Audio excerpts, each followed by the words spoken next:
Chapter 1. The Bag of Great Capacity. Wang Yugui, you son of a BTCH. Su Mo was originally a rich second generation, but after his parents died, the group's assets were swallowed by his uncle, leaving him with a food factory that had already been closed for a month. The factory had a debt of 10 million, so he became a negative second generation. Looking up at the dilapidated factory building, Su Mo, feeling extremely frustrated, couldn't help but curse. Creak. Su Mo took out the factory key, opened the main door, and entered an office inside, which had a small bed.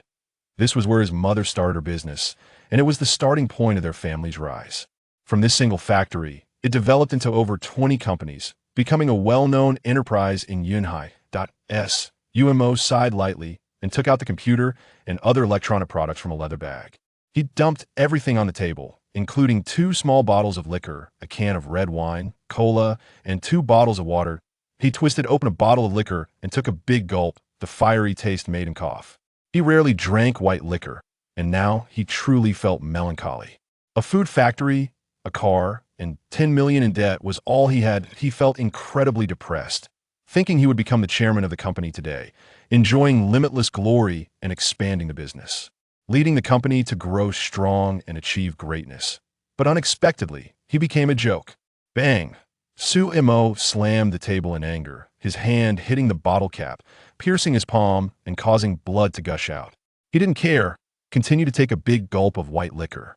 His right hand brushed against the leather bag at his feet, and the blood stained it, instantly absorbed and disappeared. Su Mo didn't notice this scene and took another big sip of liquor. He was very troubled, not knowing what to do in the future. The factory's closure wasn't due to poor products, but because his uncle didn't take it seriously and offended the distributors, resulting in unsold goods and debts to suppliers. He could choose to sell the factory to pay off the debts, but he didn't want to see his mother's lifelong hard work wasted like that. If he wanted to restart the food factory, it would require a lot of money. He drank until he was somewhat dizzy and accidentally knocked a Red Bull off the edge of the table, which fell into the leather bag. Su Mo reached in to retrieve it, but was shocked to find it completely empty, nothing inside. He turned the bag upside down and shook it. Indeed, there was nothing. Could it be that I'm having another episode? Hallucinating? Su Mo frowned, picked up a bottle of cola from the table, placed it in the bag, and stared intently. After the cola entered the bag, it magically disappeared. Su Mo was so scared that he staggered back and rubbed his eyes vigorously. He placed 2 bottles of mineral water into the bag, and the result was the same. They disappeared. Damn, this is bizarre. Su Mo examined the leather bag carefully. It was left to him by his father. The bag looked plain and was made entirely of leather that on one side there was a faint image of a cow, and the 2 straps were printed with a golden hoop pattern. It looked somewhat old, and he didn't know where his father bought it from. While he was in a daze, suddenly something resembling a red belly band flew out of the bag. Su Mo cautiously took it out and saw that this belly band was diamond-shaped, woven from silk. The front had a golden dragon embroidered on it, and the back had straps, finely crafted. He smelled it, and there was a faint fragrance. It should be a woman's intimate clothing, likely from an ancient royal family. His father was a history professor at Yanhai University, and he had learned some things since childhood. Oh no, I've really lost it, hallucinating again. Su Mo muttered, as if struck by lightning, dazed. Damn it, I really don't believe in this nonsense. With the liquor kicking in, Su Mo hung the belly band around his neck, repeatedly examining the leather bag. Since you're so capable of holding things, let's see just how much you can hold. Su Mo carried the bag to one of the warehouses. Before him were piles of food, including compressed biscuits, bread, instant noodles, and so on. Some were packaged in boxes, while others were loose and not yet packed. Su Mo, like a madman, stuffed some loose items into the bag. After a while, he found that the bag was still empty. All right, impressive. Let's go for something big. Stubbornly, Su Mo picked up a large box of instant noodles and pressed it onto the bag. But the moment the box touched the bag, it also disappeared. What the hell? This is really spooky. Su Mo looked at his empty hands, the liquor sobering him up a bit, staring blankly. Could you really be a bottomless pit? If you can, then suck up that whole row of instant noodles. Su Mo pointed at the boxes of instant noodles stacked against the wall, estimating them to be about 20 meters long and 3 meters high. Around 1,000 boxes. Swish! The next moment, that entire row of instant noodles vanished. I get it now. It's the fake liquor that's messing with me. I must have drunk too much. Hallucinating and naps should help. Sumo covered his forehead and lay down on the ground, falling asleep immediately. Amidst swirling yellow sand and crumbling walls. Not far away, in a large courtyard room, a young and beautiful woman, full of spirit, was naked, using a dry towel to brush off the sand from her body. Her lips were cracked, her face a dark yellow, but couldn't hide her stunning beauty. She had an excellent figure, curvaceous and perfectly shaped. Next to her, armor with a dragon pattern and a long sword hung on a rack, showing her extraordinary status. In the Great Xia, out of 200,000 troops, 15,000 have died, leaving only 50,000, and the citizens in the city are less than 100,000. Now, after 9 months of continuous drought, there's no harvest, and food and water are extremely scarce. The barbarian army hasn't attacked in recent days, probably hoping to starve us to death. The supplies from the capital might not make it either, as the capital is also facing dire situations of cannibalism. What to do? Is heaven truly trying to destroy the Great Xia? Lin Xi murmured, her brows furrowed with worry that a month ago, the great barbarian nation led an army of 300,000, capturing 13 cities, and had reached Yinqing, just 200 miles from the capital. The people were displaced, blood flowed like rivers, and corpses littered the ground. Once Yinqing falls, the enemy will directly attack the capital, posing a national crisis. Half a month ago, the former emperor of the Great Xia, Lin Xi, suddenly announced his abdication, passing the throne to his niece Lin Xi, and fled to Jinling with people and supplies overnight. Lin Xi, bewildered, ascended the throne as Empress. Although Lin Xi had no sons, the other branches of the Lin royal family still had male heirs. Lin Xi's actions clearly indicated that he believed the capital could not be defended, that he simply needed to find someone to take the throne as long as he was not the king of a fallen nation. 10 days ago, Lin Xi resolutely decided to come to Yinqing to oversee the battle. Even if she had to die, she would die on the battlefield. The emperor guards the national gate. The king dies for the country. Upon arriving at the battlefield, she realized how cruel war was now. During a great famine, soldiers had to fight on empty stomachs. Even as the empress, she could only have a bowl of thin porridge a day, and was so hungry she was starting to look unkempt. Even so, the remaining military rations wouldn't last 50,000 for 3 days, and the war horses had been slaughtered, leaving only her and the generals with theirs. At that point, they would likely die of starvation or face a mutiny before even being attacked by the barbarian army. Food, water. Where can I obtain them? Great divine lord, Great Xia Empress Lin Xi, I beseech you to show mercy. Save the soldiers and citizens of Yinqing. Save the Great Xia. I, Lin Xi, am willing to serve you in body. Please grant us food and water. As long as we get through this hardship, the entire Great Xia will build a golden statue for you, offering incense throughout the nation. After brushing off the sand from her body, Lin Xi knelt devoutly towards the east. She understood that praying to the gods was likely futile, but now, besides praying, she could do nothing else. Moments later, she suddenly heard some commotion outside the room. After opening the door, she was dumbfounded to see the room filled with boxes. Is this a gift from the divine? Chapter 2. Gifts from the Celestial Lord. Lin Xi took a while to react and wanted to put on some clothes to investigate. Then she remembered that her undergarments were thrown into a leather bag, buried at the bottom under these boxes. She returned to the inner room to find a new undergarment, hurriedly dressed, and stepped over the items to open the courtyard door. Outside stood 2 rows of strong female guards, though they all looked quite unwell. Did anyone enter the courtyard just now? Lin Xi asked. Reporting to your majesty, not even a fly has entered. One guard quickly replied. They knew that after the empress inspected the troops, she would undress and clean the room, with guards stationed all around the courtyard to prevent anyone from approaching. It seems that this truly is a gift from the Celestial Lord.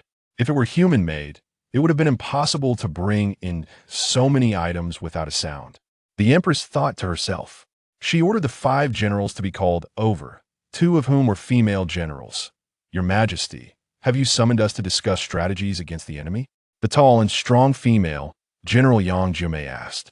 She came from a military family. Her grandfather, father, and several brothers were all renowned generals who died in battle, a family of loyalty and valor. She had learned martial arts since childhood and had developed impressive skills. "You five, come inside with me," Lin Xi said calmly. They followed her into the room and looked at the once spacious hall, now scattered with strange boxes.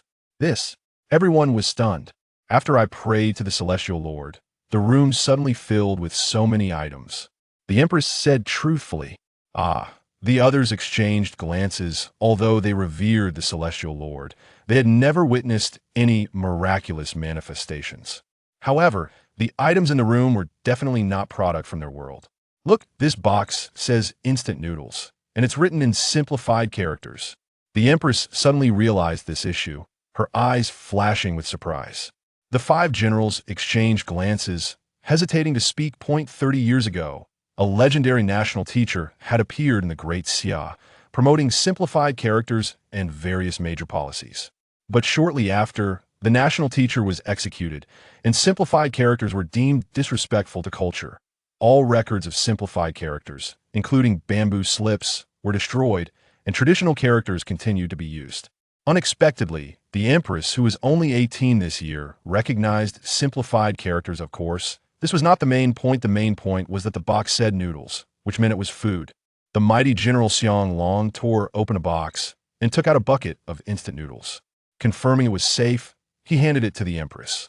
Lin Xi carefully read the instructions on the instant noodles, realizing they could be made by just soaking them in hot water. No cooking required. After tearing off the lid, she saw that inside was a bundle of noodles and 2 seasoning packets.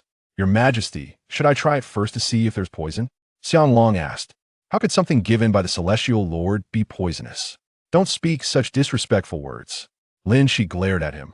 "Your Majesty, let me try it first," Yang Jumei said, breaking off a piece and putting it in her mouth. The Empress had to have someone taste the food first, especially with something of unknown origin. She still didn't fully believe it was truly a divine gift. "Wow, it's so fragrant." Yang Jumei was surprised that the noodles were delicious without boiling, crunchy, and flavorful.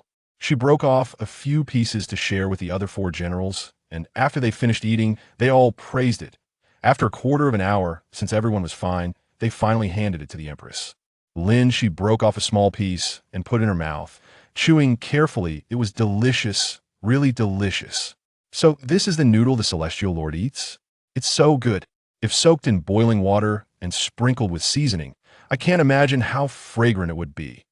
Lin Xi thought to herself. Having only eaten a piece, she cautiously stored it away.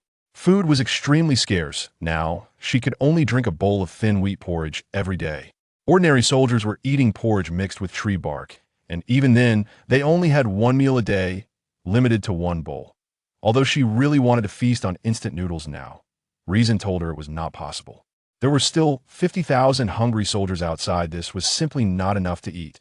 She instructed the 5 generals to each select 10 trusted aides to move the instant noodles to the next room. There were a total of 1,000 boxes. Each box contained 12 buckets of noodles, totaling 12,000 buckets. For an army of 50,000, it was still too little. Even if they rationed it, it would barely last 2 days. After moving the instant noodles, there were some scattered breads and compressed biscuits around the leather bag, but the quantity was too small, barely adding up to 100 packs. There were also 2 bottles of mineral water and 2 bottles of strange drinks, one called Red Bull and the other Coke. Lin Xi saw the words on them and confirmed they were beverages. She then took the leather bag to the inner room, intending to retrieve her undergarment, but found it was missing. She had been on site the whole time and was sure no one had taken her undergarment. This was a capital offense. She was also certain she had placed her undergarment into the bag. Where could it have gone?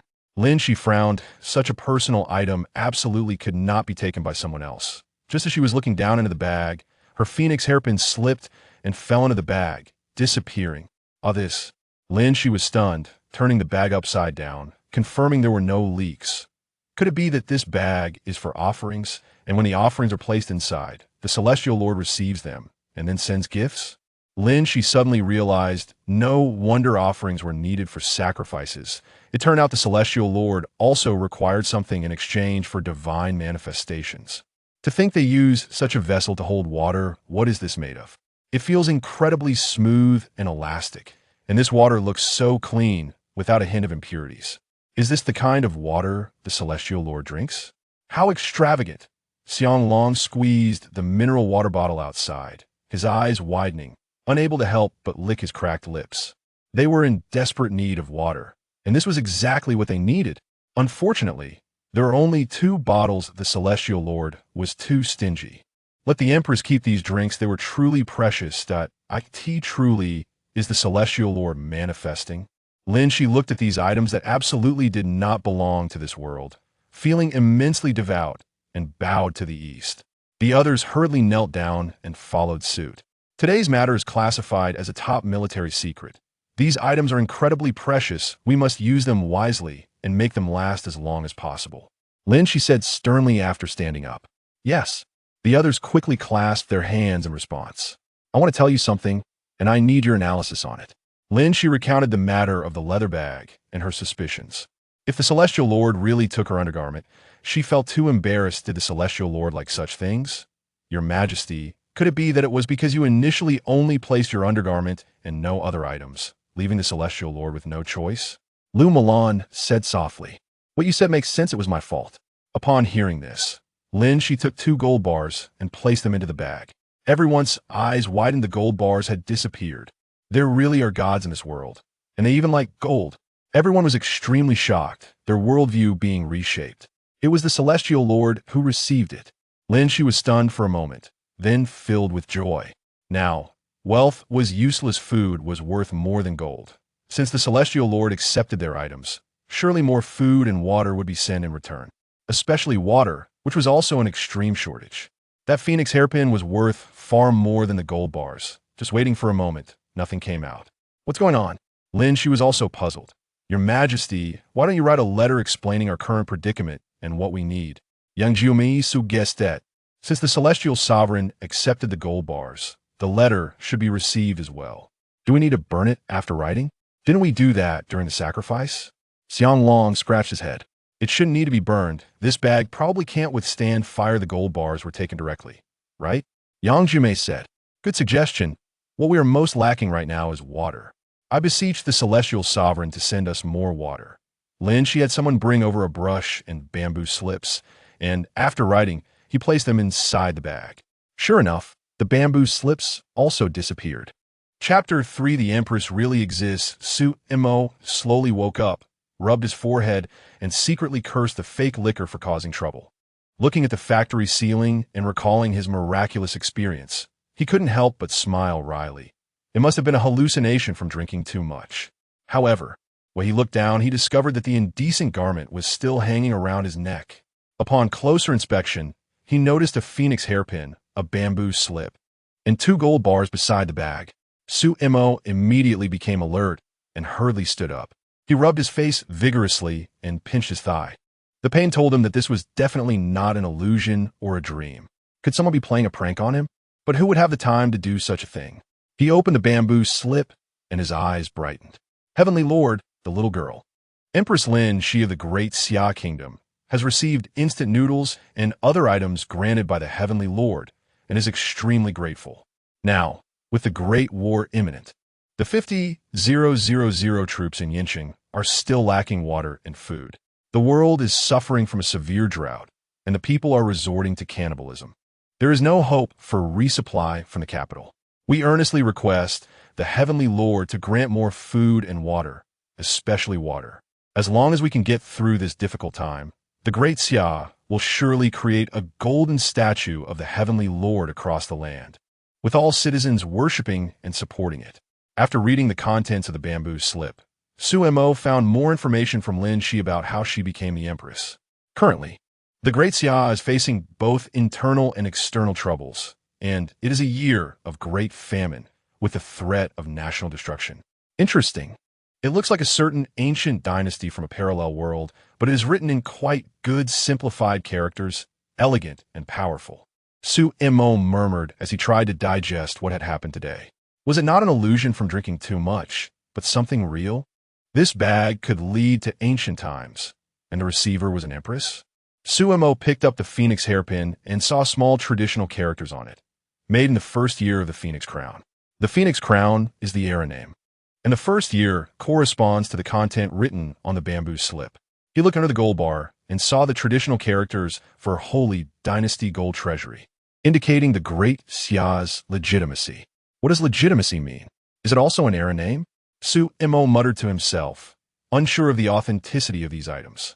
He opened his phone's contact list and found his father's student, Ma Yucheng. This person is well known in the antique circle. After his parents passed away, he had specifically come to say that if there were any problems, he could be contacted. Su-mo called him and mentioned he had an antique he wanted him to take a look at. Ma Yucheng readily agreed and told him he was in the office, asking him to bring the items over. Su-mo thought for a moment, set the indecent garment aside, and took the 2 gold bars and the phoenix hairpin with him as he drove over.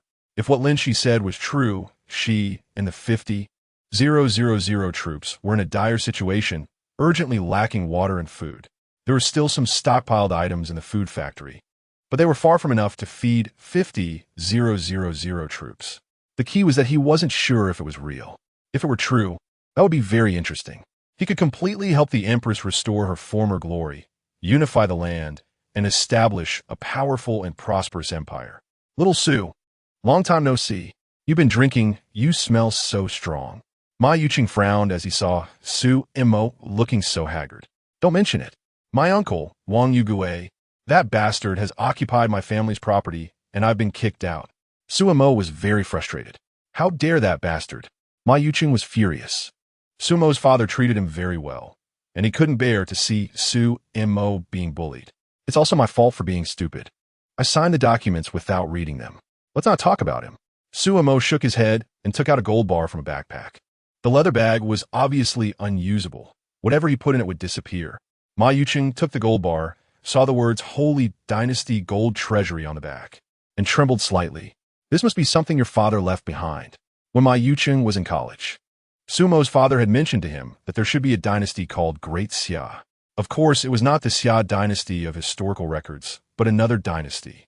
There was very little information about this dynasty in history, making it hard to investigate. It seemed that the teacher had obtained this gold bar from somewhere, which is why he was so certain. Sort of. Sumonadith. The bag was left by his father, and the gold bar came from the bag. The gold bar weighed 300 grams. Ma Yucheng placed the gold bar on an electronic scale, and according to the current gold price, it was worth over 200,000 yuan. Adding its antique properties, it was worth at least $1 million, but the gold bar's greatest value lay in those 8 characters. Its historical value far exceeded its intrinsic value. Currently, the existence of the Great Xia Kingdom is widely debated, and this gold bar could prove its existence, making it extremely valuable. How much it was worth? He couldn't be sure at the moment. According to normal reasoning, ancient gold bars were not rare items. If it weren't for the characters on it, it could be bought for around 200,000 yuan. Do you mind if I have someone come and take a look? Ma Yucheng asked. Su-mo shook his head. He only wanted to know how much this item could be worth. Ma Yucheng called someone, and before long, 2 elderly men with gray hair arrived. The legitimacy is the era name of Emperor Lin Xi of the Great Xia Kingdom. There are historical records that Lin Xi escaped in a crisis, allowing his niece, Empress Lin Xi, to ascend the throne. This empress also had a tragic fate. She was forced onto the throne, and within 2 months, the country was destroyed. The empress committed suicide in the palace at the age of 18. Alas, an old man wearing thick glasses looked at the characters on the gold bar, extremely excited. He said that Su-mo's father had hidden this deeply. Such a historically valuable item was kept secret. No wonder he insisted that the Great Xia Kingdom existed. It turned out there was this item as evidence. Su-mo was shocked to hear this. Empress Lin Xi really existed, and everything was true. This should be the first item of the Great Xia Kingdom to surface. I am willing to offer 10 million. The old man said. He did not plan to sell this item, but to keep it for himself. Ma Yucheng looked at Su-mo and asked if he had any objections. No, I want the money now. Su-mo thought of Lin Xi's difficult situation and was eager to help her. Moreover, his own situation was also tough, and he needed money. No problem. I'll contact the finance department to transfer the money to you. The old man said. Su-mo soon received a bank notification that 10 million had been credited. He thought for a moment and did not immediately take out the phoenix hairpin and the other gold bar. Taking out too many items at once in front of many people might attract unwanted attention. He drove quickly back to the food factory, took out the leather bag, and went to the warehouse. Since Lin Xi urgently needed water, there happened to be a lot of mineral water in the warehouse. Facing the mountain of mineral water, there were about 3,000 boxes. Send these waters over. Su Mo clapped the leather bag. With a swish, the mountain of mineral water disappeared. Your Majesty, why hasn't the Heavenly Lord sent anything yet? Does he not like gold bars, but prefer your intimate garments? In a spacious hall, Lu Mulan yawned and spoke. The 5 generals sat nearby, staring at the leather bag. They had been waiting from morning until afternoon. They were so bored they could almost fall asleep. After waiting so long, with the gold bars and bamboo slips gone, they felt a bit anxious that the Heavenly Lord hadn't sent anything. Don't talk nonsense. The Heavenly Lord governs the world and must be very busy, not just with our matters. Lin Xi felt uncertain as well. Let's wait a bit longer. Since the Heavenly Lord has noticed us, he surely won't ignore us. She bit her lip and thought, if it doesn't work, maybe try sending another intimate garment. Perhaps the Heavenly Lord really has this peculiar preference. People have different natures, and gods should also have different divine traits. Chapter 4. The Heavenly Lord's Reply. The 5 generals, hearing this, felt they couldn't say anything further. If the Heavenly Lord really heard them speaking ill, it would be bad for them. Let's continue to patrol the camp. Lin Xi saw they were getting impatient waiting, put on her armor, took her sword, mounted her warhorse, and, under the protection of 500 personal guards, inspected the military camp to boost morale. Military gentlemen, please have mercy on us. If we don't eat soon, we will starve to death. At that moment, Lin Xi heard the sound of pleading. Looking out, she saw more than 20 ragged, emaciated commoners kneeling outside the camp, begging. Military gentlemen, please, if we can't get food, my father will have to eat me today. A little girl with a dirty face cried pitifully. She was as thin as a stick, wearing only tattered pants, her upper body bare, and her lips cracked. In this year of great famine, countless people have starved to death. To survive, some have had to resort to cannibalism. Nowadays, even corpses are hard to come by. It has become common for people to eat their children. There is no choice. People will do anything to survive. And one death is better than the death of an entire family. Get lost. Soldiers are only eating a bowl of thin porridge mixed with tree bark each day. Even His Majesty getting enough to eat. How can we spare anything for you? A young commander shouted as he walked over. Everyone was already in despair, and this group's cries only added to their frustration. If we can't get food, at least give us some water. We haven't had a drink in almost 3 days. A dark-skinned man said weakly. His Majesty hasn't washed his face in 5 days, and now water is scarce. We need to be ready to fight against the barbarians at any moment. We don't even have enough for ourselves, so go find it elsewhere. The commander waved his hand dismissively. Lin Xi stepped forward, looking at the pitiful commoners with red eyes. She desperately wanted to give them the provisions bestowed by the Celestial Lord, but she couldn't. If she did, all the citizens of the city would come begging, leading to chaos. Your Majesty, please give us something to eat, something to drink, save us. The commoners bowed deeply upon seeing the Empress. You are all subjects of the Great Xia, and you are all my subjects. But now, in this year of great famine, the army is short on water and food, and the soldiers must defend the city and fight the enemy. Lin Xi addressed the crowd. They too are hungry and cannot spare anything for you. If the soldiers lose their strength to fight, once the barbarian army breaches the city, they will surely massacre the citizens of Yen City. I, Lin Xi, vow that once the supply of water and food is restored and there is enough for the army, I will definitely assist the citizens of the city. I hope you understand. If the Celestial Lord does not continue to provide food, the 50,000 troops will not last much longer. She must ensure that the army has at least 1 meal a day. Otherwise, it will truly be over. Alas, there is no hope. The country is doomed. An old man trembled as he got up, hunched over with a wooden stick, and left in despair. Father, please don't eat me tonight. I'm scared. The girl's face was filled with panic. Her 2 sisters had already been eaten by their father, and she was the only child left. According to the laws of the Great Xia, cannibalism is a grave sin. I command you to report with your child tomorrow, or face military punishment. Lin Xi pointed at the girl's father. Your Majesty, if there were any other way to live, who would resort to eating their own children. They are all our flesh and blood. The girl's father cried, Your Majesty, just kill me now. If it weren't for the barbarian army's habit of slaughtering cities, the commoners would have surrendered long ago. A great drought has struck, and with a foolish ruler like Lin Xi, the people are suffering. The newly ascended Empress is only 18. Could she really turn the tide? It seems impossible. The Great Xia is doomed. Remember what I said, or I will kill you. Lin Xi shot him a cold glance before turning to leave. The girl's father instinctively shrank his neck, abandoning the thought of cannibalism. Lin Xi hurried back to her courtyard, opening the door, filled with disappointment. In the hall, there was nothing but that bag.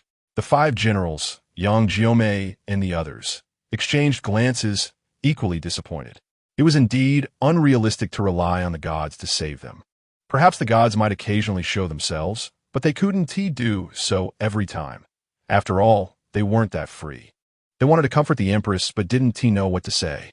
Forget it. You all go out first. I'll go to the inner room for a bit. Lin Xi decided to take off her underwear and put in the bag to give it a try.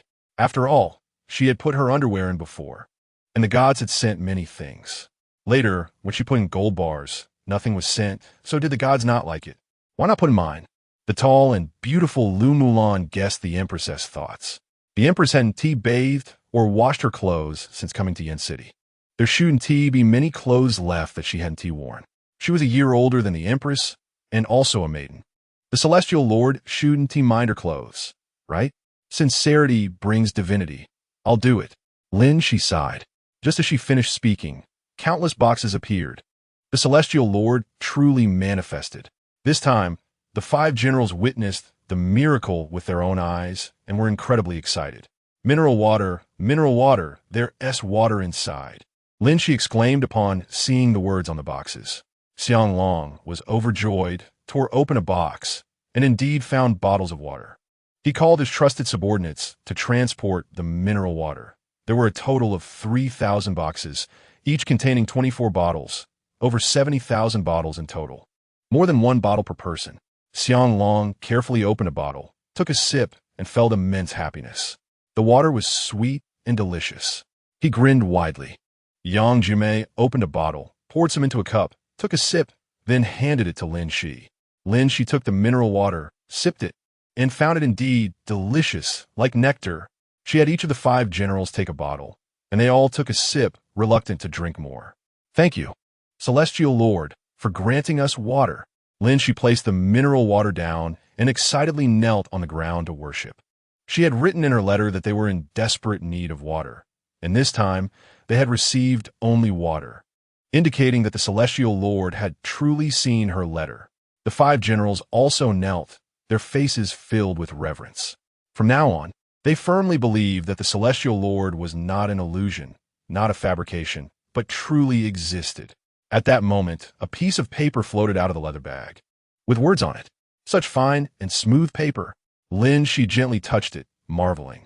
Their world also had paper, but it couldn't reach this level of quality. Due to the great drought, papermaking, which wastes a lot of water, had long ceased, making paper extraordinarily expensive. So, during this expedition, Lin Xi had only brought a few bamboo slips. Your Majesty, quickly see what it says. Lu Mulan urged. Lin Xi, your needs and sincerity have been received by this Celestial Lord. Should you have further needs, feel free to inform me anytime. I shall rescue you from water and fire. Lin Xi slowly read the words on the paper, immensely excited. The Celestial Lord had actually replied to her. Chapter 5. The Empress orders takeout. The 5 generals were incredibly excited upon hearing the content of the Celestial Lord's reply, their confidence soaring. With the Celestial Lord's help, they would surely win. This meant Yen City was saved, and so was the Great Xia. However, it must be said that the food and water provided by the Celestial Lord were not enough. Although it looked like a lot, when averaged out over 50,000 soldiers, it was very little.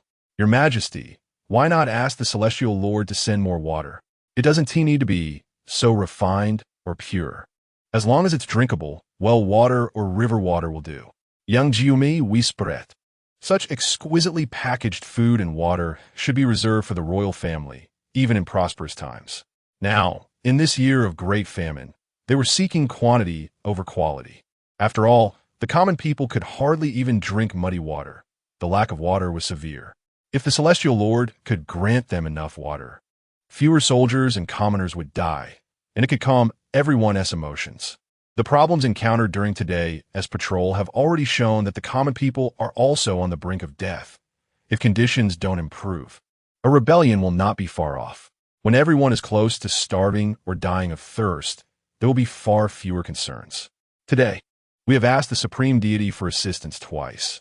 Asking again might be too frequent. Will the Supreme Deity be angry? Lin Xi sighed. In fact, she knew very well what Yang Jimei was saying, especially after seeing the despair among the people during today's inspection. They could no longer survive. She felt immense pain and naturally hoped that the Supreme Deity would provide enough food and water to save the soldiers and the people. There was famine across the land, and food and water were extremely scarce in all countries, with wars becoming more frequent. The barbarian army of 300,000 had already captured 13 cities of the Great Xia, and after breaching each city, they would inevitably massacre its inhabitants. This way, all the food and water would belong to them, leaving no resources for the people. By now, the barbarian army still had over 200,000 men remaining. According to reliable information, their food and water could last for a month. Yin City was easy to defend, but hard to attack after several assaults. The barbarian army chose to give up. They received news from their spies that the Great Xia army had no subsequent supplies. They planned to starve the Great Xia army to death without lifting a finger. Lin Xi knew their plan, but felt helpless. Fortunately, with the Supreme Deity's assistance, there was a glimmer of victory. If they made another request, she feared the Supreme Deity might think they were too greedy, and if they were ignored, the Great Xia would truly be doomed. The Emperor's words made sense. Perhaps they should ask again tomorrow. Yang Jimei nodded. After all, the Supreme Deity was a divine being, not their logistics personnel. They had been granted noodles and water today, which could temporarily alleviate the urgent needs of the army. More importantly, they had established a means of communication with the Supreme Deity, so they should not be ignored in the future. Thank you, Supreme Deity, for granting us water. Lin Xi expressed her gratitude. Lin Xi thought for a moment, wrote a note, and placed it into a bag. No need to be polite. Have you eaten? To the Supreme Deity, we only have one meal at noon, and I had a bowl of porridge. Lin Xi did not expect such a quick response from the Supreme Deity and, overjoyed, wrote the truth. When it came to the divine, she dared not hide anything. How many people are with you now? All 5 generals are here. Suemo, upon seeing the reply, realized that the situation on the Empress's side was worse than he had anticipated. The Empress, a ruler of a nation, had only consumed a bowl of porridge in a day. One could only imagine the plight of the others. With such a state, how could they continue to fight? Wait, I will send you some dinner. Suemo took out his phone and ordered some takeout. He kept one portion for himself and placed the rest into the bag. Lin Xi and the others gazed at the pile of fragrant food before them, unable to help but swallow hard. Your Majesty, it's lamb. Yang Jimei picked up a large skewer of lamb, and there were more than 200 of them. Your Majesty, chicken legs.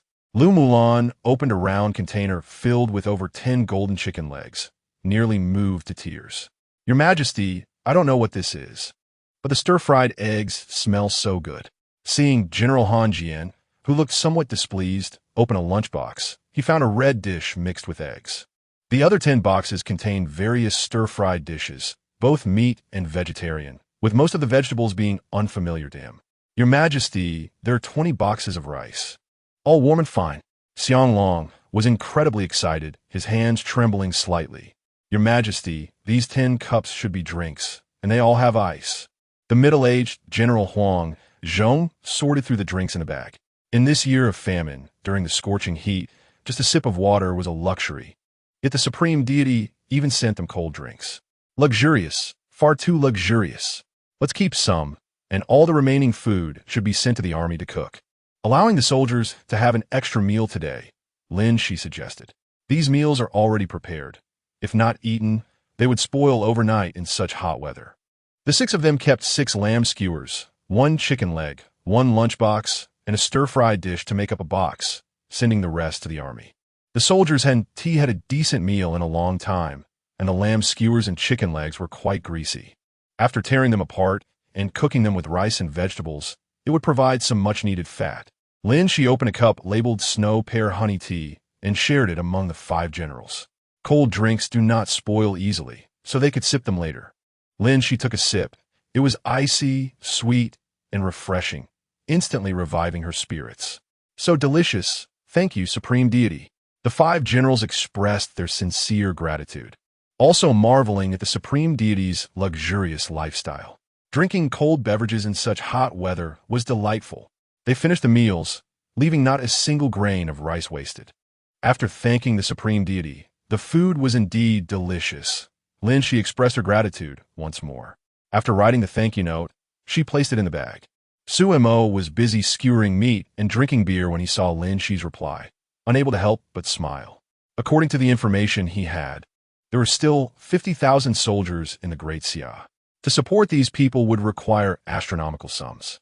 Today, selling gold bars had brought in 10 million, averaging only 200 per person. Not to mention he still had debts. What if the creditors came demanding payment? If he repaid 10 million, he would have very little left. Fortunately, he still had a gold bar and a phoenix hairpin, which should fetch some money. With this thought, he felt a bit more at ease. However, he was just thinking about keeping Lin Xi and the others alive. He also needed to win battles and reclaim lost lands. Thus, the expenses would be enormous, measured in hundreds of millions. Sumo scratched his head. He would just take it one step at a time. Sometimes human power is limited. So it would be good if Lin Xi and the others could provide more gold and treasures. But he couldn't ask for it outright. Otherwise, it would make the Supreme Deity seem too lowly. He felt lonely after being betrayed by family, and he needed the spiritual comfort that Lin Xi and the others provided. After finishing his meal, Sumo took Lin Xi's undergarment and placed it in a drawer. After all, it was the Empress's personal clothing. If he ran out of options later, he might have to sell it. The next morning, as Sumo was just getting up and washing up, he heard knocking on the door outside. A group of people stood outside, each with a fierce demeanor.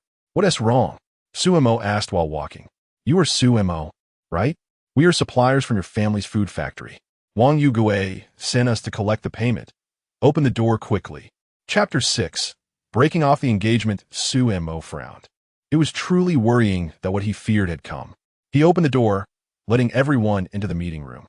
"Sumo, when your mother was around, the payments were made promptly, and our cooperation was pleasant, but your uncle Wang Yugui messed it all up. You're the legal representative of the company, so we can only ask you for payment. Here are the goods list and the details of the debt. You still owe us 2 million for flour." The bald man saw Sumo, who looked disheveled, and felt a bit of pity. After all, this kid had just graduated from college and was now being severely let down by his uncle. Over 20 companies had been taken away, leaving only this debt-ridden food factory, a truly pitiful situation. They had no choice. Their workers needed to eat. "You owe us 1 million. My family's 60,000. The crowd clamored. Sumo looked at them calmly, without any complaints. Debts must be repaid. That is only right. However, he needed to observe these people.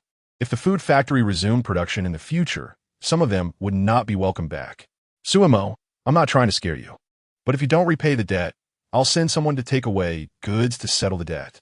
A thin man, as lean as a monkey, slammed the table hard. "If I remember correctly, your name is Zhenhuai, right? Back when you started your packaging company, Yuan had a single order in a long time. It was my mother who, out of kindness to a fellow villager, gave you part of our packaging business, allowing your company to survive." Sumo shot him a cold glance. You're not wrong, but the price I offered your family was also the lowest. I don't owe you any favors. Repay the debt, 150,000. Zhenhuai shouted. "What are you all arguing about? We are all bosses. Can't we keep some decorum?" At that moment, a few people suddenly walked in.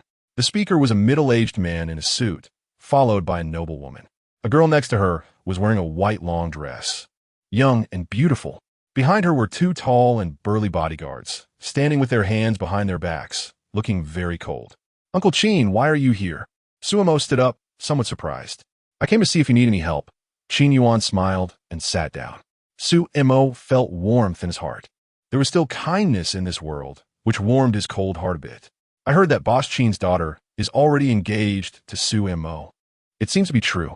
With Boss Qin around, we don't have to worry about money, Zhen Huai said with a grin. Qin Yuan was a big boss, not someone they could compare their petty squabbles with. The wealthy woman frowned, looking quite displeased. Little Sue, I just heard about your situation yesterday. Your uncle is really something. Qin Yuan sighed. They didn't expect Wang Yugui to be so ruthless, secretly transferring all of Su Mo's family's company and assets to his own name over 3 years, leaving Su Mo with just a debt-ridden food factory. But all the documents were signed by Su Mo himself, making them legally binding. They could only strongly condemn the actions, with no other way out. No matter what, Meng Yao's life was saved by your parents. I won't ignore you. The 10 million owed by the food factory, I will pay for you. How about that? Qin Yuan said slowly. Everyone fell silent upon hearing this, unable to suppress their smiles. It didn't matter who paid the money, as long as they could repay the debt. Su Mo frowned slightly upon hearing this. Qin Yuan's words had deeper meanings. He was openly stating his favor in front of so many people, which was quite interesting. Uncle Qin, this money won't be repaid for free. What do you need me to do? Su Mo had previously been affected by the death of his parents, leading to some mental issues. But he wasn't a fool. Little Sue, matters of the heart are hard to say. Now that Yao Yao has someone she likes, can we cancel the engagement between our families? Qin Yuan said somewhat awkwardly. Su Mo let out a cold laugh. His heart, which had just warmed up, instantly turned cold. 3 years ago, Qin Yuan was eager to marry his daughter Qin Meng Yao to him, and that was how the engagement came about. In the second month after the engagement, his family took Qin Meng Yao to the seaside for a trip. While he went to buy something, Qin Meng Yao was swept away by the waves. His parents jumped into the sea and tried their best to push Qin Meng Yao back to shore, but they were swept into the deep sea and disappeared. In the end, the recovery team only found the leather bag that his father was holding. It could be said that his parents' deaths were all because of Qin Meng Yao. If he had taken control of the company yesterday and become a genuine rich and handsome man, the Qin family would probably still actively fulfill the engagement. Now, wanting to cancel the wedding was just an excuse, simply because he had gone from being a rich second generation to a negative second generation. Lin Xi and the others were still pure. Just giving them some food and drink would make them grateful. The engagement can be canceled, but the debt doesn't need to be repaid by you, Su Mo said coldly. My parents' lives are not that cheap. My parents sacrificed their lives to save Qin Meng Yao because of the goodness in their character. Qin Yuan wanted to use 10 million to repay the debt of gratitude, which in his view was a disgrace to his parents' act of saving someone. Su Mo, don't be ungrateful, Qin Meng Yao's mother said angrily. Still thinking of yourself as the young master of the Su family. You haven't even figured out your own situation. We are willing to pay your debt, which is already very generous. If you have other requests, we will try to meet them as well. But your marriage with Meng Yao cannot count. The Qin family had experienced several years of development, with assets multiplying many times over, and they were prominent in Yanhai. Canceling the marriage had to be handled well. Otherwise, they would be accused of being snobbish. Wang Yugui left Su Mo with a food factory, but didn't dare to go too far. After all, people feared public opinion. If I were to say that Boss Qin is willing to repay 10 million, what a good thing. You should agree quickly. Zhen Huai was anxious for Su Mo. He was mainly worried that if Su Mo disagreed and he had no money, when would they be able to collect their debt? Mind your own business. Our two families' marriage is not for an outsider like you to meddle in. So must not goldly. Zhen Huai didn't expect him to suddenly become so imposing, feeling a bit smaller. But thinking about himself as the creditor, this kid owed them money. If you had the guts, you would pay back the money instead of acting tough. Zhen Huai muttered. Little Su, I know this matter is a bit of a blow to you, but now Meng Yao has grown up and has her own thoughts. We can't force her. Qin Yuan coughed lightly. Don't overexert yourself. I'll pay off the debt for you. Otherwise, with so much debt on your small shoulders, how can you live? You don't need to worry about that, Su Mo said coldly, glancing at the aloof girl. Qin Meng Yao, from now on, our engagement is null and void, and we will have nothing to do with each other. You can leave. Qin Meng Yao suddenly looked up at him, very surprised. She didn't expect things to go so smoothly, that he would agree just like that. This made her look at him a bit differently, but she still felt guilty towards Su Mo's parents. If it weren't for them, she would have been swallowed by the sea. Su Mo, thank you. In the future, during festivals, I will go to pay respects to uncle and aunt, thanking them for their life-saving grace. No, aren't you just trying to discuss my parents? Suemo shook his head. Since we have nothing to do with each other, my parents naturally don't need you to pay respects. Just leave. You, what kind of thing are you, ungrateful? Qin Mingyao's mother was furious, pulling Qin Mingyao away angrily. Qin Yuan's face turned red with embarrassment, and he didn't feel like staying any longer, getting up to leave. However, after leaving the conference room, he went away to the factory gate and did not leave directly. He still couldn't pay the money, and today these creditors would not let it go easily. Let us see how he would cope. We can wait to watch the show. Qin Mingyao's mother huffed. Chapter 7. Heat stroke, Your Majesty. It's bad. Yang Jiu-Mei rushed into the yard, panting. What happened? Did the barbarian army attack the city? Lin Xi's expression changed. No, it's incredibly hot today, and hundreds of soldiers in the army have suffered from heat stroke. More and more are collapsing. Even General Huang Zhong has fallen. Yang Jiu-Mei sighed anxiously. What? Quickly give the soldiers who have heat stroke some mineral water. You take 3 bottles to General Huang Zhong. Lin Xi was shocked. Currently, the soldiers were severely lacking water, and with today's extreme heat, it was normal for someone to suffer from heat stroke. However, the number of soldiers with heat stroke was increasing and had to be addressed. Your Majesty, this can't go on. We must increase the water supply for the soldiers, Yang Jiu-Mei said. Currently, the daily supply of drinking water is limited. Each person only gets 1/3 of a water pouch per day, which is not even half a bottle of mineral water. In such scorching weather, it's simply not enough. Especially today, the heat is terrifying and the sand on the ground is burning hot. You're right. Let's distribute 1 bottle of mineral water to each person and remind the soldiers to conserve it. They shouldn't throw away the bottles after drinking. Lin Xi thought for a moment. I will ask the Heavenly Master for more water supply. She returned to the room, took a bamboo slip, clearly wrote down the current predicament, and prepared to put it in a bag. Then she remembered the first letter from the Heavenly Master, which mentioned sincerity. She thought for a moment, took off a hollow spherical pendant from her neck, and put it in the bag along with the bamboo slip. Yang Jiu-Mei directly knelt on the ground, respectfully bowing and praying, hoping the Heavenly Master could send water soon. Now, they had no other choice but to rely on the power of the gods. Earlier, I was impressed with how you handled that. Zhen Huai didn't expect Suemo to drive the Qin family away, speaking in a sarcastic tone. Little Su, you rejected the Qin family's goodwill. But how are you going to repay the money? The bald middle-aged man sighed. 10 million is not a small sum. Suemo was still young and impulsive, seeking instant gratification. In this way, how would he repay the 10 million debt and live in the future? Uncle Li, I owe your family 2 million, right? Suemo glanced at him. Yes, I really have no choice. The goods have not been paid for, and my cash flow is about to break. I know you're having a hard time too. The bald man nodded, feeling a bit sympathetic. After all, Suemo was already in a terrible situation, betrayed by his uncle, and just rejected by the Qin family for marriage. The series of blows was quite significant.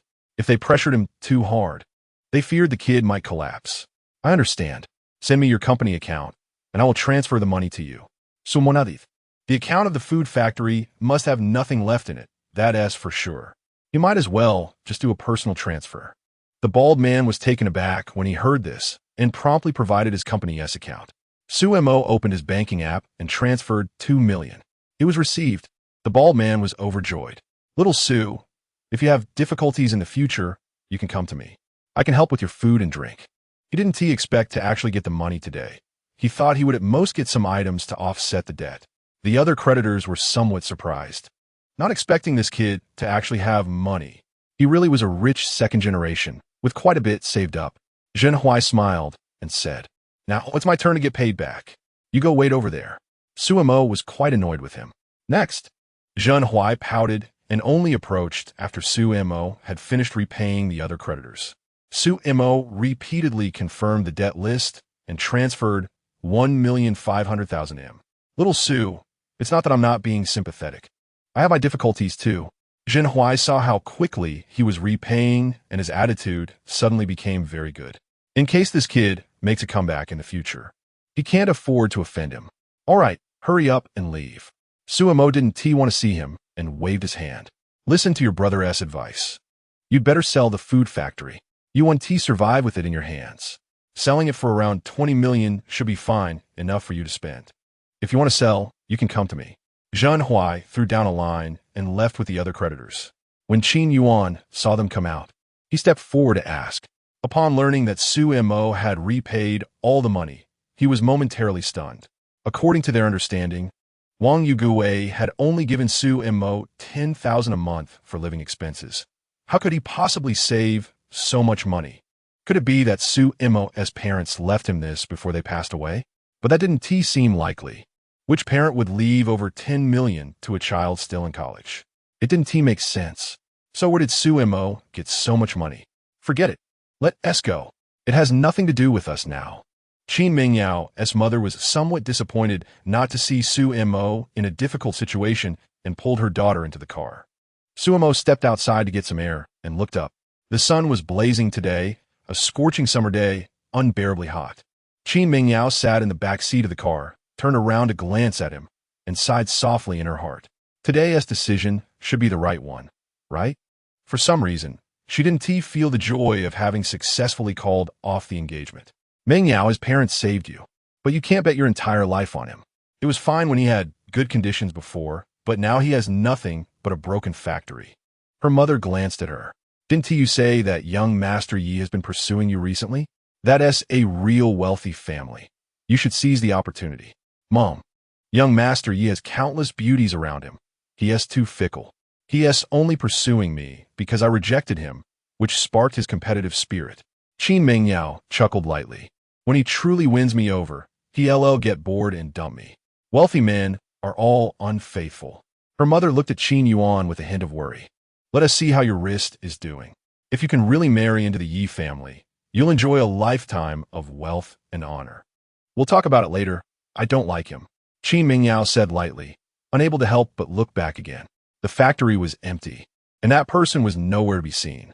Su Mo returned to his office and saw a bamboo tube and a pendant outside the bag. Your Excellency, today is unbearably hot. Over 600 soldiers have collapsed from heat stroke, and the number is still increasing. Additionally, the citizens of the city have been without water and food for many days, leading to countless deaths from starvation, and cannibalism is common. We request Your Excellency to grant us more water and food. There is no need for that premium mineral water from last time. Well water or river water will do. And we don't need refined grains. Anything edible will suffice, even wild vegetables and tree bark. Please, Your Excellency, have mercy and save the soldiers and the citizens. Lin Xi expresses her gratitude. Su Mo took a sheet of paper and wrote that she should prepare containers for water. Half an hour later, he would release the water. The food factory had a well that could supply water to Lin Xi. He picked up the spherical pendant and examined it. Inside were 3 hollow small balls, exquisitely crafted. Upon closer inspection, one of them had the inscription of made in the first year of the Phoenix Crown. Su Mo put the small balls away and drove to the pharmacy, buying up all the Huaxiang water. He visited more than 10 pharmacies, buying 500 boxes, spending over 8,000 yuan. After returning to the food factory, he saw Lin Xi's reply, saying they were ready.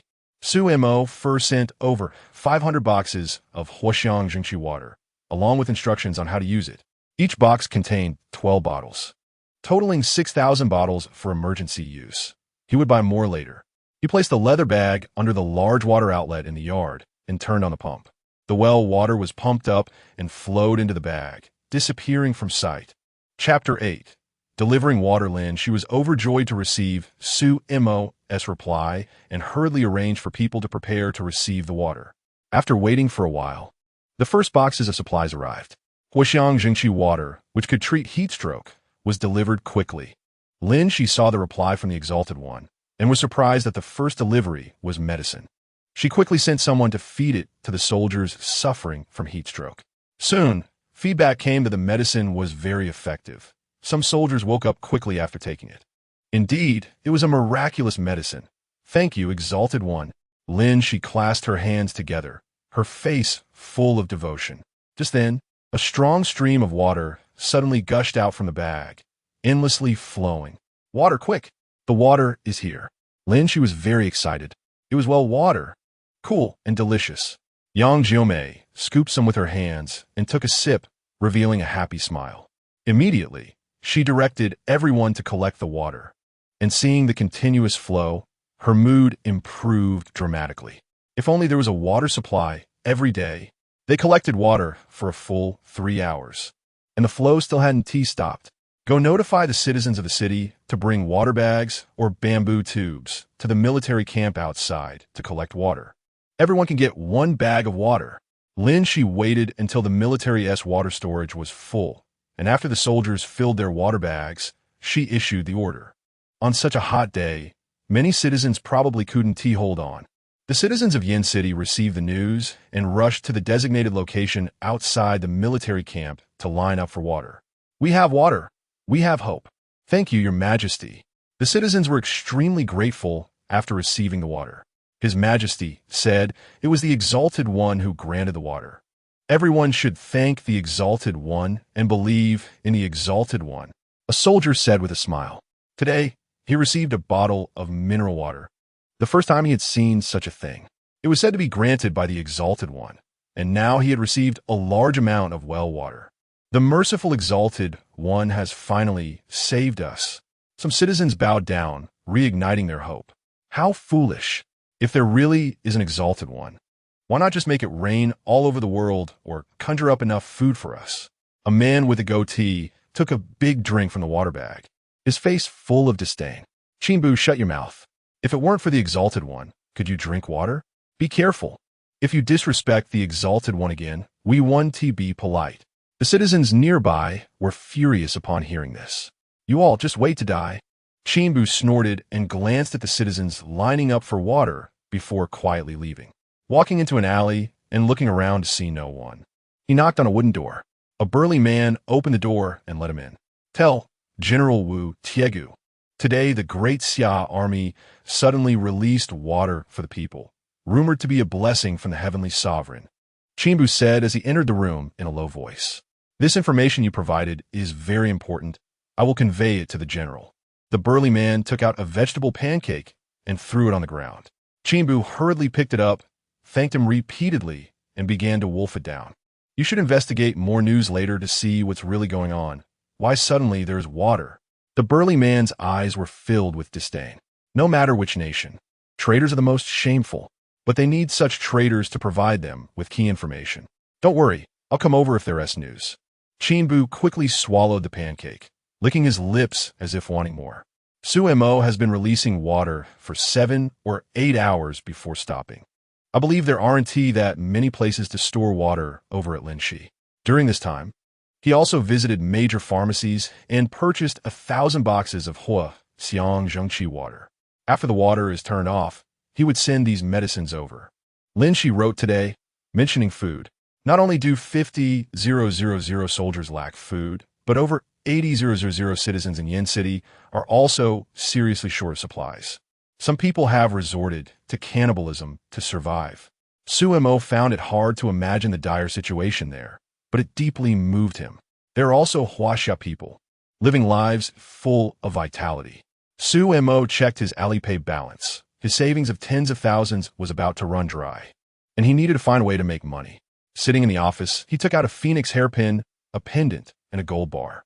If he wasn't mistaken, the phoenix hairpin and pendant were extraordinary ornaments worn by Lin Xi. After hesitating for a moment, he took the gold bar and drove out. "Little Sue, how many gold bars do you have left?" Ma Yuqing repeatedly looked at the gold bar and asked. "I sold one yesterday and another today. There's only this one left." Somori plaid honestly. "That one yesterday was sold to old G for 10 million. I thought it was a unique item, but I didn't expect there to be more. I'll buy it for 7 million. What do you think?" Ma Yuqing asked. In reality, because of Sumo's father, he offered an extra million.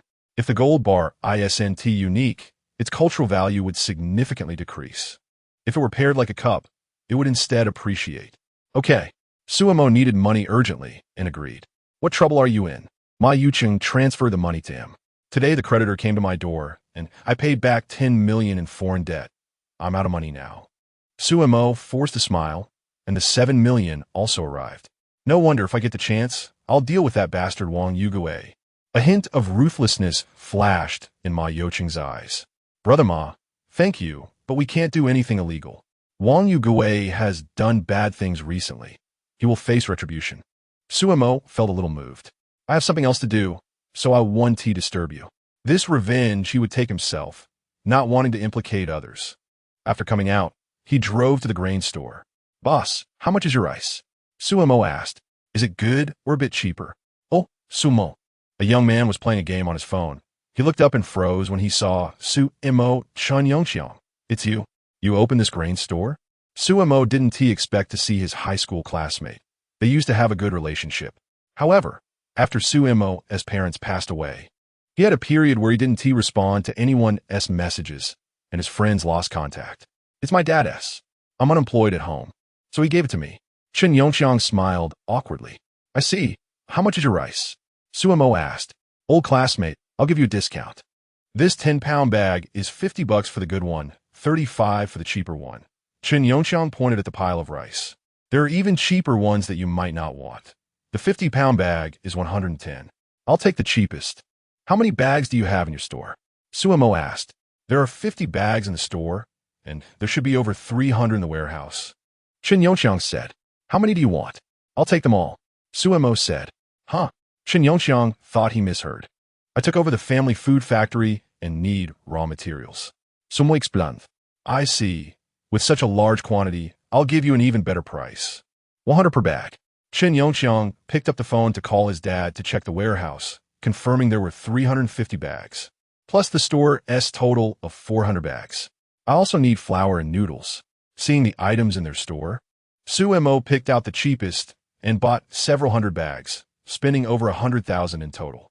Chen Yongxiang was very happy. This order nearly cleared out his store's inventory. He immediately arranged for delivery to the food factory and even sent 100 bags of salt. In the future, if you need anything, just send me a message on WeChat and I'll arrange for delivery at the lowest price. Chen Yongxiang was very happy. No problem. I'll head back now. Suemo transferred the money to him and returned to the food factory. In less than 10 minutes, the delivery truck arrived. Suemo had them unload the goods into the warehouse. After the people left, he went to the office and saw another bamboo slip outside. Heavenly Sovereign, the water has been received. Today, both soldiers and citizens have drunk it. Lin Xi thanks you. Suemo smiled, took out a large pack of 4 paper, pulled out a sheet. That's good. From now on, use paper to reply. I'll send more when you run out. I prepared some food for you. Get ready to receive it. After writing, he sent it along with the pack of 4 paper. Chapter 9. Scumbag. Lin Xi sat in a room with 5 generals. After drinking the Hua Qi Zheng fragrance, General Huang Zhong quickly recovered from heat stroke and marveled at how effective the medicine blessed by the Heavenly Sovereign was. Today, the Heavenly Sovereign provided medicine and water, but no food. Will the soldiers eat instant noodles tomorrow? Yang Jiumi asket. Today, we did receive a lot of water. Mainly, their containers are limited and filled up. If the 50,000 army drinks freely, it would last 3 days. But the weather is getting hotter. If we only cater to the soldiers and not the citizens, many might suffer from heat stroke or die of thirst. We also need to allocate water to aid the citizens. If we plan for each soldier to have 1 water pouch, roughly calculated, it would only last 3 days. The food is indeed insufficient. Even the soldiers can't eat enough, let alone the citizens. There are only over 10,000 buckets of instant noodles. For people share 1 bucket. Barely enough for a day. The remaining food plus tree bark would only last for another day. Let us eat. There's nothing else. Lin Xi nodded. When she wrote the letter today, she had begged the Heavenly Sovereign to also grant them food, while vegetables or tree bark would be fine. But now there was still no food. Could it be that the Heavenly Sovereign hadn't paid attention? Just as she was lost in thought, a large package of medicine appeared, along with a letter. The Heavenly Sovereign is sending food immediately. Lin Xi read the contents of the letter, and her face was filled with joy. It seemed the Heavenly Sovereign needed time to prepare these things. She shouldn't have doubted that the Heavenly Sovereign hadn't carefully read her letter. She needed to bow and apologize a few more times. The 5 generals were also invigorated, looking forward to it. Shortly after, bags of items appeared out of thin air. Your Majesty, it's rice, fine rice. Xiang Long punctured a small hole in a bag and saw the glistening white rice grains. His face filled with ecstasy. Your Majesty, this bag contains flour, top-grade white flour. Your Majesty, this box contains noodles. Your Majesty, this is salt, fine salt. Han Jian was overjoyed. Even the salt eaten by the royal family was not as refined as this. Thank you, Heavenly Sovereign, for your blessings. Lin Xi looked at the room full of goods. Her eyes moist, deeply moved, and bowed deeply. The other generals also respectfully knelt down to bow. In a critical moment, the Heavenly Sovereign really sent them food. Suddenly, he called in his trusted aides to transport and count the food supplies. 400 bags of rice, 400 bags of flour, each bag weighing 50 pounds. 500 boxes of noodles, each box weighing 40 pounds. There were also 100 bags of refined salt. With this, it would be enough for at least 50,000 troops to eat for 10 to 15 days. Of course, it still needed to be rationed. If consumed normally, it would only last 2 to 3 days. He ordered that tonight, the entire army would have an extra meal, with each person receiving a bowl of plain rice porridge. Lin Xi smiled and said, "Yes." Yang Jiumei smiled as she went to convey the order. Finally, everyone could eat porridge without tree bark mixed in. This would not only help restore their strength, but also boost morale. Your Majesty, can we have the Celestial Lord send some meat tomorrow? Yang Jiumei asked tearfully. Most of the lamb skewers and other items gifted by the Celestial Lord yesterday had been chopped up and distributed to the soldiers. Did you really order dishes?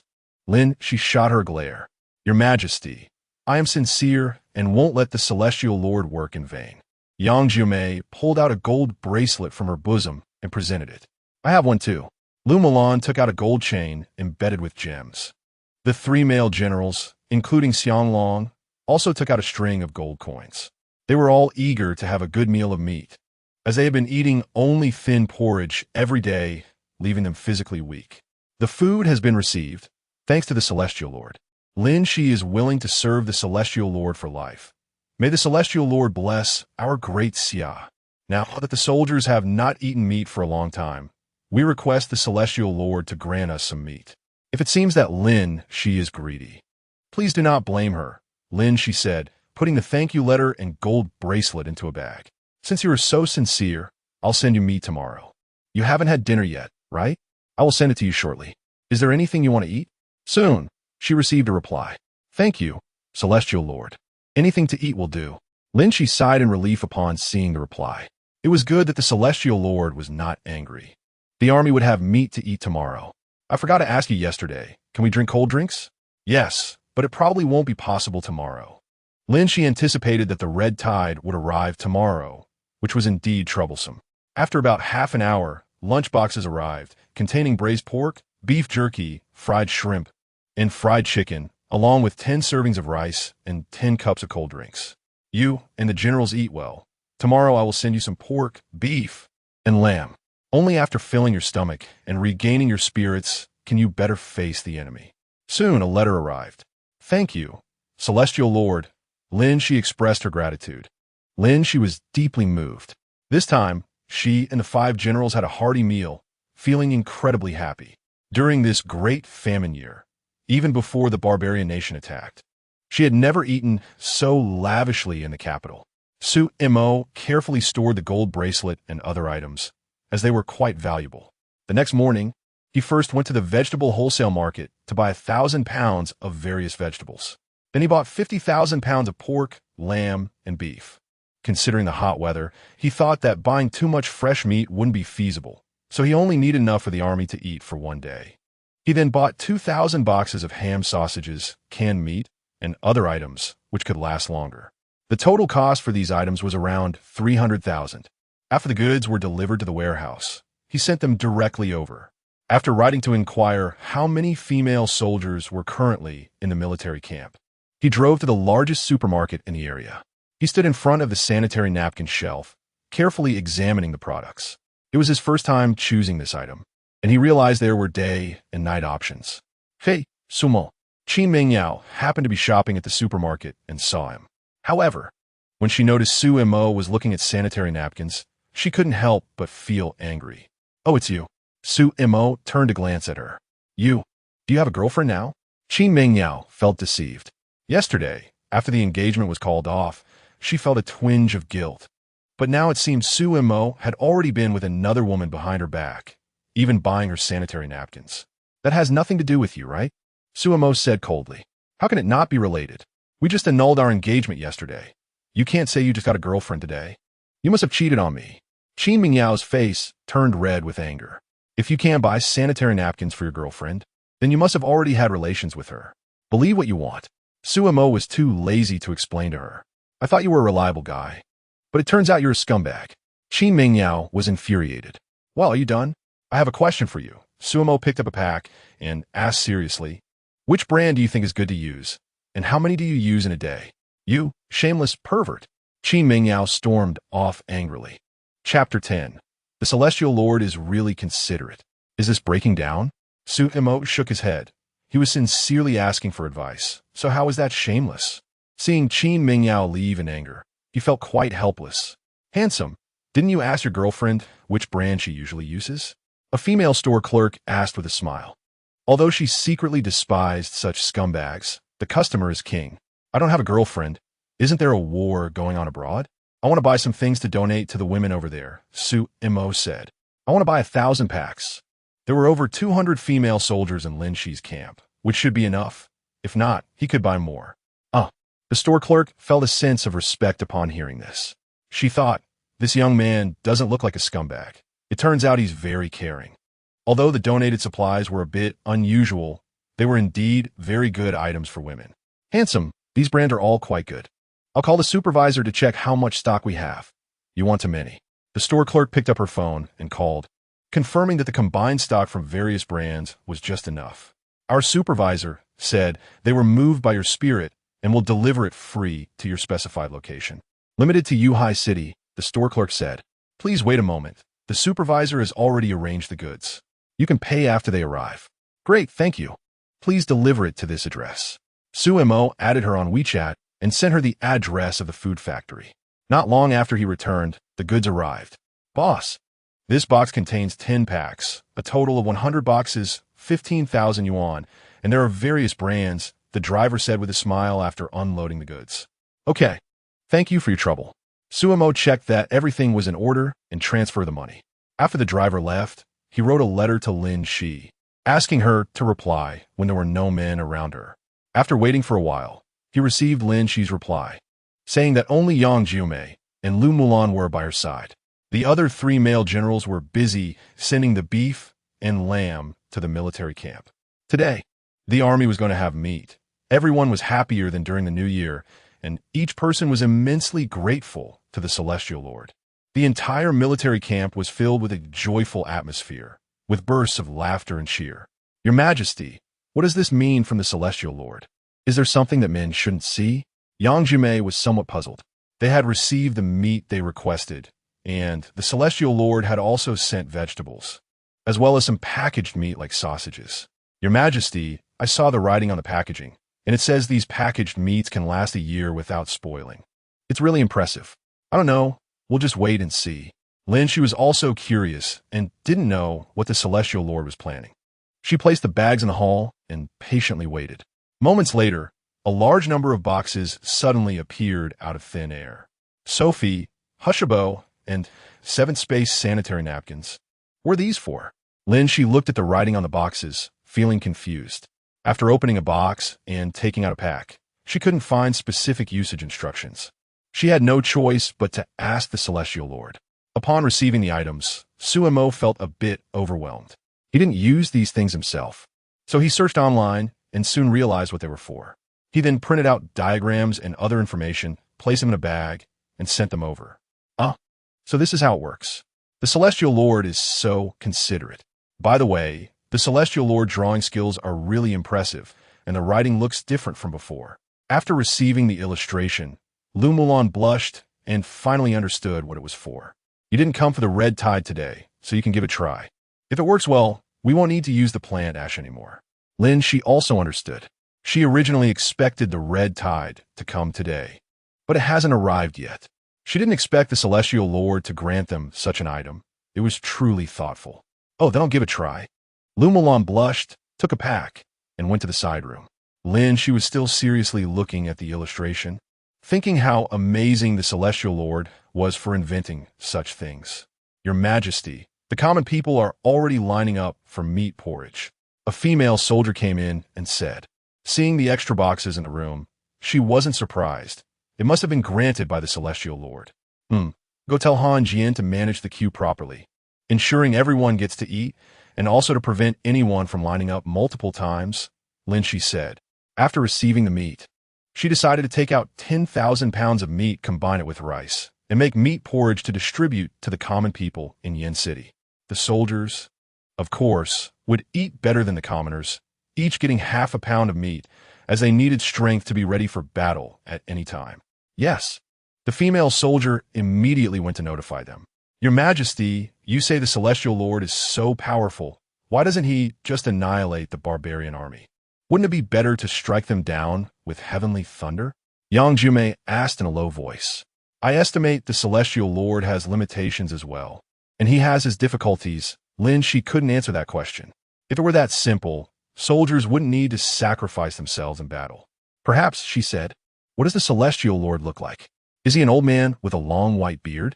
Hee. Yang Jumei asked with a smile. In the statues they worship. That is basically the image. I don't know. How can we mere mortals see the truth of the Celestial Lord? Lin, she shook her head. But one thing was certain. The Celestial Lord has lived for a long time, perhaps since the beginning of creation. We must maintain respect, believe in him, and be grateful. If he feels our sincerity, he should not abandon us. Yesterday we provided water to the common people, and today we are giving the meat porridge. The barbarian army will surely receive news and learn that we have supplies. Will they come to attack the city again? Yang Jumei became somewhat serious. There must be spies from the barbarian nation in both the army and the city. This is unavoidable. Similarly, they have also infiltrated the barbarian army with insiders. That is possible, Lin Xi nodded. Is there any news from the insider in the barbarian army? There hasn't been any news these past 2 days. I don't know if they were discovered or if there was simply nothing to report. Yang Jumei shook her head. If the barbarian army attacks the city again, it is likely to be a fierce battle. Previously, the barbarian army hoped to exhaust them, which is why there has been no fighting in recent days. If they find that this plan is ineffective, they will surely attack the city. Later you should go inspect the city wall defenses again. We must not be careless. Lin Xi lightly tapped the table with her finger. We can also consider conscripting some soldiers in Yen City. With 50,000 against 200,000, the disparity in forces is significant. If it weren't for the sturdy high walls of Yen City, they would have been slaughtered by the barbarian army long ago. Now, Yen City still has over 90,000 common people, and recruiting another 10,000 should be feasible. The previous reluctance to conscript was due to insufficient military rations. But now it is possible. Then I will send someone to post the conscription notice shortly, Yang Jumei agreed, with the Celestial Lord helping them. Subsequent military supplies should not be an issue. As they were discussing this, they suddenly heard Lu Mulan scream in pain. Their expressions changed, and they hurried over, knocking on the door. General Lu, what happened? Yang Jumei drew her sword. It's nothing at all. I just felt that the sanitary pad was a bit crooked and wanted to take it off to reapply it, but it was stuck on too firmly, and it hurt too much to tear it off, came Lu Mulan's voice from inside. You fool, you must have applied it the wrong way. The sticky side goes on the underwear. Lin Xi was both angry and amused. She had paid particular attention to this detail when looking at the illustration. Yang Jumei suddenly thought of something and laughed, clutching her stomach, tears streaming from her eyes. Chapter 11. Conscription of 10,000. Lu Mulan blushed as she came out of the room, looking at Yang Jumei, who was laughing like a shrimp, with a hint of annoyance on her face. You stop laughing. This is something granted by the Celestial Lord, and it's normal to make mistakes the first time using something you've never seen before. Yes, how do you feel? Yang Jumei tried hard not to laugh. Very comfortable. You can try it too. Lu Mulan glared at her. All right, you two ask the female soldiers if they need anything. Give each person a pack first, and tell them how to use it, but make sure they don't apply it the wrong way. Lin, she smiled, as the female soldiers in the army were basically her guards. She returned to the house, and, after a while, her expression changed slightly as she took a pack of sanitary pads to the bathroom. After experiencing it herself, she found it incredibly comfortable. This thing is really convenient. Just throw it away after use. No need for repeated washing, clean and hygienic. If sold to those wealthy women in normal times, it would definitely fetch a great price. Celestial Lord, what is your world like where such things exist? Lin Xi murmured, filled with longing. No wonder everyone wants to become a deity. The world of the gods must be incredibly beautiful. Your Majesty, the meat porridge for the common people is almost ready. You should go say a few words. Yang Jumei said as she walked over. Lin Xi nodded, put on her armor, drew her sword, and rode out. Outside the military camp, the common people were densely packed, lining up to receive porridge, divided into 100 teams. The Majesty has arrived. The common people cheered excitedly upon seeing her. Long live your Majesty. Long live the Celestial Lord. The common people shouted. Being able to eat this bowl of meat porridge today means they won't starve for at least 3 days. Everyone, this meat and rice were granted to us by the Celestial Lord. The deity is now watching over us. In the battle against the barbarian army, we will surely win. Lin Xi shouted loudly. We will surely win. The soldiers and common people cheered loudly, believing that the gods were helping them. So what was there to fear? Start serving the porridge. Lin Xi gave the order. The common people held their bowls and trembled as they took a sip of the fragrant meat porridge. Tears of happiness streaming down their faces. Although there were only a few shreds of meat in the porridge, it was an extreme luxury for them. Yesterday, the Majesty provided them with water, and today, they received meat porridge. Their feelings of goodwill and loyalty toward the Majesty's sword, and they regained some confidence in the battle against the barbarian army. They truly believed that the gods were helping them. Otherwise, during the Great Famine, the royal family was extremely frugal with their food and drink. How could there be excess meat for the common people? Originally non-believers, the common people had now become devout followers. Qinbu squatted in a corner, drinking the meat porridge with a complicated expression. He had become a spy for the barbarians in exchange for a vegetable pancake, but now he was drinking the meat porridge granted by the Majesty. Thinking of the 200,000 elite barbarian troops outside and only 50,000 soldiers inside the city, it was only a matter of time before the Great Xia would face defeat. Feeling slightly reassured, he finished the porridge and secretly went to report. Dad, this meat porridge smells so good. It tastes amazing. Thank you, Your Majesty. Thank you, Celestial Lord. The girl greedily ate the porridge, declaring it the best meal she had ever had. You can only eat half a bowl. Little kids shouldn't overeat. Save the rest for me. Her father glared at her. Hearing this, the girl looked pitiful, wanting to cry but not daring to. Such delicious porridge, she could drink 3 bowls. But after finally queuing up to get a bowl, her dad only let her drink half. I really don't think you deserve to be a father. Yang Jumei happened to overhear and frowned. This bastard wants to eat his own child in turns. If it weren't for the emperor's order forbidding him, we might not have seen this child today. General, you don't understand the suffering of the common people. Today, we had a bowl of porridge, and we don't know when we will have a proper meal again. I drink a bit more just to stay alive. The Zhao family's lineage must not be cut off. The girl's father, Zhao Chusheng, said awkwardly. He has 3 daughters and no sons. The 2 older sisters of the girl have already been exchanged with other families for food. Once this great famine passes, he plans to marry again and must have a son to continue the Zhao family line. Seize him and put him to work. Lin Xi couldn't bear it any longer and shouted at Zhao Chusheng. Several soldiers immediately captured him and took him away. Dad. The girl was frightened and didn't know what to do. What would she do if her dad was taken away? Little sister, come here. Lin Xi waved at her. After Yang Jumei searched the girl, she let her approach. Your Majesty, please spare my dad. He is my only relative left. I beg you. The girl cowed out. What is your name, and how old are you? Lin Xi asked. Zhao Niandi, for years old, the girl said timidly. Niandi, your dad won't die. He just want to do some work. Lin Xi felt a pang of sympathy seeing her bony frame, bare feet, and only a pair of tattered pants with no top. There are far too many citizens like this in the Great Xia today. Niandi, come with me from now on. Once we win the war and return to the capital, I will arrange for you to study and learn to read. Lin Xi said after some thought. Thank you, Your Majesty. Zhao Niandi felt relieved upon hearing that her dad wouldn't die.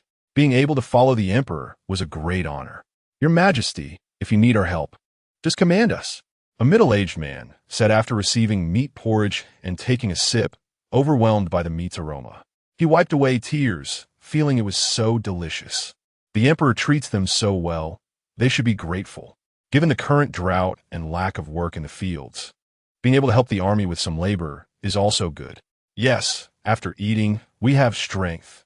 Idleness is also idleness, the common people said one after another. Lin Xi felt warm inside upon seeing this scene. Just in time, I plan to recruit 10,000 soldiers. Anyone who joins the army will at least get 1 meal a day, and the monthly military pay will be 1 Great Xia gold coin. Lin Xi announced. The army supplies are still not abundant, and physical labor requires food support. It wouldn't be right to let the common people work for nothing. So this recruitment is just right. Yang Jimei arranged for people to post the recruitment notice and instructed the soldiers to mention this while serving porridge to the common people. Soon, the recruitment of 10,000 soldiers was completed. People weren't focused on the money. Nowadays, gold coins are worthless during this great famine era. Everyone wants food, not money. Being able to eat 1 meal a day is already a good treatment. For most of the common people in Yen City, having a bite to eat every 2 or 3 days is already good enough. Lin Xi took Zhao Nindi back to the courtyard and had a guard change her into a new set of clothes. Heavenly Sovereign, the personal items have been received, solving one of the troubles for the female soldiers. Thank you for being so considerate, Lin Xi said, taking out a piece of paper, tearing it in half, and writing a letter on one half. After receiving the reply, Suemo smiled slightly. He didn't know why he felt particularly energetic today. Perhaps it was due to the joy of helping others. Just as he was happy, he suddenly heard someone knocking on the door. Stepping outside, he saw over 100 people shouting outside. What now? Sumofronith. Boss Su, we are employees of the food factory. The company still owes us a month's salary, said a middle-aged man. Upon hearing that Suemo had cleared a debt of 10 million to suppliers, they quickly banded together to demand their wages. Wang Yugue, how many pits have you buried me in? Sumokerstein. He thought he only owed the suppliers 10 million, but it turns out he also owed the workers' wages. Chapter 12. Ironbone Suemo first called Wang Yugue to confirm the matter and greeted him warmly. Is the previous finance staff still around? Suemo hung up the phone and helplessly called out. The company owed money to the employees, and it had to be paid. Some of the older employees had been with the company for over 10 years. He couldn't let them down. Boss, I'm the finance manager, Chao Yi. A young woman, around 24 or 25, raised her hand and walked over. Suemo glanced at her. She was quite good-looking, and her figure was outstanding. Come with me to the office. The rest of you wait here, Suemo said. Chao Yi followed him to the finance room, only to find that the computers were gone. The computers were still here when we left, she muttered. It must have been Wang Yugue's people who moved them, fearing that evidence of his wrongdoing would be discovered. Suemo cursed that old bastard again in his heart. His own uncle was really something. Boss, do you have a computer? I need to log into the finance system. Chao Yi looked at him. Suemo had no choice but to take her to his small office and let her use his laptop. Boss, you live here now? I heard this was the office where the chairman started the business back then, and it has been preserved ever since, Chao Yi said, glancing at the blanket on the small bed as she logged into the finance system with a laptop. Suemo looked and saw that there was indeed not a single cent left in the company account. Chao Yi pulled up the list of employees owed salaries. 150 employees owed a month's wages, amounting to nearly 2 million. Wait, why are these few people's salaries so high? They get 50 or 60,000 a month. Sumo noticed that the majority of the workers' salaries were only 4 or 5,000, but 8 or 9 people had particularly high salaries. Chao Yi's salary was around 10,000, which was normal. These salaries were set by Wang Yugue. The high-salary people you see are either his relatives or mistresses. Gao Yi Muta. Wang Yugue had even tried to use his position to pressure her, saying that if she became his mistress, he would give her a monthly salary of 50,000. She had rejected him on the spot, thinking he was ridiculous. No wonder the food factory went bankrupt under his management, that bastard. So Montag was furious. Are there attendance records? Check those connections. If they don't have attendance, don't pay them. Wang Yugue was truly despicable. He wouldn't pay the workers while still not repaying the suppliers, just waiting to trap him. Yes, we have an attendance system. I also handle HR work, Chow E said, pulling up the attendance records. Most of those connected individuals had basically not clocked in. Pay the ordinary employees today. And don't pay those people. If they want to sue, let them.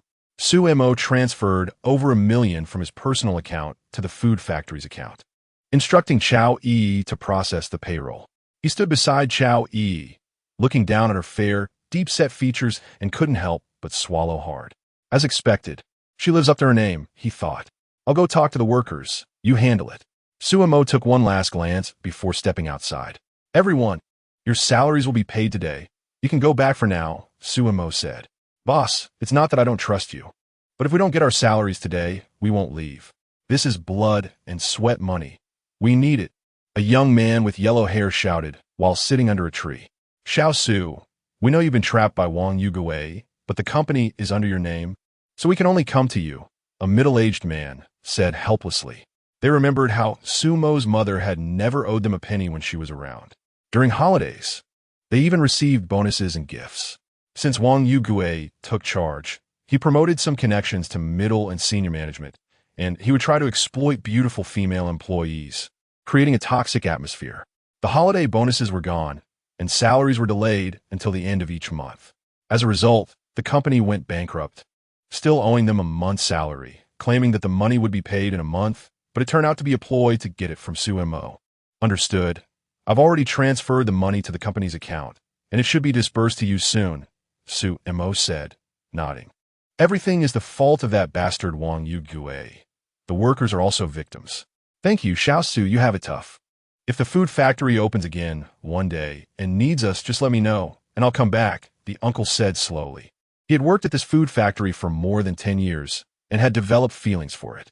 Thank you, uncle. I'll notify you when the time comes. Su Mo smiled and turned to head to the office. At that moment, Chow E wanted to find something to prop up her mouse, but when she opened the drawer, she saw the red belly band. Oh no, Su Mo seems quite honest. I didn't expect him to be so playful. Is this a piece of lingerie? Chow E hurriedly closed the drawer, her face turning red. What's wrong? After a while, Su Mo walked in. It's almost done. Everyone will receive their salaries soon. Chow E quickly replied.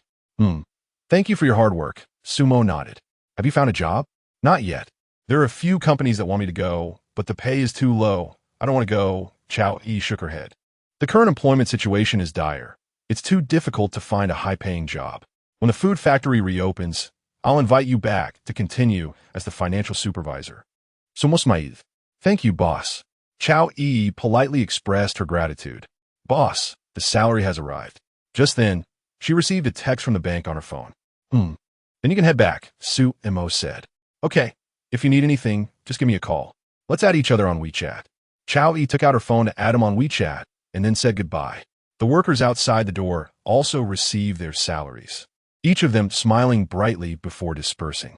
General, the spy reports that today the Great Xia army distributed meat and rice porridge to the people.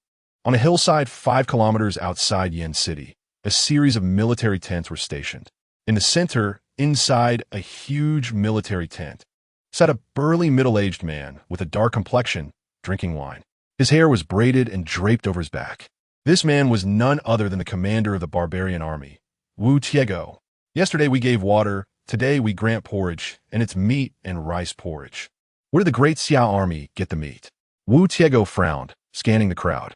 According to reliable information from insiders in the Great Xia capital, no supplies have been sent to Yen City. This was also why, after the previous 2 failed sieges, he decided to starve the Great Xia army to death. But now the situation had changed, and he needed to adjust his strategy. It is rumored that water, grain, and meat are all granted by the true God. One of his subordinates whispered, Haha, that's really laughable. However, Lin Xi's move is indeed clever. It can boost the morale of the troops. Wu Tiego naturally did not believe it. If the Great Xia nation truly had the protection of the true God, it wouldn't be in such a state. General, what should we do next? A young commander asked. The fact that the Great Xia army can provide surplus water and grain to the people indicates that they indeed receive supplies. We just don't know who gave it to them. Wu Tiego pondered for a moment and said, In this case, we can only launch a strong attack. In these 2 days, train the soldiers and study the siege strategies. On the 3rd day, we will attack the city and take it in one fell swoop. The soldiers have become lax in recent days, just waiting for the Great Xia army to run out of supplies and either retreat or surrender. They hadn't even been training. Instead, they had been playing and sleeping in the military camp, all thinking Yin City was theirs for the taking. Yes, several generals clasped their fists and immediately went out to organize and train the soldiers. When I capture the Great Xia Empress after we take Yin City, I will make you plead for mercy beneath me. Wu Tiego laughed heartily, raising his head to finish a bowl of wine. Chapter 13. Strengthening the Composite Bow, Your Majesty. We received news from the insider that the barbarian army plans to attack the city on the morning of the 3rd day, knowing we have water and food. Yang Jiumi hurriedly reported. Lin Xi's expression changed. The current disparity in troop strength was too great, with only 60,000 soldiers, including the 10,000 new recruits gathered today, against the well-equipped barbarian army of 200,000. Should we ask the true God for help and come up with a strategy to repel the enemy? Yang Jiumi asked. The true God has already granted us water and food. We are immensely grateful. We cannot rely on the true God for everything, lest we annoy him. Most matters still depend on ourselves. Lin Xi shook her head. If we rely entirely on the true God, what will we do if one day he ignores us? Your Majesty is right. Yang Jiume's face turned red. In these past 2 days, whatever they needed, the true God granted them. They had subconsciously started to depend on him whenever they encountered difficulties. She called the other generals together to discuss the city's defense strategy. Just then, Lin Xi received a message from the true God, asking what she was doing.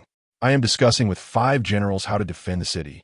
The barbarian army will attack in 3 days, Lin Xi replied. After receiving the message, Su Mo frowned. Currently, the military strength disparity between Great Xia and the barbarian nation was too large. Even if they held the city, it would likely result in heavy casualties. He wished he could fly abroad and buy thousands of machine guns to send over, wiping out the barbarian army in one go. But he didn't even have a passport, and getting a visa would take time. There was simply no time left. He took out his phone and searched online for some weapons. He saw a video from a foreign blogger using a powerful composite bow to pierce through a wild boar's skull. This thing had considerable lethality, but it probably wouldn't be easy to buy. Su Mo was quite shocked after seeing it. This would definitely be a major weapon on ancient battlefields.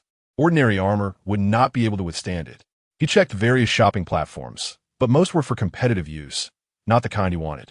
Then he searched for short videos and indeed found a few bloggers posting about powerful composite bows, with comments saying things like "too intense" and "this is extreme." With a try-it-out attitude, Su Mo privately messaged a few bloggers. Only one replied, and they added each other on WeChat, chatting via voice for a while. Su Mo said he was in foreign trade and had foreign clients needing such products. The other party was very cautious, repeatedly confirming that he wasn't using it domestically before feeling at ease and asking him to meet in person. If he truly wanted to buy, he would have to pick it up himself. They wouldn't ship it. Su Mo got the address and was surprised to find that the other party was also in Yanhai, so it would be easy to arrange. As it was getting late, they agreed to meet the next morning. Su Mo then ordered a sumptuous takeaway and hot milk tea for Lin Xi, without mentioning the composite bow. The next morning, he drove to a village in the outskirts of Yanhai. "You must be Boss Su." A middle-aged man in a floral shirt and sunglasses approached him. "That's me, Mr. Li." Su Mo recognized his voice as the person he had talked to yesterday. "Mr. Li, you are truly accomplished at a young age. Which countries do you export to?" "Mr." Li offered him a cigarette. "I don't smoke." "Thank you," Su Mo replied. "I export to Saudi Arabia, Mr." Li nodded and led him into a large courtyard with a production workshop. Su Mo saw rows of powerful composite bows hanging on the shelves inside. "Mr. Su, we use materials like carbon fiber and other composite materials, with molds heat-pressed into shape, combined with aluminum alloy pulleys, which can save more than 80 of the effort. This allows a girl who could originally pull a traditional 30-pound bow to easily draw a 90-pound bow with a modern enhanced composite bow. With such a high mechanical advantage, users can concentrate more energy on aiming and adjusting their posture, allowing for higher arrow speeds. We have added optical sights to the compound bows, which significantly improves accuracy. The penetrating power is also astonishing. It can easily penetrate side plates. Mr. Li picked up a compound bow and shot at an iron plate in front of him. With a bang, the 1 centimeter thick iron plate was pierced through. Wow, impressive! Su Mo was greatly shocked. Such enhanced compound bows could completely ignore armor and shields on ancient battlefields. What is the range? When fully drawn, the range can reach 600 yards, over 500 meters. Mr. Li handed over the enhanced bow. Su Mo picked up an arrow and shot from 300 meters away, hitting the iron plate. It really didn't take much effort. It's completely fine for girls to use. How about that? Are you satisfied? Mr. Li asked with a smile. He is quite confident in his product, and their main business is also export. However, the market is not good right now. Otherwise, they wouldn't take on scattered customers like Su Mo, which poses potential risks. How much is it? Su Mo asked. 11,000 for 1 bow, including 20 arrows, Mr. Li replied. How many do you have now? Su Mo thought the price was not cheap, but it was really useful. Currently, we only have 200. Mr. Li glanced at him.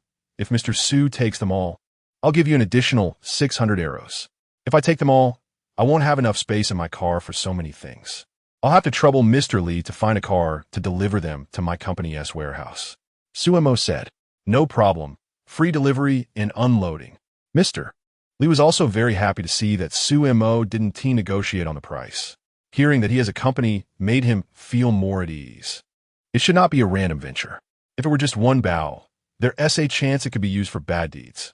Su Mo transferred 2 million and sat in the yard with Mr. Li drinking tea, watching the workers load the bows and arrows onto the truck. Mr. Su, if you need anything in the future, you can come to me again. I'll give you a discount. Mr. Li felt good after receiving the money. How is your production capacity? Su Mo asked. Under full power, we can produce 50 bows a day, ensuring quality and quantity. Mr. Li took a sip of tea. I'll order 300 bows. You can start producing them. How much deposit do you need? Su Mo opened his bank account and found he had less than 600,000 left. 50,000 will do. Mr. Li was overjoyed upon hearing this. From now on, for every bow Mr. Su orders, I'll match it with 50 arrows. I didn't expect to have a big customer. This is a pleasant surprise. Su Mo transferred the deposit, and after seeing the loading completed, he left. He wouldn't be doing anything bad, would he? After Su Mo left, a middle-aged woman walked over and murmured, somewhat worried. This kid looks like a recent college graduate. Having his own company should be fine. Mr. Li lit a cigarette, feeling good after clearing the inventory. After Su Mo returned to the food factory, the truck arrived shortly after. He looked at the compound bows in the warehouse and didn't rush to send them over. He searched for tutorials online, printed them out, and sent them over through a bag. 200 bows are a bit few, but they should suffice for emergency city defense. Kill the king before the thieves. Using the long-range advantage of the compound bows, catch the enemy general off guard. Su Mo thought for a moment and wrote another letter. Chapter 14. Tang Lao, Lin Xi, and Yang Jimei were discussing strategies to deal with the next siege by the barbarian army. In the next few days, they would urgently reinforce the city wall defenses, creating more forks, catapults, and other siege defense tools. They could only passively defend now. Actively attacking was out of the question. The army's archery supply was severely inadequate, and their range was much shorter than the barbarians' longbows, which put them at a disadvantage. The effective range of the Great Xia.The bows is 100 meters, while the barbarian S is 150 meters. Don't underestimate the 50-meter difference. During battle, the enemy can kill you while your arrows fall short. Additionally, the gap in armor and weapons is significant. Their only advantage is the solid and high city walls of Yin City. Once the city falls, 60,000 soldiers and all the citizens would undoubtedly perish. Fortunately, the Celestial Lord sent water and food, preventing the soldiers from fighting on empty stomachs. Now everyone knows that the Celestial Lord is helping them, which has greatly boosted morale. Your Majesty, this siege by the barbarian army is bound to be extremely brutal. Why don't you leave Yanjing and return to the capital? Yang Jiumei suggested. The gap in strength between both sides is still too great. There is no guarantee that we can hold. If Yin City falls and your Majesty is captured, the Great Xia would be completely finished. Retreating to the capital would at least provide one last chance for defense. I'm not going anywhere. I'll stay in Yin City with you. Lin Xi was very determined. If she left, morale would surely drop, and the chances of failure would greatly increase. Moreover, once Yin City falls, there would be no more barrier for the capital, and the barbarian army would break into the capital in one go, leading to the same demise. The generals were deeply moved upon hearing this. If Lin Xi had abdicated a few years earlier, the Great Xia under Lin Xi's leadership would not have declined to this extent. In the future, don't persuade me about this kind of thing. Think more about strategies to defeat the enemy, Lin Xi said. Just then, suddenly from the bag, a number of large curved bows flew out. This is a gift from the Celestial Lord. Lin Xi and the others were overjoyed. She looked at the instructions and Su-Mo's letter, feeling deeply touched. This thing can reach a range of over 500 meters and claims to penetrate iron sheets. It's incredible. Is this thing really that powerful? Huang Zhong picked up a compound bow, pulled the bowstring, frowned, feeling that it didn't have that much strength.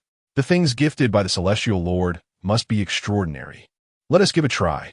Lin Xi instructed Yang Jumei to find 2 sets of armor, stack them together, and place them on the target. Huang Zhong took an arrow, aimed, and shot. With a bang, the arrow pierced through the armor and flew out. Lin Xi and the others were stunned. This thing called the enhanced compound bow is too strong. Great. With such a weapon, the barbarians' armor and shields are as good as non-existent. It's a pity there are too few, only 200. Huang Zhong was overjoyed and couldn't put it down. The Celestial Lord said to kill the king first when dealing with thieves. If we can catch Wu Tiegu off guard and shoot him, the barbarian army must fail in this siege. Lin Xi smiled. That's a good idea. We absolutely cannot let the news of our possession of this compound bow leak out. Yang Jumei said we can find some trusted individuals to practice with this compound bow. If spies learn that they have such a powerful weapon and inform the barbarians, Wu Tiegu will definitely take precautions, making it difficult to catch him off guard. We currently have 200 enhanced bows. Each of us will take one, and the rest will be handed over to my guards, who will secretly train in the courtyard without raising suspicion. Lin Xi thought for a moment. That sounds great. The other generals agreed. This enhanced bow is very easy to use, and its accuracy is high, making it completely fine for female soldiers. Celestial Lord, we have received the compound bows. Such a powerful weapon will surely slay enemies everywhere. Thank you, Celestial Lord. We're not sure what you like, but we also want to express our gratitude better. After Lin Xi finished writing the letter, she took off her jewelry from around her neck and placed it in the bag. Last night, she only told the Celestial Lord that they were discussing strategies for defending the city and did not ask for the Celestial Lord's help. Yet the Celestial Lord still bestowed such battlefield weapons, which deeply moved her. Su-Mo looked at the meager balance in his bank account and sighed that money really doesn't last. He was planning to buy some armor and other items for Lin Xi and the others, but he simply didn't have enough money. Just as he was thinking about selling something, he saw Lin Xi's reply letter along with a string of jewelry. The jewelry even still had warmth. It must have been her accessories. He didn't rush to reply, putting away the jewelry. He took out the gold bracelet he received yesterday, the gold chain inlaid with gems, and 3 strings of gold coins. Inside the gold bracelet, there were traditional characters stating Great Xia Orthodox Year 9, customized by the Yang family. The gold bracelet has the inscription Daxia Zhengtong Year 8, customized by the Liu family. The other 3 strings of square-hole gold coins have the inscription of Zhengtong gold coins. Su-Mo brought these items to Ma Yuchen. Little Su, tell me honestly, did your father collect a lot of things from the Daxia kingdom? Ma Yuchen was very shocked after seeing these items. Su-Mo had already sold 2 pieces of Daxia gold bars and brought these items today. Who knows, there might be more interesting things to come. How could he not be surprised? He carefully confirmed that these items looked very new, seemingly just a few years old, but they would be difficult to replicate with modern technology. More importantly, no one would be foolish enough to replicate unrecognized dynasty antiques. There are some, Su-Mo smiled. To be honest, this bracelet and the bracelet are worth much more than the gold bars. I can't eat it now. I still need to find someone. It's the Tang Lao who bought your first gold bar. He has the economic strength. He is the biggest player in our Donghai province. Ma Yuchen looked at these 2 items with great fondness. They were truly exquisite. Although they were not royal artifacts, There were definitely items that only powerful families could possess. But unfortunately, my financial resources are insufficient. I like them, but can't afford them. Don't worry, they are all reliable people, and they are very familiar with your dad. You even hugged him when you were a child. Ma Yuqing seemed to see his concerns and said with a smile, "That's fine," Suemo nodded. Soon, Dan Lao, wearing thick glasses, arrived, and after seeing these items, he kept praising them as good things. Little Sue, the bracelet, and the 3 strings of gold coins. I want them all. I'll give you 100 million in total. Is that okay? Dan Lao asked. These items all had inscriptions, which greatly increased their value. As more items from the Daxia Kingdom come to light, it increasingly proves the genuine existence of that period of history. Perhaps there will be enormous historical discoveries. Sure. I want the money now, Su. Imo nodded. No problem. In the entire Donghai province, there are not many people who can do such a large private transfer. Tang Lao smiled and made a phone call. After a while, Su Mo received a bank SMS notification. Looking at the long string of zeros after the one, he felt quite pleased. In the future, if you have good things, you can come directly to me. My office is very close to here, Tang Lao said. After seeing Ma Yuqing nod, Su Mo took Tang Lao's phone number and added him on WeChat. Ma Yuqing didn't mind. Mainly, he couldn't afford such good things. His strength didn't allow it. Tang Lao is very good. Don't worry about Su Mo being at a disadvantage. Now that I have so much money, what I want to do? Ma Yuqing asked with a smile. This little goal is accomplished. It would be a lie to say I'm not envious. It must be the spirit of the teacher in heaven protecting us, not allowing Wang Yugue to steal these things.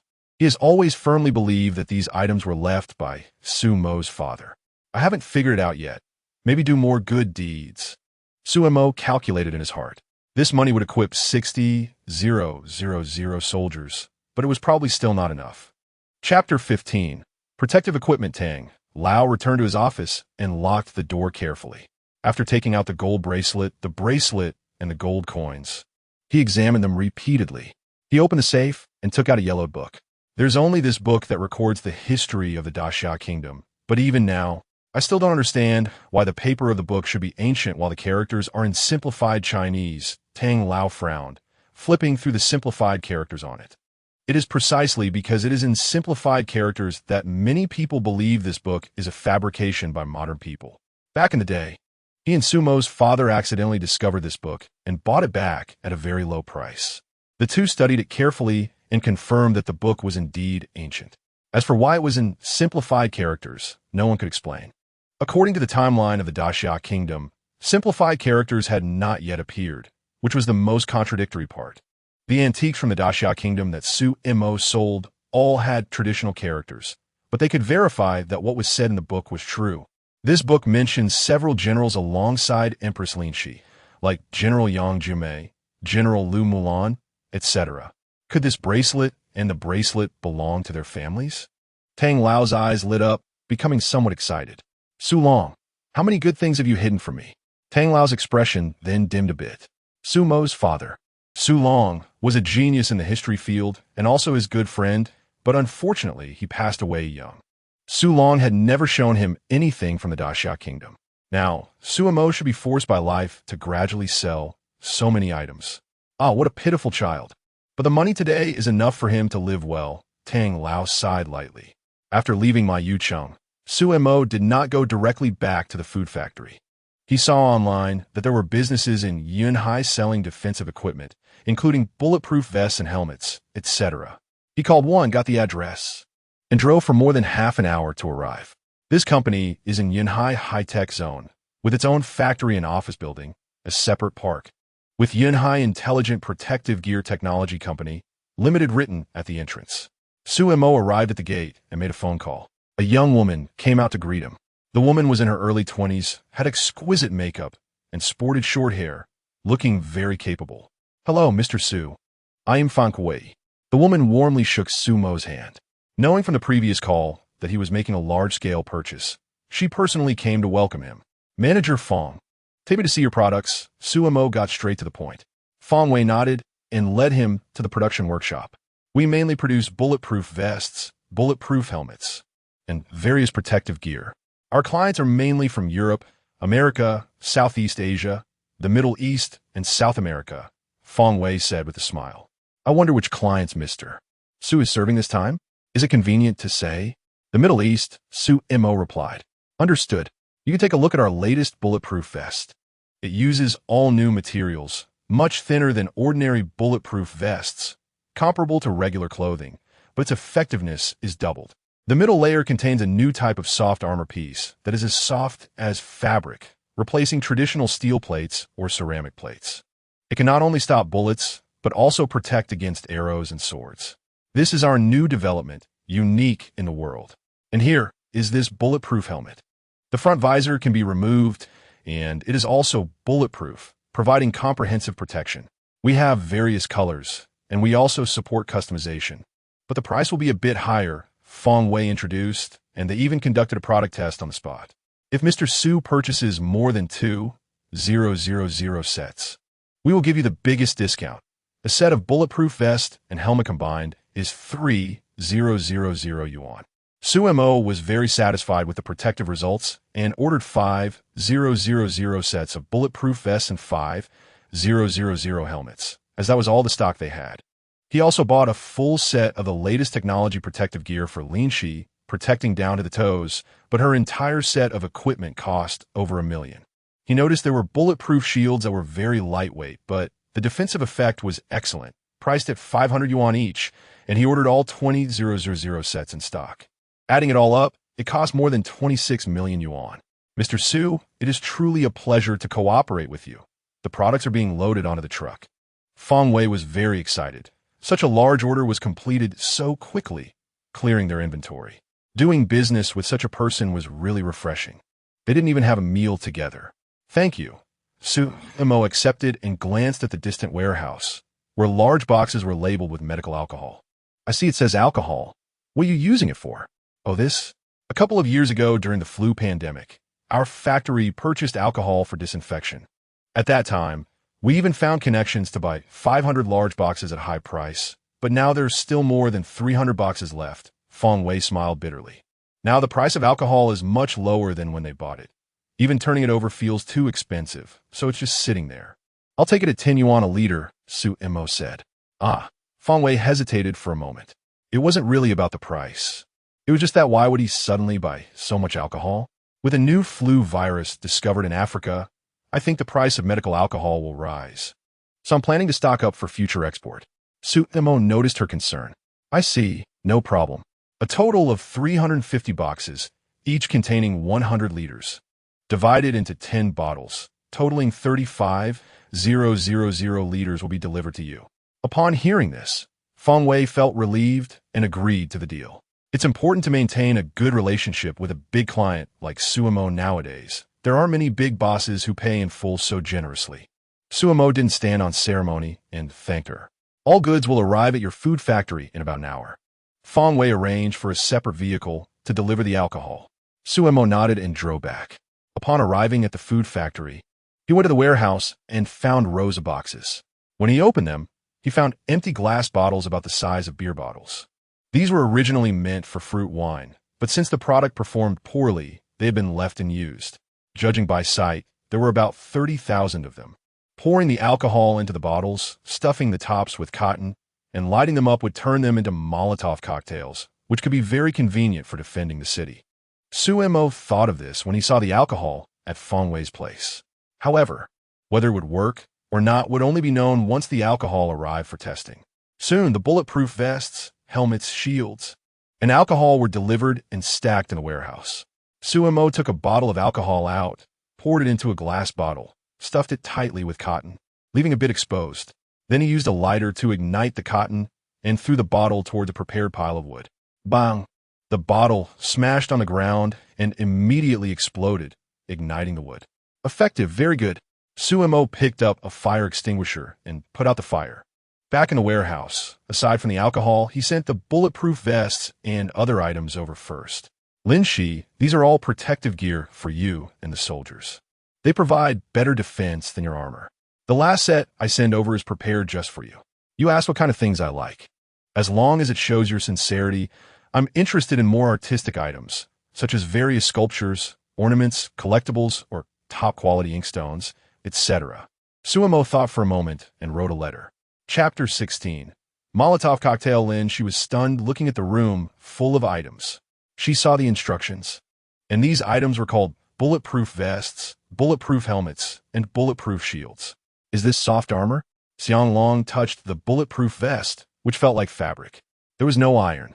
Could it really replace their heavy armor? Their armor was heavy and gave a sense of security. But this bulletproof vest was light and looked like it could be cut through easily. Then Xianglong drew his long sword and stabbed down hard. To his surprise, the armor didn't break at all. One should know that his sword strike would have cracked ordinary armor. He then placed a bulletproof helmet on the ground and struck it hard with his sword. Bang! The sword broke.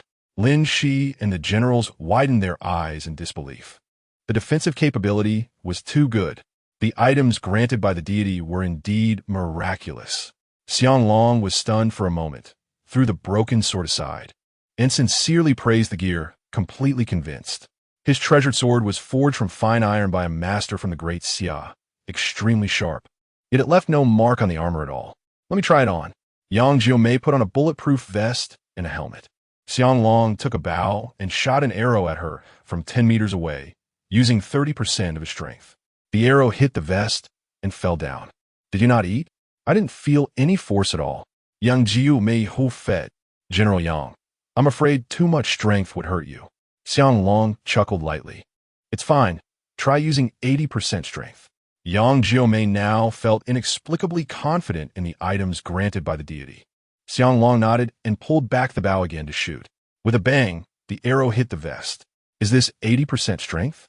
Yang Jiumei frowned. I didn't even feel any pain. This soft armor absorbs force too well. Such a miraculous soft armor. I love it. No need to wear heavy iron armor anymore.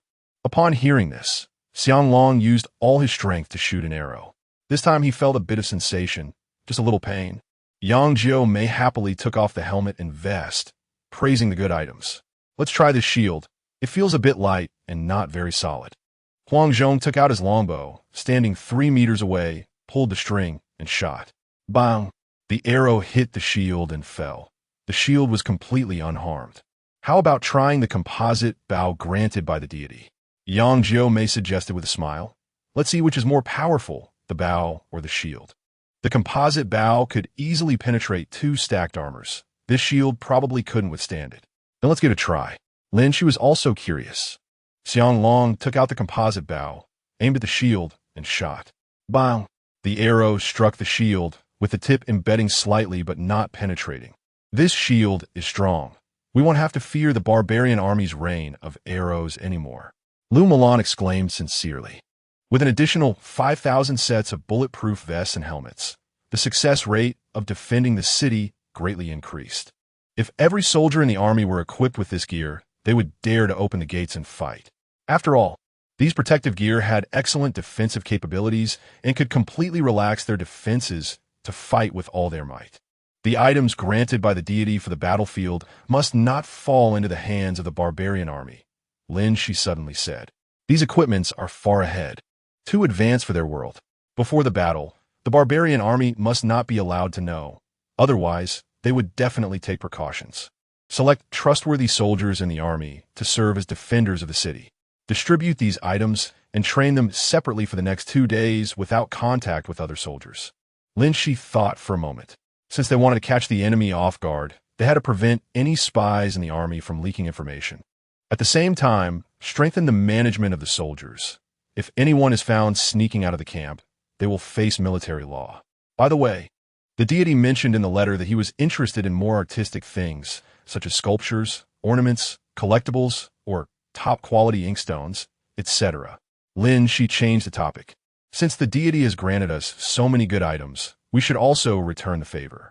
There are plenty of these things in the capital, and some noble families in Yin City have them too, Lu Mulan said. I can send someone to get food to trade with them. These items are not abundant in their army, and the quality of what ordinary soldiers have won't be high. What we send to the deity must be the best. The noble families in Yin City should have plenty of good items. If we trade food with them now, they will be very willing. In times of famine, nothing is better than food. You go arrange it. Lin Xi nodded, looking at her inkstone. I brought 5 inkstones this time, all good quality Duan inkstones. I can send 2 first. She went into the inner room, opened the box, and selected the 2 prettiest inkstones. The inkstones were beautifully shaped and carved with dragon and phoenix designs. After thinking for a moment, she brought over a dragon-shaped jade ornament from her desk, as well as her short knife. Since the deity granted them so many items, it would seem insincere to only give 2 inkstones. So she placed the inkstones along with the short knife and jade ornament into a bag. Deity, I have received the bulletproof vests and other items you granted.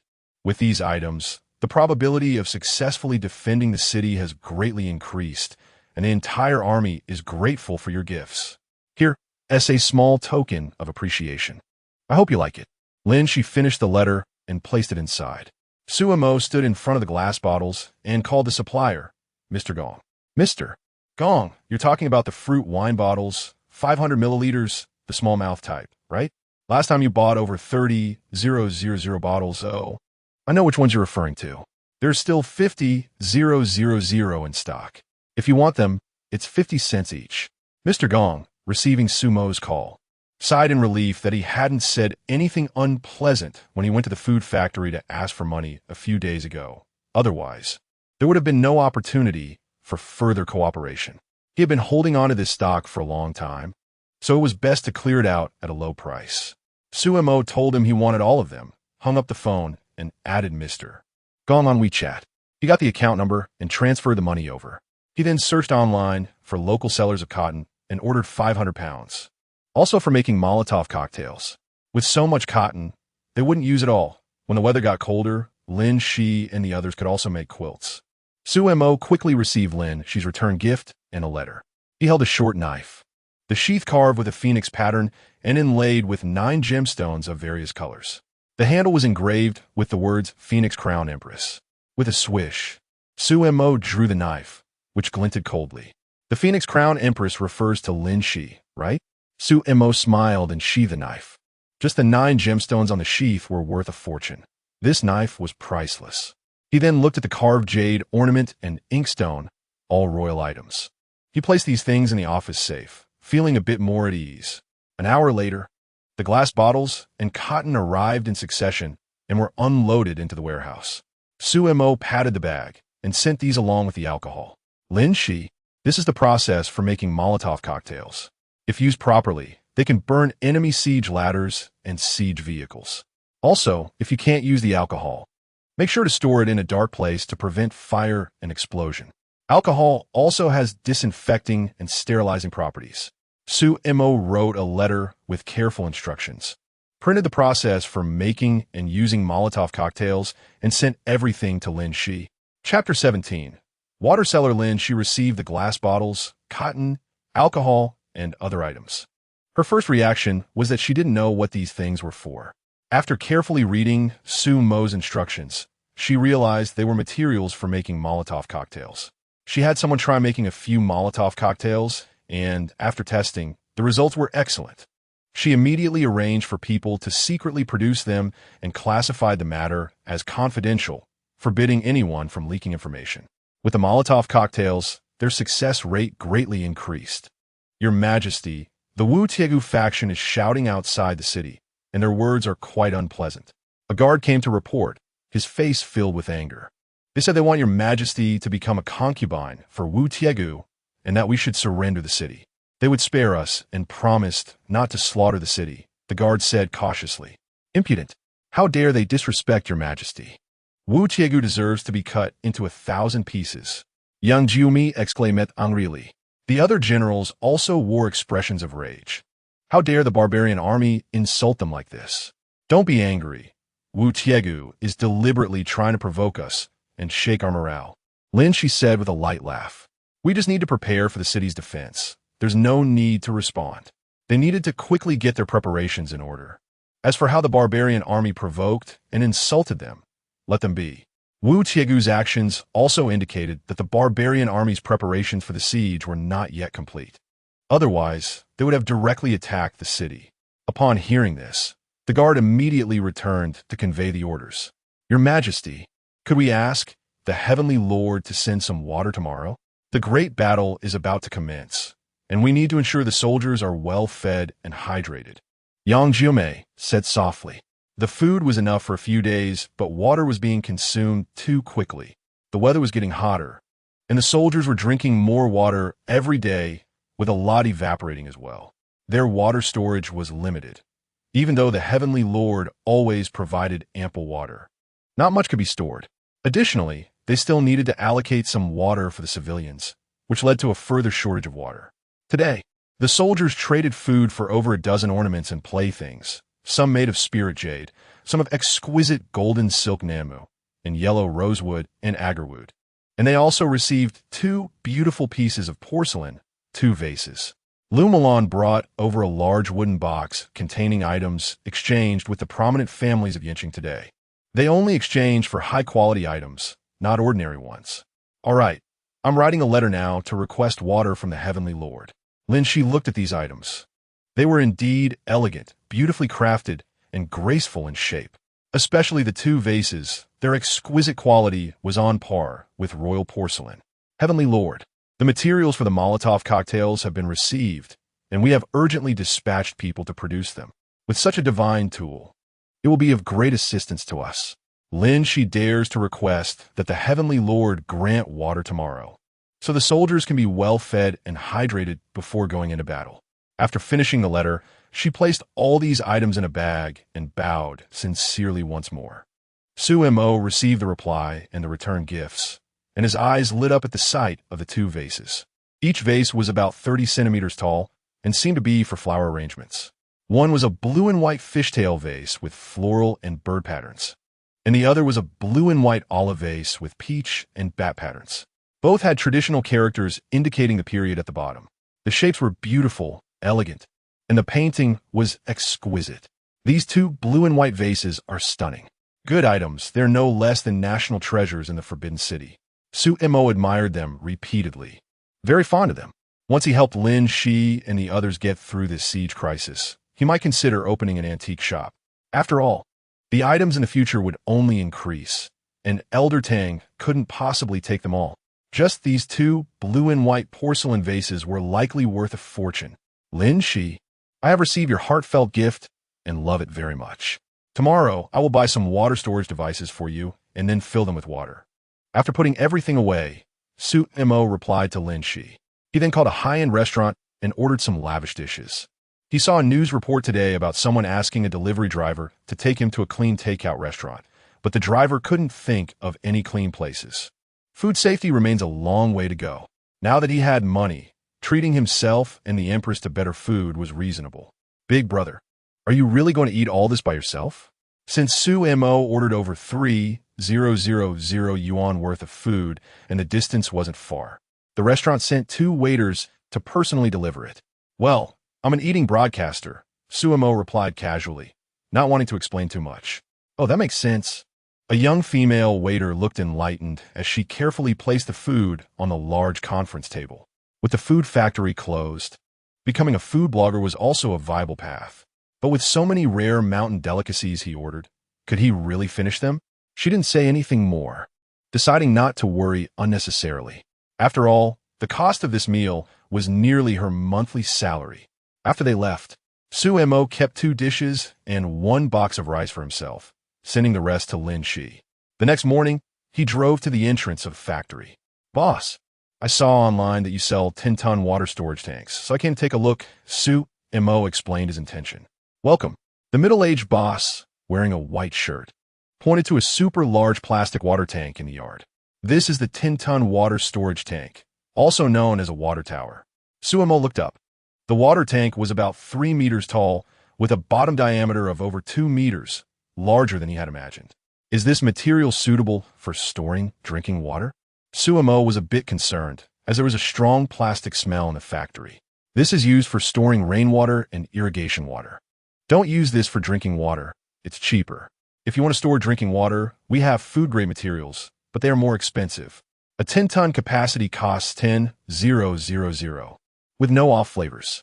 The boss shook his head, explaining that the price varied significantly based on the material. Then I want the food-grade one. How many 10-ton tanks do you have? Su Mo asked. There are 20 large water tanks with a capacity of 10 tons each, and the rest are small ones. The boss said, "I want all 20 of those," Su-Mo replied. 20 of them total 200 tons, which is 200,000 liters of water. It sounds like a lot, but actually, it's only less than 4 liters per soldier for 6,000 soldiers. According to Lin Xi's drinking regulations, it will last 3 to 4 days. Let's get through tomorrow's siege by the barbarian army first, and later I can buy more water tanks or arrange to release water regularly at night. Seeing that he was so straightforward and didn't bargain, the boss gave him 5 small water towers, each with a 1-ton capacity, all food grade, and with interface valves at the bottom. I also want to buy some thicker water pipes, Su-Mo said, noticing that they had water pipes as well, and bought some. He paid for the goods and asked them to deliver them to the food factory yard. He wrote a letter asking Lin Xi to wait in an open area with a bag, as the water tanks were too high and large. After receiving Lin Xi's reply, he sent both the water tanks and the pipes over. Chapter 18. Lin Xi, the little skin girl Lin Xi, looked at the 20 large water tanks, 5 small water tanks, and more than 10 large water pipes in front of her, feeling very excited. With these storage devices, the water reserves would significantly increase. Reducing her anxiety, Jiomei send people to dig 20 large pits, each large enough to hold a large water tank, Lin Xi thought. These large water tanks would definitely be more useful buried in the pits, leaving only the opening exposed. The water wouldn't get so hot from the sun and evaporation would be greatly reduced. Take 3 small water tanks to the army's kitchen and see how they can use them conveniently. Lin Xi thought, the remaining 2 can be placed in my yard. Yes, Mom.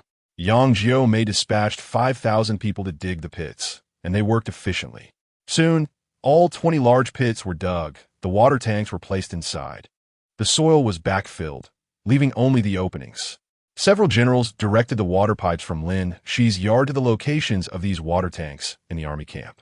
This was instructed by the heavenly respect, as the matter of the bags could not be known by too many people.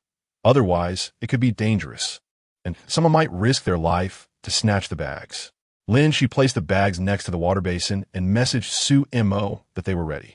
Soon, a large surge of thick and rushing water burst forth, flowing endlessly. Su-Mo watched as the well water continuously poured into the bag and disappeared, opening the valve to the maximum, planning to let it flow for 7 or 8 hours.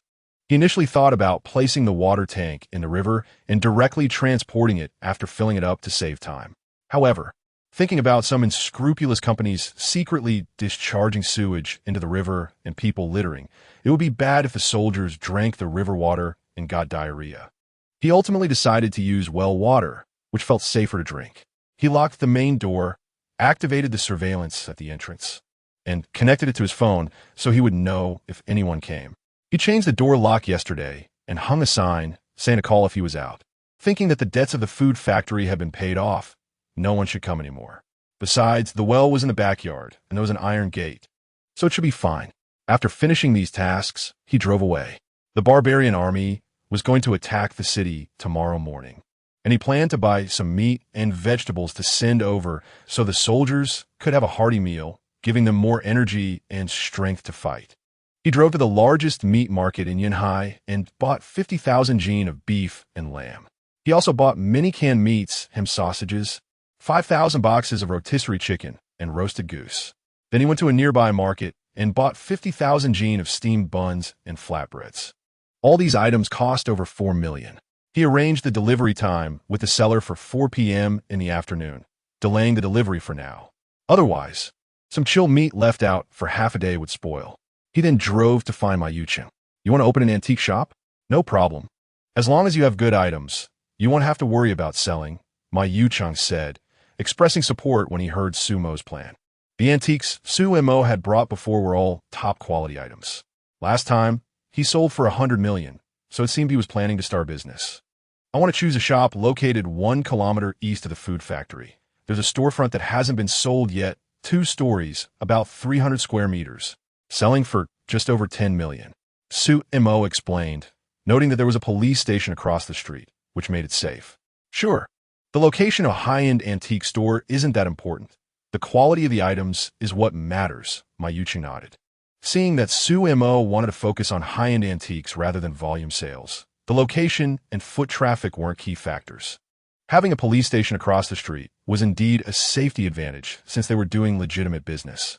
The size of 300 square meters, plus the cost for decoration and anti-theft glass display cabinets, would amount to 3 to 4 million. Ma Yucheng made a quick calculation. Do you know a reliable decoration company? Suemo asked. I know a senior who is also your father's student. He went into decoration later and has a good reputation. If you want to use him, I'll arrange a meeting to discuss it, Ma Yucheng said. Suemo nodded and drove to a shop near the food factory. It was 2 stories high, and he could see the inside was empty through the glass. He took a few pictures and walked a few hundred meters to the sales office. Right now, houses weren't selling well. It had been over a year since they were handed over, and 1/5 of the houses still hadn't sold. This community wasn't bad. On the contrary, the layout was great, and the density was low, with all small villas. However, the price was still high at 31,000 per square meter, with the smallest units being 180 square meters. Hello, sir. Are you here to buy a house? A female sales consultant asked with a smile. Not here to buy a house. Suemo shook his head. Huh?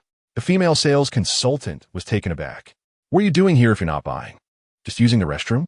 Just then, Qin Mingyao, who was sitting on the sofa looking at house plans, saw him and was quite surprised. Her mother frowned slightly. Considering that Sumo's food factory was nearby, it was normal to run into him here. Sir, the restroom is on the right. The sales consultant tried to maintain politeness. Fewer people are buying houses now. It's not like before when everyone was fighting to buy. These consultants were also feeling the pressure. Houses weren't selling, and there wasn't much commission. I'm not here for the restroom. I'm here to look at shops, Suemo said.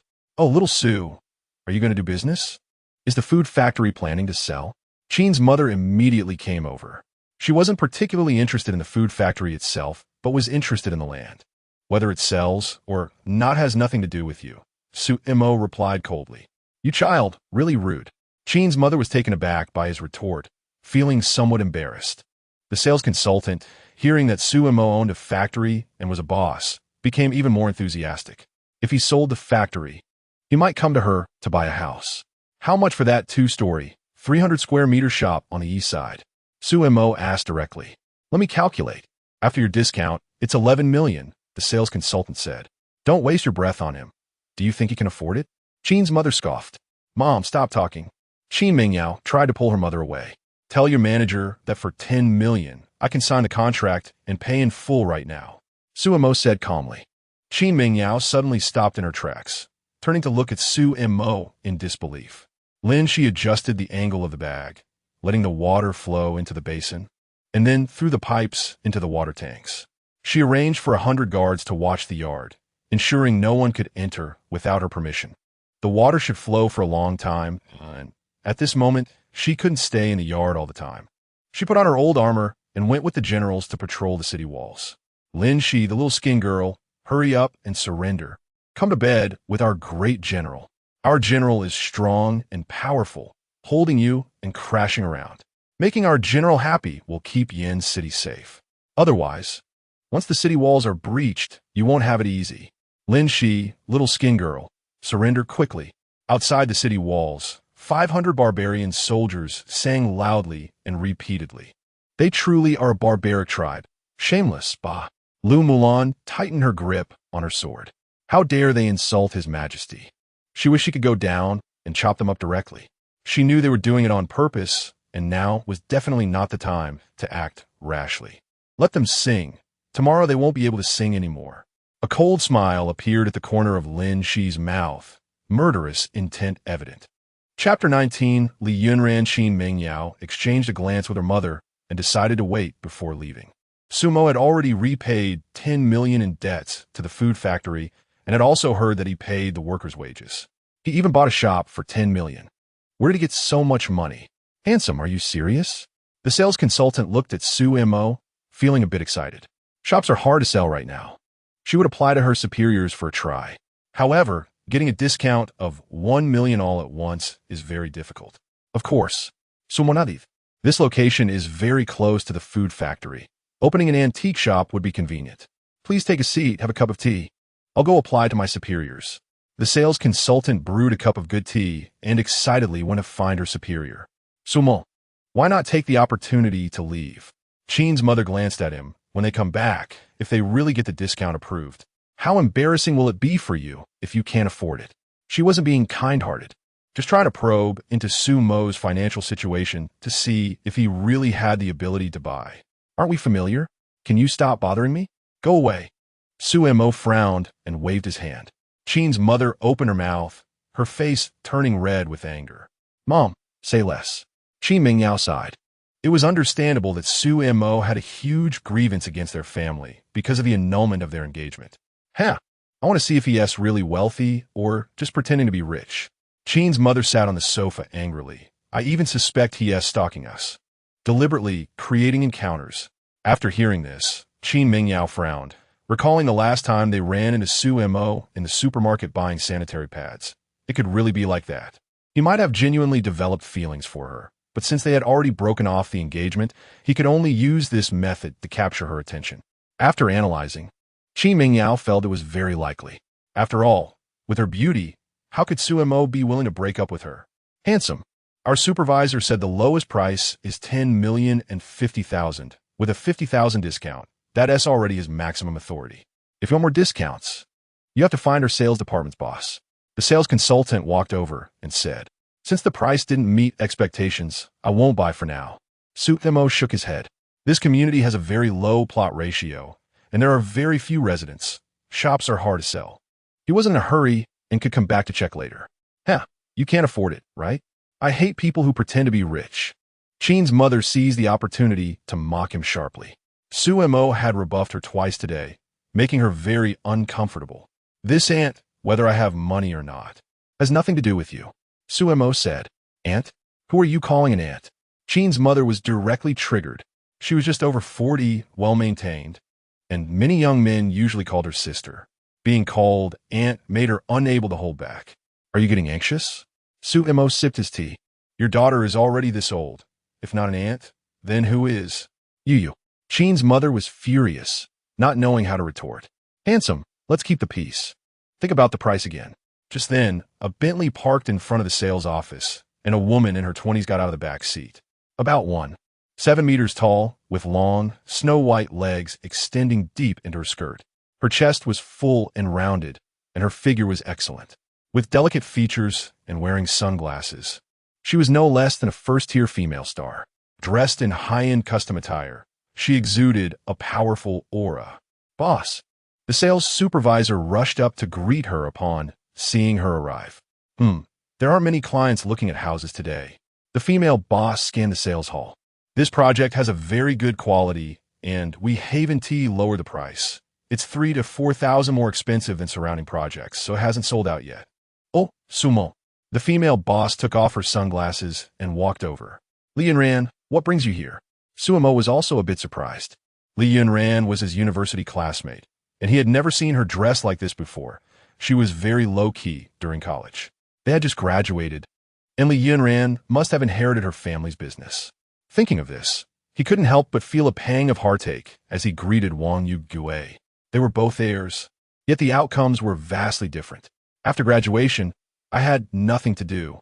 A few days ago, my grandpa asked me to be the sales department boss. So I'm just having fun, Li Yunran said with a smile. So, are you looking to buy a house? She knew Sumo's background, a wealthy second generation from Yunhai, with a mother who was a well-known local entrepreneur. Unfortunately, later on, the couple had an accident, and Sumo was deeply affected, even having mental issues during that time. Yesterday, she heard from her family that Sumo was tricked by his uncle, losing all his assets. She didn't expect to run into him today. Being able to come here to buy a house was not as tragic as she imagined. I'm buying a shop. Somos Maïd. Li Yunran picked up the floor plan he was holding and asked the sales supervisor again. Can you reduce it by another million to 950,000? Li Yunran asked with a smile. That would be great. Sumo was overjoyed, not expecting such a generous offer. What can you do with that? Can you afford it? Just pretending. Qin's mother muttered. She noticed Li Yunran was not only prettier than her daughter, but also had a great figure and strong presence. Plus, she was classmates with Sumo, making her feel very sour inside. Qin Mingyao looked at Li Yunran's fair, straight legs. It would be a lie to say she wasn't envious. Those beautiful legs could charm both men and women. Who is this aunt? Li Yunran frowned, looking a bit displeased. Who is an aunt? Who is an aunt? With your attitude, no wonder the houses aren't selling. Qin's mother completely lost her composure and shouted loudly. Qin Mingyao felt embarrassed and quickly pulled her away. Wait, who are they? Li Yunran asked. My ex-fiancée, Yi, and her mother. We've already canceled the engagement. Su Mo briefly explained the situation. I thought it was someone else. Turns out it's the Qin family. Over the years, they've taken quite a few projects from your family and made some money, only to turn around and cancel the engagement. How interesting. Li Yunran was very angry. Upon hearing this, Su Mo narrowed his eyes. To take projects, they must have Wang Yogui's approval. In that case, what role did the Qin family play in Wang Yogui's seizing of their family's assets? Evil people will eventually meet their retribution. They will face consequences. Suemo said coldly. He then proceeded to make the payment and sign the contract. What do you plan to do with the shop? Li Yunran was a bit curious. Open an antique shop. Come by to support me in the future. Sumos Maid. No problem. Li Yunran Nudda. Sumo's father was a famous historian, and it seemed he had inherited his father's talent. I have something to do later. I'll treat you to a meal another day. Suemo was not being polite. He really had something to attend to. Okay, but when the time comes, I'll make sure to treat you well. Li Yunran agreed. Suemo said goodbye to her and returned to the food factory. Seeing water flowing from the faucet into the bag and disappearing, he couldn't help but feel happy. By round 4, the meat and buns all arrived. Suemo turned off the water and wrote a letter to Lin Xi, asking her to prepare to receive the meat and other items.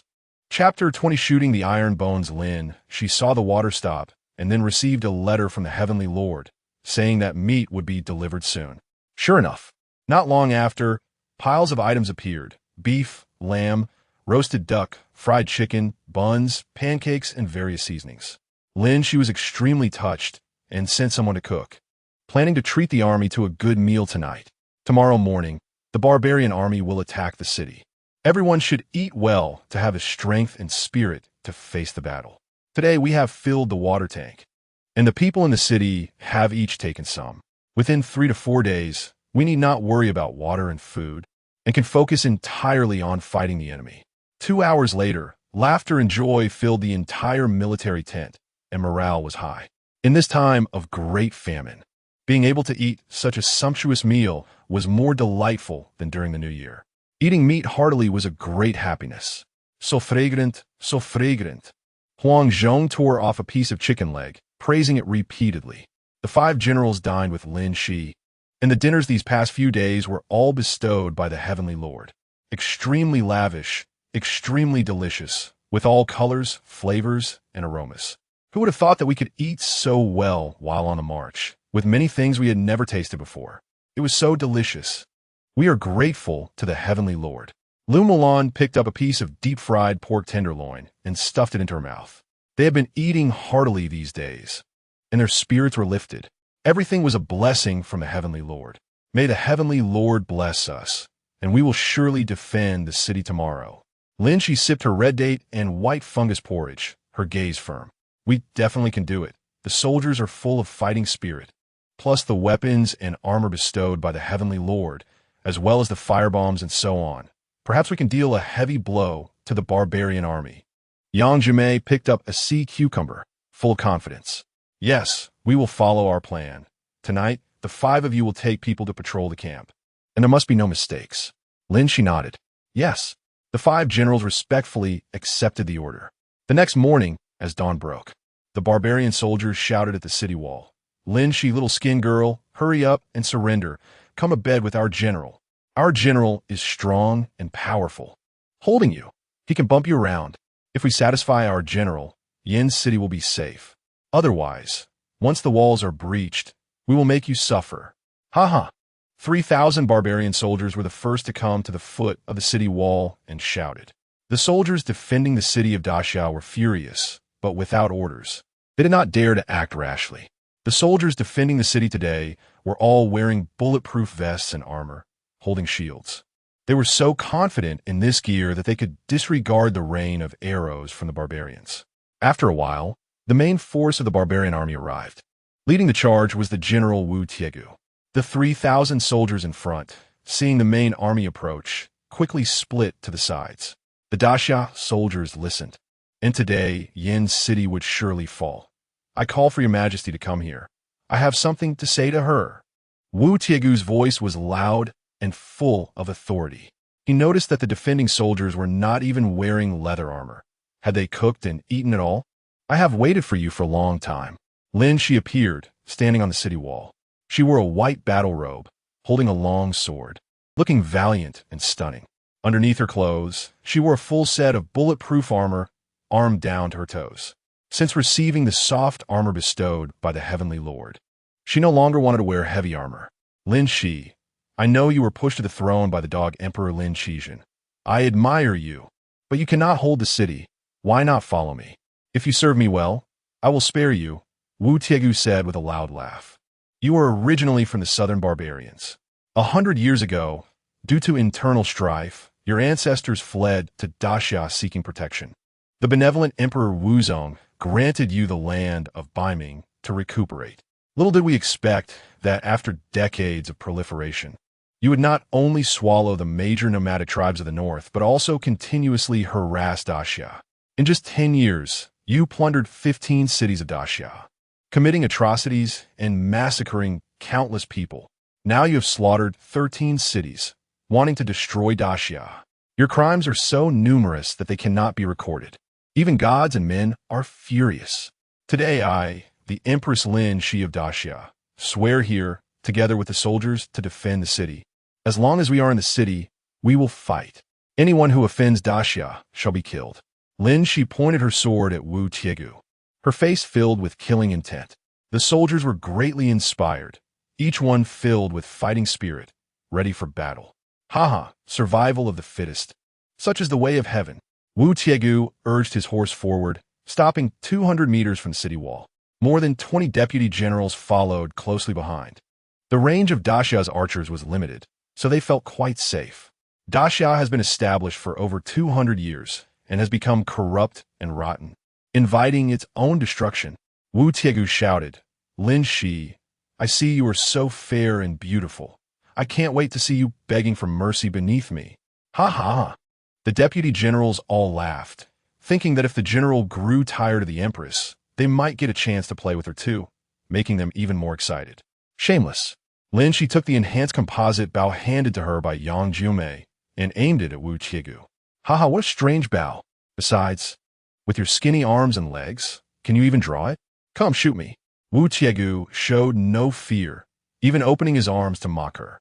He wore chainmail, feeling quite safe. Then I will kill you. Lin Xi suddenly pulled back the bow and shot. Whoosh! The arrow flew through the air, piercing Wu Tiegu's heart in an instant, nailing him to the ground. You! Wu Tiegu looked down at the wound in disbelief, unable to comprehend how an arrow could pierce his chainmail. Thud!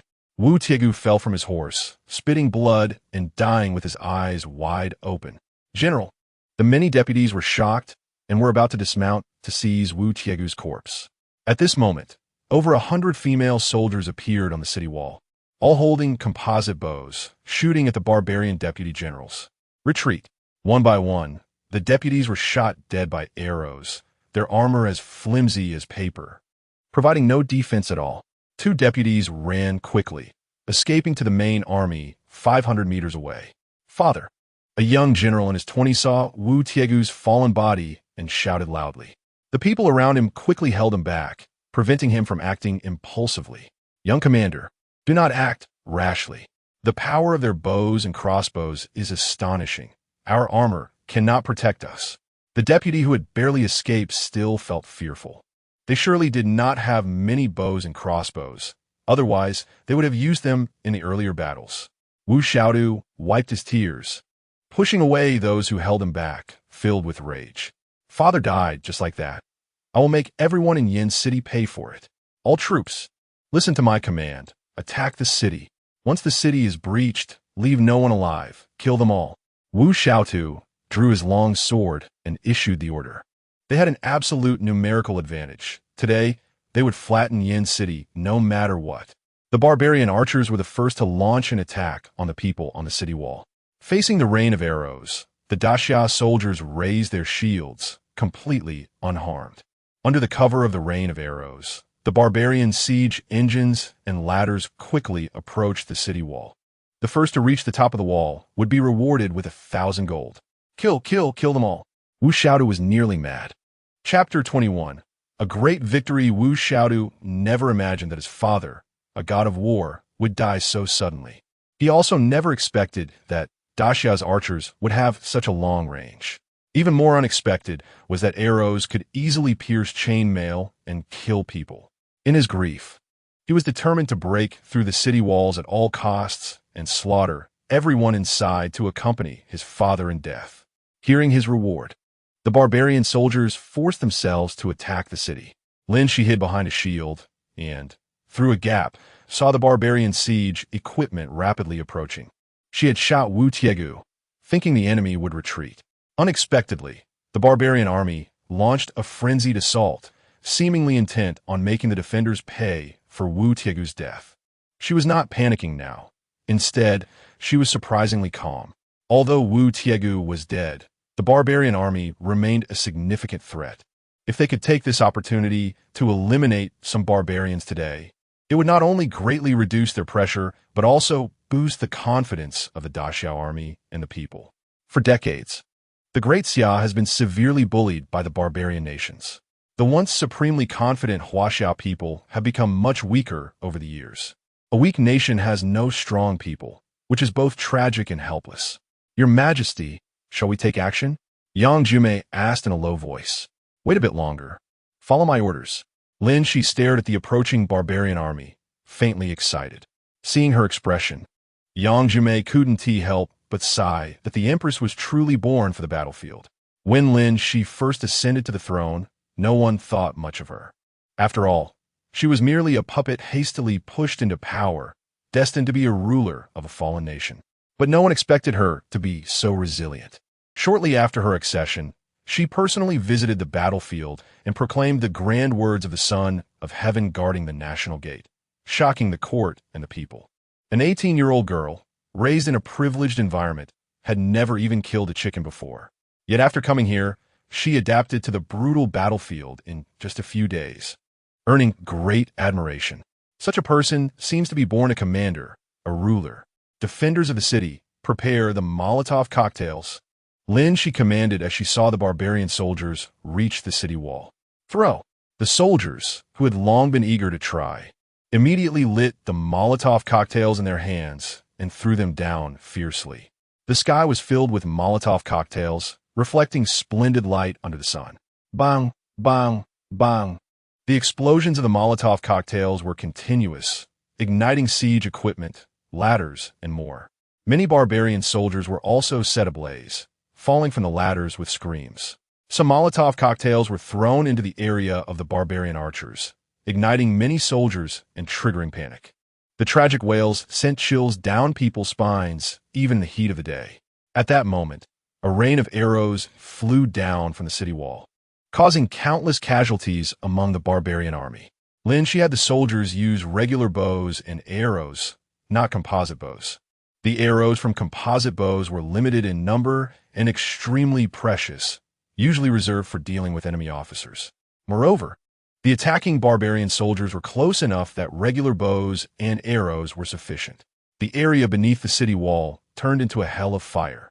The barbarian soldiers either died from arrows or were burned alive. Young Marshal, the siege equipment is on fire. It seems we cannot continue the attack today. We should retreat and plan for the long term, a barbarian general advised Wu Xiaodu.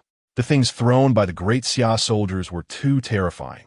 They exploded upon hitting the ground, igniting everything around. They had no water to extinguish the flames, and many watched helplessly as their fellow soldiers burned to death. Father! Wu Xiaodu saw the body of Wu Tiegu, engulfed in flames, and clenched his fists tightly. He never expected that he wouldn't even be able to bring back his father's body.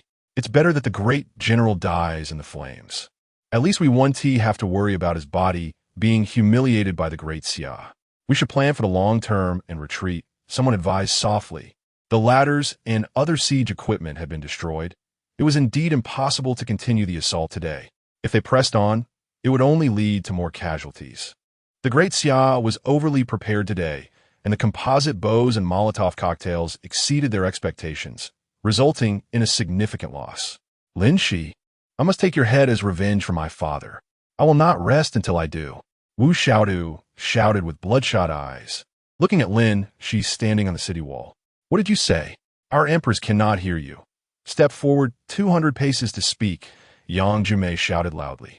Currently, Wu Xiaodu was out of range of the composite bows. They needed to lure him forward. If Wu Xiaodu died here, the barbarian army would undoubtedly fall into chaos. Young Marshal, do not go forward. The Great Xia's powerful bows may have an unknown range. Do not fall for it. We should retreat and discuss how to breach the city, a general urged urgently. If the young marshal also encountered an accident, it might lead to internal strife. Retreat, Wu Xiaodu shouted through gritted teeth, leading his army in a disorganized retreat. We won. Long live your majesty. Long live the heavenly sovereign. The defenders of the Great Xia cheered, exhilarated by the first easy victory they had in a long time. This time, the barbarian army suffered heavy losses, not only losing their main, General Wu Tiegu, but also many vice-generals, with over 5,000 soldiers burned or shot dead. All siege equipment was destroyed, making it impossible to attack again in the short term. Meanwhile, not a single person on the Great Xia side was injured. Even those hit by the barbarian army's arrows were protected by bulletproof vests and helmets, remaining unharmed. Lin Xi watched the barbarian army retreat, a smile unconsciously forming at the corners of her mouth. The gifts bestowed by the heavenly sovereign truly were formidable weapons on the battlefield. They had prepared 70,000 Molotov cocktails, using only 20,000 in this battle, leaving plenty for the next. This item was truly a powerful tool for defending the city. Simple, effective, and violent. The walls of Yin City were tall, and once the siege equipment was destroyed, there was nothing they could do but watch. The entire Yin City was filled with cheers. The Great Xia had not fought such a splendid battle in a very long time. Today, Lin Xi's arrow that killed Wu Tiegu also firmly established her imperial authority. From now on, no one would dare to underestimate this young empress. More and more people began to sincerely support and admire her. It had been over 60 years since the Great Xia had seen an emperor personally lead a campaign. Lin Xi's arrow and this great fire ignited hope in everyone's heart for the restoration of the Great Xia's former glory. Your Majesty, we won. We really won, Yang Jumei said, looking at the retreating barbarian soldiers, extremely excited. After feeling stifled for so long, they finally fought a beautiful battle. Your Majesty, the weapon granted by the heavenly sovereign was incredibly effective on the battlefield. Lu Mulan was also extremely excited. No one had expected today's battle to be so effortless and enjoyable. Especially the Empress's arrow that killed Wu Tiegu was simply amazing. Once the fire is out, let us collect the arrowheads of the enhanced arrows, Lin Xi reminded. The arrowheads were made of high-quality steel and were extremely precious, so they must not be wasted. She returned to her residence, took off her bulletproof vest, and sent a message to Su Imo Chapter 22. Only worship the heavenly sovereign Su Imo felt very anxious. Staying beside the bag. Today, the barbarian army attacked the city, and he couldn't help but worry. Thinking about the supplies he had prepared for Lin Xi and the others, defending the city should be fine. But the battlefield was unpredictable, and anything could happen. At that moment, a letter flew out. The heavenly sovereign truly blesses us. Today we achieved a great victory. Wu Tiegu was shot dead by me with a composite bow bestowed by the heavenly sovereign. The barbarian siege equipment was mostly burned by Molotov cocktails, and in this battle, over 5,000 enemies were killed. Seeing the contents, Su Imo couldn't help but breathe a sigh of relief, a smile spreading across his face. But he knew very well that the barbarian army would not give up easily and would surely return. This was the best opportunity to annihilate the Great Xia. No matter who it was, they would not miss such a grand achievement. Su Imo replied to her message, first congratulating them on their great victory, stating that he would send them meat and grain to reward the army. His mood improved greatly as he took out his phone and made a call. After buying so much meat the last 2 times, he had gotten to know a few big suppliers, and a call was all it took to have it delivered. After ordering beef, lamb, and other fresh meats, he also ordered 10,000 boxes of beef jerky and 10,000 boxes of ham sausages, which could be stored well. He called Chun Yongxiang to empty his grain storehouse, taking all the rice, flour, noodles, and more. Suddenly, Suemo thought of something and hurriedly went to the cold storage of the food factory. Upon opening it, he found over 5,000 boxes of frozen dumplings, wontons, and more, filling the entire cold storage. This was an unexpected joy, saving him the trouble of buying. So he grabbed some burlap bags and began transferring these items. Afterward, he drove to the largest wholesale supermarket in Yanhai, buying large quantities of salt, soy sauce, vinegar, and other seasonings, as well as 6,000 boxes of beer. It was extremely hot on Lin Xi's side, and having a can of beer would be incredibly refreshing. He thought for a moment and also bought 10,000 boxes of toilet paper, 10,000 boxes of tissues, and 10,000 boxes of milk. The supermarket owner personally came to receive them. Today, it felt like encountering the god of wealth, as he personally arranged for a vehicle to deliver supplies to the food factory. Su Imo drove back, and soon after, the items were delivered one after another. Winning a battle deserves rewards. This way, everyone will be more motivated to fight in the future. After unloading a truckload of goods, Su Imo first transmitted them using bags. After sending the last truck of milk, he sat in the empty warehouse, deep in thought. Today, he spent over 8 million, but he felt happy about it. Defending the city was just the beginning. They would need to launch a counterattack later, requiring weapons and equipment for 60,000 troops, which would be the most costly part. After all, an enhanced composite bow costs 10,000 yuan. If every soldier in the 60,000 army had one, that would amount to 600 million. This was truly spending money like water. Maintaining an army was indeed very expensive. Lin Xi looked at the yard filled with various items, shocked. Besides meat and grains, there were many things she had never seen before. One box was labeled beer, actually alcohol. Lin Xi pointed at a box and said, "Alcohol?" Upon hearing this, Huang Zhong immediately tore open a box and took out a glass bottle. This bottle looked like a Molotov cocktail. He wondered what this alcohol would be like.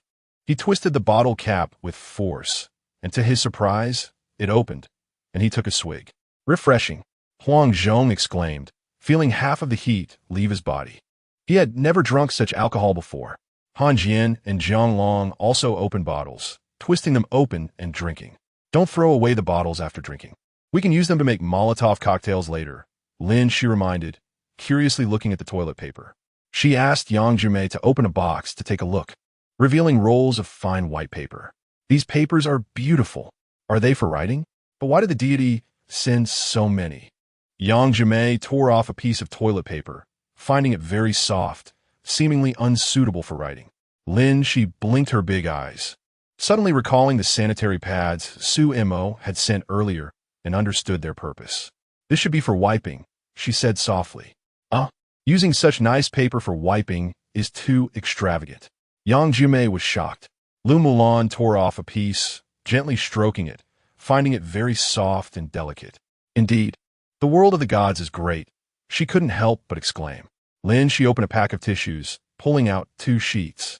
"These should be for wiping the mouth after meals, replacing handkerchiefs," she murmured. "The deity's life is so refined. Let's keep this toilet paper and tissues for His Majesty. Although it looks like a lot, it will be used little by little." Yang Jume said, "This isn't a necessity. It's something that enhances the quality of life. The gifts from the deity should not be enjoyed alone." Lin Xi smiled and decided to distribute 2 rolls of toilet paper and tissues to each soldier. "Got it," Yang Jume noted down. With such a good majesty, it was truly a blessing for the soldiers and also for the Great Xia. "This box contains milk. Let us take a look." Lin Xi pointed to another row of boxes. Lu Mulan opened one box to find it filled with cartons. "Is this really milk?" she wondered curiously. This time, she learned to be smart and carefully checked the packaging before puncturing a carton with a straw. After gently squeezing it, a milky liquid sprayed out. "It really is milk. It's so delicious," Lu Mulan exclaimed in surprise after taking a sip. "Let me see." Lin Xi picked up a carton and checked, Finding the shelf life was 9 months, which reassured her. She instructed someone to find a cool place to store it. After looking at other items, she realized that foods like beef jerky and milk were perfect for military rations, convenient for marching and fighting, and individually packaged, not easy to spoil. Notify everyone that today the army will have dumplings, meat, and beer. Lin, she said with a smile, taking out 10,000 jin of meat to make braised meat, distributing 1 bowl of meat noodles to each citizen in the city. A great victory today. The deity rewards the army and lets the people have a good meal. 2 hours later, the entire military camp was filled with the aroma of meat. The soldiers were eating heartily, drinking beer, and were all extremely excited. The Great Xia had been bullied by the barbarian countries for decades, and today they finally scored a beautiful victory. They had endured hardships while serving in the army, and never expected to gain such immense benefits. Even if they died in battle in the future, it would be worth it. The soldiers used to starve for 3 days and go without food.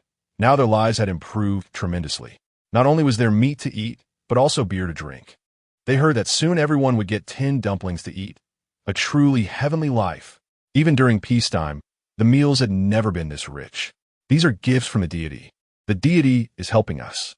Even if we die in battle, we'll go to heaven. Of course, in future battles, let us not hesitate. We'll fight directly. Today's battle was really beautiful. I stood not far from His Majesty and saw her shoot and kill Wu Qiegu. She is amazing. Our Majesty, though a woman, possesses courage and wisdom that surpasses many male emperors. It's also because of our Majesty that the deity favors us. The soldiers discussed while eating, all radiating joy. Indeed, just now, each person received 2 packs of tissues and toilet paper. Such things were not even available to the royal family in the past. And we actually get to use them. It's all the grace of His Majesty. For our Majesty, we would die without regret. By the way, what kind of bow did His Majesty and her guards use today? It's incredible. From such a distance, they directly shot and killed people. If each of us had one, we would wreak havoc and drive the barbarian army back to their lairs. Today, there were so many shocking things: the composite bow, helmets, soft armor, shields, and Molotov cocktails, all of which refreshed their understanding. Today, when I was using a Molotov cocktail on the city wall, an arrow hit my chest, but the soft armor easily blocked it. I didn't even feel pain. The soft armor is indeed amazing, and the shields are powerful. They blocked all the arrows from the barbarian army. Not a single one got through. All 5,000 soldiers defending the city were equipped with bulletproof vests, helmets, and shields.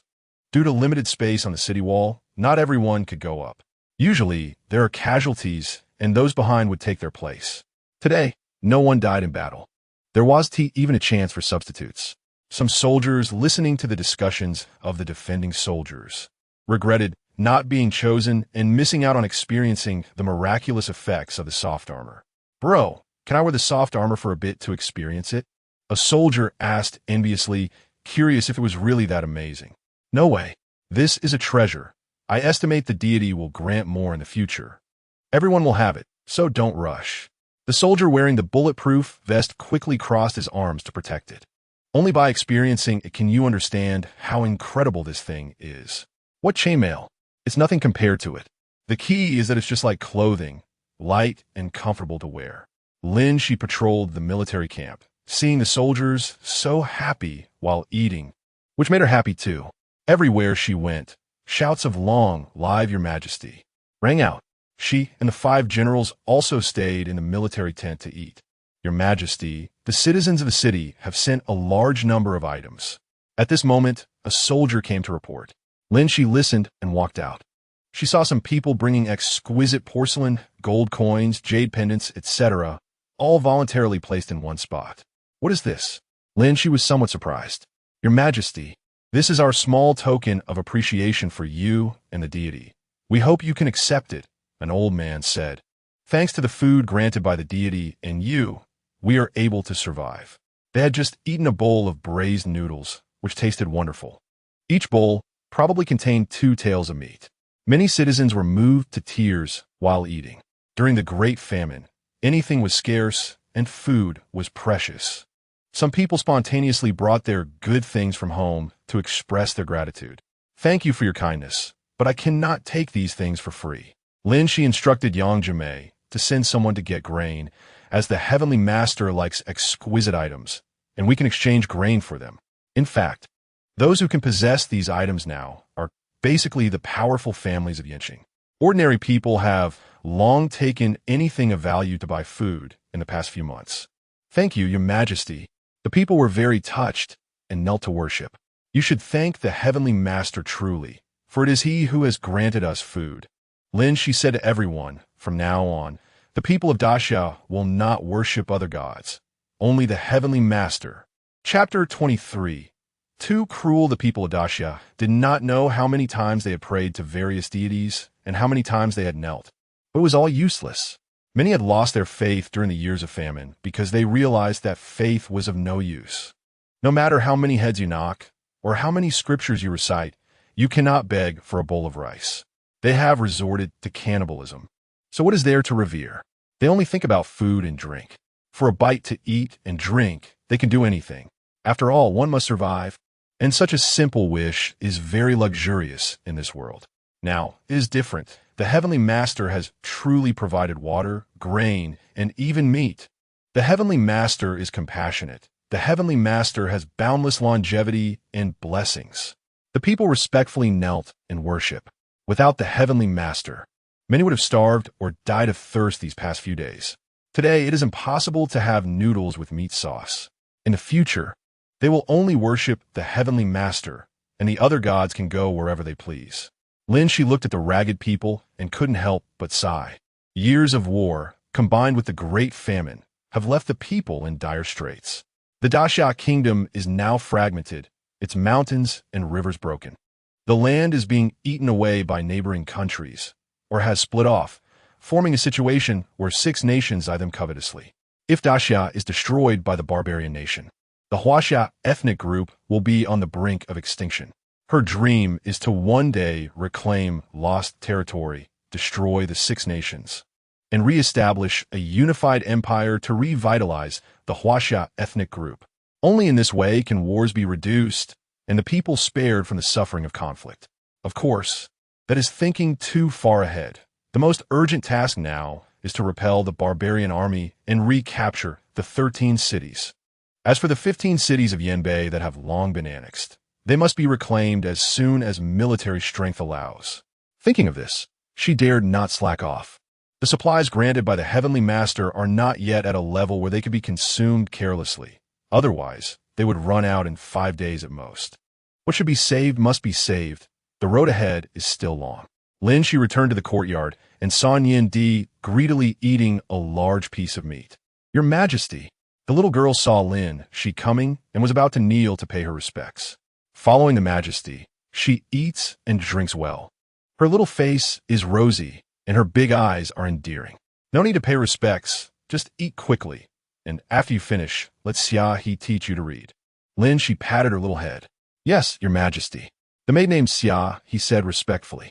Lin Xi entered the room, took off her clothes, and used a wet towel to gently wipe her body. Although the heavenly master provided water, she still hadn't taken a bath, unwilling to waste so much water. After wiping her body, she felt a lot of heat dissipate, and she felt refreshed. Your Majesty, a letter has arrived from the capital, saying that grain and water have still not been collected and cannot provide further supplies. Additionally, the King of Yu said their army is also short of food and water, and the journey to Yinqing is long. They fear they will starve on the way and cannot come to support. Yang Jimei knocked and entered, handing over a bamboo slip. Lin Xi glanced at it and snorted coldly. Do these people really think she can't hold Yinqing? They dare not follow her orders, especially the King of Yu. He is probably waiting for the capital to be breached by the barbarian army, so he can proclaim himself emperor. These people all have their own agendas. They are sure she cannot withstand the barbarian army. Send today's victory news back to the capital. Lin Xi thought for a moment and said, the officials and citizens in the capital are probably waiting for Yinqing to fall so they can flee. Today's victory may alleviate their emotions. All right, Yang Jiomei immediately went to take care of it. By the afternoon, Lu Mulan arrived at the courtyard with a large box of items. These are the items exchanged with the people today, all extremely exquisite. You can put them here. Lin Xi took out paper and pen to write a letter to the Heavenly Master, thanking him for the items granted today. At the same time, she sent the exquisite items to him, a small token of appreciation, hoping the Heavenly Master would like it. Young Marshal, from now on, you are the Grand General. Do not be overly sad. The army still relies on you to command. Inside the barbarian army's tent, the atmosphere was very oppressive.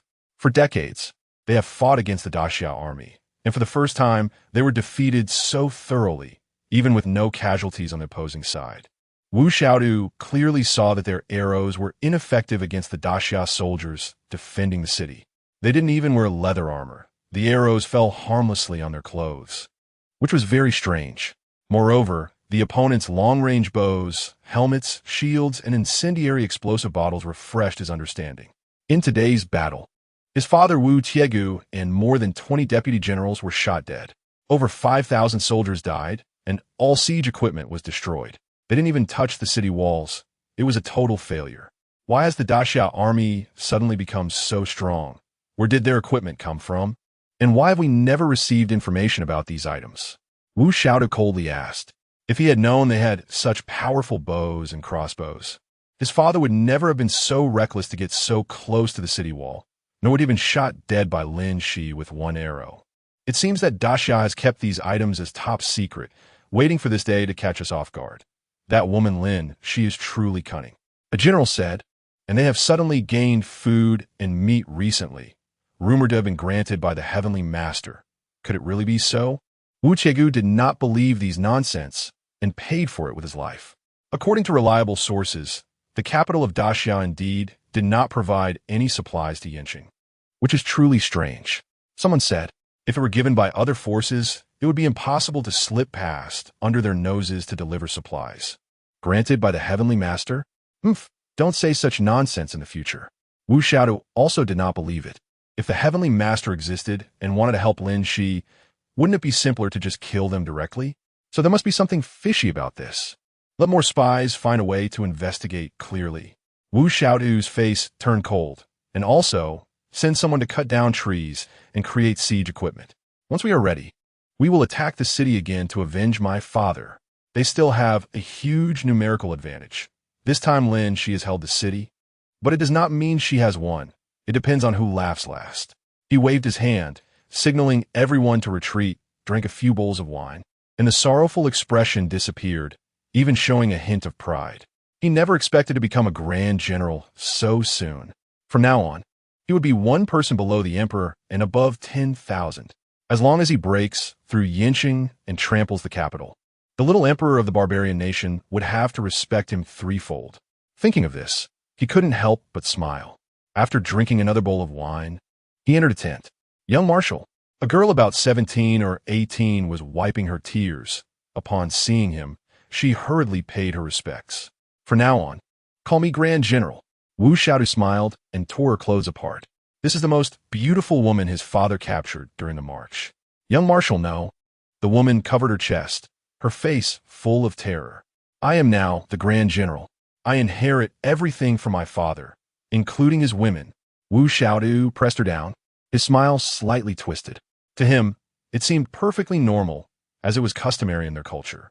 The guards outside the tent heard the commotion inside, exchanged glances, and dared not make a sound, but in their hearts, they cursed endlessly. The general just died in battle today, and the young commander couldn't wait to enjoy his woman, even if he could hold off for another 3 days. What a beast, such a beast. Chapter 24. It's okay to beat him to death. Su Mo received Lin Xi's reply, along with a pile of items. There were exquisite porcelain pieces of fine inkstone, and a carved Buddha statue made of premium golden silk enamel wood, over 30 pieces in total, all of high quality. According to Lin Xi's message, these were the heartfelt offerings from the citizens of the city, in gratitude to the Heavenly Lord. Su Mo carefully stored the items away. They were of considerable value. It seems it's time to find a renovation company to decorate that shop. The antique store needs to open soon. You must be tired today. Rest early. Good night. Su Mo wrote back. Good night. Lin Xi, after receiving the letter, read the new term aloud, feeling it was very profound. Thank you, Heavenly Lord. Good night. she replied, took off her undergarments, and changed into silk pajamas. She remembered that the first time her undergarments were in the leather bag was probably with the Heavenly Lord. Thinking of this, her face flushed. She wondered how the Heavenly Lord dealt with it, holding her recently removed undergarments. She intended to place them in the bamboo basket beside the leather bag, but unexpectedly stumbled, and the clothing flew out. Coincidentally, the undergarments fell into the leather bag. Huh? Lin Xi was stunned, standing there, both shy and panicked. Would the Heavenly Lord be angry? Suemo was playing on his phone, with the leather bag next to his pillow.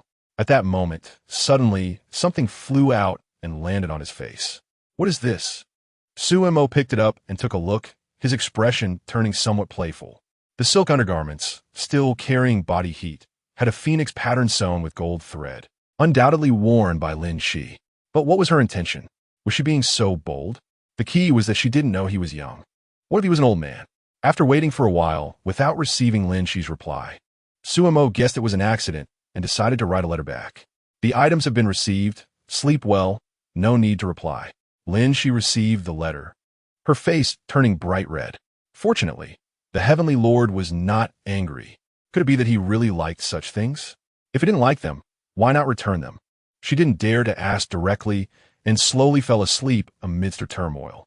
The next day, Suemo called Ma Yucheng, asking him to arrange for his friend in renovation to come and check the shop. Little Su, this is my senior brother Tang Lei. You could just call him Brother Lei. Around 10 o'clock, Ma Yucheng drove over with a chubby man. Hello, Brother Lei. I want to open an antique store here. Could you first take a look at how to renovate it? Suemo said with a smile. No problem. You're Su's child, so we won't even discuss the price. It will definitely be the lowest. Tang Lei nodded. The three entered to take a look around and discuss some plans. I'll go back and have someone draw up 3 versions of the plan based on your requirements for you to review. The price will range from 400,000 to 5 million, depending on which renovation plan you choose. Tang Lei said slowly. Sumo's requirements were high. He wanted the best materials for the renovations, which naturally wouldn't be cheap.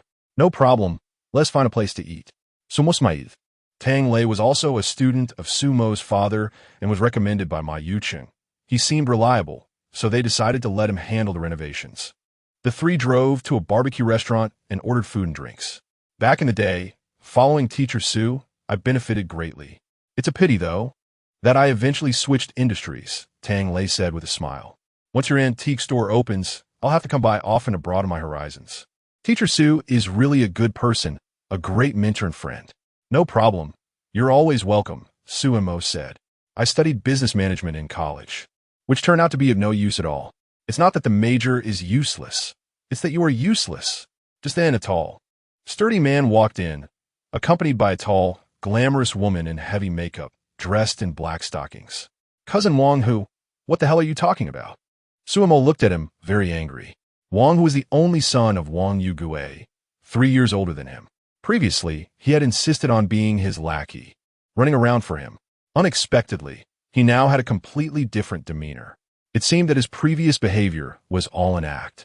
Now that he had taken over their family's assets, he no longer needed to pretend. I'm talking about you. Aren't you just a waste? What does it have to do with your major?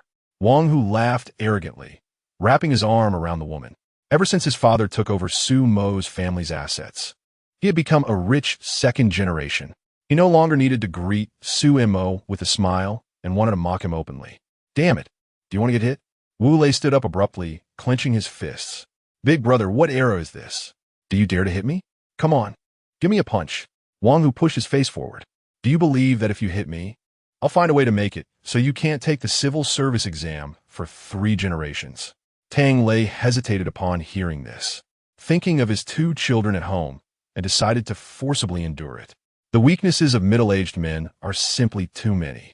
Not daring to fight, not pretending anymore. Wang Hu pointed at them, smugly. Look at you losers. What a pathetic sight. Bang! At that moment, Suemo suddenly punched him in the left eye. Wang Hu let out a cry, covering his eye, and stumbling back, sitting down on the ground, tears streaming down.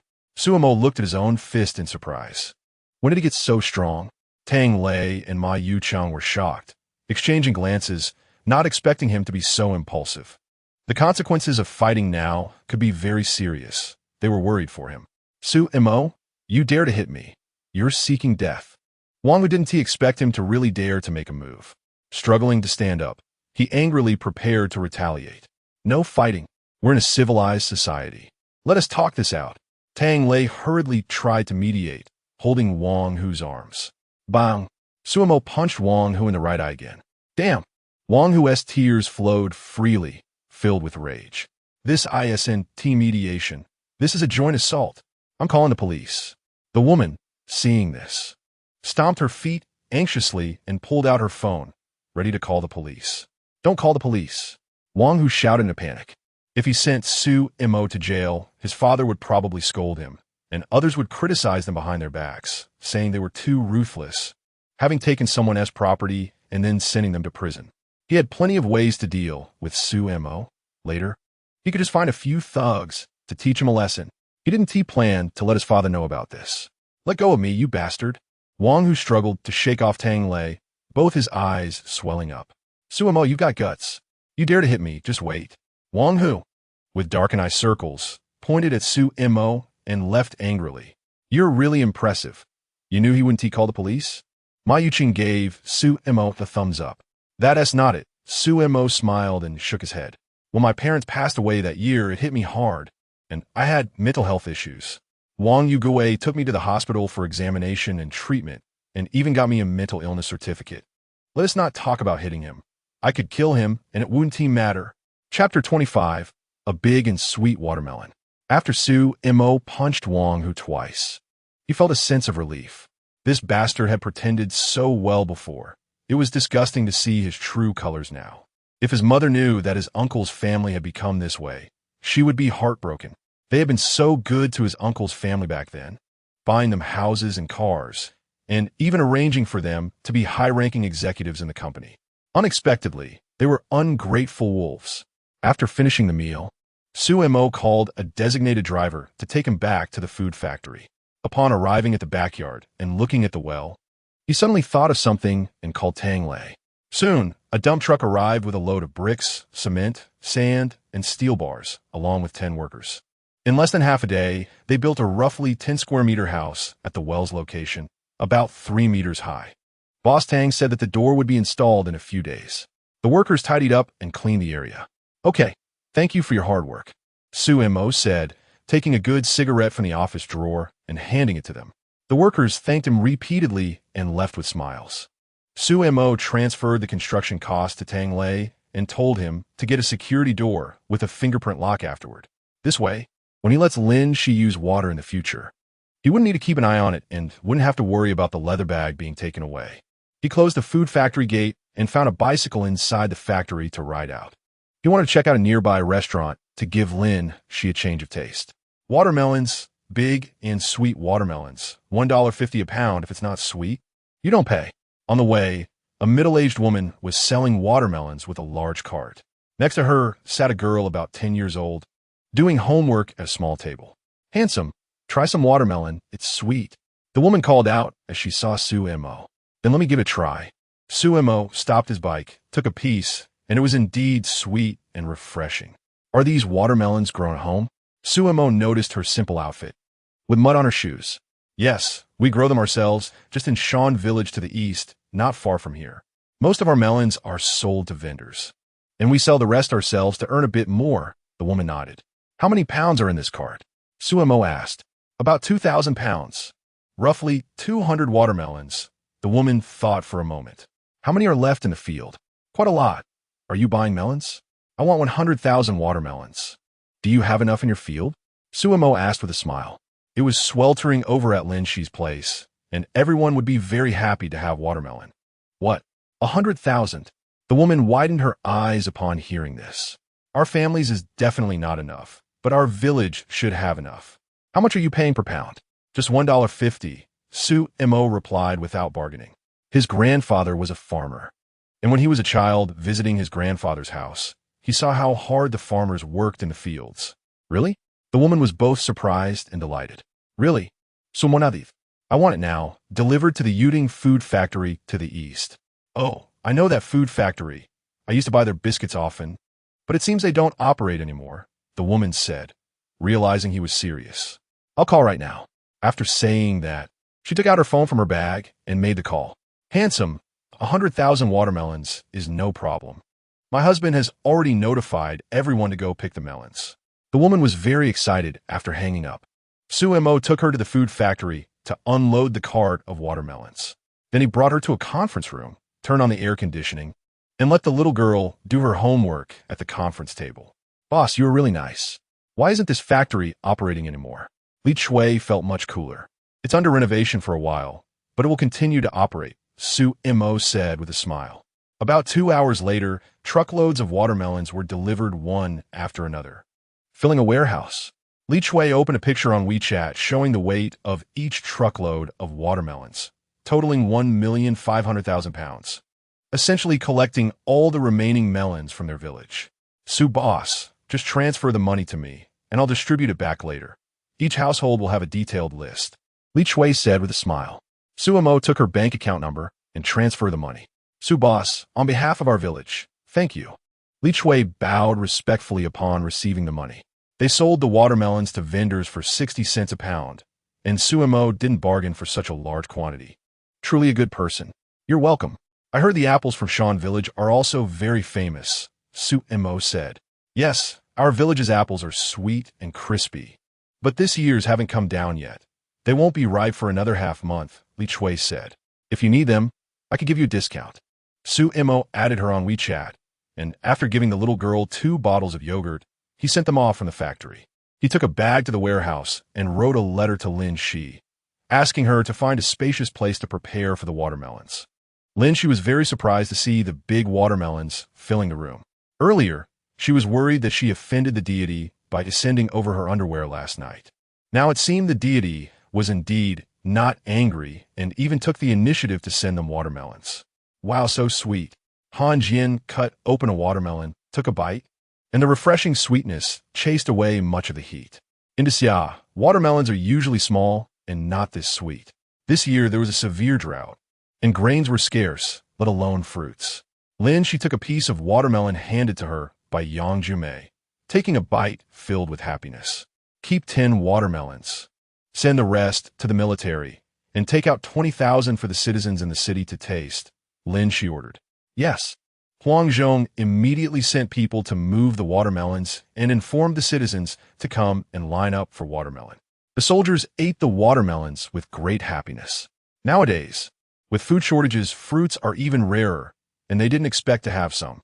The citizens each received a big piece of watermelon, with most people even eating the rind. What a delight, truly a delight. Qinbu wiped his mouth after finishing the rind, leaning against a wall with a complex expression. He had thought the barbarian army would surely breach the city, but unexpectedly, they had suffered a crushing defeat yesterday. Now, the emperor often provided food for the citizens. Yesterday, they had braised pork noodles, and today they had watermelon. It seemed that the Xia army had ample supplies, but indeed no one was delivering supplies. Could it really be the deity manifesting? Thinking of this, he felt a sense of fear. If these things were truly granted by the deity, then the fact that he had become a traitor would surely be known to the deity as well. He didn't know how he would be punished. What are you thinking about? Just then, a tall man came over and sat next to him. Huang Liang, don't you think we should turn back? Xin Bu spitted. Now that the Xia army supplies are plentiful, and the emperor often grants us food, it's much better than the dishes the barbarian army rewarded us. He had developed into a traitor with Huang Liang and didn't want to continue anymore. You're really naive. The barbarian army lost yesterday, but they still hold an absolute advantage in numbers. Huang Liang shook his head. Besides, I heard that the barbarian nation has another 300,000 reserve troops. It's only a matter of time before they breach the city. The Xia's luck has run out, and there are no reinforcements.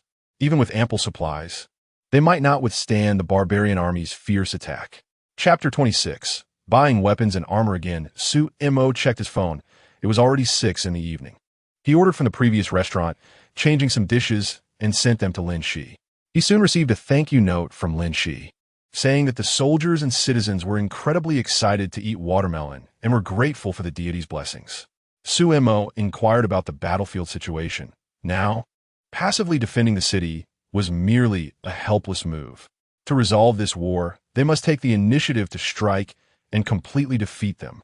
Next, Su Mo contacted General Li, informing him that he wanted to purchase 10,000 sets of enhanced compound bows and asked him to speed up production. General Li was both surprised and delighted upon receiving the news. This was a super big order worth 100 million. He personally came to the food factory to sign the contract and received a 20 million deposit. General Li patted his chest, guaranteeing that he would recruit workers to work in 3 shifts, ensuring quality and quantity, and could deliver within a month, absolutely satisfying Su Mo. The product for such a big client must be of high quality. Otherwise, once they lose the client, there would be no place for regret. Su Mo instructed him to ship in batches, delivering every 500 compound bows at a time. General Li happily agreed and gifted Su Mo 5 pocket-sized crossbows. Though small enough to fit in a pocket, they were quite powerful. The small arrows could easily pierce through a person's palm. After he left, Su Mo contacted Fang Wei, saying he wanted to purchase 50,000 sets of bulletproof vests and helmets, along with 40,000 sets of shields.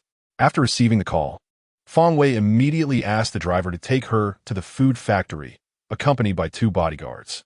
A super order worth nearly 200 million yuan absolutely cannot afford any mistakes. However, since it was her first time going to an unfamiliar place, it was better to be cautious, in case it was a bait for a big order. Mr. Su, with our production capacity, it will take a month to complete the amount of products you need. We will push forward as quickly as possible. Fang Wei said with a smile. We can deliver in batches, with every 10,000 sets delivered at once, Su Mo suggested after thinking for a moment. That's not a problem. Fang Wei breathed a sigh of relief upon hearing this and signed the contract. With Su Mo as a major client, who would dare to look down on her in the company and say she was just a pretty face? She knew that the people in the company showed her extreme respect on the surface because she was the chairman's daughter, but privately, many said she was an incompetent, rich second generation with no real ability, nothing but looks. Now, with Su Mo as her super client and impressive performance, she had effectively slapped those people in the face. Mr. Su, this is just a small token of appreciation. Please don't mind it. After receiving a 40 million yuan deposit, Fang Wei gifted Su Mo a drone worth 30,000 yuan and a box of self-defense electric batons. Thank you. Su Mo accepted the gifts. Just then, someone suddenly knocked on the door from the outside. Su Mo, open the door. I have something to find you. The person outside shouted while banging on the door. Su Mo checked the surveillance and saw 5 thugs with sticks outside. Mr. Su, are you in trouble? Fang Wei asked. A few thugs. Someone probably sent them to beat me up, Su Mo replied with a smile. Leave it to me to handle. Fang Wei walked to the meeting room door and gave a few instructions to the 2 bodyguards outside. The 2 tall and strong bodyguards walked to the front door and coldly stared at the thugs. Damn, didn't young Master Wang say he had no bodyguards? The 5 thugs were a bit confused, glancing at the Mercedes-Benz car not far away. Go ahead and beat him. I'll pay more. Wang Hu shouted from inside the car. Brothers, go. Upon hearing the promise of more money, the 5 thugs charged forward, swinging their sticks. But in less than 3 minutes, all 5 were on the ground, crying for help. Our boss said, anyone who dares to disrespect Mr. Su again will have their legs broken. Our boss is from the Fang family. Offending Mr. Su means being against the Fang family. Do you understand? Get lost. The bodyguard coldly shouted. The 5 thugs scrambled to the side of the BMW and fled in a hurry. Wang Hu, seeing this, immediately drove after them. Young master, the information you provided was wrong. Look at those 2 guys who beat us. You need to pay another 100,000 yuan. After they had driven far away, the thugs stopped their car and surrounded the approaching Mercedes-Benz. You didn't even get the job done and still have the nerve to ask for more money? Wang was very displeased.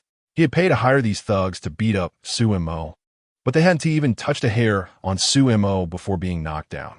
That's not our fault. You never said they had bodyguards, and they're skilled, definitely trained fighters. One thug snorted. 100,000 yuan for medical expenses isn't too much. We can't beat those 2 bodyguards, but we can beat you, haha. Wang Hu sensed something was off, and his expression changed. Fine, consider it my bad luck, I'll pay you. Wang Hu took out 10 stacks of cash from his bag and threw them out. Thank you, young master. The thugs took the money and drove away. The Fang family? When did Su Mo have connections with the Fang family? Wang Hu lit a cigarette in the car, feeling extremely frustrated. Thank you for helping me solve this big trouble. Su Mo was very grateful when he saw the bodyguards drive off the thugs in the surveillance footage. It was just a small effort. I suggest you also hire a bodyguard, Feng Wei said with a smile. Su Mo showed a generous side and seemed to be someone who wasn't too short on money for hiring bodyguards. I will consider it, Su Mo nodded.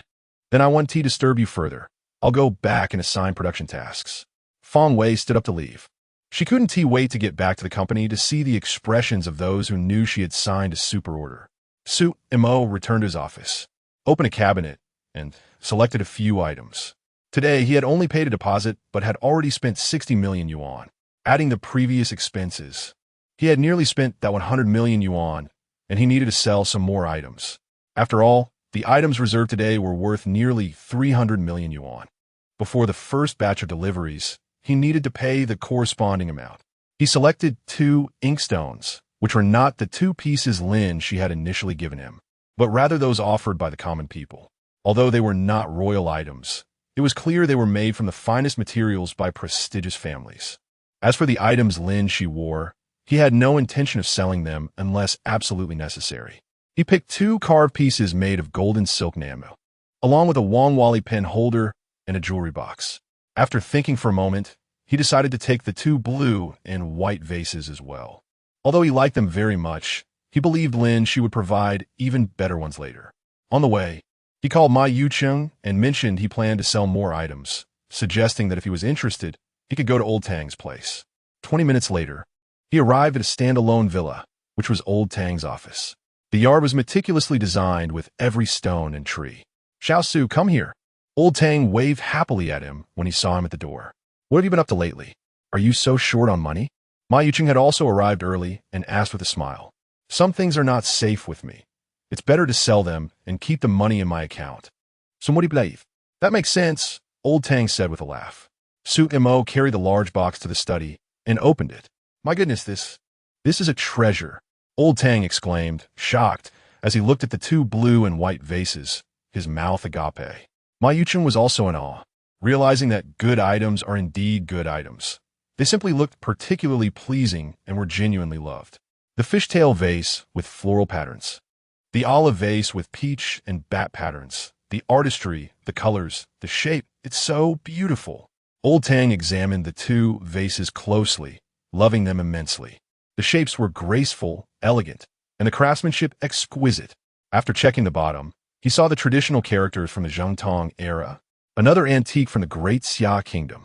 Old Tang was shocked and even more fond of them. This was the first time in 10 years that he encountered antiques he liked so much, and to find 2 at once was too fortunate. Good items are indeed good items. Ma Yucheng swallowed hard, his eyes fixated on the 2 blue and white vases. He was now calculating how he could afford one of the vases, wondering if selling more than half of the antiques in a shop would be enough.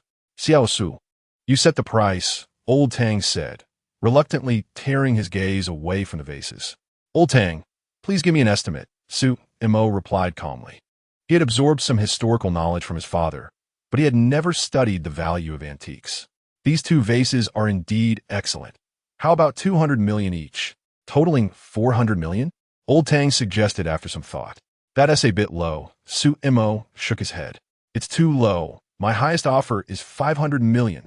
Old Tang pondered for a moment. The main issue was that antiques from the Great Xia Kingdom had never appeared at any auction before, so it was indeed hard to determine their value. It was still unknown how many people would recognize them in the future. He was sure these were old items, not modern replicas. Deal. So Monadiv. Xiao Su, I can't transfer all this money to you today, but I can do it over 2 days. If you're not at ease, you can take a vase back with you and come again tomorrow. I'll transfer the money to you first thing in the morning, said Tang Lao. I trust you. It's fine to leave it with you, Su Mo replied after a moment of thought. No wonder he's Su Long's son, so bold. Not afraid I'll run off with the vase, ha good. Tang Lao chuckled and instructed someone to transfer the money. Soon, Su Mo received a bank text message confirming that 250 million had been credited. These 2 inkstones are quite nice too. I have a client who particularly likes ancient inkstones. I can offer 20 million for them and then sell them to him for a bit more later. Ma Yucheng, hearing how expensive the blue and white vase was, completely lost interest and focused on the two inkstones. That's fine. Su Imo nodded, gifting Ma Gu the pen holder and jewelry box made of old Wangwali wood. Ma Yucheng had helped him a lot during this time. If it weren't for him, he wouldn't have met Tang Lao. That's generous of you, Xiao Su. Ma Yucheng was very pleased. The pen holder and jewelry box were made from ancient Wangwali wood, worth about 1 million combined. The gold and silk Namu statues are quite interesting, Tang Lao remarked after examining the 2 carved statues. For these 2 statues, I'll offer 5 million. The absence of any inscriptions on the statues significantly lowers their value as antiques. However, they are made from precious materials and have exquisite carvings, which indeed makes them good items. Su Imo nodded in agreement. This price exceeded his expectations. Xiao Su, I have 2 options for this money. One is a Rolls-Royce Phantom with less than 30,000 kilometers on it, which can sell for 6 to 7 million in a normal secondhand car market. If you want it, you can have it. If not, I'll just pay you the 5 million directly. Tang Lao pointed to a luxury car parked in the yard with the last 4 digits, 7777. Why isn't this car being driven? Su Imo noticed a silver and black Phantom that looked quite imposing. Last month, the owner of the Rolls-Royce dealership gave me a brand new Phantom as collateral for a debt, Tang Lao said somewhat helplessly. Nowadays, it's really hard to collect money, but receiving something as collateral isn't too bad. I see. Su Imo thought for a moment, feeling a bit conflicted. He didn't plan to use such an expensive car at this stage, but he couldn't resist the generous offer from Tang Lao. Moreover, if he decided not to keep it and sold it as a second-hand car, he could still make an extra 1 or 2 million. Does a license plate come with it? Su Imo asked with a smile. Forget it. I'll give you everything, Tang Lao said generously, adding that the license plate number is valuable too. Thank you, Tang Lao.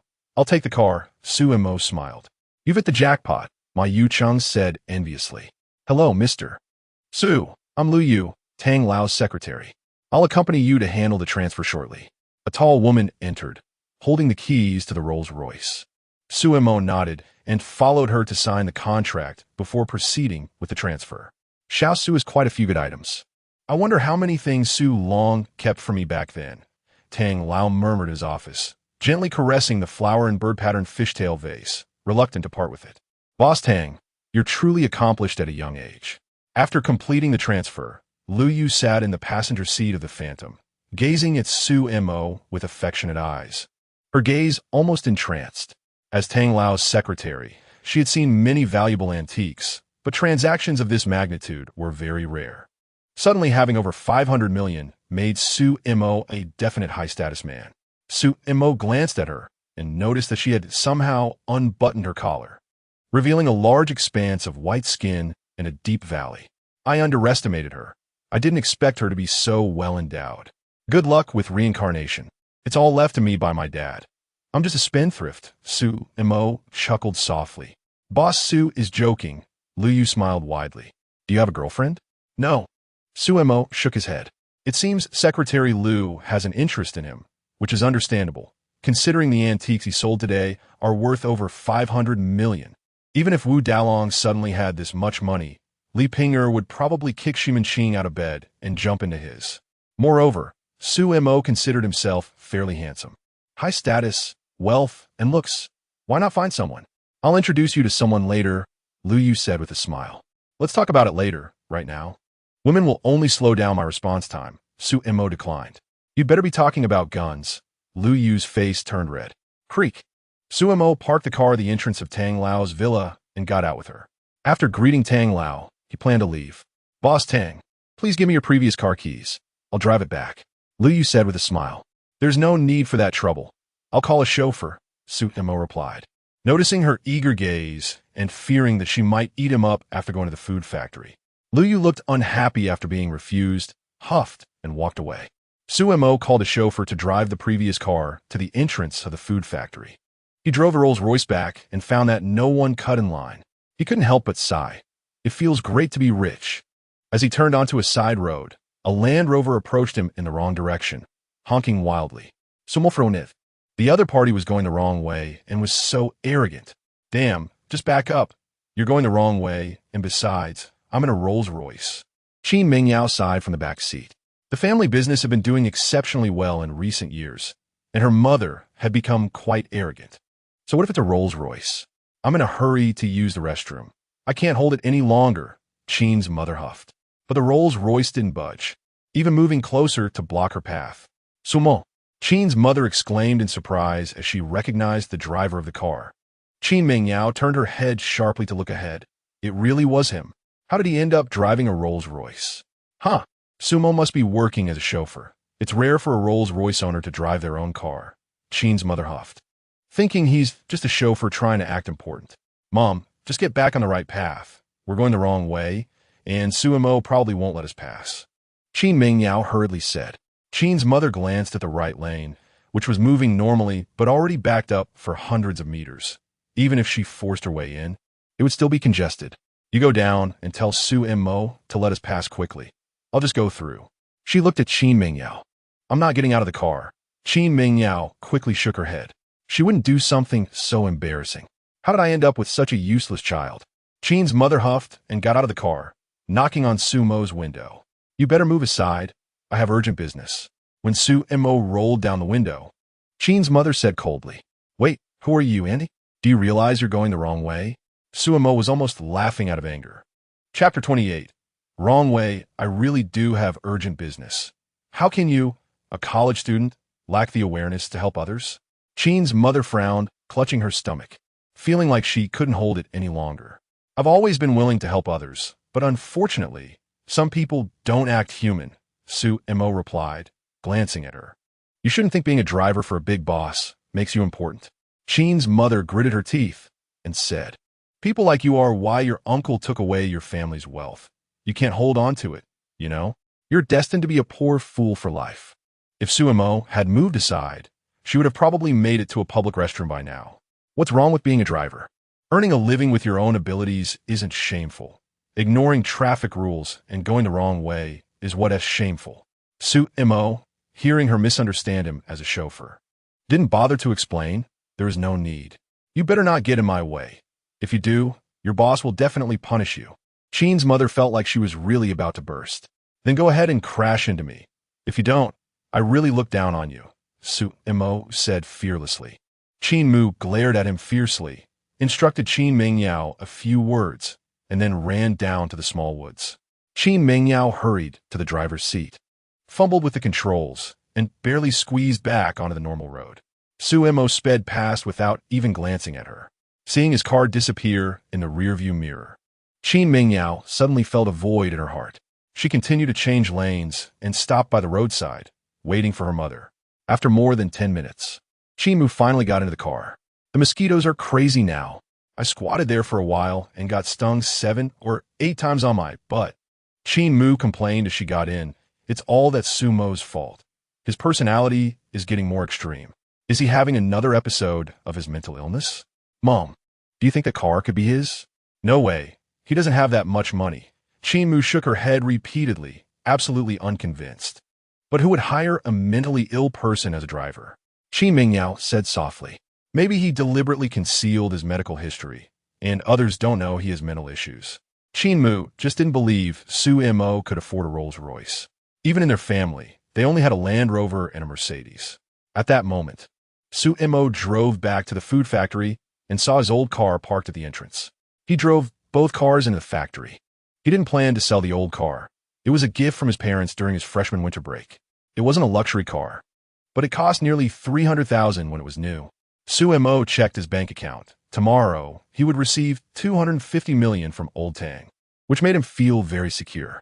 He thought for a moment and wrote a letter to Lin Xi, informing her that reinforced compound bows, bulletproof vests, helmets, shields, etc. would arrive in succession. Based on the current situation analysis, defense was still necessary. Even after receiving these weapons, they should not take the initiative to attack. They needed to wait for the barbarian army to attack the city again and defeat them. After that, the barbarian army's momentum would surely be thwarted, and their morale would plummet. That would be the best time for the Great Xia to launch an attack, achieving twice the result with half the effort. Strike while the iron is hot. If you hesitate, you lose. The barbarian army's defeat this time could be considered an accident. If they suffered another crushing defeat, Many would doubt the barbarian army's strength, severely impacting morale. A team without morale is like a lion turned into a lamb waiting to be slaughtered.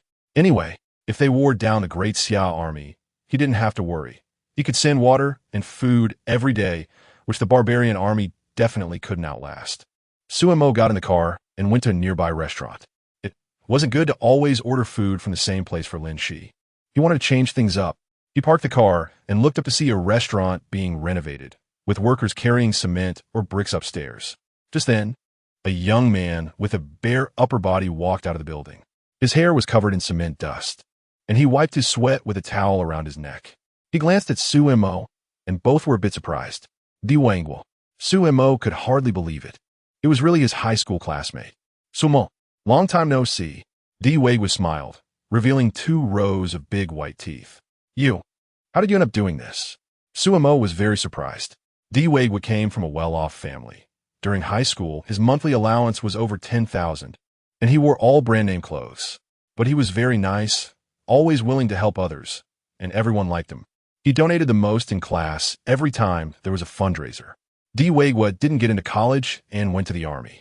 He didn't expect to run into him here. I'll carry this last load, and then we can chat. Diwangwo hoisted the last 2 bags of cement onto his shoulder, climbed the stairs to the 3rd floor, and then came back down. He rinsed his hair and upper body directly under the faucet and dried off with a towel. Suemo, we haven't seen each other since the college entrance exam.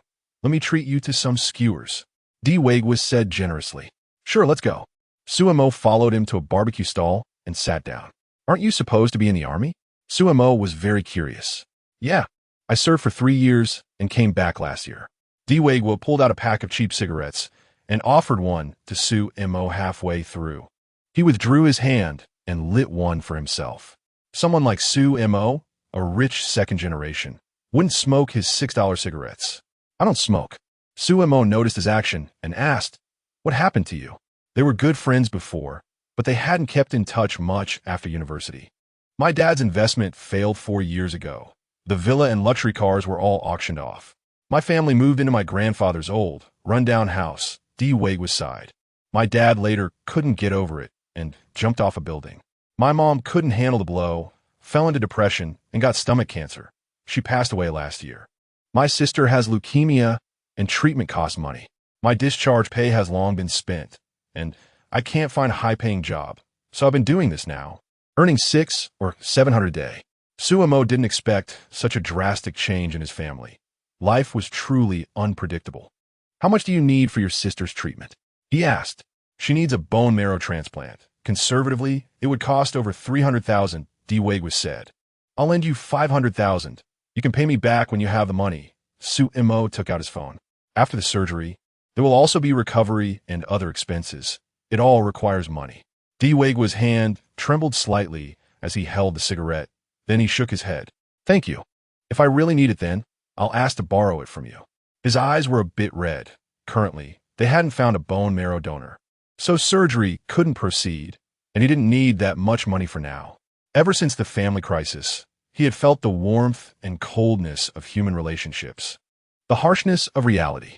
He was deeply moved that Suemo, whom he hadn't contacted in years, was willing to lend him $500,000.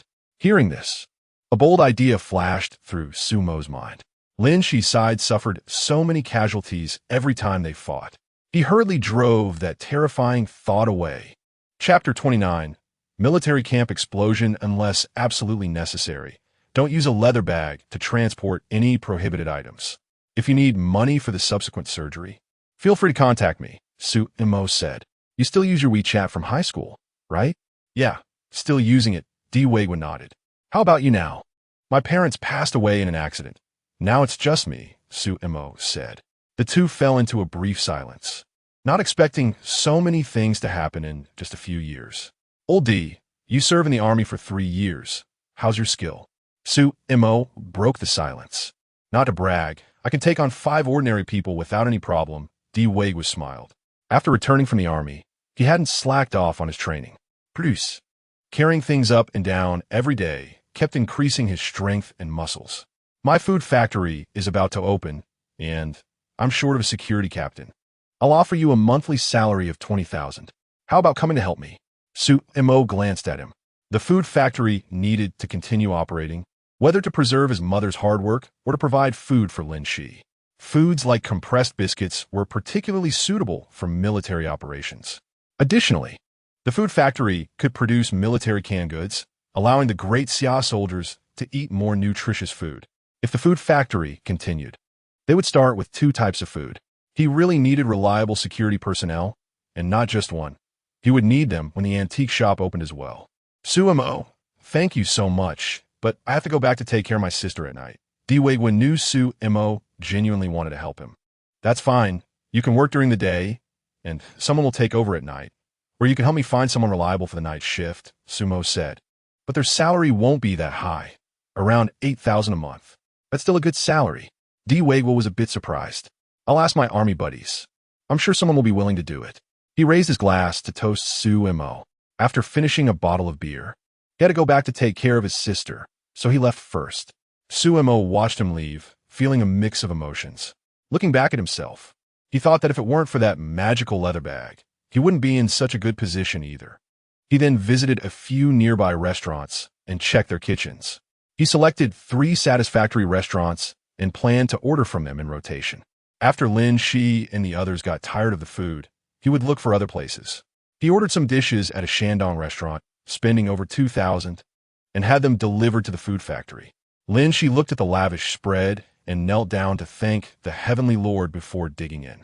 She had previously received a letter from the Heavenly Lord, stating that they would be granted composite bows, bulletproof vests, and other items in batches, which she also informed the 5 generals about. Great! Besides strengthening the composite bows, almost every soldier would have the rest of the equipment. Yang Jumei was very excited upon hearing this. The barbarian army's siege had fully verified the power of the gifts from the Heavenly Lord. With these items, their combat effectiveness would see a qualitative improvement. The Heavenly Lord mentioned that 1,000 composite bows would be granted, and there would be more to come. Lin Xi was very grateful. The composite bow was incredibly powerful. She had easily killed Wu Tiegu with it. Any armor protection was virtually useless against this bow. With 10,000 composite bows firing simultaneously, the barbarian army would likely be shot down 500 meters outside the city walls, unable to approach the city at all. She was quite eager to see that scenario. The Heavenly Lord's idea coincided with theirs. First defend the city, then defeat the barbarian army again. Lin Xi blinked. They shouldn't let their guard down either. The next time the barbarian army attacked the city, they would likely go all out, and it would definitely be a bloody battle. With Wu Tiegu and the deputies shot down, now that Wu Xiao was in power, he would surely be anxious to achieve merit and would spare no effort to capture Yin City by any means necessary. Well, the barbarian army was probably busy creating new siege equipment now, and once it was completed, they might attack the city. Huang Zhong nodded repeatedly. The barbarian army now knew that they were not lacking in water and food, so they would no longer resort to a war of attrition.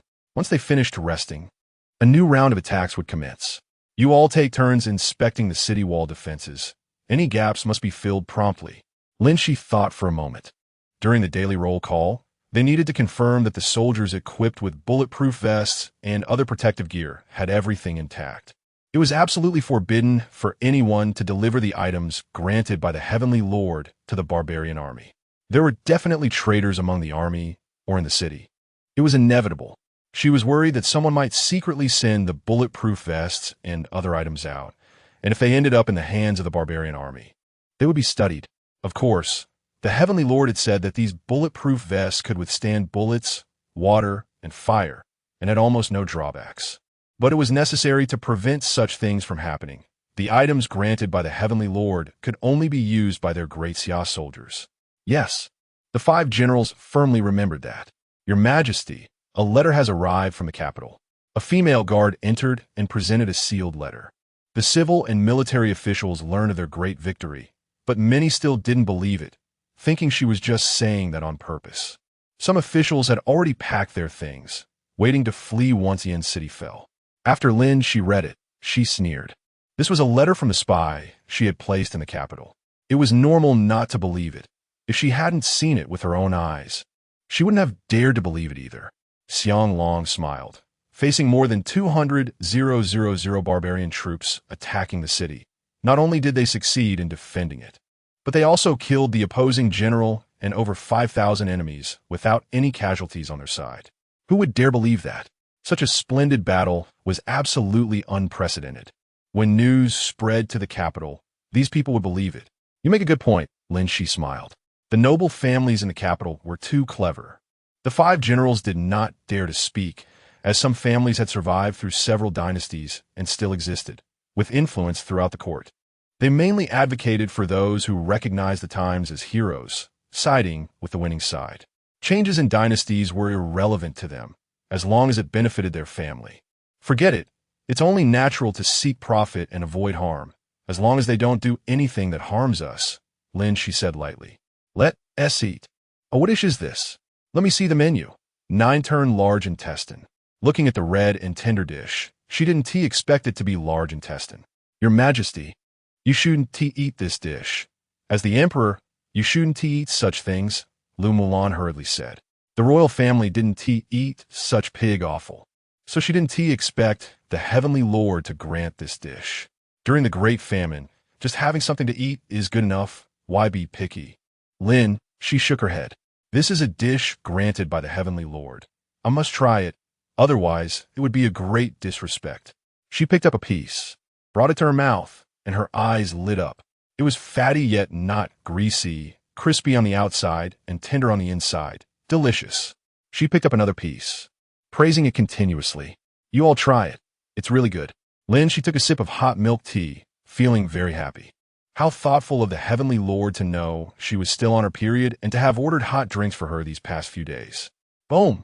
At that moment, a sudden explosion erupted from a nearby military camp. Chapter 30. Procuring gasoline, not good. Lin Xi's expression changed, and she immediately grabbed her sword and was about to rush over.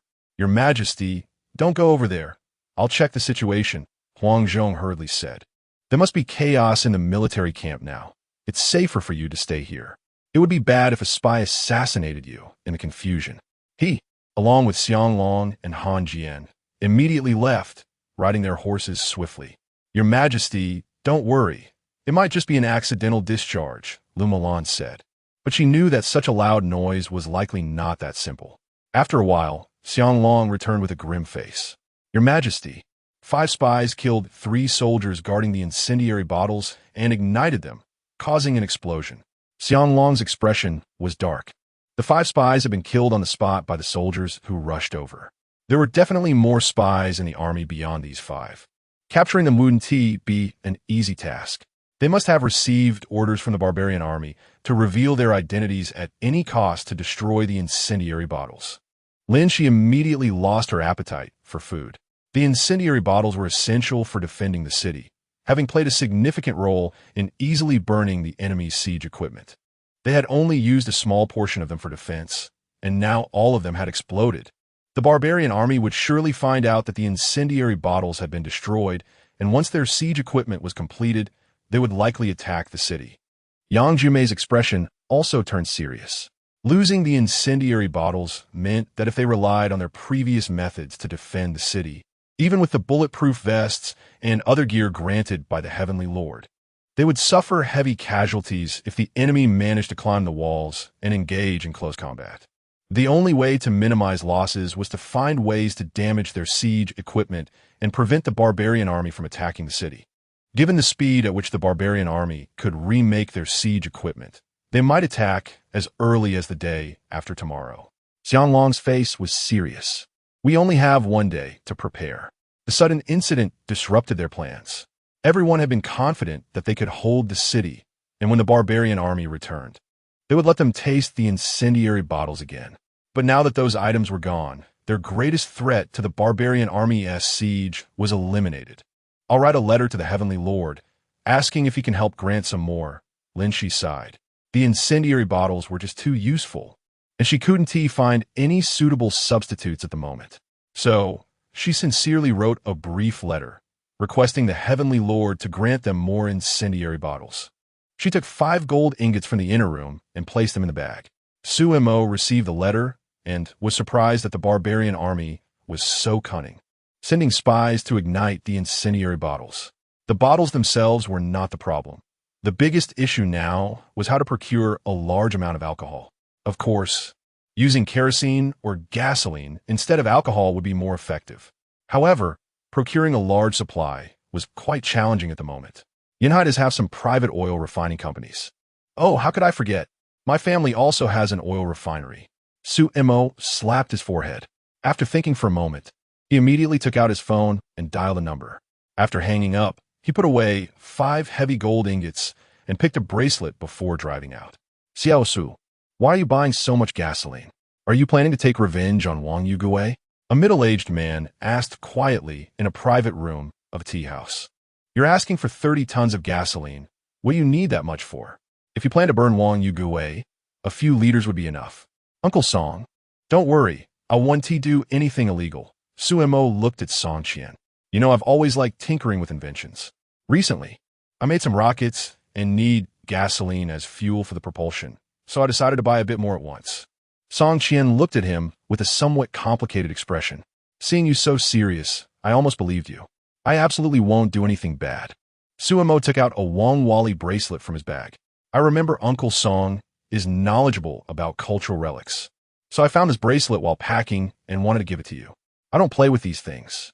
Song Qian's eyes lit up upon seeing it, taking it and examining it repeatedly. This is high-quality Wang Wali. You can't find this quality on the market. He exclaimed repeatedly, unwilling to part with it. This thing is worth at least 300,000. Xiao Su, this is too precious. Song Qian tried to hand the bracelet back.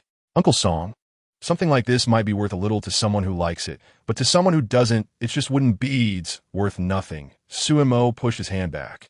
Besides, the oil refinery is my family's. I will make Wang Yugui roll out eventually and take back my company, and by then, you will be the vice president of the group. His mother had founded more than 20 companies. The oil refinery was just one of them. Then I'll help you this time. Song Qian hesitated for a moment, but ultimately put the Wang Wali bracelet on his wrist. Leave a line when dealing with people, so we can meet again in the future. If Su Mo could really bring down Wang Yugui and regain control of the family business, it would also be a good thing for him. Transfer the money to me first. I'll find a way to split the 30 tons into other purchase orders. Song Qian thought of a safer method. Although 30 tons was a lot, if split up, it would hardly be noticeable. Su Mo transferred 300,000 to him, though he didn't actually need that much. The extra money could be considered a gift to Song Qian. Having taken the benefit, he would also need to find a way to meet his own needs for gasoline in the future. How will you store this gasoline? Song Qian asked. After 10 o'clock tomorrow morning, just have it delivered to the food factory. I have a way. Su Mo thought for a moment.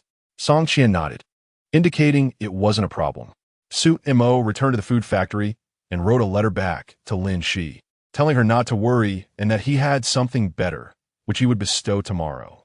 He then called the manufacturer and ordered 3 stainless steel tanks with a capacity of 10 tons each, requesting an early delivery. Next, he contacted the bottle supplier, General Gong, to check what bottles he currently had in stock. He ended up buying 60,000 glass bottles, each with a capacity of 500 milliliters. The shape was slightly different from the last time, and he arranged for them to be delivered tomorrow. The next morning, just after Su Mo woke up, he received a text alert from the bank. Another 250 million had arrived. Old Tang was indeed reliable. Su Mo smiled, got up, and washed up. Soon, the large oil tanks and glass bottles were delivered, along with the gasoline. Su Mo had the gasoline unloaded into the 3 tanks and sent over with the glass bottles. He wrote Lin Xi a letter, reminding her to be cautious of fire, as gasoline is highly flammable and explosive. The process of making Molotov cocktails is similar to using alcohol. Just fill the bottles with gasoline and stuff them with cotton. Very quickly, he received a reply from Lin Xi, expressing her immense gratitude. She mentioned that during her previous prayers, she had vowed to serve the deity and that if the deity had any needs, she would do her utmost to satisfy them. Hoping for the deity's favor upon the Great Xia, Su Mo smiled at the reply, noticing the letter was filled with respect. He wondered what expression Lin Xi would have if she knew her deity was a young man a few years older than her. Chapter 31. Solar-powered lights. Su Mo put away Lin Xi's letter and noticed the drone sent by Feng Wei in the room. He opened the packaging and began to slowly get the hang of controlling it. He had played with drones before, so operating it was relatively easy for him. This device is quite convenient for observing enemy movements, but for people from ancient times, operating it isn't that simple. Just sending some images would clearly be a challenge. Many people following tutorial videos often encounter issues, with crashes during their first flight being quite common. For ancient people, this would be quite difficult. After thinking it over, Sumo decided to put the drone away for now and not send it to Lin Xi just yet. He would wait until the next time the city defense was over. Then send her a phone with a tutorial video on how to operate the drone for her to learn slowly. After considering it, he kept a set of the mini composite bow gifted by General Li for himself. He also kept one electrobaton for self-defense and gave the rest to Lin Xi, informing her how to use them. After finishing these tasks, he received a call from Tang Lei, saying he would send someone over shortly to install the security door. An hour later, 2 workers arrived and installed the security door on the well house, which also featured a monitoring function. Sumo set a password and registered his fingerprint information. It was very user-friendly. After binding it, he would be notified whenever someone approached the well house. Sumo thought for a moment. The barbarian army had destroyed the alcohol bottles, and they would definitely take the opportunity to attack the city soon, possibly even tonight. Thinking of this, he searched for solar-powered lights and found a store selling them 5 kilometers away. He drove over, checked them out, and found them easy to install and bright, which was great. He ordered over 300 units and had them sent to the food factory. Passing by Yunhai's largest wholesale market, he ordered 60,000 boxes of large mineral water and 60,000 boxes of Red Bull. Soldiers on night duty could drink Red Bull to stay awake when they felt fatigued. As for the composite bows and armor ordered yesterday, the time was too short, so he estimated not much had been produced and decided not to rush them. With the gasoline and Molotov cocktails, this time they should be able to successfully defend the city. He went to the largest grain wholesale supermarket in the area and bought 10,000 bags of rice, 10,000 bags of flour, 10,000 boxes of peanut oil, and some salt and other seasonings. When marching and fighting, soldiers need to be well fed. 1 meal a day isn't enough for their strength. So you just clear my stock. You get the lowest price. The supermarket owner was very pleased, having never encountered such a large customer before. Sumo paid and had them deliver everything to the food factory. He then went to the slaughterhouse, where the animals were slaughtered fresh daily. He bought 500 prepared pigs and 300 cows, asking the owner to deliver quickly. Sumo drove back first to wait for the items. Mineral water, grains, and meat arrived one after another and were all sent over. The solar-powered lights were delivered last. Sumo wrote a letter to Lin Xi, instructing her to install them according to the solar panel's manual. With light, darkness will be dispersed. After receiving the gasoline and bottles, Lin Xi ordered General Yang Jumei to select 5,000 trusted soldiers to secretly assemble the Molotov cocktails, ensuring they had no contact with the others throughout the process. This would prevent any spies from the barbarian army from getting wind of the situation. Once the bottles were assembled, they found a shady place near the military camp to store them, heavily guarded, and would transport them when needed. Lin Xi thought for a moment and said, "Nowadays, there are many vacant courtyards near the military camp, most of which belong to former owners who died of starvation, becoming houses without owners. They haven't said anything about receiving news from the spy yet, and it's unclear when the barbarian army will attack the city. But preparations must be made. The battlefield changes rapidly, and there can be no slackening of efforts." Lin Xi ordered that the mountains of bottled water, food, and meat be sent to the military camp. With the Heaven's Lord bestowing such a large quantity of food, they would have enough to eat for 10 days or half a month, so there was no immediate worry about food shortages. Tonight, the army would eat meat, and the common people would receive thin meat porridge. Were these things solar lamps? Lin Xi was a bit confused when she saw boxes of items appearing again. After reading the letter from the Heaven's Lord, she instructed someone to install them according to the manual inside. Lin Xi called Han Jian over, and after opening the box, they found some strange items. There was an illustrated manual inside, which she read carefully several times. "Your Majesty, I know how to install it." Han Jian was very smart and called over 2 people to install one on the wall of the courtyard. Just as the sun had set and the light was dim, the entire courtyard was suddenly illuminated. Is this the light bestowed by the gods? Han Jian knelt on the ground, filled with immense reverence for the Heaven's Lord. Heaven's Lord, you truly possess boundless magic, able to transform the sun's energy into light. Lin Xi was also in shock. They had always used candles or oil lamps at night and had never seen such bright lights. Some of the lamps were installed inside the military camp, while others were placed on tree trunks to stand upright. Lin Xi thought for a moment and decided to install the rest on the city walls. Han Jian immediately took people to do so, and soon bright lamps lit up inside the military camp, accompanied by the sounds of blessings for the Heaven's Lord's longevity. The solar lamps had transcended the realm of understanding for people of this era, being considered divine power. The soldiers of the Great Xia saw the miraculous lamps bestowed by the Heaven's Lord and became even more convinced that they could defeat the barbarian army, their morale soaring. Soon, solar lamps were also hung on the city walls, glowing like daylight. Even from 300 meters outside the city walls, everything was clearly visible.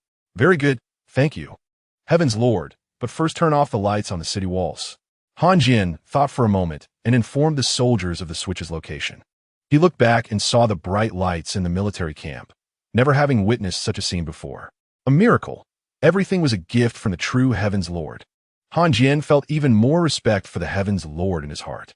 He returned to the courtyard to report to Lin Xi that the solar lamps had all been installed and that the ones on the city walls had been turned off first. If the barbarian army launched a surprise attack tonight, they could suddenly turn the lights on and catch them off guard. I wonder if they will attack tonight or tomorrow morning, Lin Xi murmured. The gasoline firebombs had all been prepared, a total of 60,000 bottles, with some gasoline still remaining. Now she was actually looking forward to the barbarian army attacking the city. Heightened alert tonight. The defending soldiers put on their soft armor and prepare for battle at any moment. Lin Xi issued the command. They habitually referred to body armor as soft armor.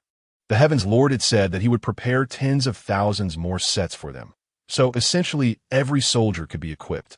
She was very much looking forward to it. Once the soldiers were fully equipped, their combat effectiveness would greatly increase. Your Majesty, you should sleep first. The barbarian army doesn't know when they will attack the city. It might be tomorrow or the day after, Lu Mulan yawned. I had a can of Red Bull earlier, and now I'm feeling great. This thing is amazing. Do you want to have a can? Lin Xi smiled and pointed to a box of Red Bull beside her. She had a premonition that tonight the barbarian General Wu Xiaodu might indeed attack the city. He must have received the news that the firebombs had been blown up by the spies today. Thinking that Great Xia had lost its defensive weapon, he would definitely rush to attack the city, seeking revenge for his father, Wu Tiegu. Lu Mulan drank a can and soon wasn't sleepy at all. The gifts from the Heaven's Lord were indeed miraculous. But why is this thing called Red Bull? Lu Mulan marveled at its refreshing effect and wondered if it was because bulls got excited seeing red and people felt excited drinking it. Lin Xi didn't know, but thought her analysis made sense.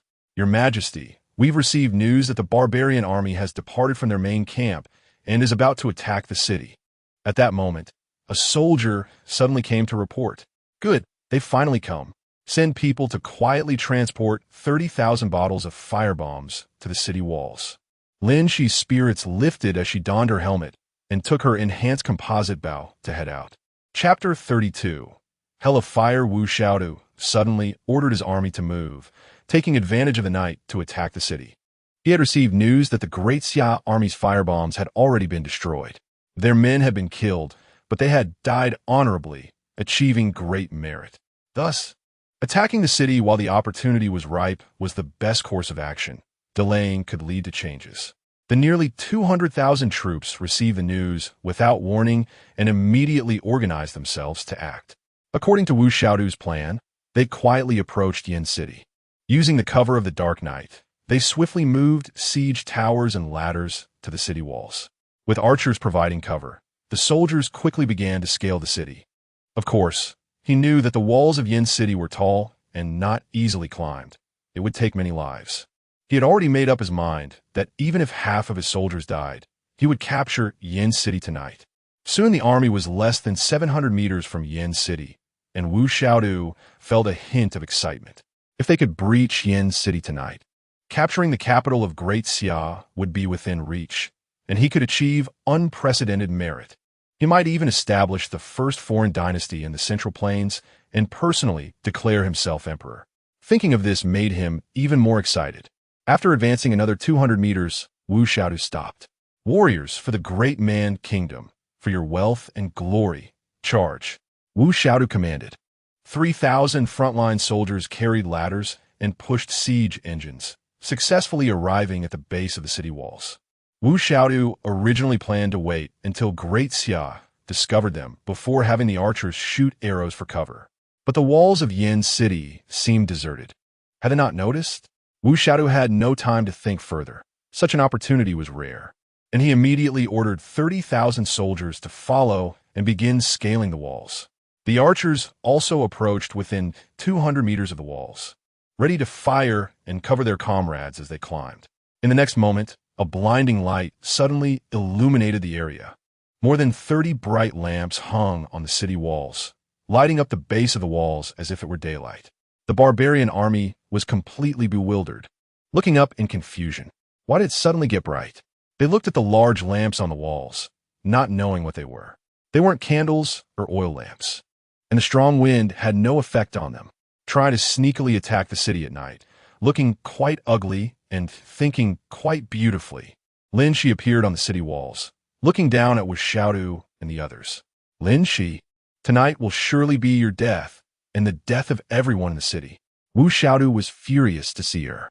"Once I capture you, I'll strip you bare and let my soldiers ravage you to death, then cut off your head to honor my father." He did not understand what these lights were, and there was no time to think about it. They had already arrived at the base of the city. Climbing the walls was their only option. The arrows were strung. They had to be released. "Fools! With filthy words, my Great Xia is protected by the Heaven's Lord, and today we will defeat you. And soon we will expel you barbarians from Great Xia." Lin Xi shouted loudly, full of spirit. Wu Xiaodu was far away, likely beyond the range of the enhanced bow. Otherwise, he would have shot her with an arrow. "I hope that when the city falls, your mouth is still so tough. Attack the city," Wu Xiaodu ordered while also instructing the archers to shoot for cover. "Throw the firebombs." "Lin," she commanded coldly. The defending soldiers of Great Xia, protected by shields, lit the firebombs and hurled them down fiercely. With a loud bang, the bottles exploded, igniting the siege equipment and the surrounding barbarian soldiers. Wu Xiaodu looked up and saw a rain of firebombs being thrown from the city walls, falling, shattering, and exploding. The ladders and siege engines were quickly ignited, turning into raging flames. Countless soldiers were set on fire, letting out horrific cries. Except for the more than 30,000 soldiers closest to the city wall who appeared on the fire outside. Even the archers were hit by Molotov cocktails and could not escape, their screams echoing continuously. To make matters worse, the soldiers of Great Xia began shooting arrows from above. Those who were not burned were shot dead. "Let me do it," Yang Jumei shouted, holding a lit petrol bomb and throwing it with all her might. Bang! The bottle exploded 5 meters away from Wu Xiaodu's warhorse, flames bursting in the air before quickly disappearing. The warhorse was startled and nearly lost control. Wu Xiaodu hurriedly pulled on the reins tightly, watching the soldiers in the sea of fire struggling in agony, his teeth nearly grinding to dust. He could tell that this Molotov cocktail was much more powerful than the last one. He watched his soldiers caught fire and try to run towards him, only to collapse halfway. "General, let's retreat," the deputy commander urged. The siege equipment had been burned again, and they were destined to be unable to attack the city today. In just a short time, more than 30,000 had died in the sea of fire. It was terrifying. Could it be that Great Xia really had divine assistance? With such Molotov cocktails, defending the city was too easy. They could just throw them down with their eyes closed. Their arrows were of no use against the defending soldiers. The enemy's shields could easily block them, and their soft armor showed no fear. This time, the enemy had 0 casualties. The barbarian soldiers were shocked. After 2 consecutive defeats and so many deaths, with the enemy unscathed, they lost their fighting spirit. No matter how strong you were, you couldn't withstand a Molotov cocktail exploding beside you, burning. How could flesh and blood resist such fierce flames? Watching their comrades burn alive brought fear and a deep sense of helplessness. There was no extra water to save them. They could only watch as they burned to death. Those close to the city wall didn't even have time to escape. It was too despairing. Now, Yin City was not a city in their eyes, but a hell of fire. Wu Xiaodu was completely stunned. He had followed his father into battle for more than 10 years. Countless battles of all sizes, but faced with such a situation, he was still at a loss. Surrounding them was ineffective. He didn't know where Great Xia got its water and food, but they were much better off than them. A strong attack was useless. When the Molotov cocktails fell, it was a sea of fire that they couldn't withstand, unless they let the soldiers continue to consume their resources, allowing the Molotov cocktails to run out. But who knew how many Molotov cocktails the enemy had? From the earlier situation, it seemed there was still plenty. He dared not continue to gamble, and moreover, the siege equipment had been burned. Even if Great Xia ran out of Molotov cocktails, they would still be unable to attack the city today. Retreat. Wu Xiaodu glanced at the sea of fire and the barbarian soldiers struggling in pain within it before turning his horse around to leave. We won again. The defending soldiers of Great Xia cheered, their confidence completely restored after 2 consecutive victories. Long live your majesty, long live the divine. The whole Yin city was filled with excited cheers.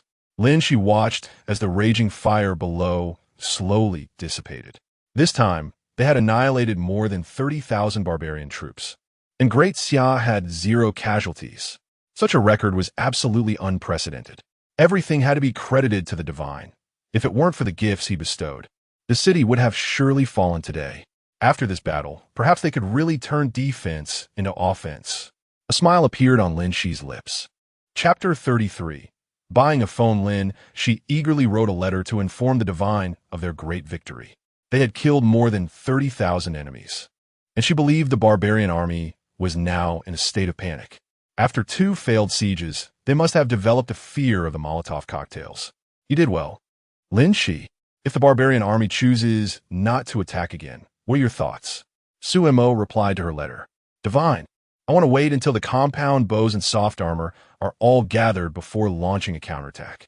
This way, the soldiers' combat power and defense will be greatly enhanced, improving their killing efficiency and reducing the casualty rate. Lin Xi did not plan to immediately pursue the victory.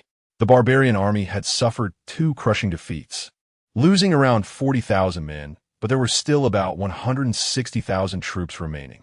If they rashly went out to fight, it might backfire and lead to their slaughter by the barbarians.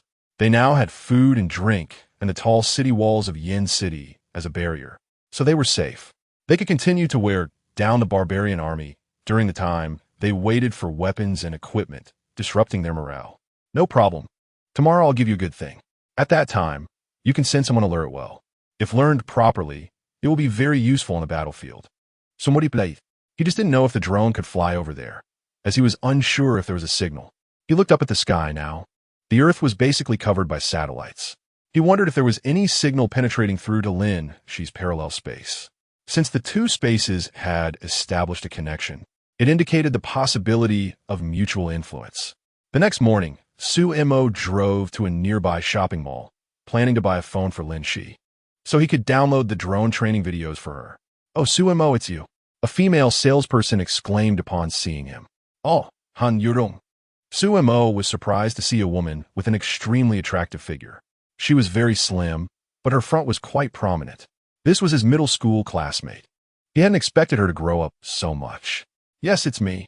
Are you buying a phone for yourself or for a girlfriend? Han Yurong asked. It's for a friend, Su Mo replied, glancing at the phones on the counter. Oh, so you're pursuing someone, Han Yurong said with a strange expression. That's rare. Back in the 9th grade, she was the class discipline officer and had a good impression of Su Mo. Once, she secretly wrote him a love letter, only for him to say he would remove her name from the class's disciplinary list. Otherwise, he would publicly disclose the letter. At that moment, she felt utterly crushed. You still remember that? I was so immature back then, Su Mo said awkwardly, rubbing his nose. He had been quite mischievous in middle school and often got his parents called by teachers, leading to such incidents. Looking back now, he realized he had really been quite a jerk. That incident was quite a blow to me. Han Yurong revealed her little tiger teeth, wanted to bite him to vent her anger. Fortunately, after entering high school, many people pursued her, which helped her overcome the gloom and regain her confidence. She didn't make it to university and went to a vocational school. After graduating, she couldn't find a suitable job, so she came to cell phones. Well, it's almost lunchtime. Let me treat you to a big meal. Let's go to the seafood restaurant on the 4th floor. Order whatever you like, Suemo said. Really? Han Yurong was somewhat surprised. The restaurant was quite expensive, averaging over 1,000 per person, and she had never been there. Of course it's true. Just consider a compensation for you. Suemo smiled and said, you help me pick a phone first, one with a large battery capacity and good heat dissipation. Oh, if it's for a girl, you first have to consider the appearance, pixel, and photo quality. Han Yurong's mood improved significantly. It's for a girl, so you choose for me. Wow, you really are dating. What's there to be embarrassed about? Han Yurong took out 2 phones for him to choose from. Suemo picked one that felt better in his hand and paid 6,000 yuan, then went with her to the seafood restaurant. What do you do for work now? Han Yurong asked. After so many years, she knew nothing about his current situation.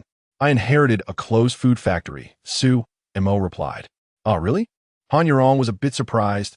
Her hand paused while ordering. I plan to reopen it soon. Suemo smiled, scanned the QR code on the table with his phone, and said, don't try to save money for me. We need to eat well this time, or I'll really feel embarrassed. He noticed that Han Yurong was ordering only ordinary price dishes, clearly not wanting him to spend too much. He looked at the menu and ordered lobster and king crab, among other things. That's enough, that's enough. There are just the 2 of us. We can't eat that much. Han Yurong hurriedly said. Suemo ordered 2 more dishes and 2 bottles of juice. Soon, all the dishes arrived quite lavishly. Sumo. At that moment, 2 tall girls walked over. One girl with big waves saw Suemo and looked surprised, glancing at the girl next to her. Mingyao, isn't he your fiancé? Why is he eating with another woman? Qin Mingyao's face turned a bit awkward. She didn't expect to run into Suemo here. The frequency of their encounters lately was indeed a bit too high. We've already canceled the engagement, Qin Mingyao said softly. A matter she hadn't even mentioned to her close friends. Is he cheating on you? The girl with big waves glared at Han Yurong, noticing her proud demeanor. With a girl looking like that, she's definitely the one who seduced Suemo. Qin Mingyao didn't know how to explain. She couldn't say it was because her family looked down on Suemo for being poor that they broke up. Suemo, Mingyao is so good. How could you do this? You're really a scumbag. The girl with big waves, seeing that Qin Mingyao wasn't speaking, assumed she was right and was very angry. Hey lady, get your facts straight before you come at me. Suemo looked at her flat chest and thought, indeed, poor and horrible. My family's business was taken away by my uncle, leaving me only a bankrupt food factory. Mingyao's family looked down on me and took the initiative to cancel the engagement. What do you know, just blabbing here. Regarding Han Yurong, he thought, indeed, the ancestors were wise, embracing all rivers and tolerance is great. Blabbering to thousands, without abundance. One is rigid. The girl with big waves was stunned, her face flushed red with embarrassment, left speechless. Looking at Qin Mingyao, seeing she didn't refute, she knew it was true. Han Yurong didn't expect Suemo to have such a rough experience and felt very sympathetic towards him. Then let me ask you, before the engagement was canceled, did you 2 have something going on? That day you bought sanitary pads in the supermarket. Were they for her? Qin Mingyao mustered her courage to ask. Absolutely not. We were middle school classmates, and today is the first time we've met since graduation. Han Yurong quickly shook her head. At the same time, she was curious about who he was buying the sanitary pads for. It must be the same person he gave the phone to. Who is it? Qin Mingyao bit her lip. Aren't you just trying to confirm if I cheated before the engagement was canceled, so you can find a self-righteous excuse? Suemo looked at her, feeling no need to explain. I already said that day, the engagement was canceled, and we went our separate ways. My matters don't require your concern. I can only tell you, she's 100 times better than you. Are you satisfied now? Chapter 34. Delivery drone. Hearing Suemo say this, Qin Mingyao became even more curious. She considered herself very good-looking and smart. Which woman would dare to claim she was 100 times better? Also, Suemo had never said whether his affair with that woman happened before or after the engagement was canceled. I just want you to give me a straightforward answer. Is that so difficult? Qin Mingyao bit her lip. Why should I make it easy for you? Suemo looked at her and sneered. Did you make it easy for me? His parents died, saving Qin Mingyao. Yet the Qin family treated him this way. When he was at his lowest, needing comfort the most, he was stabbed hard in the back. Qin Mingyao found herself speechless for a moment, feeling wronged, with tears welling up in her eyes. "Mr. Su, you're dining here too? Is there a problem?" At that moment, Feng Wei walked out of the private room, noticing the commotion and unexpectedly seeing familiar faces. Su Mo had just given her a small order worth over 200 million. Who dared to touch him? "It's fine. What a coincidence." Su Mo smiled at her. "I'm just having a meal with friends. If you have any issues, I'm more than willing to help you resolve them." Feng Wei glanced at Qin Mingyao and the other girl. If she hadn't seen they were two girls and posed no significant threat, she would have called the bodyguards over long ago. "You're Feng Wei, the eldest daughter of the Feng family?" Qin Mingyao looked at her, somewhat surprised. The Feng family was much more powerful than the Qin family in Yuhai, with dozens of secondary companies and substantial financial resources. Seeing Feng Wei's respectful attitude towards Su Mo, she found it a bit strange. "Oh, you know me?" Feng Wei was somewhat taken aback. "Last month, my father took me to attend Mr. Ma's banquet. And you were there too." Qin Mingyao smiled. Mr. Ma was the president of the Yuhai Chamber of Commerce, worth hundreds of billions, a regular on the Forbes list. Her father took her to the banquet to broaden her horizons. "Oh, I see. Don't cause trouble for Mr. Su. Otherwise, you're just asking for trouble for me," Feng Wei said coldly, giving her a glare. Qin Mingyao involuntarily took a step back, feeling somewhat wronged. She just wanted to clarify things. Besides, what right did Feng Wei have to meddle? But the Feng family's influence was on a different level than the Qin family's, so she could only endure it. She was even more curious about what relationship she had with Su Mo that made her stand up for him. "Mr. Su, you enjoy your meal. I won't disturb you. I'll have the waiter add 2 more dishes, and this table is on me. Please don't be polite," she greeted Su Mo before leaving. "Aren't you leaving? It's awkward for me to eat with you here." Su Mo glanced at Qin Mingyao. He was also quite dissatisfied with the girl with the big waves. What a lack of substance, yet she tried to imitate the big waves hairstyle. Did she deserve the name? "Let's go." Qin Mingyao immediately lost her appetite. Her face flushed with anger as she pulled the girl with the big waves away. "So you were engaged. That girl looks like she's from a wealthy family." Han Yurong murmured. The bag Qin Mingyao was carrying earlier costs over 80,000. "I saw it in a specialty store while window shopping. My family used to be richer than hers. Money is something you can't take with you when you die. As long as it's enough, that's all that matters." Su Mo took a sip of his drink. "For you, how much is enough?" Han Yurong snorted and said, "It's easy for you to say. The term enough is too vague. 1,000,000 is enough, and 100 billion is also enough. For me, it's too much. I have to support too many people."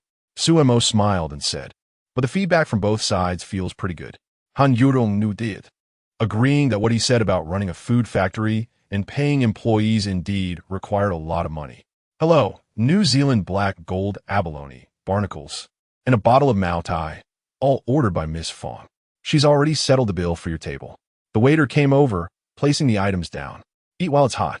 Su Mo picked up a large, tender, shiny black gold abalone for Han Yurong. "Is it expensive?" Han Yurong asked softly, taking out her phone to snap a photo, including the Mao Tai in the shot. She came from a less affluent background. It was her first time seeing such a large abalone. "It's not that expensive. Hurry up and eat." "Do you drink?" Su Mo pointed to the Mao Tai.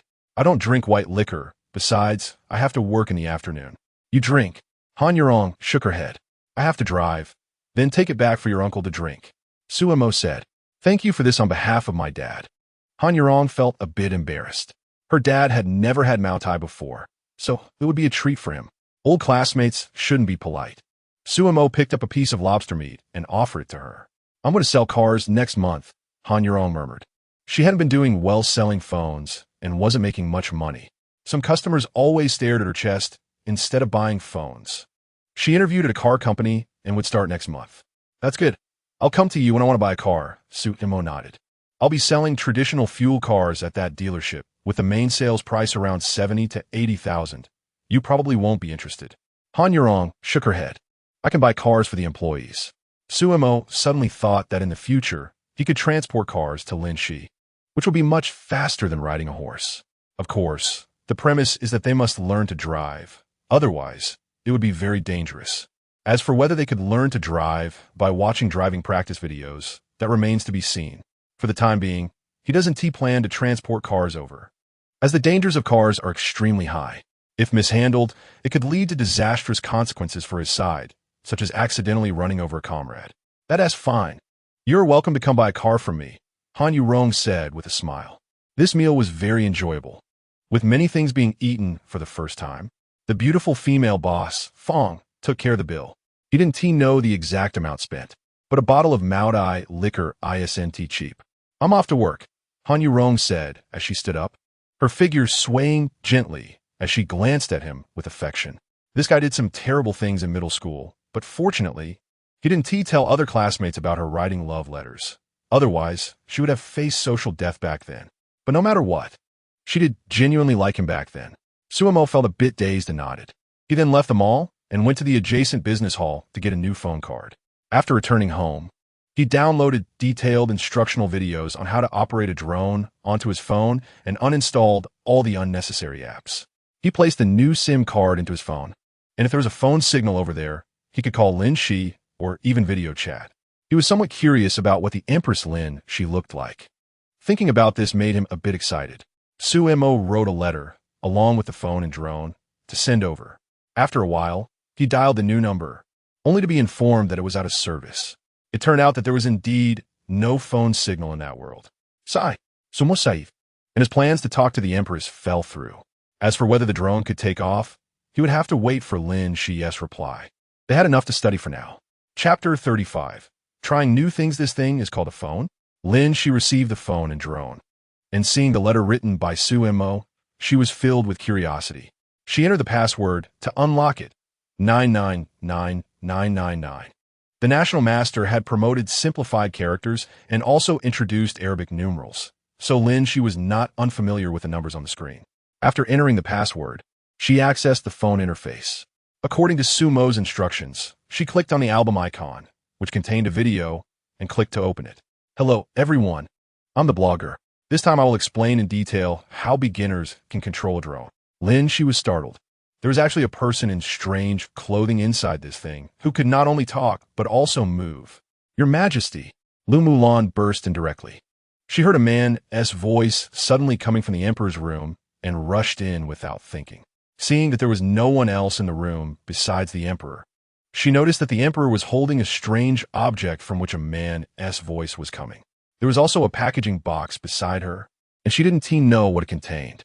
Mulan, come look at this, Lin Xi beckoned her.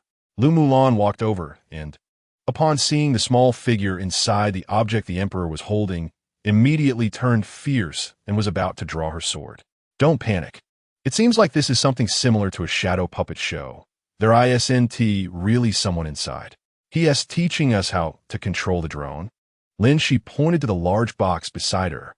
Lu Mulan carefully opened it and saw something resembling a kite inside, along with some small items. This thing is called a drone. It can fly. Look, Lin Xi watched as the drone flew to the top of a tall building in the video. Wow, is this the world where the heavenly sovereign lives? The buildings are so tall. Lu Mulan was deeply shocked by the skyscrapers. Lin Xi also noticed and was rendered speechless with astonishment. The tall buildings reaching the clouds were indeed a world of immortals. The two watched the long video together and unanimously felt that this thing was indeed difficult to control. But if mastered, it would definitely be a weapon of war. They could completely control the drone to scout enemy positions, with all movements under their control. This thing is too amazing. Why don't we give it a try? Lu Mulan suggested eagerly. Mastering the control of the drone would have a huge impact on future battles. The temptation was too great. You should carefully watch the tutorial and follow his instructions step by step, Lin Xi advised. This thing looks very precious. We mustn't let anything go wrong. The Heavenly Sovereign said that drones are difficult to control and can easily break. Okay, I'll give it a try. Someone has to test new things. Lu Mulan note that. She carefully took the drone to the yard, and after turning it on, it showed that the Bluetooth was connected to the phone.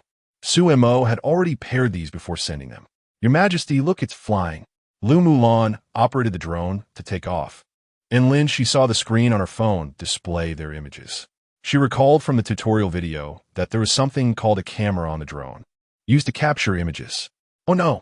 Lin, she looked up and saw the drone tilting and descending. Lu Mulan hurriedly tried to control the remote control, but to no avail. The drone fell heavily onto the stones, scattering many parts. Your Majesty, it's my fault. I damaged the item bestowed by the heavenly sovereign. Please punish me. Lu Mulan knelt down with a thud upon seeing this.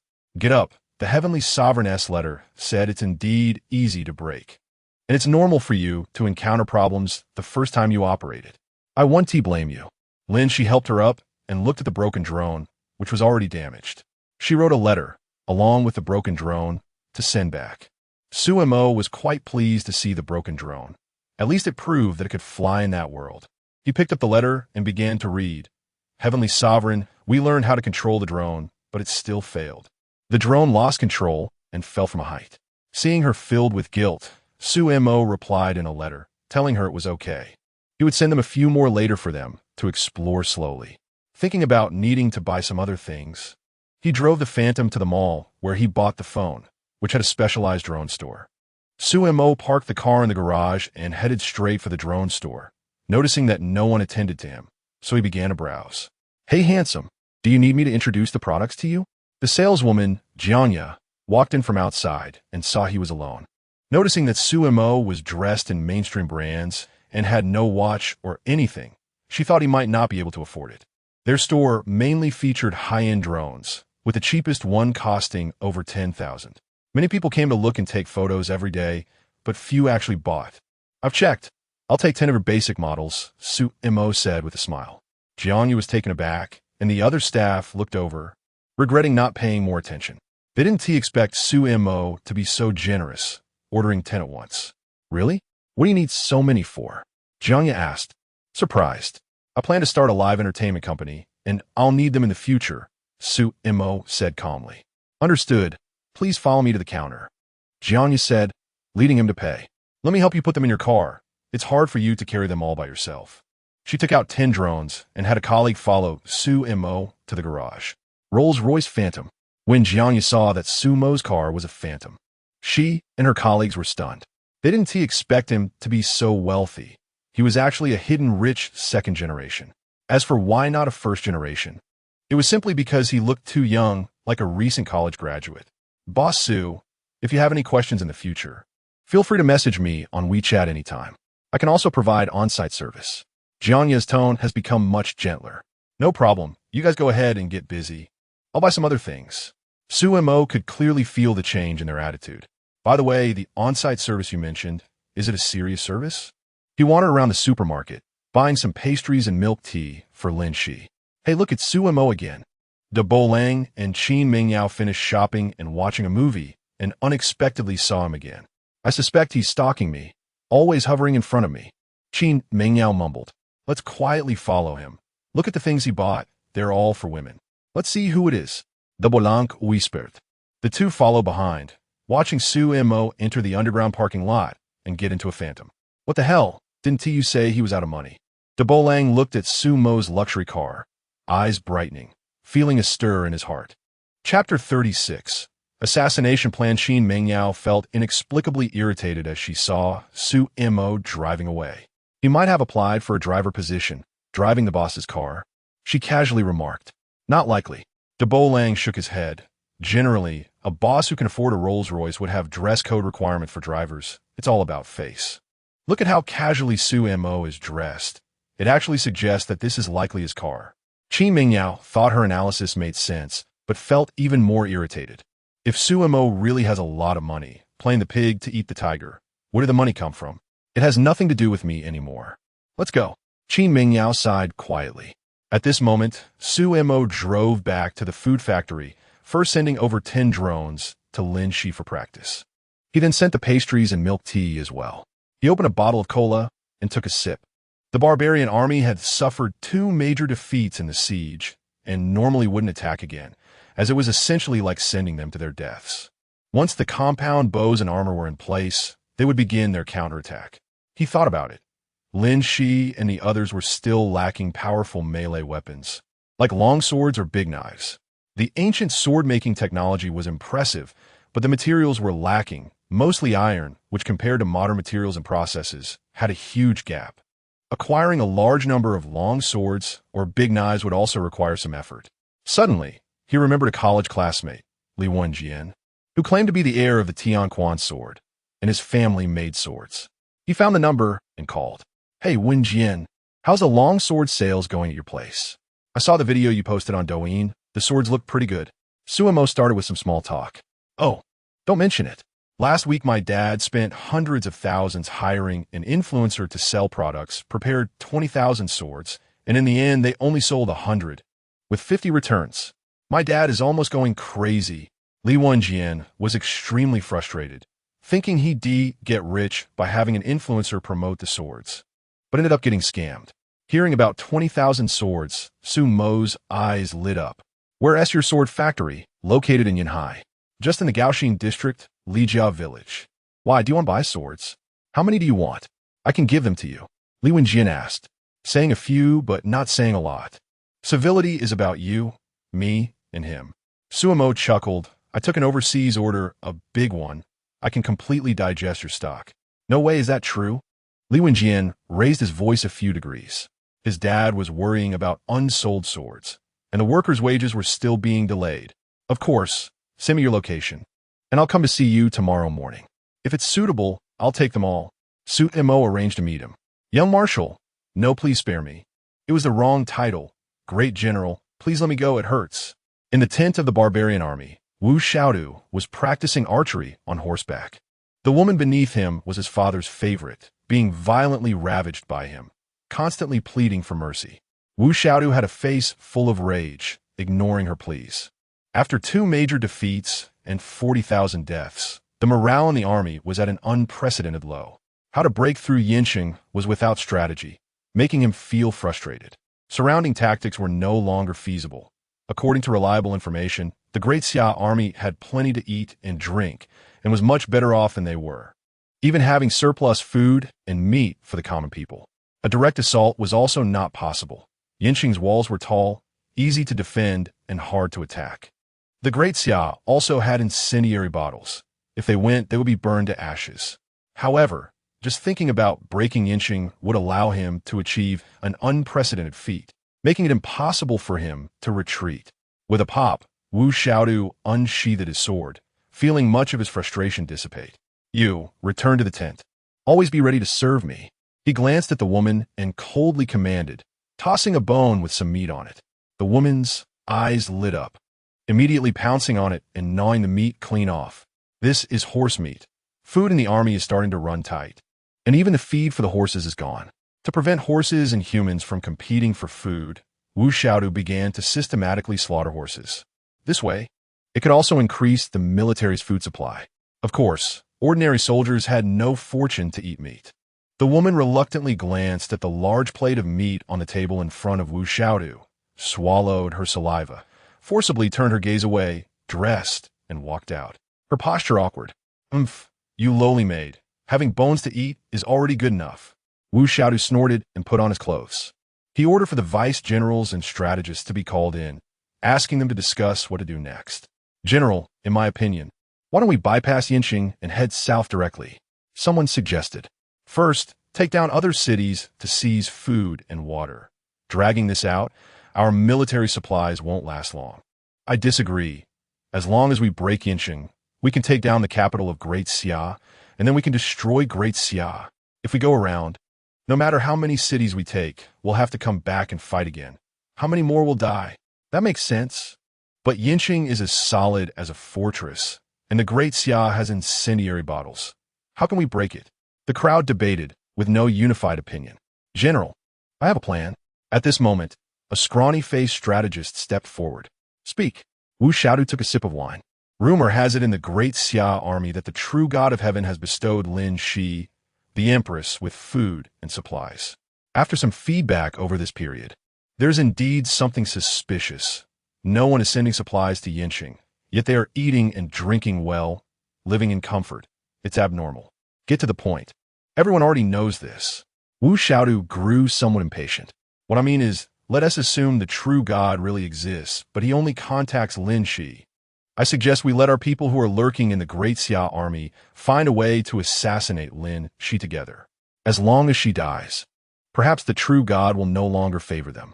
At the very least, it would hit the morale of the Great Xia army, and we can take the opportunity to attack the city and seize it all. Wu Xiaodu pondered for a moment. This was indeed a good plan. However, Lin Xi is always guarded by hundreds of soldiers. How could it be that easy to assassinate her? According to reports, Lin Xi inspects the camps daily to boost morale. Having just won a great victory, she would likely let her guard down.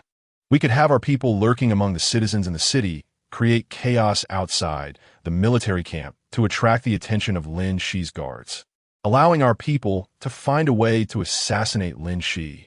Once Lin Xi is dead, the Great Xia army will definitely fall into chaos, and our opportunity will come. Everyone nodded upon hearing this. If that were the case, it would likely require all our infiltrators to make it possible. I actually have a better strategy. A pockmarked-faced person suddenly said, instead of killing Lin Xi, why not kidnap her? If we succeed in the kidnapping, we can threaten them to open the city gates. And we can easily enter the city and annihilate them all. What a delusion. Kidnapping someone is much more difficult than killing someone. The scrawny-faced man snorted. There are too many variables in a kidnapping. It's better to find an opportunity for a decisive kill. I think being able to kidnap her is the best option. Wu Xiaodu thought of Lin Xi's beautiful face and couldn't help but feel a stir in his heart. This is said to be the most beautiful person in the Great Xia. If one could plead for mercy under his legs, it would surely be the most enjoyable thing.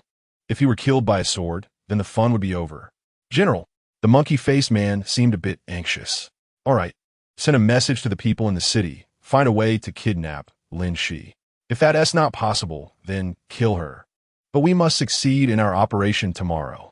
Wu Xiaodu made a decision. Tell them, whoever kidnaps or kills Lin, she will be rewarded with 10,000 gold and granted the title of Marquis. Chapter 37. Tianquan soared after Su Mo ordered dinner for Lin Xi and sent it over in the evening. He told her he would send someone to fetch water shortly. From now on, he would send water every other day in the evening, allowing everyone to drink as much as they wanted. The water well house was finished, equipped with a security door and surveillance cameras, so he didn't need to guard it. Moreover, from his office where he slept, he could see the water well house clearly. After Lin Xi finished her meal, she texted Su Mo back, saying she was ready to receive water. Once the water arrived, she arranged for heavy guards to watch the courtyard, with Lu Mulan personally leading the team. This phone is so fun. Lin Xi called Lu Mulan over, opened the front camera, and took a selfie. She had been studying this phone during her free time today and was already quite familiar with taking pictures, having taken dozens of selfies. After 10 drones were delivered, she wasn't in a hurry to operate them again and planned to study them in detail tomorrow. How amazing! It's even better than the top painters in our Great Xia. It completed so quickly. Lu Mulan exclaimed, "This is definitely the power of the divine. Something human effort cannot achieve." The phone is interesting, and there are some other fun things as well, Lin Xi said with a smile, suddenly staring at the screen. It says the battery is under 10%. Please charge it. What does that mean? Looking at the prompt on the phone, she recognized the words, but didn't understand their meaning. She knew about lightning. Could this thing be powered by lightning? Solar lamps use solar energy. Does the phone use lightning energy? But there's been a severe drought, and it hasn't rained in a long time. Where would the lightning come from? You should ask the Heavenly Master tomorrow. Lu Mulan was even more confused. Lin Xi nodded and had her take a few full-body photos for her to appreciate carefully. The next morning, Su Mo arrived first at the water well house and turned off the water. He thought for a moment and ordered a water faucet that could be controlled by a phone online, which could be set on a timer and operated remotely, to be delivered that afternoon. After carefully storing the leather bag, he drove to the factory producing the Tianquan swords. Sumo, watch closely. Let me show you what the Tianquan sword is. Li Wenjian placed a thick stack of copper coins on the table, drew a long sword, and with a flash of cold light, slashed down. With a bang, all the copper coins were cut cleanly in half, and the blade was unscathed. Impressive. Su Mo gave a thumbs up. How many of these swords do you have in stock? A little over 20,000. The sheaths and handles have some differences, but the material used is all high-carbon, high-manganese alloy steel, absolutely powerful. Li Wenjian said with a smile, "Do you really want all of them? How much is each?" Su Mo picked up a sword and weighed it. It felt substantial. These swords may be common now, but in ancient times, they would definitely be considered divine artifacts. 400 per sword, Li Wenjian said. They sell for over 500 online. Are they sharpened? Suemo was more concerned about this. Are you kidding? How could they be sharpened? The one in your hand is sharpened. That is for display purposes. What we sell externally are not sharpened. Li Wenjian shook his head. Sharpened swords are too risky. He wouldn't take that chance. My overseas clients require sharpened swords. Suemo looked at him. What do you suggest? This one work. If they're sharpened, customs will stop you, and you might even get arrested. I'm doing this for your own good. Li Wenjian spread his hands, indicating there was no way. He trusted Suemo's character, believing he wouldn't buy them for killing. Besides, who would buy over 20,000 swords to commit murder? You don't need to worry about customs. It's fine. I want to be foolish enough to get myself involved. Suemo looked at him. Sharpened swords will be an extra 100 per sword. If that works, I'll pay today. If not, forget it. I'll go ask elsewhere. With Lin Xi and the other sharpening stones, they probably won't be able to sharpen these blades. They must be sharpened first. I'm telling Suemo. You know I'm a person who sticks to principles. Li Wenjian raised an eyebrow upon hearing this, but we're classmates and friends.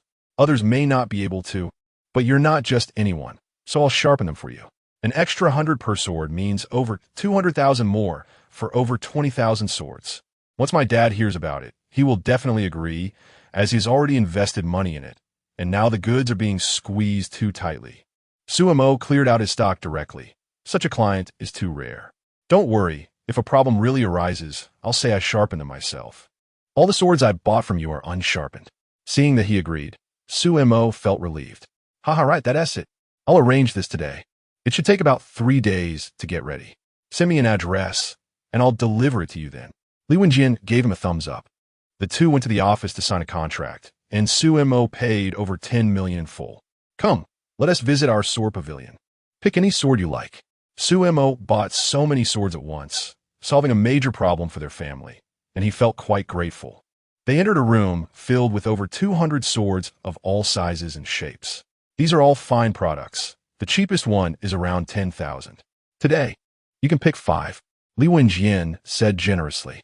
Why is the price difference so large? Suemo asked, examining a long sword. The materials are different. The swords you ordered are made from high-carbon, high-manganese alloy steel, which is the material taken from discarded truck shock absorber springs. Li Wenjian explained. But the fine swords hanging on the wall are made from tin tungsten alloy steel. There's a big difference in material and craftsmanship, so the price naturally varies greatly. He casually took one down and slashed it against a piece of rebar. With a crack, the rebar, as thick as his pinky, was cut in half, and the blade showed no signs of damage. Suemo's eyes lit up. This is indeed a good sword. The term cutting through iron like mud became more tangible to him. He carefully examined it and selected 2 long swords, one purple and one blue. Both extremely beautiful and exquisite, yet not lacking in dominance. Your taste is really good. These are the 2 most expensive ones, each costing nearly 20,000. Li Wenjian felt a bit pained. Look at how stingy you are. Suemo smiled at him and selected 8 more swords, making a total of 10. Big brother, you should only pick 5. You're specifically choosing the expensive ones. This adds up to nearly 2 million, and I can't explain that to my dad. Li Wenjian said with a pained expression. Can't you be a bit more generous? I just bought over 10 million worth of goods from your family. Suemo had no intention of returning any. Big brother, you're making a big order, but we don't have that high profit margin. Li Wenjian Siga. I can manage 5, but I really can't do 10. I still want to order another 40,000 swords. Will that work? Suemo asked with a smile. What? 40,000? Li Wenjian doubted his ears. This guy has clients must be for some serious purpose. Buying over 20,000 swords today and wanting another 40,000 is enough to equip an army. Yes, I can pay you a 10 million deposit to start production as soon as possible. Just the ordinary swords for 500 each will do. Suemo stared at him seriously. Big brother, can I ask what you need so many swords for? Li Wenjian was very curious. You know, the world is not very peaceful now. There are wars everywhere abroad, but it's also a business opportunity. In some war-torn areas, people can't afford guns and need swords. Suemo said seriously When can you deliver? Let me think. Even if we work in shifts, it will take at least a month. Their family had never received such a large order before. Produce as soon as possible, deliver in batches, and ensure quality and quantity. Sumonadith. You can rest assured, if the product quality declines, how can I still face you in the future? Xi.The. Do you want these 10 good swords to be sharpened? Sharpen them? Can you make the decision on all 10? Sumo looked at him. Of course. This factory belongs to my father, but it will be mine sooner or later. My word is final. Li Wenjian had someone sharpen the swords and put them in Sumo's trunk. Let's have lunch together, and after that, I'll take you to a place for a massage. There's a technician who is very young and has great technique. After signing the pre-purchase contract and receiving the deposit, Li Wenjian felt he was going to get rich. I have something to do, you go by yourself. Sumo looked at his dark circles. You need to pay attention to moderation. Don't wear yourself out. Chapter 38. Holding the Empress hostage, Lin Xi got up in the morning and washed her face with water happily. It felt great not to have to worry about water. The Celestial Master said to release water every other night, so everyone can drink freely. She picked up her phone to check, but the screen wouldn't light up. Is it broken or out of battery? How can I charge it? She wrote a letter and put the phone in a bag. You may notify the citizens to collect water outside the barracks, and at noon, everyone can also receive a bowl of dumpling soup, Lin Xi said after thinking. The barbarian army suffered a great defeat, and they will not attack the city again in a short time. There is still a lot of food given by the Celestial Master, which can be shared with the citizens to help them survive. All right, Yang Jiao may immediately want to take care of it. Lin Xi waited for a while, but didn't see the Celestial Master reply, probably because he was busy. Your Majesty, can the drone be operated now? Lu Mulan came in and asked. The phone is not lighting up, and it's already been transmitted to the Celestial Master. Lin Xi shook her head. Once the phone comes back, we can watch the video and learn slowly. Without a teaching video, I dare not try easily. Your Majesty, there's a letter from Kyoto. A guard handed over a bamboo slip. Take a look, see what mainly says. No need to read the unnecessary parts. Lin Xi glanced at Lu Mulan. Some people write letters with a lot of nonsense, with very little useful information. It mainly says that the Prime Minister Zhang Taizhen, on behalf of all civil and military officials, congratulates Your Majesty on another great victory. Under Your Majesty's leadership, we will surely repel the barbarian army, and we hope Your Majesty can return to the court soon. After reading the bamboo slip, Lu Mulan summarized the content concisely. It's all nonsense. It seems they really believe it this time. Lin Xi chuckled lightly. I guess those people in Kyoto have also received various pieces of information, knowing that the Great Xia army is well fed and has won a great victory. Kyoto did not provide follow-up military food supplies, but since the troops are eating so well, where's the food coming from? Some people do not believe in gods. If you tell them it's a gift from the gods, they just think that person is crazy. Lin Xi put on her battle robe, thought for a moment, and took out an electric baton to put in the pocket of her battle robe. The Celestial Master has said how to use this, but she hasn't found anyone to try it. With this great victory, the tense atmosphere in Kyoto is likely to ease. Lin Xi smiled. Let us go inspect the barracks. Riding to the military camp, she saw many citizens lining up to collect water. Long live Your Majesty. The citizens saw Lin Xi and all knelt down on the ground, extremely respectful. If it weren't for Your Majesty's grace in providing them with food and drink, many would have starved to death. Everyone get up. We have defeated the barbarian army twice in a row. They surely won't dare to come again in the short term. Even if they do, we will still slay them. Lin Xi said, with the protection of the Celestial Master, Yin City is safe, and we will drive the barbarian army completely out of the Great Xia territory soon. The citizens were very excited to hear this. It has been many years since the Great Xia has been so strong. They all shouted, Long live the Celestial Master. Long live Your Majesty. Oh no, there's a fire. Just then someone shouted in panic. Lin Xi looked up towards the east and indeed saw thick smoke rising. That was the main urban area of Yin City, where most of the citizens currently lived. Some citizens, upon seeing this, hurriedly ran over to put out the fire, and the scene became chaotic. Your Majesty, please grant water to put out the fire. Someone shouted loudly. If there is no water to put out the fire, It is likely that the main urban area of Yin City will be burned clean. Your Majesty, please grant water to put out the fire. Some citizens also started shouting. Everyone, don't panic. First, stop the water distribution and wait until the fire is put out before distributing again. General Lin Xi, take your troops of 3,000 to put out the fire. Lin Xi commanded. Yes. Han Jian immediately led the troops with shovels and other tools running towards the east. Your Majesty, General Han didn't bring water. It's useless no matter how many people there are, some citizens noticed and shouted. Water is extremely precious now. Use yellow sand to put out the fire first. Yang Jiu-Mei glanced at the shouting citizens. If we use water to put out the fire, you won't have any water to collect today. Though the Celestial Master has granted water, it's not to the extent that it can be used freely.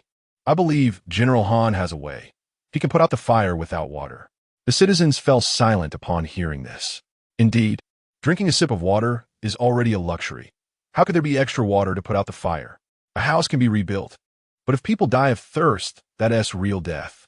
Your Majesty, why isn't General Han putting out the fire, but is tearing down my house?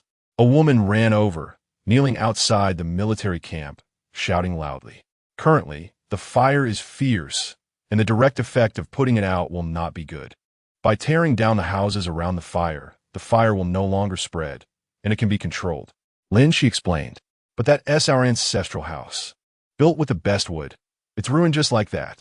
The woman cried. You can choose an unoccupied house to live in. If there isn't a suitable one, we can rebuild it at the original site after the war. In addition, I will give you 10 pounds of rice as compensation. How about that? Lin Xi asked. Thank you, Your Majesty. Long live Your Majesty. The woman was filled with surprise upon hearing this and immediately bowed down. No matter how good the wood is, it can't be eaten. Now food is worth more than gold. 10 pounds of rice, if saved, would last their family a long time. There are plenty of empty houses now, and many are better than theirs. They can find any place to live in. Anyone whose house has been burned or demolished for firefighting, come and register later for compensation. We will also investigate the cause of the fire. If it's arson, there will be severe punishment. Lin Xi said seriously. Your Majesty, some soldiers suddenly have diarrhea. The number is increasing, and the military doctor is already treating them. Just then, Yang Jiu-Mei came over and said in a low voice. Lin Xi frowned. It sounds like poisoning. Go investigate the soldiers with diarrhea. Check where they got their water from and see if the water has a problem. You and Mulan split up to investigate and find out what the issue is. Lin Xi immediately issued the order. The soldiers haven't eaten today, and some drank water. It must be a problem with the water. Yang Jiu-Mei and Lu Mulan immediately took people to investigate. General Xiang Long, notify everyone not to drink water for the time being, and have people check all the water storage points. Also, tell General Huang Zhong to strengthen the patrols. Lin Xi suspected someone had poisoned the water. Yes, Xiang Long realized the seriousness of the problem and immediately led his troops to take action. Your Majesty, let us return to the courtyard first. A strong female guard said in a low voice. There have been so many unexpected events today. It's likely a premeditated action. Now that all 5 generals beside Your Majesty are not present, it's safer to return to the courtyard. Your Majesty, my name is Shi Qian, and I have important news to report regarding the list of spies from the barbarian army within the city and military. I have written it on this piece of cloth. Just then, a soldier suddenly came over, kneeling with a piece of coarse cloth in hand. Present it. Lin Xi was somewhat surprised. Your Majesty, I want to personally present it to you. This list is extremely important. The identities of the spies are shocking, and even the people beside you cannot be fully trusted. Shi Qian said. The female guards were quite displeased upon hearing this. Was he implying them? They are loyal to the Empress, and heaven and earth can be their witness. I don't trust you. Take him down. Lin Xi did not let him get close. 2 female guards walked over, ready to take action. Whoosh! At that moment, Shi Qian suddenly pulled out a bag from under his clothes and violently scattered its contents, a white powder instantly filling the air. It was lime powder. Protect the Emperor. Some female guards felt a sharp pain in their eyes and cried out in alarm. One female soldier, seeing Shi Qian trying to escape, drew her bow and shot him dead. We are here to protect the Emperor. Just then, a team of more than 10 male soldiers rushed over. "Who are you under, General?" the female guards asked. Before they could finish speaking, they saw the soldiers throw over a dozen bags, and lime powder filled the sky. The female guards were instantly blinded. "Protect the Emperor. Someone is attempting to assassinate her." The female guards shouted loudly, forcing their bloodshot eyes open to fight against the attackers. They didn't expect them to be so bold as to attempt an assassination in the military camp. Everything happened too quickly, catching everyone off guard. "Don't move. The Empress is in my hands." At that moment, a tall soldier shouted loudly. His sword was pressed against Lin Xi's fair neck, and with just a little force, the female emperor would perish. Chapter 39. Con artist? Electric stick. Lin Xi admitted she had been careless. Previously, she had always brought 200 guards during patrols, but this time she only brought 60. She had instructed the others to guard her residence and not let anyone in to prevent outsiders from discovering the leather bag. Even more carelessly, these guards were wearing ordinary helmets instead of the ones granted by the Celestial Lord. Otherwise, when faced with the lime powder today, the guards could have simply lowered the visor of their helmets to shield their eyes. 2 consecutive great victories had indeed made her somewhat relaxed. She never expected someone to be so bold as to attempt to kidnap her inside the military camp. It seemed that after the barbarian army's defeat, they had no other tricks left and could only sacrifice these spies for a final gamble. As long as they captured her or killed her, the Great Xia army would be thrown into chaos, and then they would have the chance to breach the city. "Don't move, or I'll really kill the Empress." The soldier, Shi Kuang, roared. This time they were making a desperate gamble, not expecting to seize such a great achievement, feeling both fearful and excited. His older brother Shi Qian had already been shot dead, and many of the more than 10 brothers had been killed or injured. 2 capable fighters quickly ran to his side. Seeing the Emperor's unparalleled beauty up close, they were still amazed, truly beautiful. What a pity for such a stunning beauty to fall into the hands of those barbarian beasts. The guards were afraid of the Empress getting hurt and did not dare to act. The soldiers nearby heard the commotion and rushed over, surrounding Shi Kuang. Over time, everyone had grown grateful and extremely loyal to the Emperor. Seeing someone kidnapping her filled them with indescribable rage. They wished they could rush up and bite Shi Kuang to death. How dare this scoundrel? "Shi Kuang, let the Empress go, and I'll let you leave. Plus give you 100,000 gold.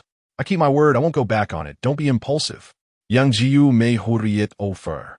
Her face changing dramatically upon seeing the situation. She felt somewhat guilty and had let her guard down. She should have immediately sent the Empress back to the courtyard when the fire broke out. If anything happened to the Empress, she would never forgive herself. The other 4 generals quickly arrived, all extremely angry, wishing they could tear Shi Kuang apart. They never expected this guy to be a spy for the barbarian army. Even more surprising was their audacity to commit such an act that could lead to the extermination of his entire clan. The fire in the city and the poisoning of the water must also have been done by spies to cause chaos, making it easier to strike. It seems there are quite a few spies among the common people and in the army. 100,000 gold? Haha, that's indeed a lot of money. I want the money, and I want to take the person too. Shi Kuang laughed. With the Empress in his hands, whatever demands he made, they would not dare refuse. Don't you think about your family? If you dare harm a hair on the Empress, your entire clan will be exterminated. Yang Jiu may show that coldly. My family and relatives have long been killed by that dog Emperor Lin Xi. Shi Kuang roared angrily. "I am the son of Sun Yu, the former vice minister of rights. My entire family of over 300 people, except for my older brother and me, were all executed by Lin Xi. We changed our names and came to the army, enduring humiliation and bearing heavy burdens just to seek revenge. Unfortunately, my older brother has already died in battle and couldn't see me succeed in kidnapping the Empress." Shi Kuang looked at his brother's corpse with deep sorrow. He was his only family in this world. Such threats of exterminating his clan had no effect on him because they had already been exterminated. Yang Jiumei and the others fell into a brief silence upon hearing this. Lin Xi was tyrannical and indiscriminate. Wrongfully killing loyal officials was not just limited to the Sun family. There were countless wrongful convictions and injustices. The rapid decline of the Great Xia's national power began with his rise to power. If you want revenge, go find Lin Xi. Why kidnap the Empress? Lumilan said, as long as you don't harm the Empress, I'll let you go, and you can go to Jinling to kill Lin Xi. The others looked at her. You really dare to say that? If Lin Xi finds out, he will probably find a way to deal with your Lu family. I won't let Lin Xi go. What I want is the destruction of the Great Xia, exterminating the Lin family's royal clan completely. Then my heart's hatred will be resolved. Shi Kuang shouted with red eyes. He helped the barbarian army kidnap Lin Xi. As long as he opened the gates of Yin City, the Great Xia would be close to destruction. Without the sturdy defense of Yin City, the capital would soon be breached. At that time, his wish would be fulfilled.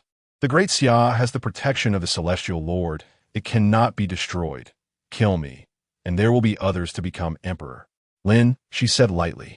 She sympathized with Shi Kuang's experiences, but colluding with the enemy to kidnap her and wanting to destroy the Great Xia was a crime deserving death. Your Majesty, I heard you can communicate with the Celestial Lord.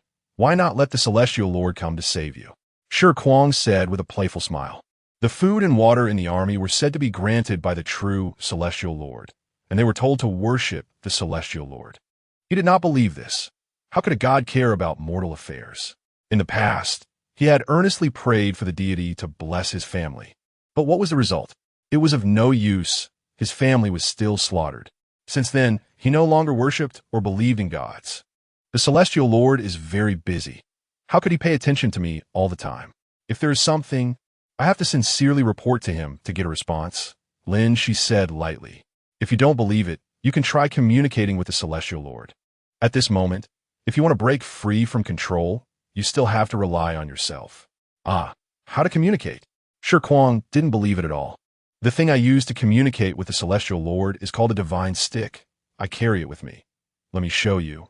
Lin, she reached into her battle robe pocket. Don't move, take out slowly. Shi Kuang shouted, gripping his sword a bit tighter. Seeing Lin Xi's reaction, could it be that there really is a Celestial Lord? Thinking of this, he felt a bit anxious. If the Celestial Lord knew about his actions, wouldn't he be struck dead by lightning? But deep down, he didn't believe it. If there really was a Celestial Lord, if there really were gods, why did they watch so many people starve to death, not even sending rain? Why did they watch so many loyal officials being executed and exiled? You have your sword against my neck. Can I still deceive you? Lin, she slowly took out the electric stick. This is the divine stick. Shi Kuang looked at the about 5-inch long, pitch-black short rod in her hand, frowning slightly. The others, unaware, truly thought this was a tool for communicating with the gods. The stick didn't look like wood, and they didn't know what material it was made of, but it felt very substantial.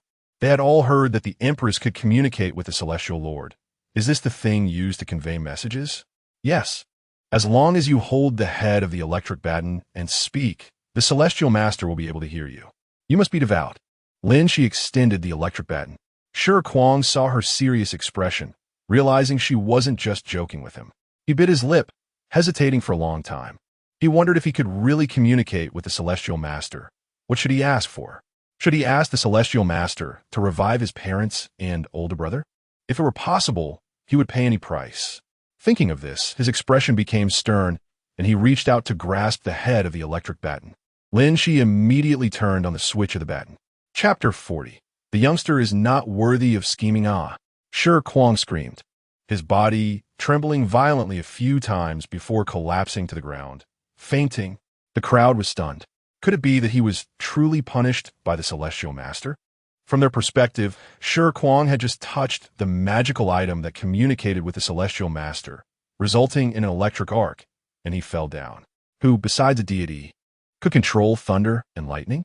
Although it wasn't as shocking as being struck by lightning, it still left people in awe. Some soldiers and commoners who were previously skeptical about the existence of the Celestial Master now believed wholeheartedly. Some people also dismissed their little schemes, realizing that only the Emperor could communicate with the Celestial Master. Anyone who dared to disrespect the Emperor would surely face punishment. The items bestowed by the Celestial Master are indeed useful. Lin Xi was overjoyed, secretly thinking that she hadn't expected this thing to be so powerful. The crowd was stunned for a moment, then quickly reacted, directly shooting the other 2 spies who intended to harm the Emperor. Your Majesty, are you all right? Yang Jiu Mei Hurili Uproatet Lin Sibilas. I'm fine. Shirkuang should have just fainted. He is not dead. Take him to the dungeon and interrogate him for the other spies. Lin Xi turned off the electric baton and put it into her pocket.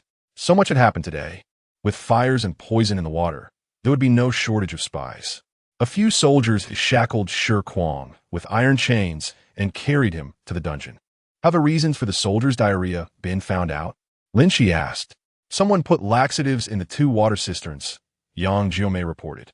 The military doctor has already given the soldiers medicine, but how should the water from the 2 cisterns be dealt with? Water is very precious during a great famine. It seems too wasteful to just pour it out. Let us take it to the Baowu temple to water the trees, Lin Xi said. A great drought has caused ordinary trees to either die or have their bark and leaves eaten away. The courtyard of the Baowu temple was built by the ancestors of the Great Xia Emperor, belonging to the royal gardens. It has been over 200 years, and soldiers have always guarded it, with some robust trees still stubbornly surviving. Yes, Yang Jiomei immediately sent people to transport the water containing laxatives to the Baowu temple to water the trees. The 2 water cisterns that the spies had poisoned would only allow each commoner to receive half a bottle of water today. They hoped that everyone would report any spies they discovered, with generous rewards.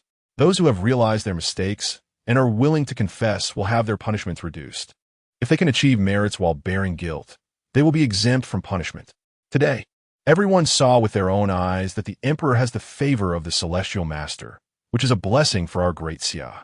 Soon, we will surely repel the barbarian army and recover lost territories.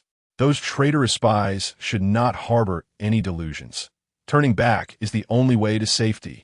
Huang Zhong said loudly, then sent people to post notices to thoroughly investigate the spies. The commoners were filled with righteous indignation, all shouting to kill the spies.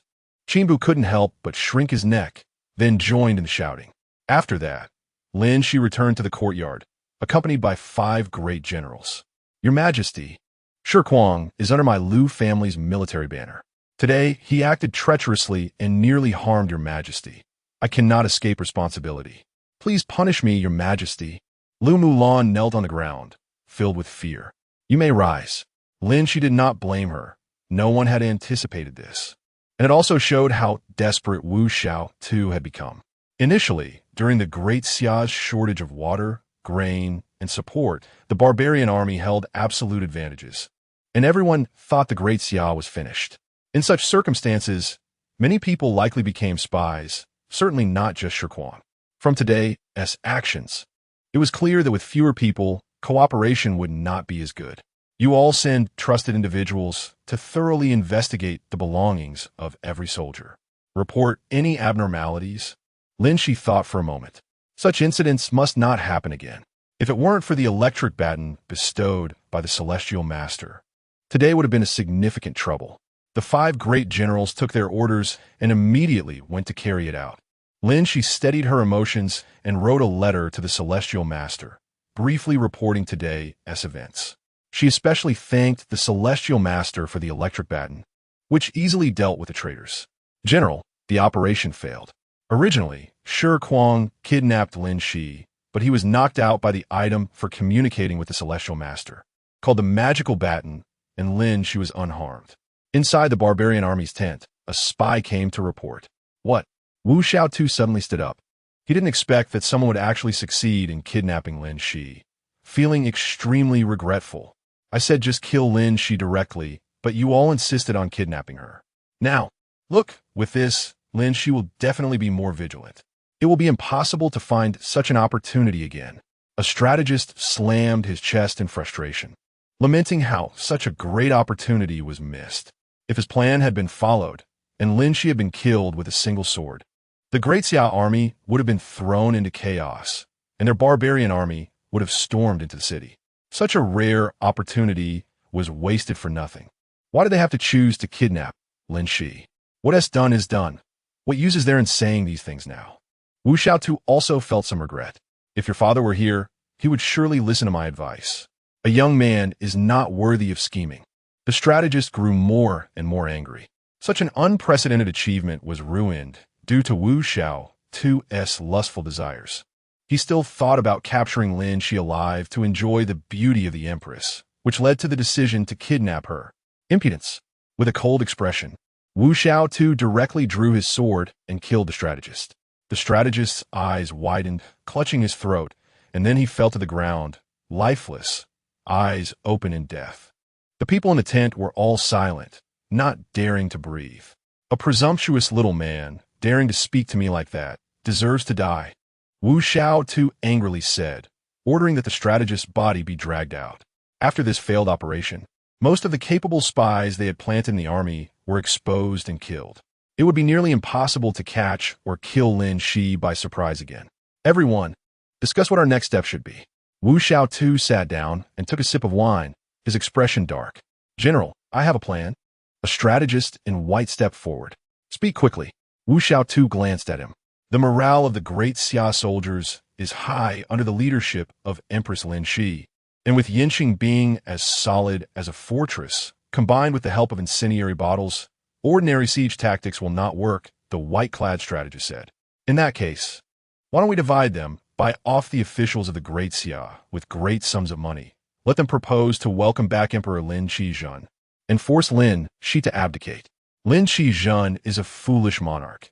As long as he regains the throne, it will only benefit the great barbarian nation, not harm it. More importantly, if Lin Xi is deposed, the soldiers of the Great Xia will likely feel despair and lose their will to fight. Is this plan feasible? Wu Xiao pondered for a moment. Although Lin Xi is a foolish monarch, he still has some pride. Otherwise, he wouldn't have given the throne to Lin Xi and run off to Jinling. Let those officials tell Lin Xi that the barbarian army no longer has the power to attack and will retreat soon. So, the Great Xia is safe, said the white-clad strategist. In this way, the glory-seeking Lin Xi will surely be tempted. Once Lin Xi makes a move, the Great Xia will fall into political turmoil, and their opportunity will come. This plan is good. Write it down now. I will report it to the barbarian emperor and have him send someone to execute this matter. Wu Xiao nodded repeatedly. Chapter 41. The Empress's true appearance. Su Mo returned to the food factory and took 10 treasured swords from the trunk into the office. He saw 2 letters next to the bag and a mobile phone. The phone was out of battery. What a mistake. He should have brought her a few power banks. Su Mo charged his phone first and continued to read the second letter. Lin Xi had actually been kidnapped in the military camp, but fortunately, she had a stun baton with her. It was too dangerous. Sumo's expression changed. Clearly, after 2 major victories, Lin Xi had let her guard down, which was a close call. It seemed that he still needed to upgrade Lin Xi's equipment. Su Mo replied to her letter, telling her to be careful in the future and sent 10 swords along with it. He then drove to the mall, bought 5 large-capacity power banks, and went to a drone store. Mr. Su, are you buying another drone? The enthusiastic salesgirl Jiangya approached him. If there weren't other people in the store, she would probably have gotten too close to Su Mo. Was this the charm of the Phantom? Not buying for now. I want to ask if drones can be charged with power banks.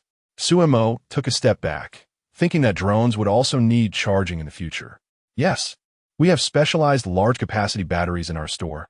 How many do you want? Jiangya asked with a smile.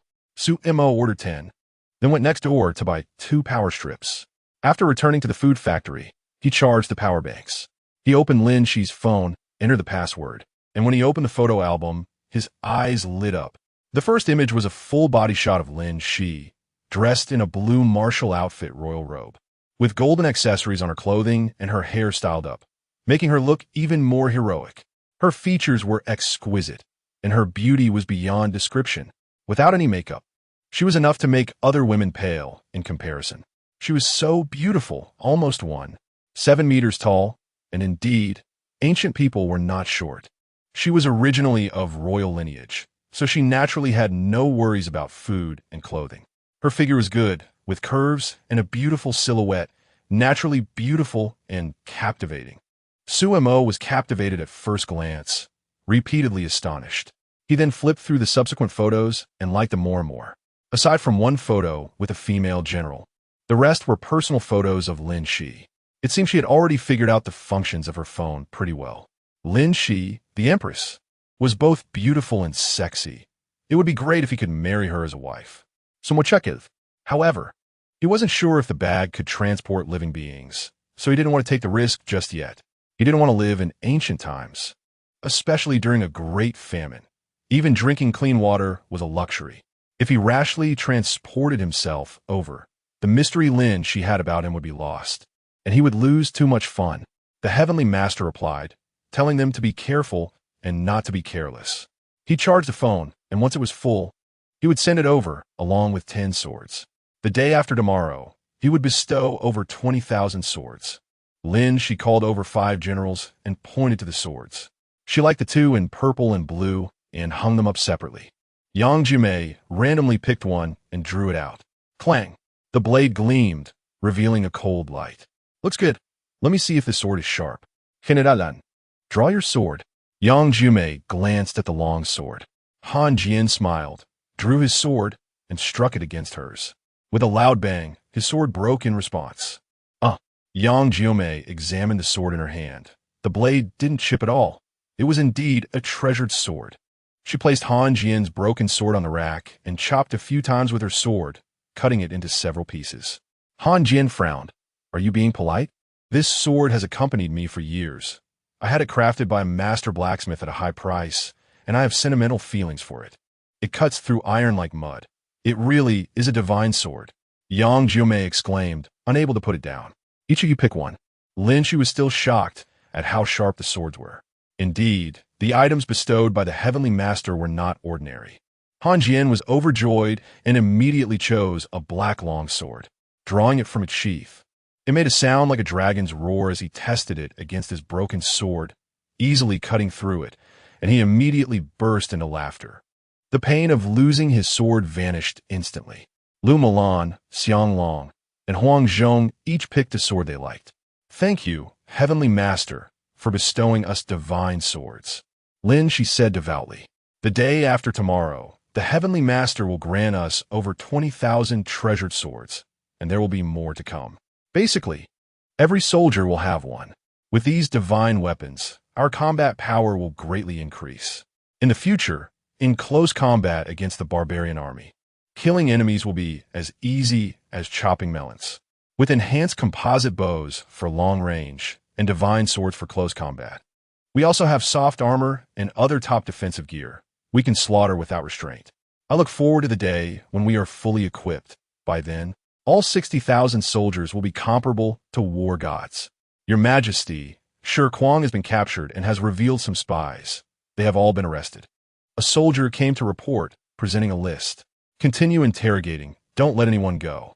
Find a way to make them reveal more spies. Lin, she said coldly, glancing at the list and showing it to Yang Jimei and the others.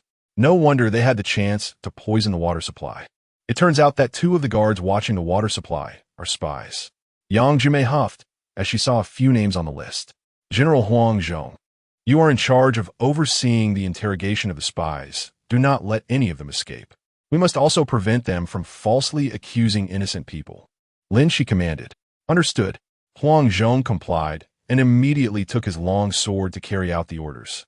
General Yang Jimei, you personally select your trusted subordinates to guard the water supply and food, ensuring their safety and preventing today's incident from happening again. Lin Xi felt they needed to change the guards. Understood. Yang Jimei went to the military camp to pick trusted personnel to replace the guards. General Lu Mulan, you select 500 trustworthy soldiers to guard outside my courtyard. No one is allowed to enter without my command. Otherwise, military law will be enforced. Lin Xi issued another order. Today, she successfully tricked Shi Kuang into thinking that the item communicating with the Heavenly Master was a stun baton, but in reality, it was a leather bag. This secret was known only by her and the 5 generals. The fewer people who knew, the better. In the future, she couldn't afford to be careless during patrols and needed to bring more guards along. The courtyard also needed to enhance its defensive strength. Understood. Lu Mulan immediately went to take care of it, ensuring to choose soldiers with clear backgrounds and unwavering loyalty. General Lin Xi, you send people to set up several reporting stations in the city. Once someone reports, immediately investigate thoroughly. We cannot spare any spies or traitors among the common people. Lin Xi continued issuing orders. Understood. Han Jian clasped his fists in acknowledgement and immediately arranged it. General Xiang Long, you lead 100 soldiers, fully equipped, bring composite bows. and each carry 5 incendiary bottles. Go to the barbarian army's camp and create disturbances, loudly shouting that whoever kills Wu Xiaodu will be rewarded with 100,000 gold and 1,000 pounds of grain, and be made a marquis of the Great Xia kingdom. It would be rude not to reciprocate. Wu Xiaodu had his spies kidnap her. She would retaliate, at the very least to annoy them. Understood. Xianglong was very excited upon hearing this. After arriving at the military camp, he selected 100 strong soldiers, and once fully equipped, they exited the city gates, heading straight for the barbarian army's camp. Chapter 42. The handsomest god kill Wu Xiaodu, reward 100,000 gold, 1,000 pounds of grain, and make him a marquis of the Great Xia. Xianglong shouted loudly as they were 500 meters from the barbarian army's tent. Impudent! You few dare to provoke us? Seeking death, a young general led 1,000 men out of the camp, charging directly at them. Fire! Xianglong sneered and gave a command. 100 soldiers drew their composite bows and aimed. The armor on the barbarian soldiers was like paper pierced directly through. Immediately, they wailed, and many fell. The general was shocked, suddenly looking up to see Xianglong aiming at him, feeling a chill run down his spine. His face changed drastically, and he turned to flee. Want to run? Can you escape? Xianglong shouted loudly, drawing back the bow and shooting. Whoosh! The arrow pierced through the back of the general's head, emerging from his forehead. With a loud bang, the general fell dead. Retreat! Xianglong laughed heartily as he watched more and more barbarian soldiers pouring out of the military camp, retreating with their men. While retreating, they turned back to shoot arrows, killing the barbarian soldiers. The soldiers of the Great Xia had been eating very well these days, with meat every day, their physical strength abundant, and they ran extremely fast. The barbarian army felt a deep sense of helplessness. They realized they couldn't catch up or hit them, feeling anxious. Their bow range was far inferior to the composite bows of the Great Xia, making it impossible to hit them. Those who ran ahead were the most unfortunate, getting shot dead by arrows. They had food every day, but it was just a bowl of thin porridge or vegetable porridge, lacking nutrition, and their physical strength couldn't keep up. As for meat, the horses in the camp had been mostly slaughtered, and only the officers could eat it. Ordinary soldiers couldn't even get a sip of meat soup, especially after Wu Xiaodu became the general. Everyone's food and drink were much worse than when Wu Tiegu was in charge. Xianglong noticed this too. The barbarian army, who excelled at mounted archery, did not ride horses this time while chasing them, indicating that most of their war horses had likely been eaten. It seemed that the barbarians' food supplies were not as plentiful as imagined. Stop chasing, go back. Vu fertilizers. Xianglong mocked the pursuers. Remember, whoever kills Wu Xiaodu will be rewarded with 100,000 gold, 1,000 caddies of grain, and be titled a marquis of 10,000 households in Great Xia. If you have the energy to chase me, you could have already killed Wu Xiaodu and come to Great Xia to enjoy wealth and honor. Many soldiers remembered these words. But who had the ability to kill the general? They watched helplessly as Xianglong took his men away, their emotions complex. General, just now, Great Xia sent someone to provoke us, and even shot General Qingguang. Someone hurriedly reported to Wu Xiaodu. How many of them? Wu Xiaodu asked coldly. Xianglong only brought 100 men, armed with that strange crossbow. Our men couldn't hit them, but they could easily kill our people, the subordinate replied helplessly. It's all because we have eaten most of the war horses. Otherwise, we could have trampled them to death while mounted. Qingguang acted without my orders. He is a fool, and he deserves to die. Wu Xiaodu scoffed. Xianglong and the others came here to provoke us? Also, they said. The subordinate looked troubled. What do they say? Just say it. Wu Xiaodu glanced at him. They said that whoever kills the general will be rewarded with 100,000 gold, 1,000 caddies of grain, and be titled a marquis of 10,000 households in Great Xia, the subordinate said in a low voice. Lin Xi is quite despicable, trying to disrupt our military morale with such a method. Unfortunately, our great barbarian warriors are always united and will not be fooled. After saying this, Wu Xiaodu scanned the people in the tent. Lin Xi's conditions were extremely generous, and it was hard to guarantee that no one would be moved. These people might still be loyal to his father, but not necessarily to him, especially since he led the army for the first time and ended up losing over 30,000 men, returning in disgrace and losing military prestige. It's likely that some people were already dissatisfied with him privately. Right. The general is absolutely right. The Great Xia army dares not come out to fight us head-on. So they resort to such despicable tricks, the white-clad strategist said with a smile. The others echoed, expressing their loyalty to the general and that they would never commit treason. All right, I know you are all very loyal. You can leave now, Wu Xiaodu waved his hand. After everyone left, he called in the guards and ordered double the manpower to protect him. In this time of great famine, everyone's bottom line was very low, and it was better to be cautious. He had already sent someone to deliver a letter to the barbarian emperor, urging Lin Xi to reclaim the throne and let Lin Xi abdicate. If all went well, and the Great Xia government began to fall into internal strife, they would have a chance to wipe out Great Xia in one fell swoop. Su Mo transferred all the photos on Lin Xi's phone to his own, even selecting one to make as his screensaver. Once both his phone and power bank were fully charged, he wrote a letter. Lin Xi, when you're alone in the future, you can call me Brother Su Mo. I am the youngest true god of the heavens and earth, and probably the most handsome god. He blushed as he wrote this and continued. The phone is fully charged. I've sent you some power banks. The charging method is shown in the picture. And there's also a power bank for the drone. Once the battery runs out, please send it back. After finishing, he sent it over. Glancing at the photo of Lin Xi on his phone, he couldn't help but smile. She was truly beautiful. He then installed the smart faucet, tried it out, and found it indeed very useful, allowing him to set the switch time and control it remotely. He searched for smart combat armor on his phone, wanted to buy a set for Lin Xi. Currently, combat gear was mostly made abroad, and it was difficult to procure domestically, so he put that thought aside for now. With this in mind, he drove to the Immigration Management Center to get a passport, which would take about 10 working days. If he could go abroad, that would be great. He could buy a large amount of modern weapons to help Lin Xi sweep through the surrounding countries and achieve unification again, revitalizing the Chinese nation.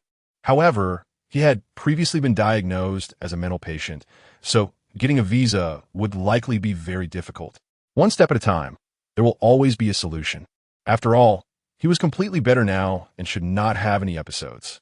Ever since he discovered that the bag could lead to ancient times, his mental state had improved day by day. Su Mo thought for a moment. Lin, she had sent him 2 sets of lingerie, and he estimated that she might not have enough underwear. Thinking of this, he went to the mall. He saw several women's lingerie specialty stores, all big brands like Triumph and Victoria's Secret. It was a bit embarrassing for him to buy lingerie for a woman for the first time.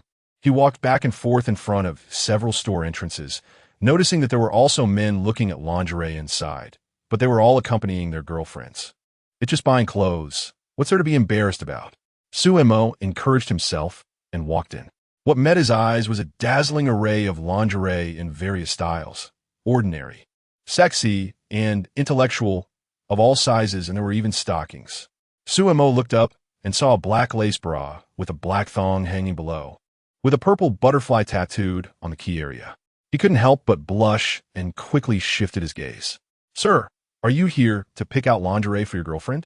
A young, attractive female sales clerk approached him with a smile. Chapter 43. Pervert? He couldn't be a pervert, right? People in a lingerie store were watching Su Mo and whispered to the person next to them, who would go to a lingerie store to buy for themselves. They usually prefer to steal from others, some even like the original flavor. It's probably for his girlfriend. Maybe he has a thieving heart, but no courage. There are too many perverts nowadays. Yeah, you're right. Honey, today you must buy me a sexy leopard print set. I want it from this store. The quality is super good, a tall man with a stubbly beard said coyly, hugging a short, slender man beside him. People nearby almost vomited. Do men also wear women's lingerie? What kind of kink is that? Su Mo was discussing his requirements with the female clerk when he inadvertently overheard their conversation. They were speaking in very low voices, but his hearing seemed to have improved. Remembering how much stronger he felt when fighting Wang Hu, he realized that these changes had started since discovering that the leather bag could lead to ancient times. Sir, how big is your girlfriend's chest? If the lingerie size is not suitable, we do not accept returns, the sales clerk asked. Their products were quite expensive, so it was essential to inform customers in advance. Upon hearing this, Sumo took out his phone and found a photo of Lin Xi. Is this your girlfriend? The sales clerk's eyes lit up upon seeing it. The woman was stunningly beautiful. Dressed in ancient attire, she exuded grace and extraordinary presence, leaving a lasting impression. She was a type of woman he had never seen in real life, both beautiful and impressive. Looking at Sumo, there was nothing valuable on him. Could it be that he had some special talent that won this woman's heart? A woman like her probably wouldn't fall for an ordinary man. Of course. Sumo glanced at the lingerie on the shelf. Look at the size by whatever fits best. Looking at the photo, your girlfriend must be a 36. Just by according to that size. The saleswoman looked at Lin Xi's photo and confirmed, filled with envy. That figure was truly unbeatable. It was unscientific. Sumo had the saleswoman pick out 10 sets of normal styles. He was worried that something too sexy might be overwhelming for Lin Xi. Sumo. Li Yunran had just reached the door when she bumped into Sumo, who was about to check out with so much lingerie in hand, looking a bit strange. Who buys so many sets of lingerie at once? What are you doing here? Sumo was a bit surprised to see Li Yunran. A few days ago, when buying that shop, it was thanks to her that he saved a lot of money. It's normal for me to be here. I'm buying lingerie. Are you buying this for your girlfriend? Li Yunran asked with a smile. Didn't Tu and Qin Mingyao call off the wedding? How come you're moving on so quickly? Well, let's grab a meal another day, Sumo said as he slipped away. This guy. Li Yunran shook her head with a smile and went into the store to pick out lingerie. Sumo first put the lingerie in the car, then went to the pharmacy to buy some medication for diarrhea, along with some iodine, gauze, and other common supplies. There were surely military doctors treating diarrhea on Lin Xi's side, but their treatment effects probably wouldn't be as quick as modern medicine. Call me Brother Sumo. I am the youngest true god among the heavens and earth, and probably the most handsome god. Lin Xi received Sumo's letter, and her face turned red. So the true god was named Sumo and was the youngest true god.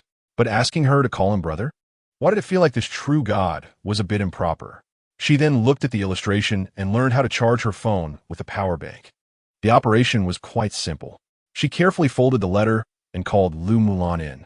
She opened a drone tutorial video on her phone to learn how to operate the drone.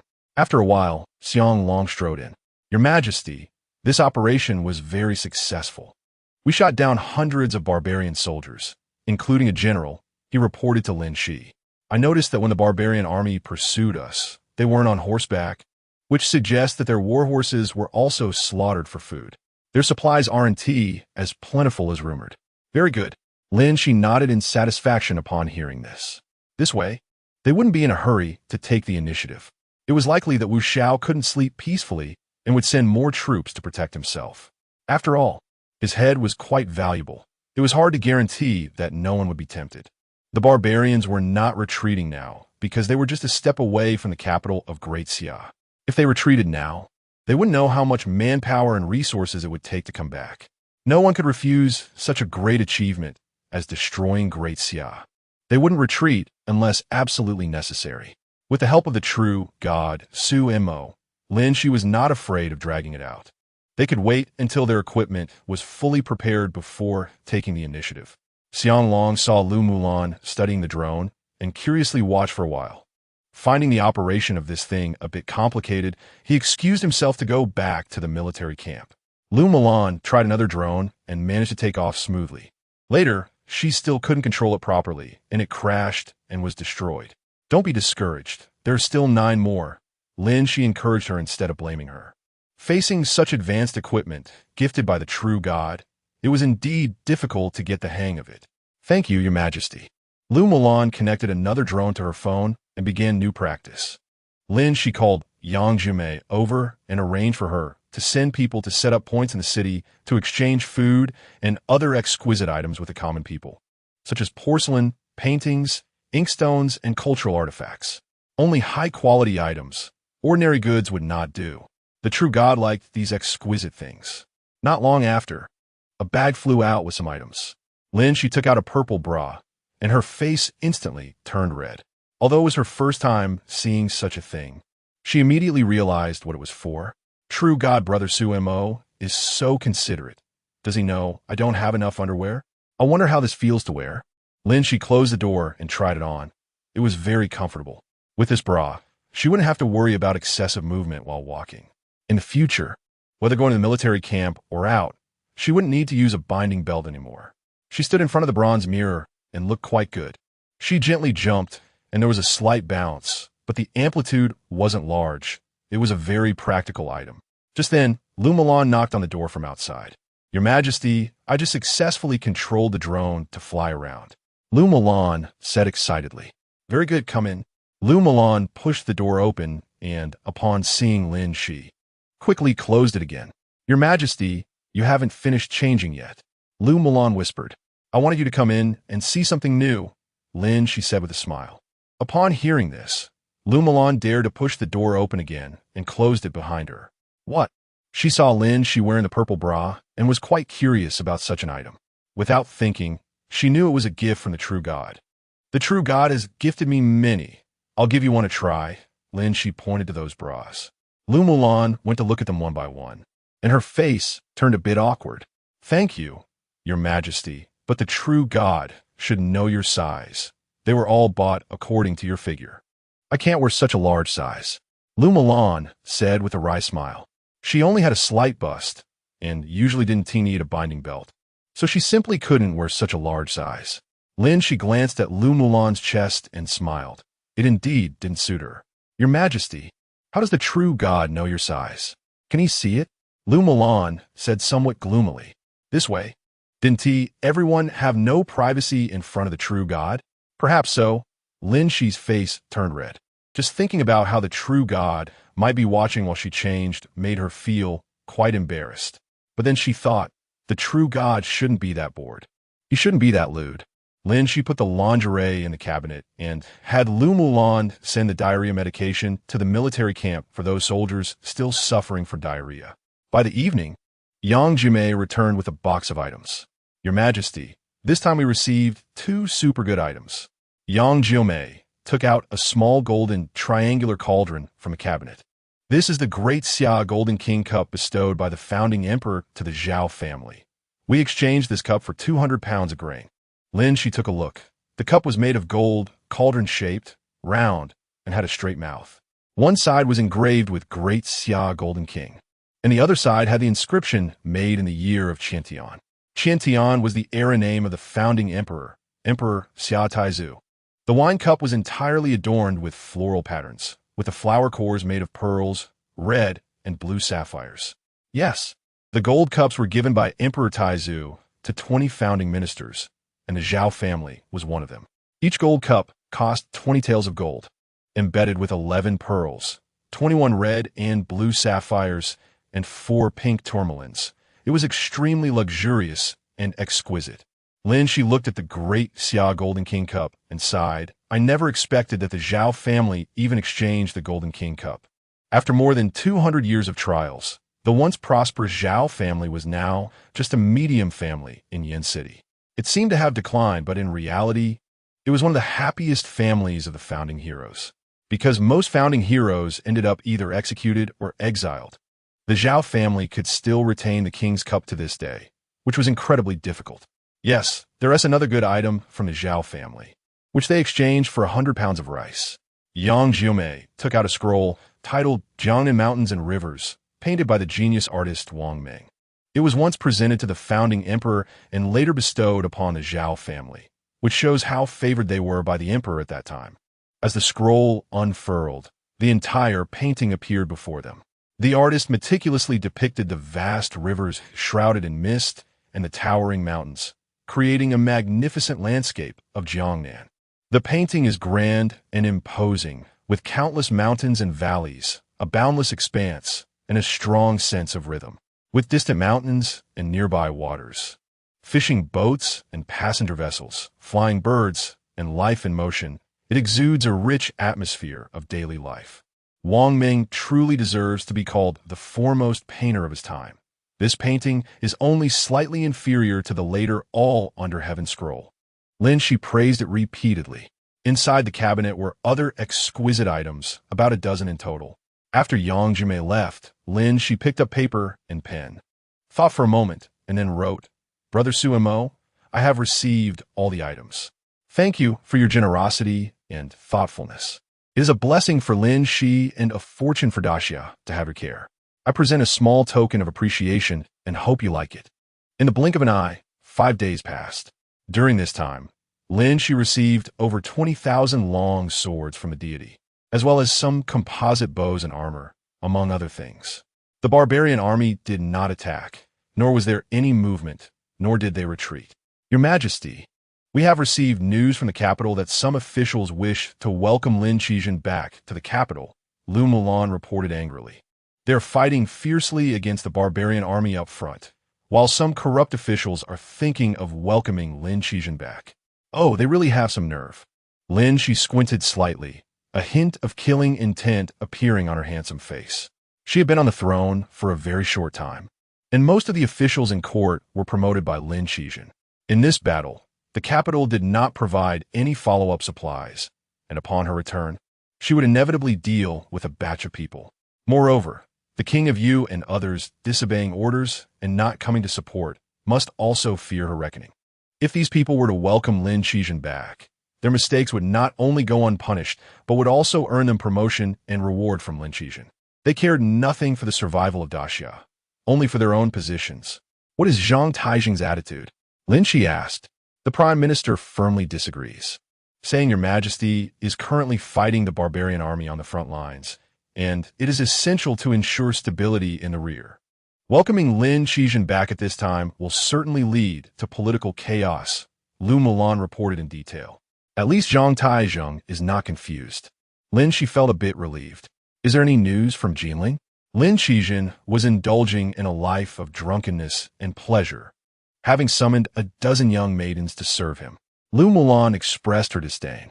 The spies report that he was initially happy upon hearing that some officials wanted to welcome him back, but then he cursed, saying that since he has already abdicated to you, he should just stay in Jinling as the retired emperor, and no one should mention his return to the capital. Oh, that was unexpected, Lin Xi said, somewhat surprised. However, after careful thought, it made sense. Lin Xi was a foolish monarch, but not a fool. He abdicated to avoid being a ruler of a fallen country, and now the barbarian army still held an absolute advantage.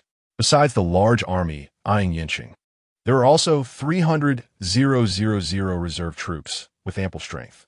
Though they had won 2 battles in a row, it could only be said that they had successfully defended the city. They were still far from driving the barbarian army out of Daxia's territory. If he dared to return to the capital and reclaim the throne, Lin Xi could simply stop defending the city in anger. Once Yinqing fell, the capital would also be doomed, and he would become a ruler of a fallen country again. Have a spy's record who suggested welcoming Lin Xi back. They must have accepted benefits from the barbarian nation, Lin Xi said coldly. They are fighting desperately at the front, and the rear not only does not provide support, but also drags them down. Once I triumph, these people will face severe consequences. I have already instructed this. Lu Mulan hurriedly said, Your Majesty, I believe we must guard against Lin Xi. Just because he is not returning to the capital now does not mean he will not in the future. If they completely drive back the barbarian army, even to the northern Mang region, when Daxia is safe, Lin Xi will remain an unstable factor. This person is extremely obsessed with power and is a fool without virtue. He is the first foolish monarch since the founding of Daxia.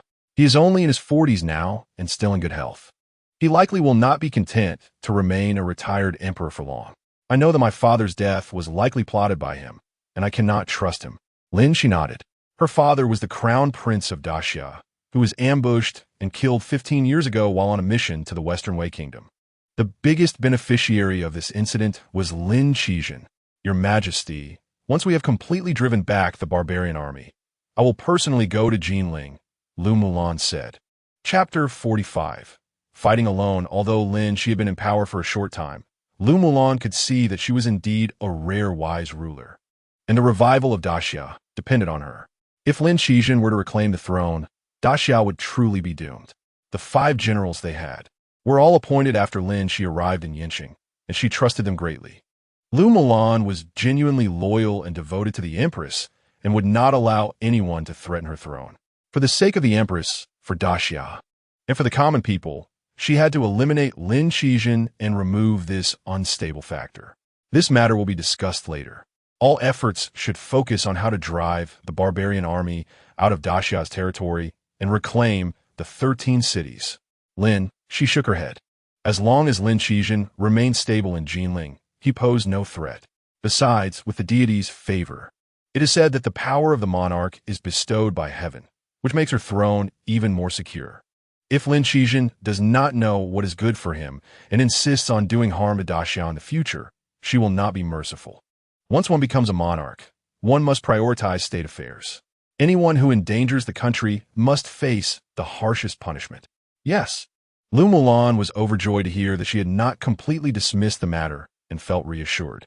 The thing she feared most was Empress's kindness. Now it seemed she had worried too much. Tomorrow, I plan to send someone to Xianglong to harass the barbarian army, increasing the stakes for killing Wu Xiaodu, and see how long they can hold out, Lin, she said with a smile. The barbarian army did not dare to attack the city and did not retreat. Since that is the case, she would not let them rest. There were still some weapons and armor that the deity had yet to bestow. It was not appropriate to launch a full-scale attack yet. I think that is feasible. First, we can disrupt the barbarian army's morale, and once all the equipment is ready, we can annihilate them in one go. Lu Mulan nodded. The soldiers were currently high in morale and full of confidence.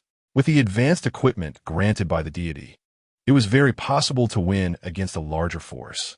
Early the next day, Xianglong led 500 soldiers to shout in front of the barbarian army.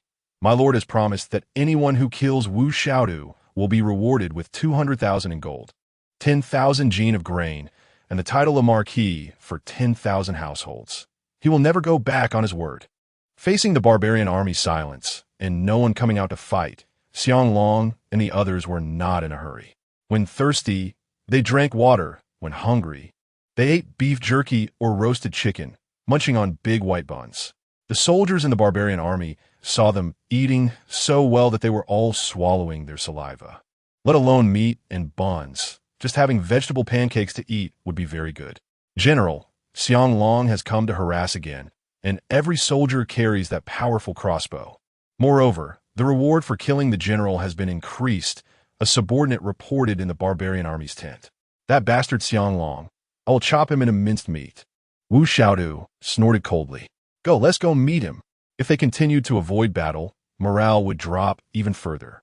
The other side had so few people. There was nothing to fear. If they could kill Xianglong, it would definitely boost morale and defeat Daxia's spirit. He mounted his warhorse and led 10,000 soldiers out of the camp. Wu Xiaodu, you always dare not come out and acted like a turtle.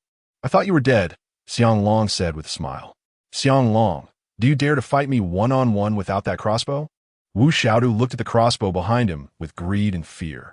The opponent's crossbow had an extremely long range, high accuracy, and astonishing penetration power. Therefore, he maintained a safe distance to avoid being shot down like his father. He had always been brave and outstanding since childhood, winning first place in military competitions every year. And he was absolutely confident in his combat ability. He wanted to take Xianglong's head and demonstrate the might of the Great Xia. I really didn't expect you to be so bold. I'll fulfill your wish. Come at me, Xianglong said cheerfully. He was naturally strong, renowned for his bravery, and was the martial arts champion of a year. In one-on-one combat, he had never feared anyone. All right, a gentleman's word is hard to retract. Just don't use any sneak attacks so I won't look down on you. Wu Xiaodu was pleased to hear his agreement. Indeed, those with some skill liked to boast.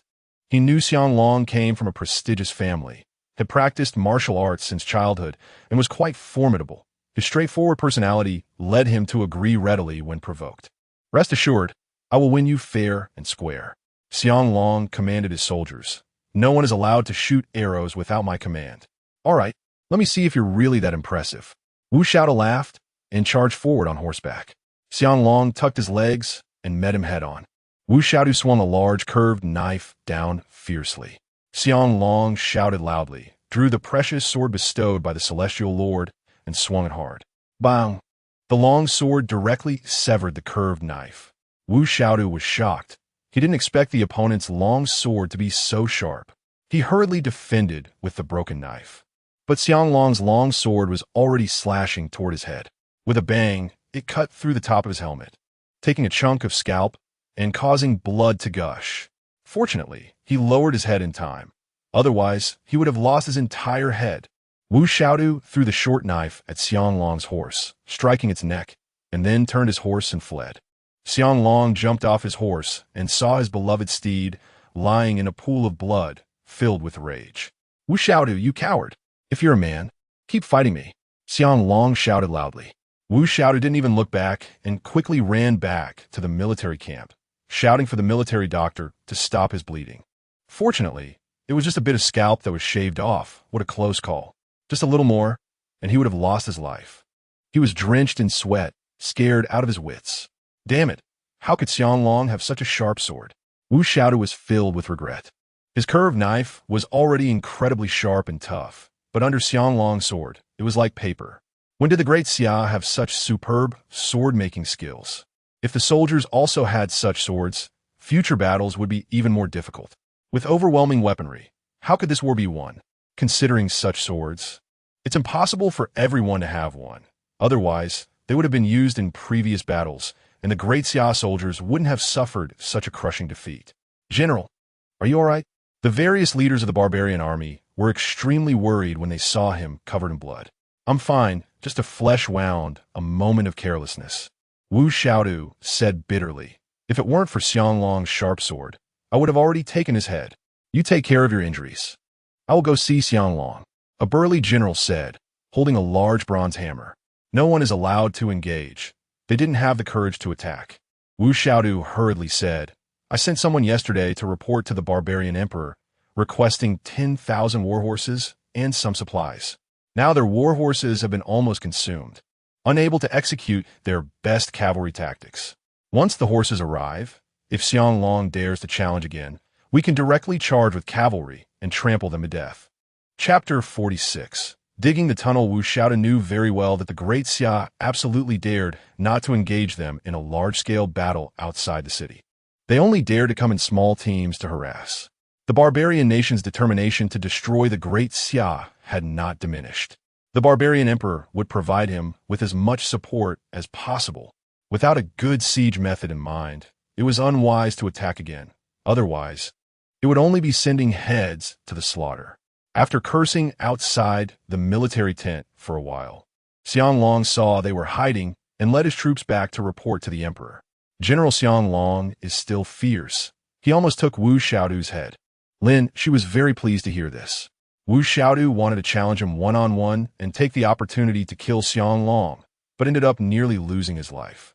After this injury, he probably wouldn't engage in battle for a while. Thank goodness for the sharp sword bestowed by the Celestial Lord that cut through his curved knife. Catching him off guard, Xianglong said with a smile, "The items bestowed by the Celestial Lord are indeed divine artifacts. If it weren't for Wu Xiaodu running fast, I could have killed him today. With the Celestial Lord's favor, victory must belong to us." Lin Xi nodded. During this time, they were grateful for the Celestial Lord continuously providing them with food, water, weapons, armor, and other supplies.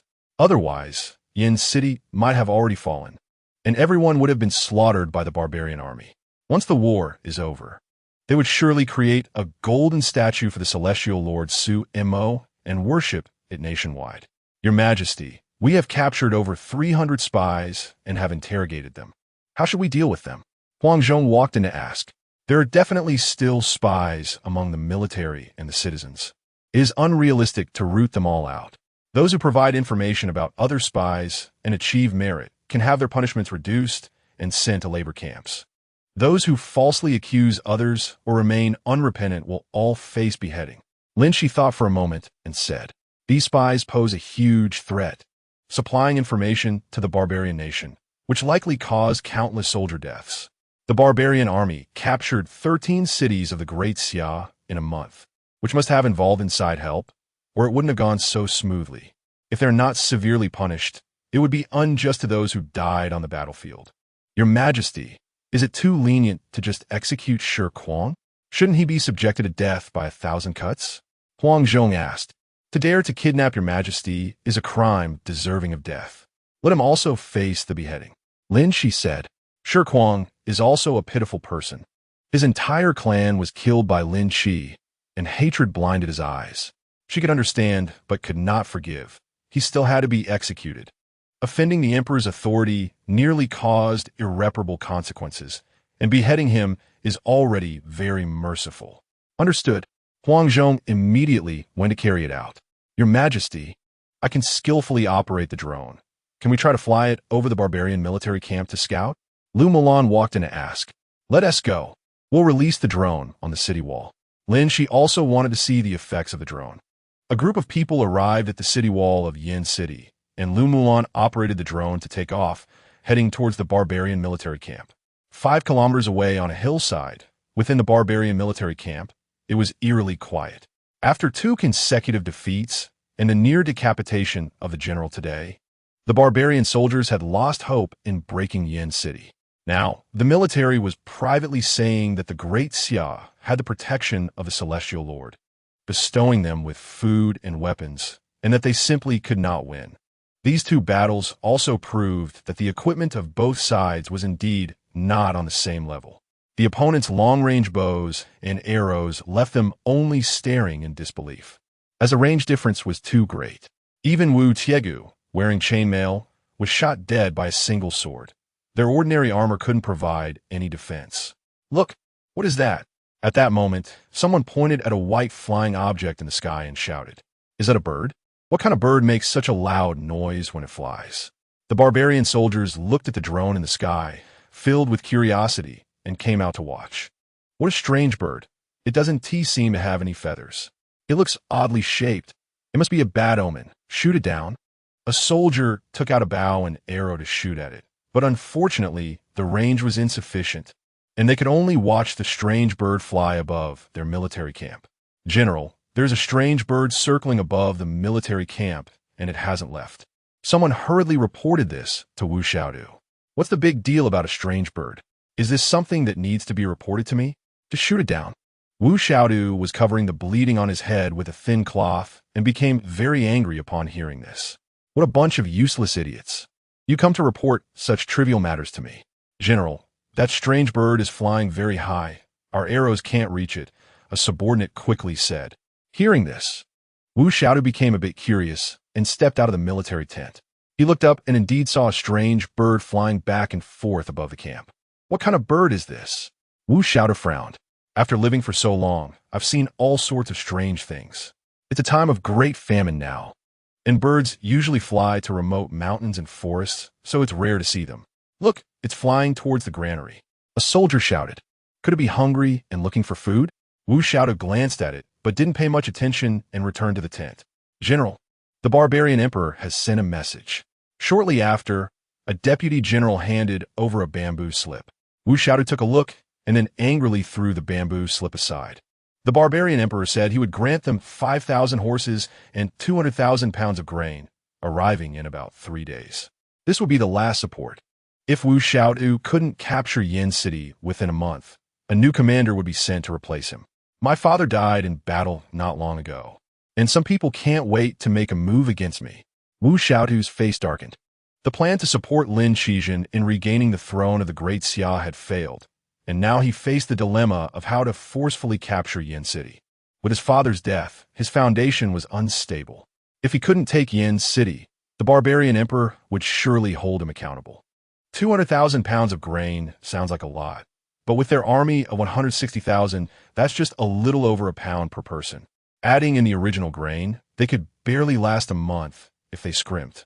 The barbarian emperor gave him a month's deadline, which was quite precise, as he clearly understood the situation in their army. General, as long as we capture Yin City and achieve great merit, those petty people in the court will naturally shut up, a deputy general said quietly. If Wu Xiaodu fell, their fates wouldn't be much better. But the barbarian emperor had given orders and set a deadline. Failing to meet, it would have serious consequences. Gather the people in for a military discussion. Wu Xiaodu glanced at him. Soon, the senior generals and strategists gathered in the big tent. Gentlemen, the emperor has granted us 5,000 war horses and 200,000 pounds of grain, which will arrive in 3 days, but we must capture Yin City within a month, or we will all face severe punishment. Wu Xiaodu looked around at everyone. Let's think carefully. Do we have any good ideas? General, Yin City is easy to defend, but hard to attack. I think we shouldn't force an assault anymore. Perhaps digging tunnels could be a way, the strategist in white said. He had previously suggested Lin Xi's rise to power, but unfortunately, it had not worked. Now that the emperor had given orders and set a deadline, they couldn't continue to waste time. The military and civilians inside Yin City lived comfortably and were not afraid of consumption. Yin City has a moat. Although the water is dry now, it's more than 2 meters deep. If they dig a tunnel, it would probably need to be over 4 meters deep. One strategist thought for a moment and said, if the tunnel is too shallow, it will be exposed when it reaches the moat, wasting all previous efforts. Digging over 4 meters deep is a big project.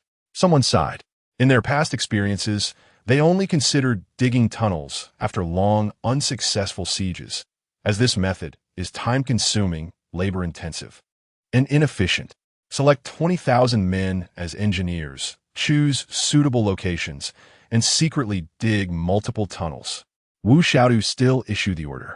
Right now, a strong assault on the city walls would be suicide. Digging tunnels might be the only viable method at the moment. Chapter 47. It's all for your own good. This drone is truly a reconnaissance marvel. Lin Xi was watching the screen of her phone showing the barbarian army's camp from the top of Yin City's wall, feeling extremely delighted. Unfortunately, the drone has limited flight time. If it could fly continuously for reconnaissance, every move of the barbarian army would be under their control. Hey, why are they mobilizing so many people? Lin Xi saw about 20,000 people leaving the camp carrying shovels and other tools in the footage. They reached a spot not far from the moat of Yin City, found a concealed area, divided into nearly 100 teams, and began digging. They're going to dig tunnels. Lin Xi realized. It seemed that Wu Xiaodu had given up on a forced assault on the city and wanted to dig tunnels to reach inside Yin City. Yang Jiumi sneered. Your Majesty, I suggest digging a well every 6 meters along the base of the city, about 4 meters deep. Have the potters make jars with a capacity of over 78 liters, tightly covered with thin cowhide and buried in the wells. Send keen-eared people to stand guard day and night, putting their ears against the jar openings to listen. If the enemy is digging a tunnel, they can detect it through the sound from the jars. Not only can we determine whether the enemy is digging, but we can also figure out the direction of the sound from different jars, giving us a rough idea of the tunnel's location for our response. This method had been used long ago to deal with enemies digging tunnels. That's a good idea. You go arrange that immediately, Lin Xi nodded. Why did the barbarian army suddenly act so urgently? It seems something had happened. After a while, Lu Mulan controlled the drone to return. Unfortunately, it didn't land well and fell into the city wall, breaking. No worries, just practice more. Today you achieved a great feat, Lin Xi hurriedly consoled. Thanks to Lu Mulan controlling the drone, we saw the barbarian army digging tunnels. Otherwise, they might have succeeded. After all, the method of digging tunnels hadn't been used on the battlefield for many years, and the barbarian army hadn't used it in the last 20 years. This shows that the barbarian army had indeed given up on a forced assault on the city. Su Mo ordered dinner for Lin Xi every day, and the two exchanged letters. Every time he saw her refer to him as heavenly respect brother, his heart felt sweet. Just then his phone rang. It was D. Wei calling. Su Mo, I just received a notification from the hospital that a suitable donor for my sister has been found, and the surgery can be scheduled for tomorrow. However, I'm still short of quite a bit of money. Can you lend me 300,000? D. Wei was said, somewhat embarrassed. He had borrowed from everyone he could, and basically no one would lend him money anymore. After all, even if the surgery was successful, the follow-up treatment would still require a lot of money. If he lent it to him, who knows when he would get it back? No problem.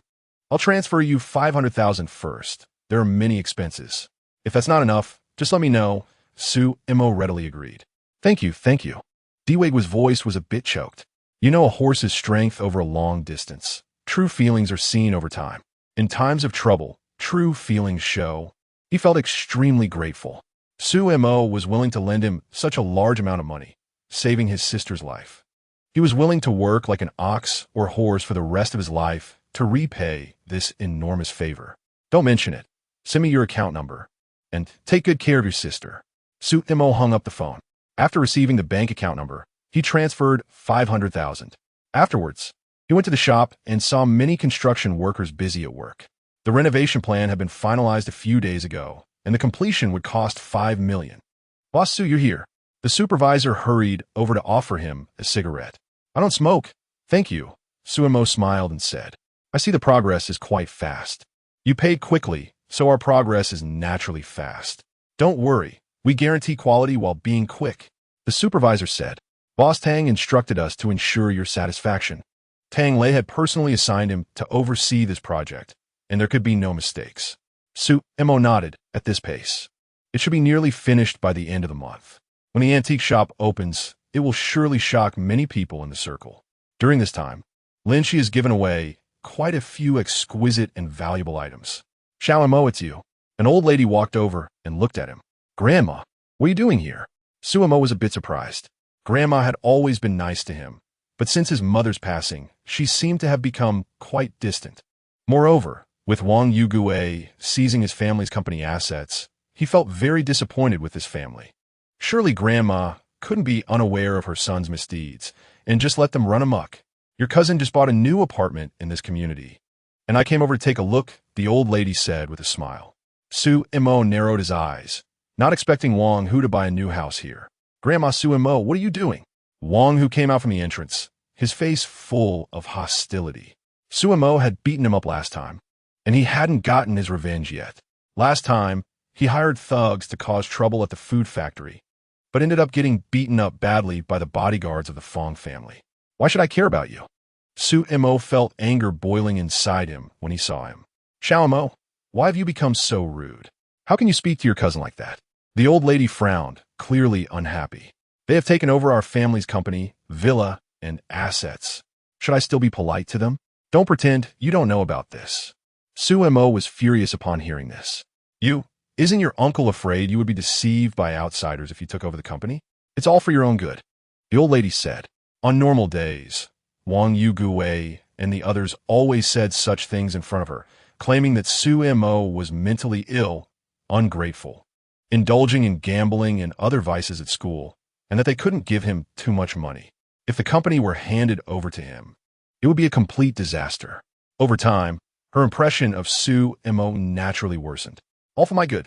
Sumontak laukit in anga. You've taken away everything that belongs to me, and you call that for my good. Grandma, this is the last time I'm calling you that. Think about it. Do you think you deserve my mother? If it weren't for his mother's support back then, Wang Yugue wouldn't even know where he would be working on a production line. Grandma would probably still be farming in the countryside, without even a pension, just barely getting by. Child, it's better to give these things to your uncle than for you to waste them or be deceived by outsiders. At least when you have no food to eat, we can still support you. The old lady was also angry. Fine, don't say anything more. Suemo shook his head with a smile. I truly admire my mom, coming from a family like yours and still being untainted. He realized that reasoning was useless, so he stopped trying. Stop babbling. Wang Hu came over and pulled the old lady. Grandma, let's go home. Don't argue with the mentally ill. The old lady nodded, glanced at Suemo, and walked into the community.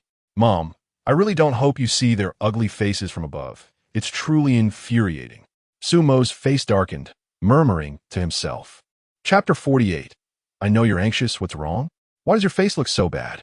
Li Yinran came out of the sales office and happened to see Suemo standing by the roadside, a hint of sadness on his face. She was there to assess the project sale situation, and currently, not many people were buying houses, with only a few scattered each day. It's nothing. Suemo suddenly thought of something. By the way, can you help me find out which apartment Wang Hu bought?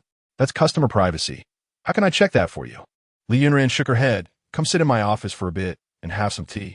Suemo nodded and followed her to the sales office. Arriving at the office on the second floor. Oh my, the desk is a mess. Li Yinran tusa dokumen asida.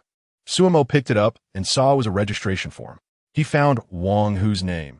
He had bought Unit 601 in Building 5, which was 260 square meters, with a total price of 11 million. Looking at the registration date, it was 3 months ago. Are all your houses fully decorated? Suemo asked. Yes. You just need to buy some furniture and appliances to move in. Li Yinran nodded.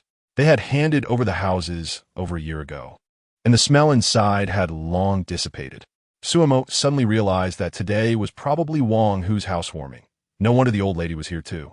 I saw that Unit 701 is still unsold.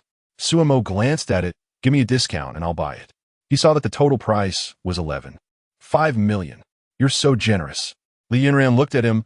I'll give you the lowest discount, 10 million, rounding down, giving you a discount of 5 million. All right, let's sign the contract. Suemo said cheerfully. You really seem to have money now. Li Yinran was quite surprised. This guy didn't look like someone who had their assets seized. He had just bought a shop not long ago and was now spending 10 million on a large flat. He made the decision quickly without much hesitation. Money only has meaning when it's spent. Somos maiz. Li Yinran gave him a thumbs up and had the sales manager handle the paperwork for him. Suemo took the sales contract and keys, went to the shop, and called over 2 workers, bringing a hammer drill to the new house. I'll give each of you 500 yuan. Just drill the walls today. Don't touch the load-bearing walls. And don't rush. Take your time. Take turns using the hammer drill. The louder the better. After finishing each day, clean up the construction waste, Suemo said. Patting a wall. Boss, this is a fully decorated house. Are you really going to drill? That would ruin the renovation. The workers felt a bit regretful upon seeing this. The decoration in this community was quite good, much better than other developments. It's fine. I don't care for the decoration. Just smash it and redo it. Start now. Suemo said with a smile and left. He had asked the property manager, and currently, Wang, who was the only one who had moved into their unit. Besides, they were renovating within the allowed time, so no one could say anything. The workers felt relieved upon hearing this and started working with the hammer drill. Meanwhile, downstairs, it was lively, with more than 10 people gathered around a table full of food and drinks, chatting and laughing. Wang, who insisted on moving out because living in a family villa meant his parents were always controlling him, which made him very unhappy. Living alone was much better, free and easy, and he could invite friends over any time to party. After buying this house, he immediately ordered furniture and appliances and couldn't wait to move in. Huzi, your dad has something to do abroad today, and he asked me to tell you that you must manage yourself well while living here. You need to work diligently and learn how to manage the company since our family has so many assets that rely on you to inherit. A middle-aged woman covered in jewelry said with a smile. Mom, don't worry, come on, let's all toast. Wang, who said with a smile. Just as everyone raised their glasses, they felt a violent vibration from above, the sound of the hammer drill piercing through their eardrums. Damn it, isn't the upstairs still unsold? Wang, who shouted angrily, storming upstairs to knock on the door. What's going on? A worker opened the door and asked, What are you doing? Wang, who saw them drilling the wall. Has this unit been sold? Isn't that a stupid question? If the owner didn't send us, would we be here? The worker replied rudely. Suemo had warned them before leaving to be a bit tough if someone from below came looking. They were renovating during the allowed time, so they weren't afraid of anyone. We're eating downstairs, and your work is shaking our ears. How can we eat? Wang was very angry. That's not our problem. We got paid to work. As for how your family is doing, we don't care. The workers continued with the hammer drill. Damn it, stop it for me. Who's the owner? I'll call him. Wang, who was itching to hit someone. I know you're anxious, but don't rush. The owner said that his phone cannot be given to others casually. The worker shook his head and continued working. Wang, who cursed as he went downstairs and called the property management to ask for the phone number of the owner of Unit 701. The property management said that the owner was renovating within a normal time frame, and they had no reason to intervene. Additionally, the owner of 701 said he couldn't give out his phone number. What a useless property management, damn it. Wang, who angrily returned home, and hearing the sound of the impact drill above him made him even more irritated. The unit above had just been sold today, and they planned to tear it down and renovate it again. What a fool. Wang, who sighed and said, Let's go eat at a hotel. I can't stay at home with that drill noise blasting my eardrums. I can't stand it, let alone my grandmother. Who bought it anyway? $1 million for a fancy renovation. And they just smash it? Wang, whose mother was puzzled. I don't know. I asked the workers and the property management, but they won't give out the owner's information. What's so great about it? Our family's villa is worth much more than this. Wang, who snorted, looking down on everyone. When he meets the owner upstairs, you'll have a good talk with him. Don't think that buying a 10 million house makes you impressive. In his eyes, it's nothing. A group of them left home and had to go eat at a hotel. At this time, Suemo arrived at the supermarket and saw that mooncakes were on discount. In a few days, it would be the Mid-Autumn Festival, and they were having promotions with some buy one get one free offers. Hey, come try our mooncakes. They're really delicious and come in various flavors. A young saleswoman smiled at Sumo. I don't know why mooncakes are not selling well this year. Not just my store, but 5 or 6 other stalls in the supermarket are also selling poorly today. Let me try. Sumo picked up a piece and took a bite. It was red bean paste, soft, sweet, and fragrant, quite good. How many boxes do you have left? There's still over 200 boxes in the supermarket. If you want many, I can have the factory deliver them directly to you. The saleswoman perked up at this. Could be a big client?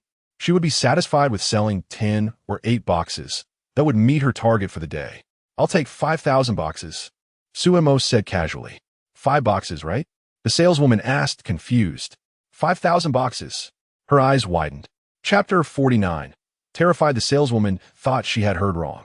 She was a senior in college, and these days she had few classes, so she came to work part-time selling mooncakes. The basic salary was 100 a day, and she only got a commission after selling 10 boxes, earning 10 yuan per box. Hearing that Sumo wanted to buy 5,000 boxes, her first reaction was that he was joking. The other salespeople around her started to laugh too. Young people nowadays really know how to boast. If it were for a big company purchasing employee benefits, they usually had fixed channels who would come to the supermarket for a bulk purchase. Yes, 5,000 boxes.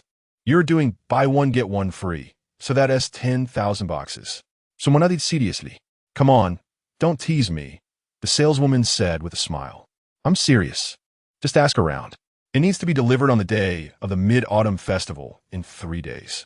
Sumo said, I can pay a deposit. The saleswoman saw that he didn't seem to be joking, and her excitement surged. If this deal went through, she would earn 50,000 yuan. She took out her phone and called her supervisor. Boss, please wait 5 or 6 minutes. Our supervisor will be here soon. You can try some samples to see which flavors you like, and you can buy more. We also have mixed packs with various flavors. The saleswoman was a bit excited. Soon, a middle-aged woman jogged over. Boss, 1,000 boxes is no problem. Do you really want that many? The female supervisor was full of enthusiasm. If so, gíbeme a discount, sumonadiv. All right, here is the lowest price, 151 per box, buy one get one free. What do you think? The supervisor was also a bit excited. This year, mooncakes were not selling well, and suddenly getting a large order naturally meant giving the biggest discount to secure the deal. Her commission wouldn't be small. Sumo glanced at the saleswoman. She looked like a student working part-time, wearing glasses, and her youthful innocence was still apparent. Some people take advantage of students, deducting their pay. When he was in college, he had once handed out flyers with his roommate on weekends and had been cheated out of his pay. Some people are really bad. Of course not. According to what I promised her, her commission will be what it should be. This order is worth 50,000 yuan, and she won't lose a single cent. The supervisor quickly said. She didn't know what kind of tricks the saleswoman used to bring in this big order. She originally planned to pocket some of it herself. But after Sumo said that, she didn't dare to. Such a client must have their own big company, buying mooncakes to give to employees. Maintaining a good relationship might lead to future purchases every year. The saleswoman felt warm inside and was very grateful to Sumo. In fact, she just got lucky and didn't do anything special. Sumo nodded, signed the purchase contract, and transferred 300,000 yuan as a deposit, asking them to deliver it to the food factory in 3 days. Boss, take these 10 boxes of mooncakes to eat first. Let Xiaoyu help you carry them to the car. The supervisor was very happy. The others were extremely envious. Why didn't such good luck come to them? Sumo didn't refuse and took 6 boxes. The saleswoman, Xiaoyu, carried 4 boxes, and they went to the underground parking lot to put the mooncakes in the car. Boss, can you add me on WeChat? Xiaoyu gathered her courage. When she gets a 50,000 yuan commission, she plans to treat Sumo to a meal. Sure. Sumo took out his phone and added her on WeChat. Which school are you from, Jiang Xiaoyu? Sumo asked with a smile when he saw her name. Yanhai University. I'm a senior this year and will soon be looking for a job, Jiang Xiaoyu quickly replied. I wish you find a job you like. I'll take my leave now. Sumo got into the car, waved, and sped away. Back at the food factory, an hour later, another batch of bulletproof vests and helmets was delivered. Boss Su, Manager Fong asked me to deliver this to you. Happy early Mid-Autumn Festival. The delivery driver brought over 6 boxes of mooncakes. The packaging was exquisite and looked very high-end. "Thank you, you all have worked hard," Sumo said, handing them a cigarette. "Thank you, boss." The driver was very happy, calling others to unload the bulletproof vests and other items into the warehouse before leaving. Sumo passed the mooncakes to Lin Xi, telling her that on the day of the Mid-Autumn Festival, all the soldiers would get mooncakes. With 10,000 boxes of mooncakes, each containing 12, that was enough for 60,000 soldiers to have 2 each. The next morning, Wang Hu yawned and smiled at the beautiful woman beside him. Last night, he had called the beauty over to his house to play and successfully kept her overnight, ordering water chicken and kung pao chicken. "Brother Hu, you're awake," the woman said sweetly, her white and plump front exposed. She met Wang Hu on a social app and was invited to his home. Seeing this spacious flat, she was determined to become the mistress of this house. It's almost 8. Let us warm up first, then we can have breakfast." Wang Hu leered. "You're so bad." The woman pretended to be shy. Seeing her flirtatious appearance, Wang Hu became even more excited, his primal instincts surging. Just as they were enjoying themselves, a sharp sound from a power hammer above startled him. "Damn it, what time is it and they're already working?" Wang Hu checked the time. It was 8:01. "Brother Hu, did the upstairs just start renovating? How annoying." The woman clearly felt the atmosphere had changed. She didn't expect Wang Hu to be so easily startled. "You take a rest? I want to let them off today." Wang was really furious. Yesterday, he wasted a whole table of good food because he could only go to the restaurant due to the noise from the impact drill. Today, he was disturbed early in the morning again, and they switched to an electric hammer, making even more noise than yesterday's impact drill. He wanted to teach the Dogecoin neighbor upstairs a lesson. He picked up a dumbbell and angrily went upstairs, smashing it directly against the door. In just a few hits, he created a big hole. "What are you doing?" 2 construction workers were stunned at his appearance. This young man was really furious. "If you 2 dare to continue working, I'll smash both of you too. So hurry up and get lost." Wang Hu said angrily.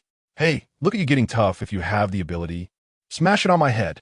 One of the workers, hearing this, leaned his head closer. They were working within the specified time, and this guy came up to smash the door and was cursing, which made them furious too. "Don't think just because you're poor you can act tough. Let the owner come." Wang Hu suddenly backed down. It was fine to smash the door, but if he hit someone, it would be a big deal. "You definitely have to call. You've damaged their door, just wait to be sued." The construction workers hurriedly called Sumo to explain the situation. Sumo told them not to worry, and he would call the police immediately. More than 10 minutes later, he came upstairs with the police. The door was indeed smashed. A young female police officer took a look, took photos, and frowned. This community was right across from their police station, and she naturally knew that the property prices were high and the renovation standards were also high. Just this entrance door probably wasn't cheap.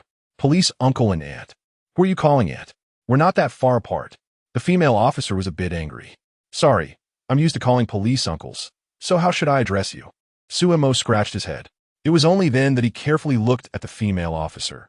Her features were delicate, her skin very fair, and she had short hair, which made her look very spirited. What caught the eye even more was her well-endowed figure, which would definitely be a big burden when running. "My name is Tang Wan. Just call me Officer Tang." The female officer noticed his inappropriate gaze and glared at him. Just then, a male police officer brought Wang Hu upstairs. "Dum, Sumo. This is your house." Wang Hu was stunned when he saw Sumo. Chapter 50. Sending you and Wang Hu had seen this apartment in 701 before. It was tens of thousands more expensive than his own apartment in 601. Where did Sumo get so much money?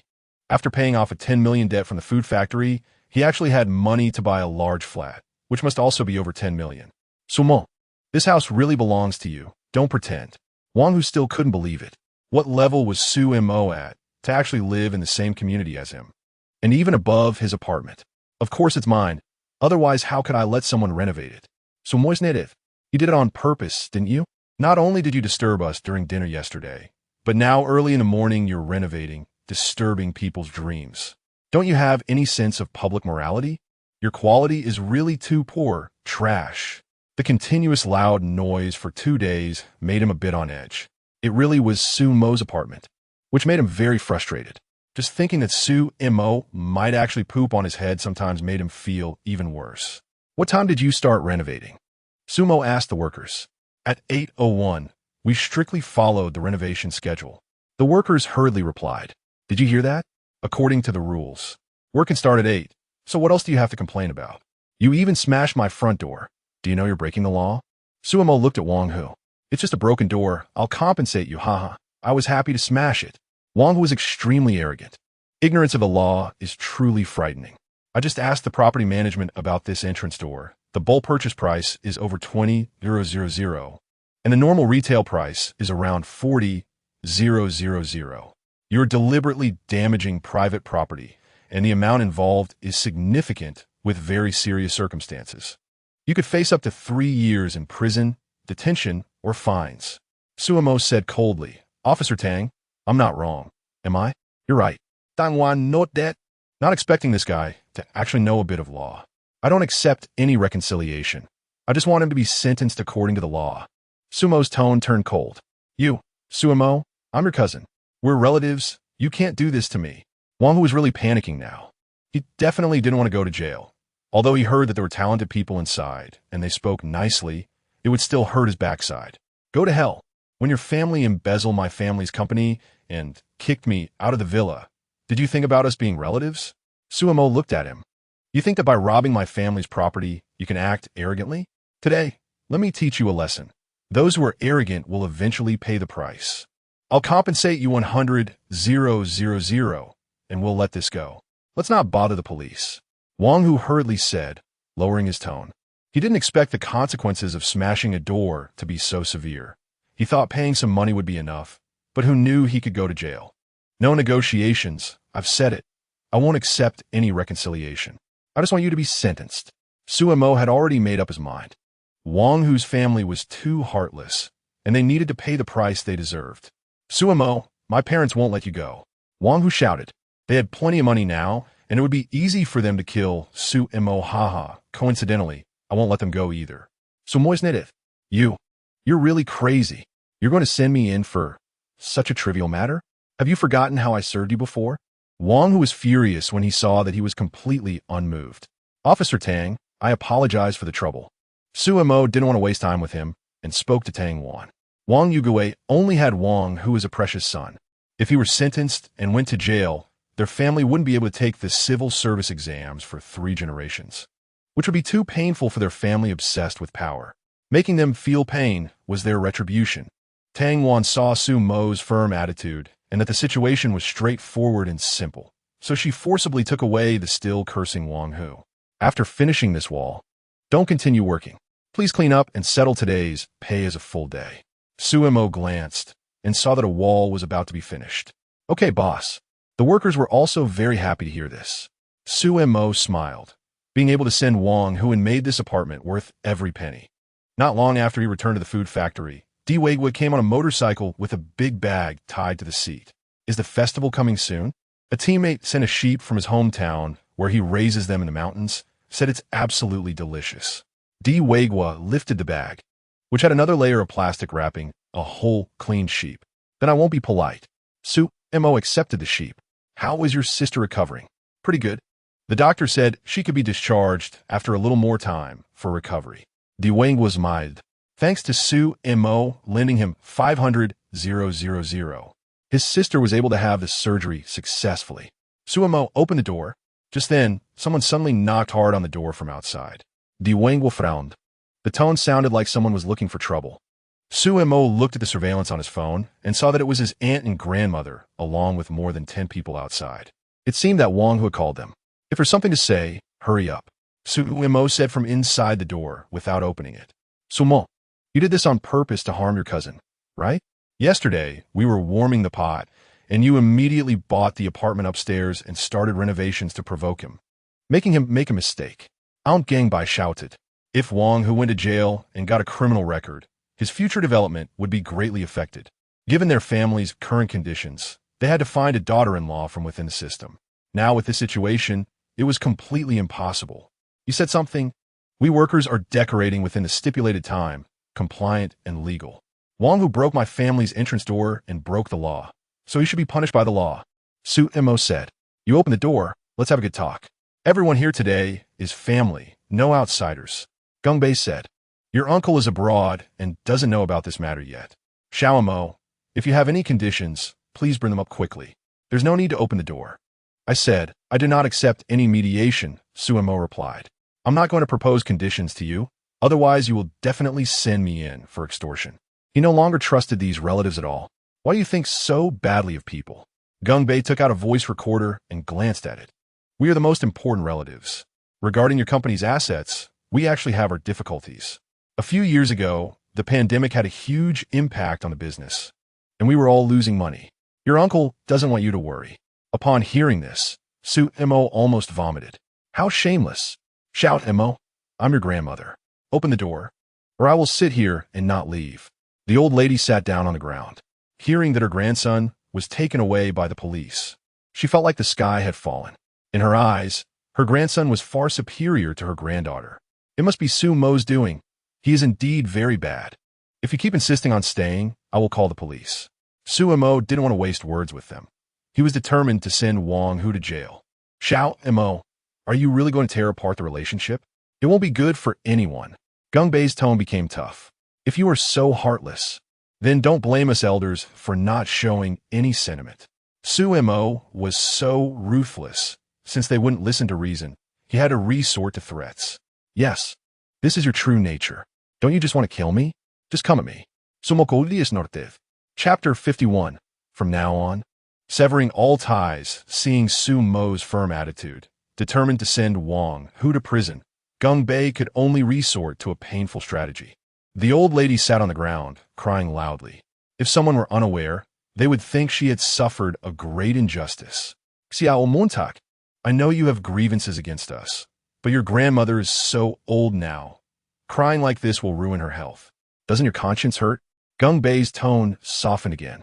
If Su Mo refused compensation and reconciliation, Wang Hu would inevitably be sentenced. They shouldn't have indulged their son by allowing him to live outside, and as a result, trouble arose in just one day. What does that have to do with me? If you want to cry, go ahead. If you cry yourself sick, it's on you to take her to the hospital. So Moskoft, he absolutely could not soften his heart now, or all his previous efforts would be in vain. Xiao Mo, you and Huzi have played together since childhood. Is it really necessary to send him to prison for such a small matter? How can you be so heartless? I might as well die here. The old lady wailed. If you're going to die, do it far away. Don't die on my doorstep. It's bad luck. Sumo's face was cold. Sumo, you ungrateful thing. When you were little, did your grandmother not prepare good food for you every time you came home? Gangbai scolded. Now that you've grown up and spread your wings, you have no filial piety at all. Talking to me about this? When I was young, my mom's business wasn't that big.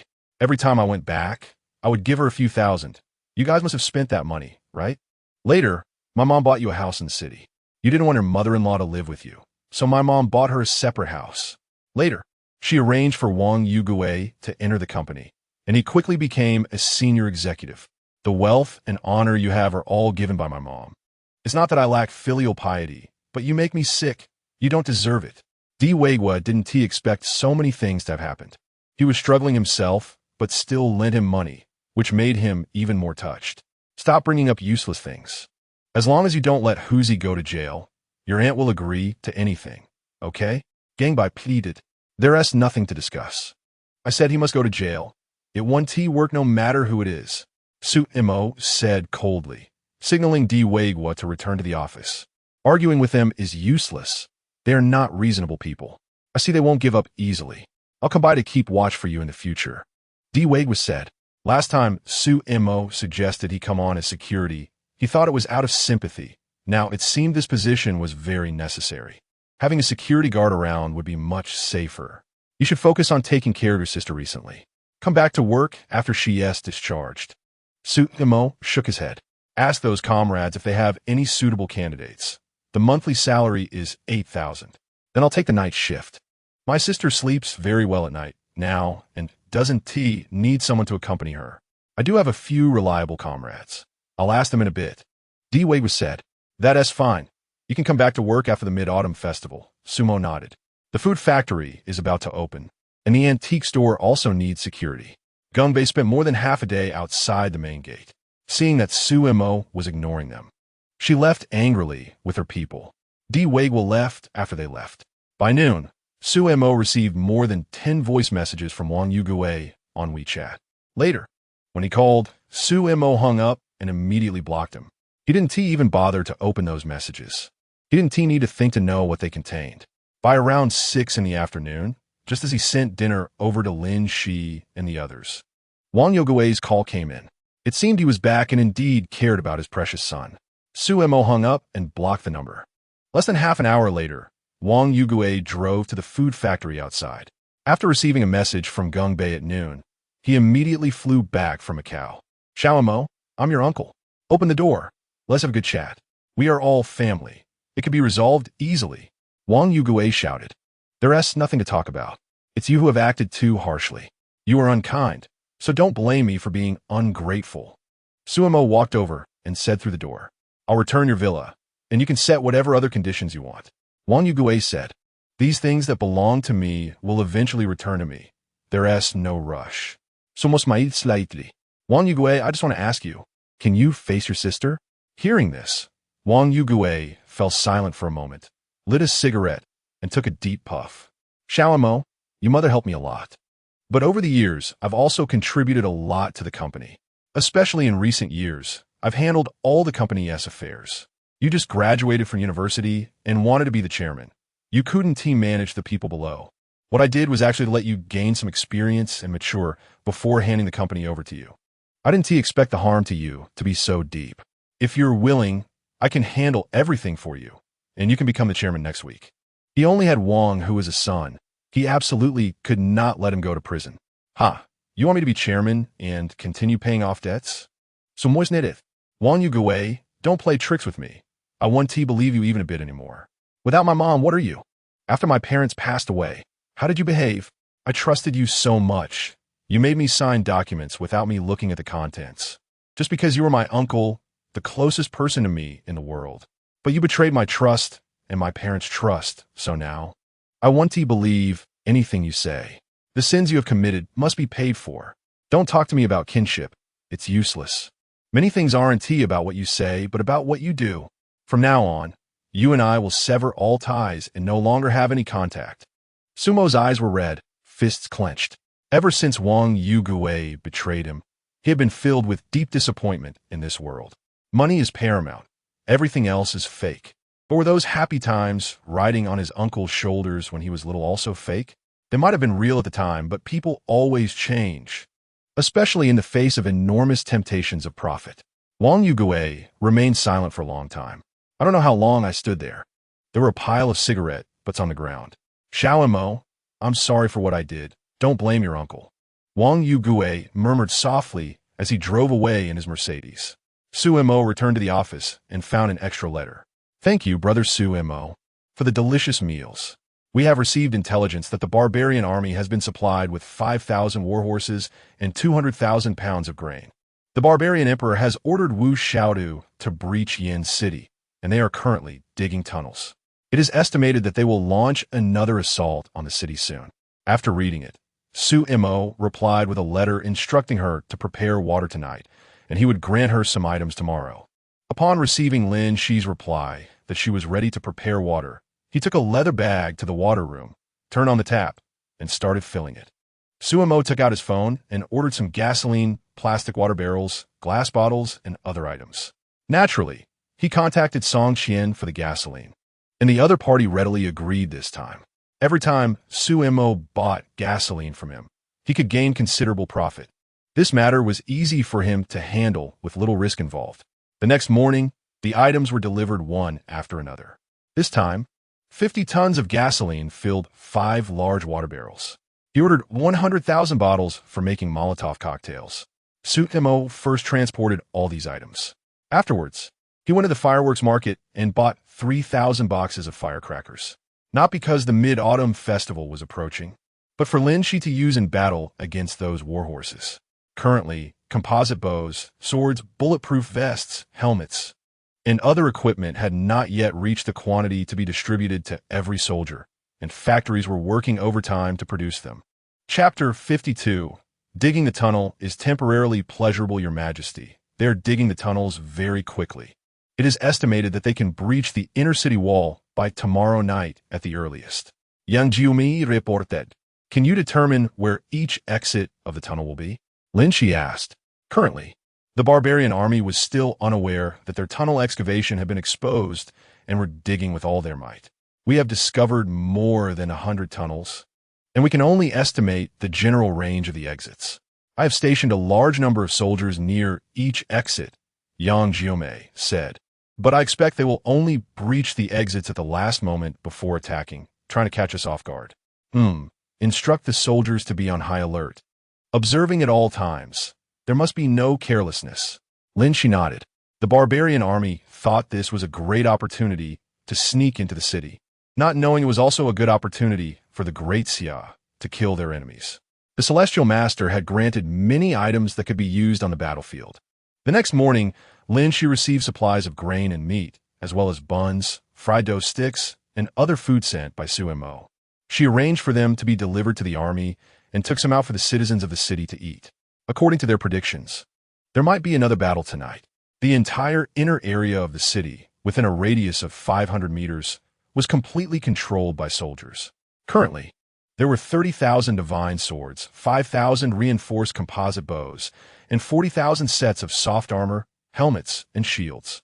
Today, the soldiers had a rare 3 meals, preparing for the possible battle tonight. Soon, night fell, and the thick darkness filled the world. On the walls of Yin City, solar lamps on both the inner and outer sides seemed to be the only sources of light in this world. Your Majesty, the barbarian army has started moving to attack the city. Yang Jiumi reported. They pretend to attack the city to distract our forces and energy, but they will sneak in through the tunnels. Lin Xi sneered, ordering 5,000 soldiers to guard the city walls, while the rest stayed inside the walls, waiting to slay any barbarian soldiers that emerged from the tunnels. Yes, Yang Jiume immediately went to make arrangements. Soon, the thunderous sound of hooves grew closer. Wu Xiaodu led his army to within 500 meters of the city walls, full of momentum and murderous intent. Lin Xi, today I will definitely attack the city. After capturing you alive, I will have a good time with you in front of your soldiers. Wu Xiaodu laughed loudly. He was leading over 100,000 troops in a frontal assault on the city, actually to cover 5,000 soldiers sneaking into the city through the tunnels. Once successful, with inside and outside working together, Yin City would surely fall. Today, no matter what, it had to succeed. If they failed again, it would be harder than heaven to break Yin City. Wu Xiaodu, I heard that on the day of Wu Tiegu's death, you couldn't wait to indulge in his woman. Truly shameless. Lin Xi shouted. Wu Xiaodu's face changed. Although their ethnicity had this tradition, doing that on the day of his father's death was indeed a bit excessive. Some barbarian soldiers had a complex expression upon hearing this. They came to fight wars, unable to even fill their stomachs. And this damned general still had the heart to play with women. It was one thing to play, but to play with his father's woman. Father and son were truly of the same ilk. Lin Xi, you slander me. Wu Xiaodu shouted loudly, attack the city. 10,000 barbarian soldiers gritted their teeth and carried the newly crafted siege equipment forward. They knew they were merely cannon fodder, but dared not disobey orders. Archers, cover fire. Shoot! Wu Xiaodu waved his hand, and 10,000 archers quickly raised their shields, reaching the range of the city walls, and began shooting arrows at the walls. Lin Xi snorted coldly and ordered a counterattack. The 5,000 soldiers defending the city today were all wearing the equipment granted by the Celestial Master. Those in front raised their shields to block the rain of arrows from the barbarians, while those in the back drew their composite bows and shot at the barbarian soldiers through the gaps in the shields. The barbarian soldiers' shields could not withstand the composite bows, and many were shot dead as arrows pierced through their shields. At this time, some siege equipment had already reached the base of the city walls, and the barbarian soldiers began to climb. What awaited them, of course, were Molotov cocktails. The world below the city was engulfed in flames. Wu Xiaodu furrowed his brow tightly. This was all within his expectations, and he continued to command his men to charge forward. He needed these men to attract the attention of the Great Xia soldiers, providing cover for the soldiers sneaking in through the tunnels. To create enough momentum, He had ridden all 5,000 war horses over, making Lin Xi think their entire army was launching an attack today, ready to not return until the city was broken. Those attacking the city were all sacrificing their lives to attract the attention of the Great Xia army. Let's see how many lives you can fill in there. Lin Xi looked at the barbarian soldiers wailing in the sea of flames below the city walls, her expression cold. Just now, Yang Jimei reported that there were already barbarian soldiers who had breached the tunnel opening inside the city walls, and any who crawled out were directly killed by a sword. Bring me 500 boxes of fireworks. Lin Xi looked at the knight regiment behind Wu Xiaodu with a cold smile. She heard that Wu Xiaodu requested 10,000 war horses, but the barbarian emperor only granted him 5,000, clearly wary of him. The barbarian army was skilled in cavalry archery, and with these 5,000 war horses, their combat power was greatly enhanced. Now, what she needed to do was to first incapacitate these war horses to avoid future troubles. Tomorrow was the Mid-Autumn Festival. Let the soldiers enjoy the fireworks in advance. A smile appeared at the corner of Lin Xi's mouth. With a command, boxes of firecrackers were ignited and launched. But the direction was not the sky, but the barbarian knight's army. Each box contained 100 shots, and 500 boxes were almost launched simultaneously, sending brilliant light into the sky. Bang, bang, bang. The firecrackers exploded among the army, especially focusing on the knights. The war horses were startled, trampling in chaos, creating a scene of disorder. Many soldiers were trampled to death by the war horses. Wu Xiaodu was hit in the face by a firecracker, blood covering his face. Don't panic, control the horses. Wu Xiaodu shouted loudly. But it was useless. All around were panicked war horses neighing. The army was directly scattered, and cries of anguish filled the air. Your Majesty, should we rush out and kill them? Xianglong was somewhat impatient, his face full of excitement. No, it's not time yet. Lin, she shook her head. Given the current situation, going out to pursue is likely to result in victory, but it will come at a cost. She needs to find a way to minimize casualties among her own people. Such a beautiful salute has been sent for them to admire. After being rejected, Xianglong felt no particular emotions. Looking at the chaotic barbarian army, he felt quite good. The emperor's refusal to allow a pursuit naturally has her reasons. Notify everyone to throw the Molotov cocktails into the tunnels. It's time to end today's battle. Lin Xi remained calm and composed. At this moment, outside each tunnel entrance, there were piles of barbarian soldiers' corpses. After hearing the orders, the soldiers lit the Molotov cocktails and violently threw them into the tunnels. Immediately, painful wails echoed from within. The tunnels were packed tightly with barbarian soldiers, one next to another, able to move forward but unable to retreat. However, as the Molotov cocktail struck, the soldiers at the front of the tunnel were instantly ignited, and those behind could only scream in despair, watching the fire spread and engulf them.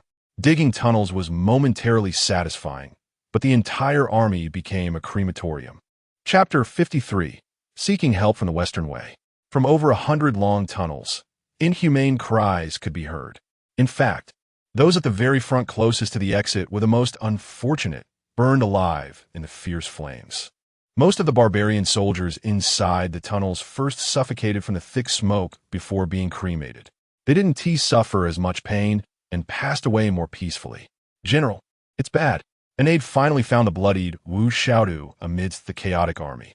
The tunnels are on fire, and the soldiers inside have been directly burned to death. Wu Xiaodu sighed helplessly upon hearing this. He had failed again.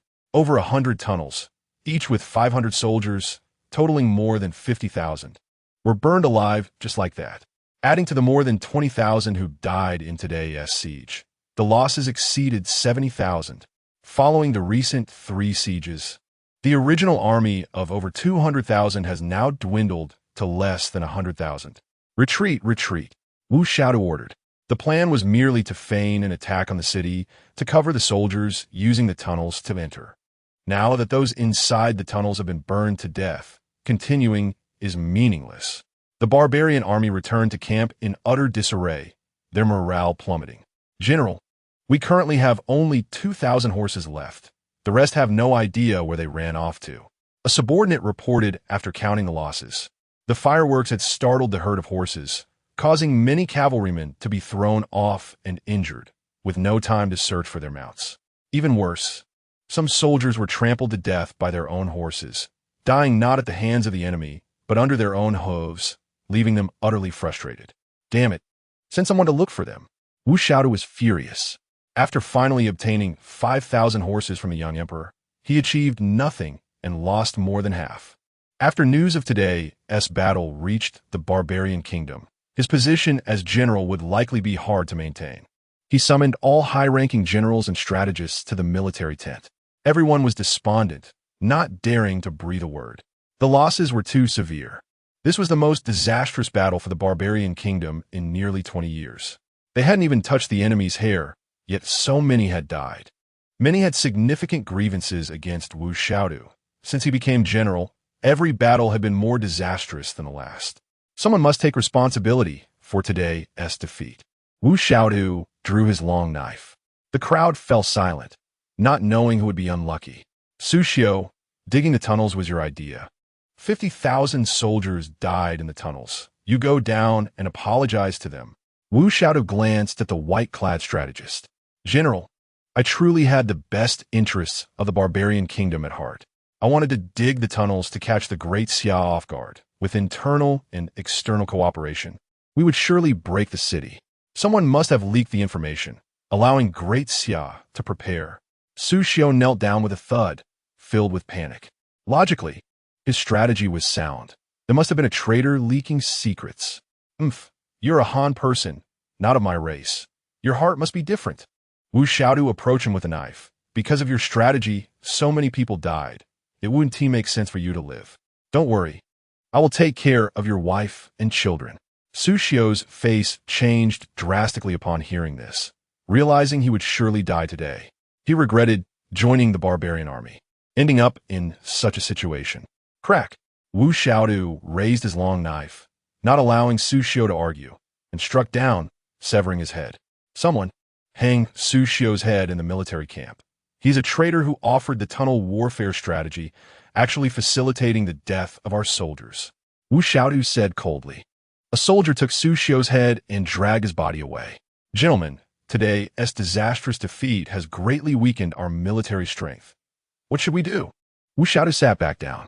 Everyone lowered their heads in silence, secretly cursing. Damn it! The last person who offered advice just lost his head. Who dares to speak? Don't be afraid.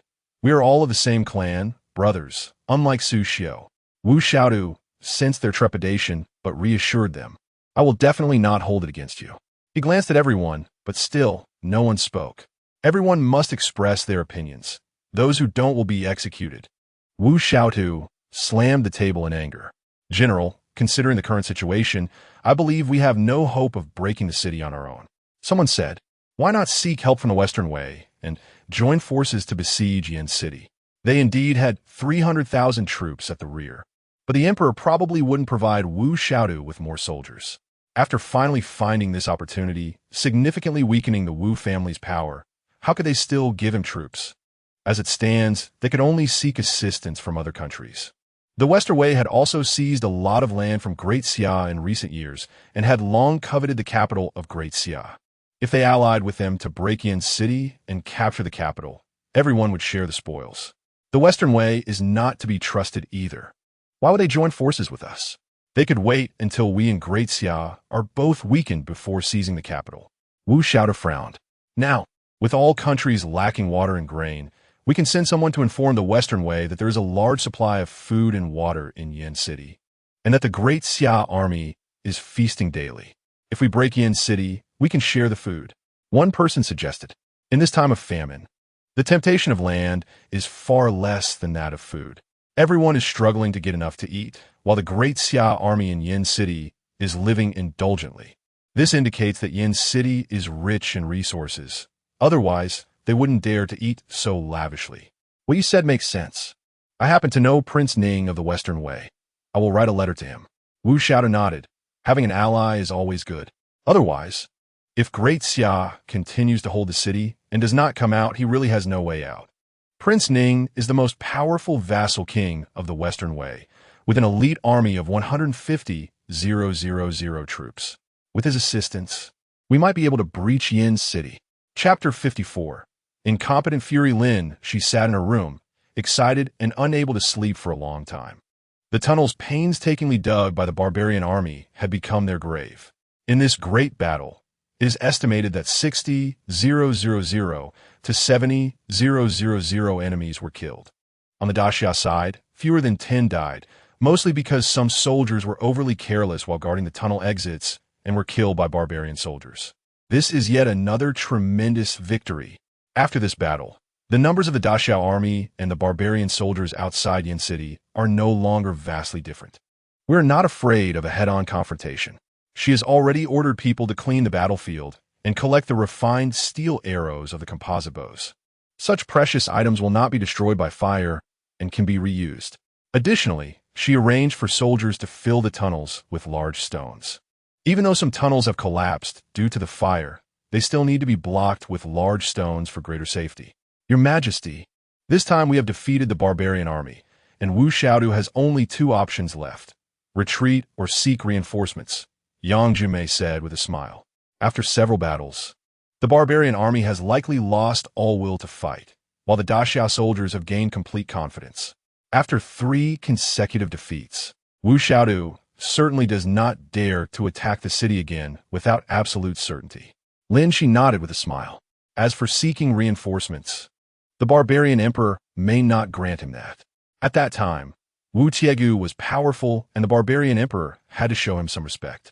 Even within the Wu family army, soldiers only listened to the general's orders, not the emperor's commands. Now that Wu Tiegu is dead, his son Wu Xiaodu has become the general, and after several defeats, he has lost too many barbarian lives. The remaining soldiers no longer pose a threat to the barbarian emperor.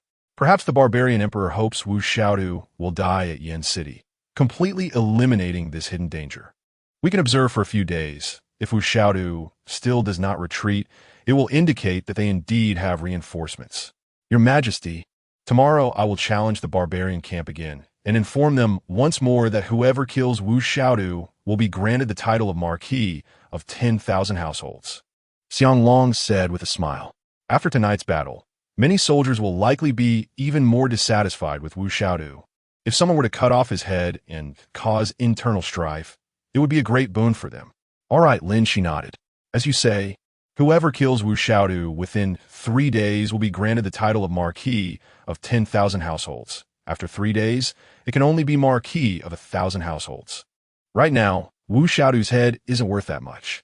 This also gives those with ideas a sense of urgency. If they want to act, they should do it quickly. Your Majesty is truly wise. Xiang Long quickly understood the meaning behind her words. Well, you all go back and rest, Lin Xi waved her hand.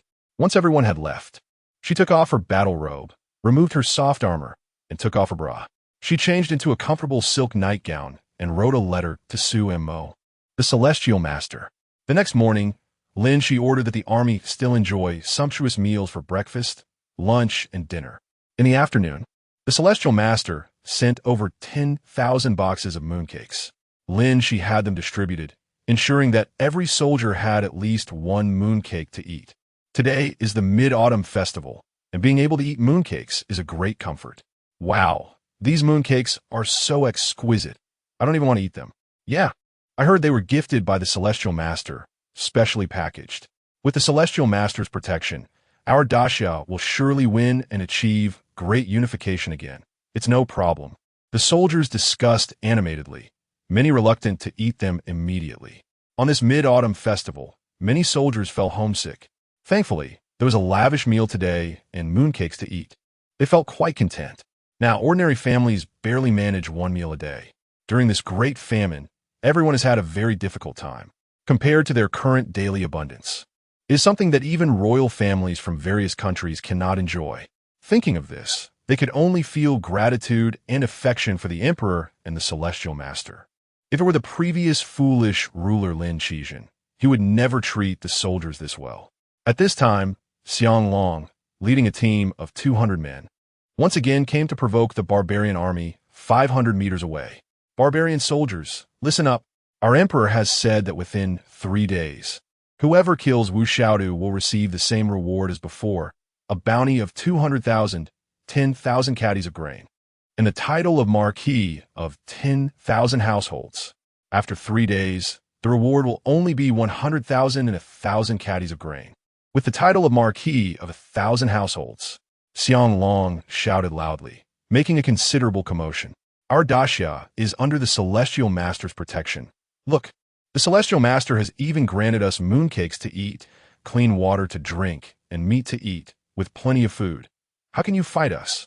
Surrender early, and perhaps you will save your life. Xianglong waved a mooncake, acting very smug. The barbarian soldiers in the camp exchanged glances, filled with bitterness. They had heard about the wonderful life in daxia. It was simply a life of immortals. In contrast, their food was barely fit for human consumption. General, Xianglong is provoking us again. Someone hurriedly reported to Wu Xiaodu. Damn it, do they think I'm easy to bully? How many people did they bring? Wu Xiaodu, who was drinking, slammed his wine bowl down on the table upon hearing this. Only 200 people. Pass my order for you, Wendu, to bring 500 cavalry to trample them to death. Xianglong must die. Wu Xiaodu shouted. The consecutive defeats made him extremely furious. Now that Xianglong was provoking him again, he wanted to kill him. Soon, the young General Yu Wendu led 500 cavalry out of the camp and charged forward. Relying on their horses has made them bold. Prepare the fireworks.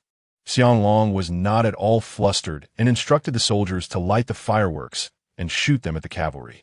After a night of calming down, the horses, which had just stabilized their emotions, immediately became agitated once again under the firework attack. They grew exceptionally restless and ran wildly. Half of the cavalry were thrown off their horses, and the unfortunate ones were stomped on by horse hooves. Meanwhile, Xianglong ordered his soldiers to use composite bows, shooting at anyone and any horse within range while retreating gracefully. The barbarian army was thrown into chaos, a complete mess. General, Xianglong used fireworks against our horses. They got scared and became uncontrollable, allowing him to escape.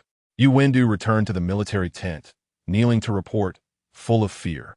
Useless, a bunch of useless fools. Wu Xiaodu took out a whip and struck it fiercely on him.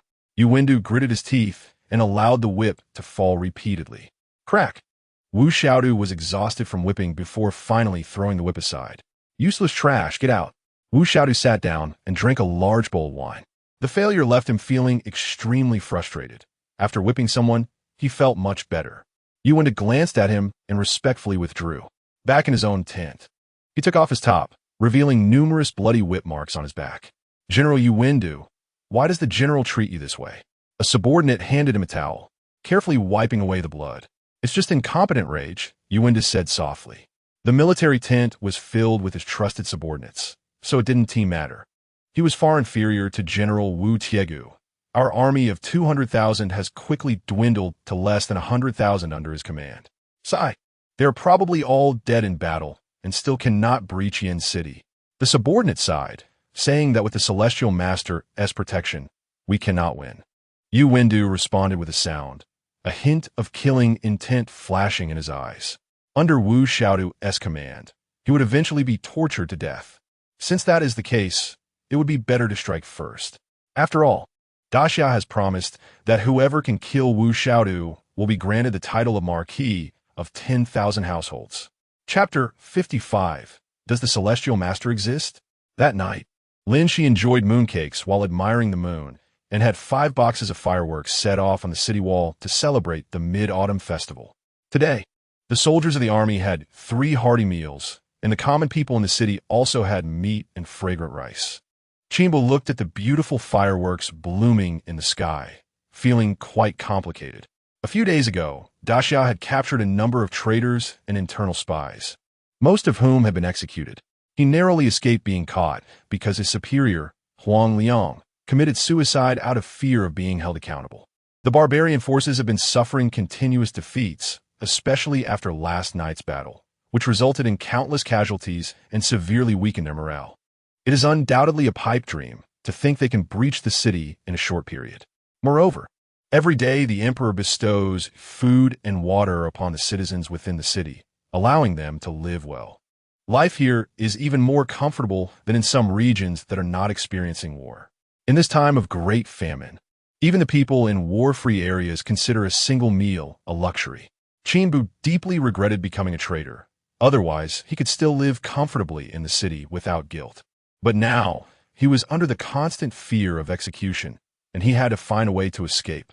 After all, his family was gone, and he was all alone. Otherwise, if he were discovered to be a spy, his life would be at risk. He didn't want to be a spy. It was life that forced him into it. But what could he do? He spent a restless night filled with anxiety. The next morning, he signed up for work outside the city, filling in the tunnels. The military was recruiting young laborers from the city to fill the tunnels dug by the barbarian soldiers with large stones to prevent anyone from using them again in the future. It provided 2 meals a day, and many people signed up. Qinbu was fortunate to be selected and follow the army to outside Yin City, where he began transporting large stones. Report, my stomach hurts. I need to take care of something. After moving a giant stone, he raised his hand to report. Go. Hurry up. A supervisor nodded.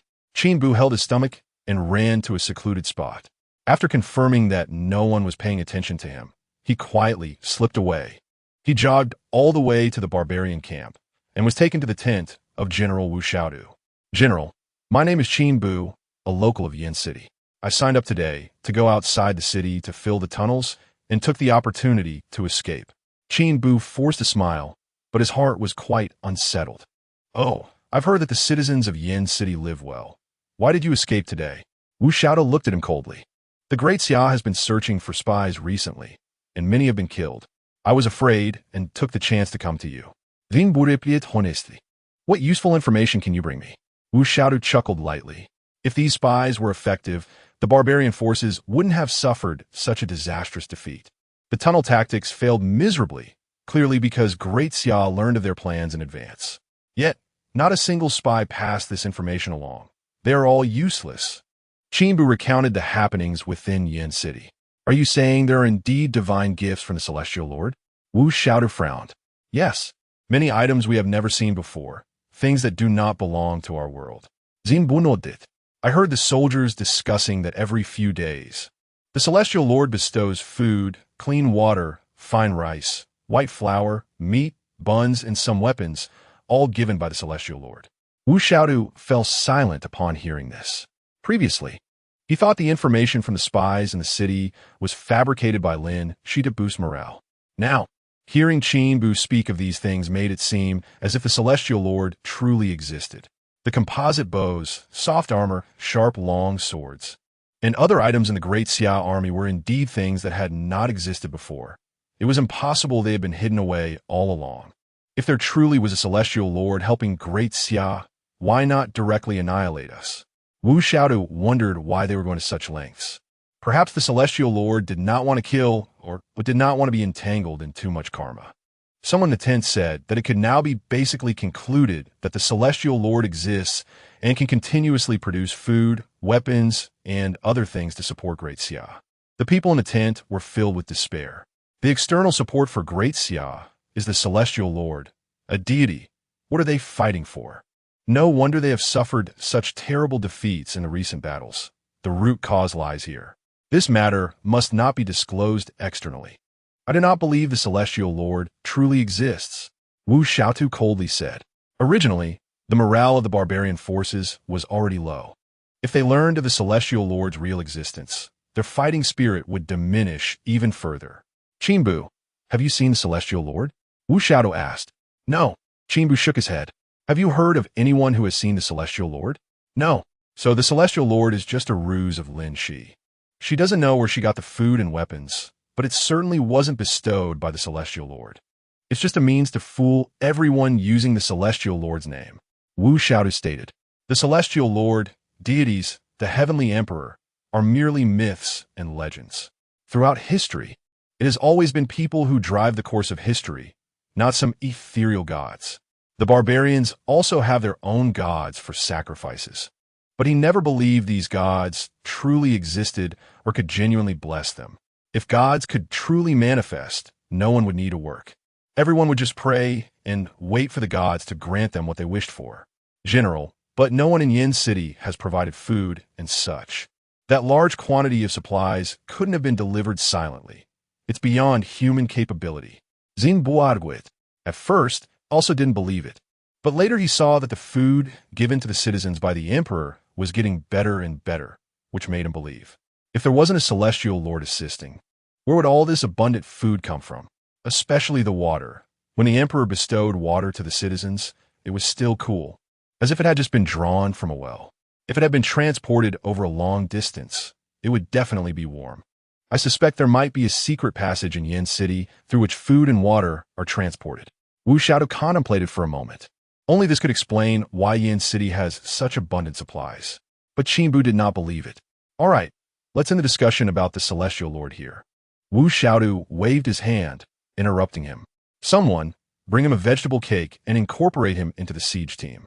Upon hearing this, Qinbu's eyes widened in disbelief. General, I came to deliver a message, not to seek death. Qinbu hurriedly knelt on the ground. He hadn't expected Wu Xiaodu to be so ruthless. He risked his life to come and pledge allegiance, only to be given a hard-to-swallow vegetable cake. Not only that, but he was also to be placed in the siege team. He had heard that the barbarian siege soldiers had suffered terribly, being burned alive. He had envisioned asking Wu Xiaodu for a reward and then enjoying life elsewhere. But he never thought he would be arranged to become a siege soldier. Stop your nonsense. You, a traitorous little man, haven't provided any useful information. Not executing you is already a great mercy. Wu Xiaodu shouted. If you dare to speak recklessly in the army, you'll be torn apart by 5 horses. Chapter 56. Yu Wendu presents a sword. Qinbu was assigned to Yu Wendu's command. He constantly cursed Wu Xiaodu in his heart, but dared not speak much in the military. He now deeply regretted becoming a traitor. Unfortunately, there is no regret medicine to take. Qinbu, how is your new Emperor Lin Xi as a person? In the tent, after dismissing those around him, Yu Wendu casually asked. The emperor has an excellent reputation. The citizens greatly respect her, and she has high prestige in the military. Qinbu replied honestly. Every day, she distributes food to the citizens in the city, and everyone is extremely grateful. Thinking of this, he regretted it even more. But why does she have such high prestige so soon after taking office? Yu Wendu glanced at him. I speak the truth. The emperor is clear in rewards and punishments, keeps her promises, and cares for both soldiers and citizens. She is undoubtedly a good emperor, having led the army to 3 consecutive great victories, achieving remarkable results. The founder did not fight such beautiful battles back then. Qinbu hurriedly said. He had seen the female emperor from a distance, and she was like a celestial goddess descended to earth, both beautiful and imposing. It is rumored that the female Emperor Lin, she can communicate with the Celestial Lord, and that food and weapons are granted by the Celestial Lord. Is that true? Yu Wendu was very curious. The Yin City was on the verge of running out of food and water, and suddenly there was such an abundance of supplies, which was indeed very suspicious. I have never seen the Celestial Lord, but I believe it's real, while the great general thinks it's fake. Xinbu Spirit. We all saw what happened when the traitor Shi Kuang kidnapped His Majesty. A single arc of electricity knocked him unconscious, a power that definitely does not belong to mere mortals. Some of the items released have never been seen before, and they absolutely do not belong to our world. Yu Wendu was silent for a moment and then asked some other questions. He rewarded him with a bowl of thin porridge, instructing him not to speak too much before allowing him to leave. Yu Wendu opened a cabinet and took out a 7-star short knife. After hesitating for a while, he hid the knife in his bosom and walked out of the tent.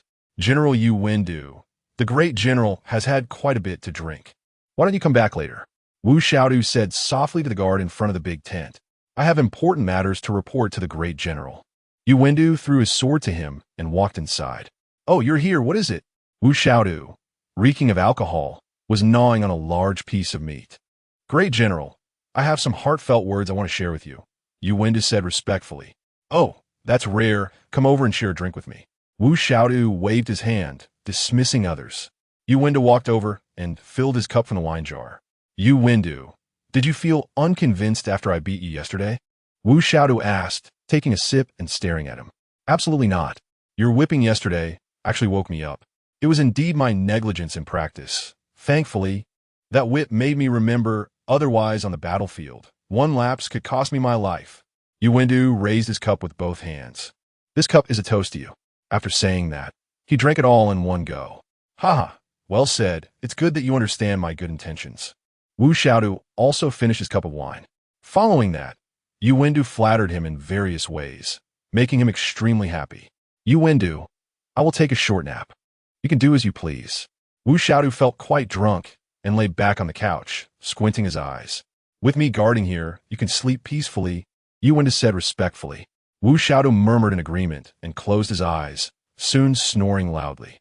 A murderous intent rose on Yu Wendu's face, but his heart was still struggling and conflicted. He saw through Wu Xiaodu, who was just a drunken fool, far inferior to his father. The soldiers now could only have one meal a day, eating chaff and vegetables, while Wu Xiaodu indulged in wine and meat every day. He also frequently summoned women into the tent for indulgence. Whenever he was in a bad mood, he would whip the soldiers, making everyone miserable. Such a person was not worth following. He could lose his head at any moment, and strategist Matthew was the best example. He saw that Wu Xiaodu was already sound asleep and stealthily took a piece of the command token from the table and put it in his pocket. Then he took out the 7-star precious knife from his bosom and slowly drew it out. Today, when he asked Qinbu about Lin Xi's character, he wanted to confirm whether his promise was genuine. Killing Wu Xiaodu would allow him to be granted the title of baron. He had been enduring this scoundrel for a long time, and today it would be good to kill him with one stroke. Ashu! Wu Xiaodu suddenly sneezed and opened his eyes sharply. Yu Wendu, what do you mean by this? Wu Xiaodu asked sharply upon seeing him. At that moment, the deputy commander, Lu Shi, also entered the big tent. Great General, this is the family heirloom 7-star precious knife of my subordinate, which cuts through iron like mud. This time I am presenting it to the Great General. Yu Wendu hurriedly sheathed the knife and knelt down, presenting it with both hands. I've long heard of this precious knife from your family. I didn't expect you to have this intention today. Very good. Wu Xiaodu sat up and took the short knife. Drawing it out, he saw that the blade was inlaid with 7 colorful gemstones, very magnificent. Indeed, I accept this knife. You may leave now. I still have some matters to discuss with General Lu Shi. Wu Xiaodu gently stroked the blade, very satisfied. After Yu Wendu saluted, he quickly exited the big tent. He returned to his own military tent and wiped the cold sweat from his forehead. It is heavens will that I could not kill the thief. Yu Wendu gritted his teeth, took 10 trusted subordinates, and rode away at full speed. General Yu Wendu, where are you going? A guard at the camp entrance asked. The Great General ordered me to investigate military matters. Quickly let me pass. Yu Wendu shouted loudly, pulling out the command token. The soldiers hurriedly opened the way upon seeing it. Yu Wendu and his men galloped away towards Yen City. Great General, I noticed that just now Yu Wendu seemed a bit flustered, Lu Shi reported after finishing his main business. This person is usually a closed book. After I whipped him awake yesterday, he wanted to drink with me today to curry favor. He probably feels a bit embarrassed seeing you. Wu Xiaodu laughed. Great General, we must be cautious. After all, the reward for your head from the Great Xia is quite high, and some may commit treason for the title of baron. Lu Shi reminded, what you say makes sense. Could it be that this kid is not presenting a knife, but is here to kill me?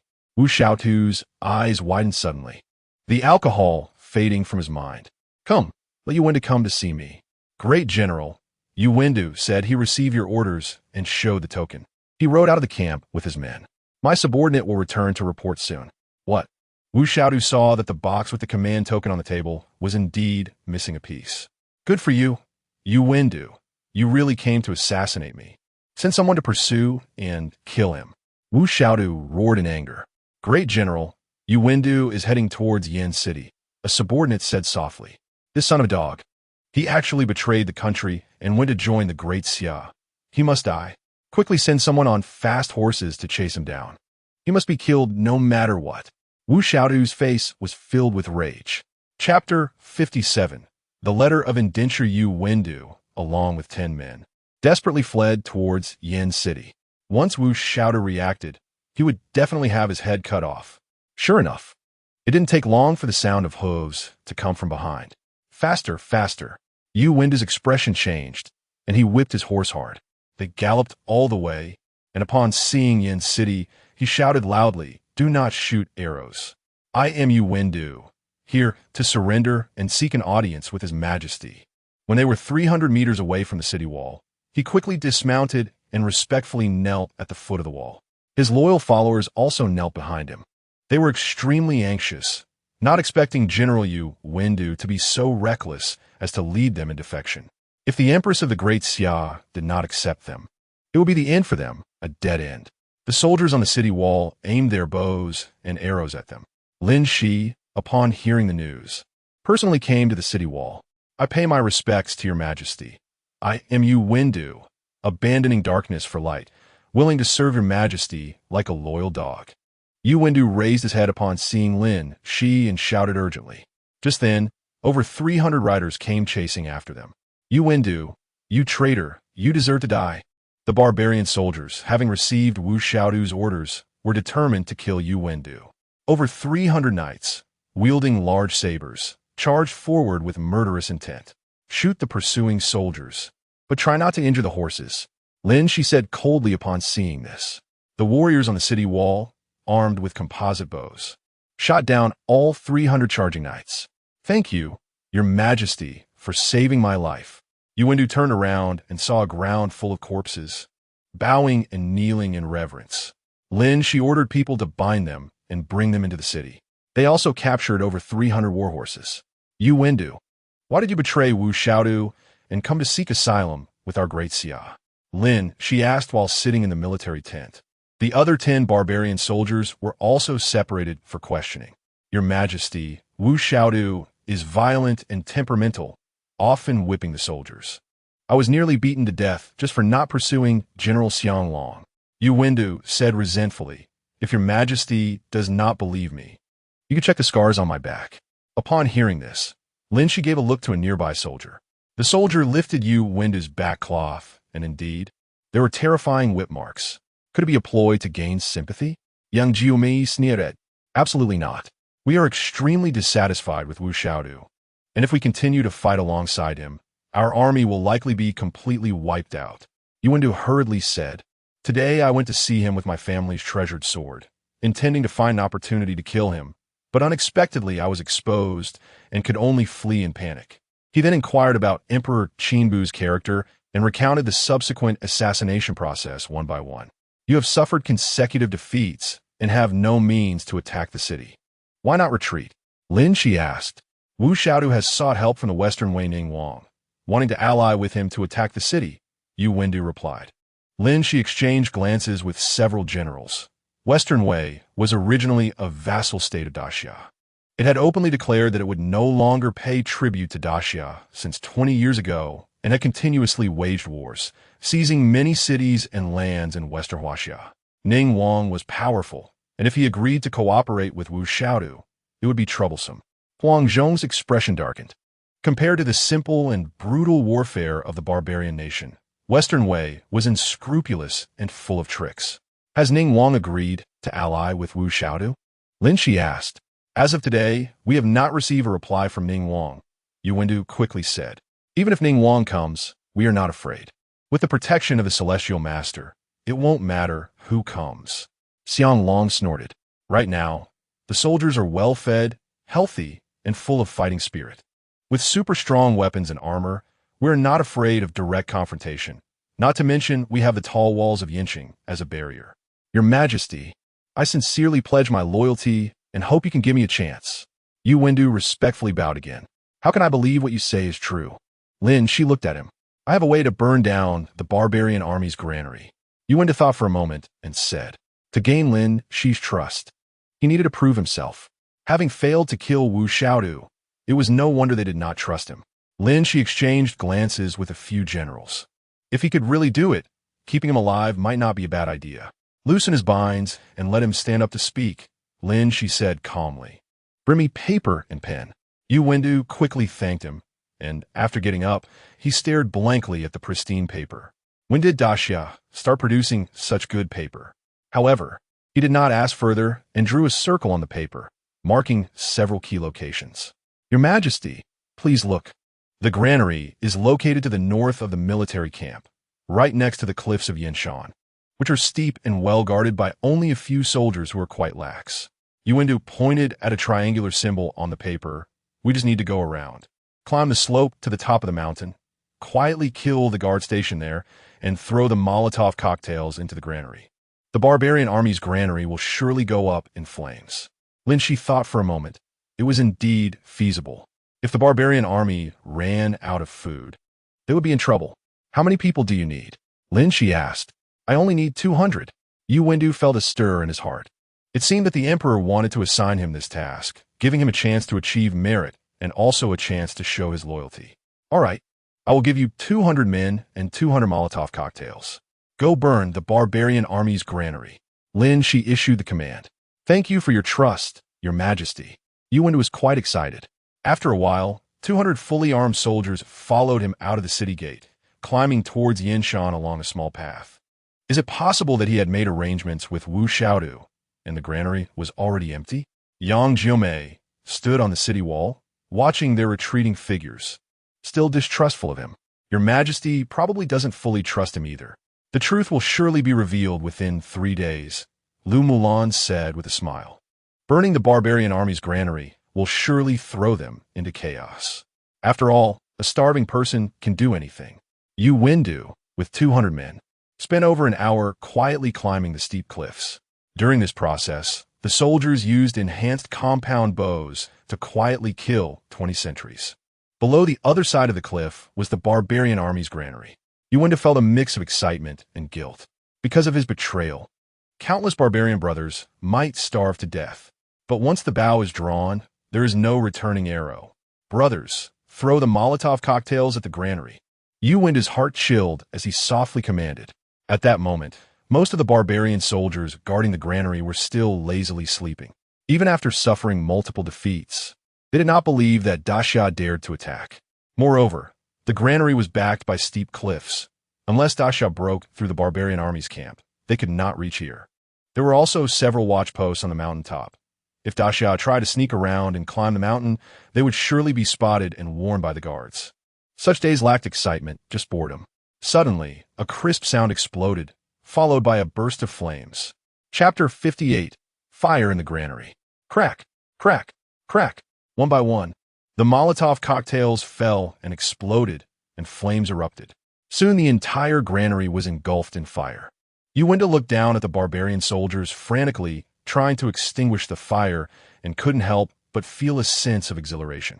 After this act, he became a great sinner of the barbarian tribe, forever unable to turn back. With no way out, there was no longer any hesitation. He would walk this path to the end. The one who burned the granary is Yu Wendu. He shouted to the soldiers, Brothers, following Wu Xiaodu is a dead end. Surrendering to Daxia is the only way out. Yu Wendu yelled, Yu Wendu, you traitor, you deserve to die. The people below only realized it was him when they heard his voice, as the cliff was too high, over 200 meters, making it impossible to see his face. Some were incredibly angry, drawing their bows and shooting arrows, but the arrows fell mid-air, lacking the range to reach him. Wu Xiaodu is lecherous and brutal, enjoying a life of luxury, while we only have a bowl of thin porridge each day. Following such a person, even if you conquer Yinqing, what will you gain? Yu Wendu shouted, Wake up, or you will all be harmed by him. After saying this, he quickly led his men down the mountain. Wu Xiaodu was furious to learn that the granary had been burned, and he immediately killed the leader responsible for guarding the granary with his sword. He had just received a letter from Ning Wang, agreeing to cooperate with him to attack Yinqing. But now that he had lost his food, he feared there would be internal strife before Ning Wang even arrived. He understood one principle. A person who is about to starve to death can do anything. General, what should we do? The vice-generals asked with worried expressions. They did not expect Yu Wendu to be so ruthless. He had just defected to Daxia today and had already led men to burn their granary, and his efficiency was too high. Don't panic. All generals follow me into the big tent to discuss.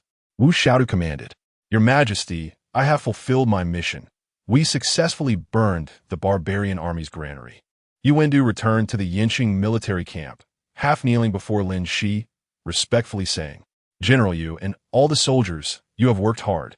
The soldiers who went to burn the granary will each receive an extra chicken leg during tonight's meal, along with 10 gold coins as a reward. Lin, she said happily, General Yu, what do you want? I dare not ask for rewards. only to follow your majesty. Yu Wendu respectfully bowed. I appoint Yu Wendu as the military strategist general. From 5th rank, Lin Xi pondered for a moment before issuing the command. Lead 2,000 soldiers and reward them with 100 gold coins. Thank you, your majesty, for your kindness. Yu Wendu was extremely excited and knelt again. General Yu, you have worked hard. Return to your tent to rest. Food and drink will be delivered soon. Lin Xi waved his hand. Yu Wendu was filled with gratitude, and tears of excitement welled up in his eyes. He wiped his tears, bowed, and then exited. Your Majesty, is it a bit early to fully trust you now? Young Jumi asked softly. Trust is a process that requires time and events to witness. Lin Xi nodded.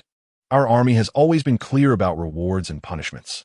He burned the barbarian army's granary today, which is a great merit, and a reward is appropriate. The generals nodded in agreement, having no objections, especially since he was just a military strategist general. Yang Jumei, you select 2,000 soldiers to follow him. If you notice any improper behavior, report it immediately, Lin Xi instructed. These soldiers are following Yu Wendu and are also supervisors. I believe Yu Wendu will have this awareness. It's impossible for him to gain absolute trust because of this incident. Your Majesty, the barbarian army's granary has been burned, and there will surely be chaos within 3 days. We just need to sit back and watch the show, Lu Mulan said with a smile. According to their analysis, even if the barbarian emperor agrees to provide food support, it will take time to transport it, and the barbarian army will likely go hungry for several days. Moreover, the intelligence reported by the spies in the barbarian court mentioned that the barbarian emperor really dislikes the Wu Xiaodu family. Last time, he explicitly stated that after providing 5,000 war horses and food, he would no longer support Wu Xiaodu. Let's not let our guard down. If Wu Xiaodu gets desperate, he might take some crazy actions. Lin Xi nodded. She wanted to tell her brother, the Celestial Master, the good news about the burning of the granary. When Su Mo received the letter, he felt very pleased. This way, the barbarian army might retreat soon. Without food and unable to conquer Yanjing, they could only starve unless some places provided them with supplies. Overall, it was excellent news. Su Mo wrote her a letter back, saying that clothes and shoes would be delivered tomorrow as well. Yesterday, he had Lin Xi take some photos and videos of the army and sent them back via his phone. He noticed that the soldiers were wearing tattered clothing, and some were even barefoot. In this time of famine, everything was severely lacking. It wasn't that Lin Xi was unwilling to spend money on supplies, but some materials couldn't even be bought with money. Just like water, before the Celestial Master granted it, there was no place to buy it no matter how much you spent. Yesterday, Su Mo found a local shoe factory and clothing factory in Yanhai, buying a large number of shoes and clothes, at least one set for each soldier. He also went to the fabric wholesale market and ordered 50,000 bolts of fabric. In case someone didn't have the right size, they could have a tailor make it. He believed that among Lin Xi's army, there must be some tailors. All these supplies will be delivered tomorrow. Su Mo checked the time and drove to a supermarket. He found a store with good service and bought more than a dozen sets of clothes and over 20 pairs of shoes based on Lin Xi's height and figure. The salespeople were astonished, thinking he must have many girlfriends. All the staff helped him carry the items and loaded them into the Rolls-Royce. Su Mo really cared for his girlfriend. This store's clothes weren't cheap, and buying so many items must have cost over 100,000. Qin Mingyao and her friend, the girl with big waves, witnessed the entire process. This person is really annoying. I think he is deliberately creating opportunities to run into me, appearing in front of me every few days. Qin Mingyao huffed, jealousy making her somewhat unrecognizable. She didn't lack money for clothes, but no one bought her this many sets. This girl with big waves didn't know what to say. She could see that Su Mo really didn't like Qin Mingyao anymore. He probably had a girlfriend. By the way, tomorrow is Old Tang's birthday banquet. I will be going with my father, so I want to accompany you. Qin Mingyao said with a smile. The old Tang you mentioned is Tang Zongyuan, right? The girl with big waves asked curiously. Yes, that's him, the chairman of Donghai Zongyuan International. Not only is he a successful businessman, but he is also a great collector with many treasures at home. You'll have your eyes open tomorrow. Qin Mingyao said somewhat proudly. Your family is really getting more powerful. Even Old Tang has invited you. I'm almost unworthy to play with you. The girl with big waves sighed lightly. We're good friends. It has nothing to do with money. Qin Mingyao held her hand. And besides, your family is not bad either. It's just that the real estate market hasn't been doing well in the last 2 years. Otherwise, your family could also be counted among the top in Yanhai. The girl with big waves felt a pang in her heart upon hearing this, and said a few words before parting ways. She found her BMW in the garage and thought about how Qin Mingyao had already switched to a Porsche 911, feeling even worse. One could only say her parents weren't supportive, leading to the widening gap between them. While driving, she got lost in thought, and, not paying attention while turning, rear-ended another car. Oh no, it can't be. She saw clearly that the car she rear-ended was Su Mo's Rolls-Royce Phantom. Chapter 59, the true face of the celestial master. The girl with big waves hurriedly got out of the car and saw that the Phantom had a small scratch on the back, the size of a fingernail. Meanwhile, her BMW had a larger scrape on the front. Su Mo, why didn't you move forward? Why are you stopping here? She angrily asked as she saw Su Mo get out of the car. Miss, can't you see? The cars in front are all stuck in traffic. Queuing to get out. Su Mo looked at her and sneered. The girl with big waves looked up and blushed. I'm sorry. I really didn't do it on purpose. Seeing the scratched paint on the Phantom, the girl with big waves secretly regretted her distraction. She knew that repairing a luxury car was particularly expensive. If she went to the dealership, they would surely ask to repaint the whole rear bumper, which would be a hefty price. To make matters worse, her insurance had expired 2 days ago, and she had planned to buy insurance today, but this accident happened. Even if it wasn't intentional, you still have to compensate. Give me 5,000. I have other matters to attend to. Su Mo took a look and didn't plan to repair it. It was just a bit of paint that chipped off. He could use a touch-up pen to fix it himself. He wasn't concerned about the money for the repair. There was just no need for it. Repainting would take several days at the dealership, and he needed to use the car every day, so he didn't intend to get it fixed. Huh? The girl with big waves was taken aback. Really? Of course, it's true. The cars behind are waiting too. Let us not waste time, or I'll have to get a damage assessment at the dealership. Su Mo didn't want to waste more time with her. 5,000 is fine. Let us add each other on WeChat.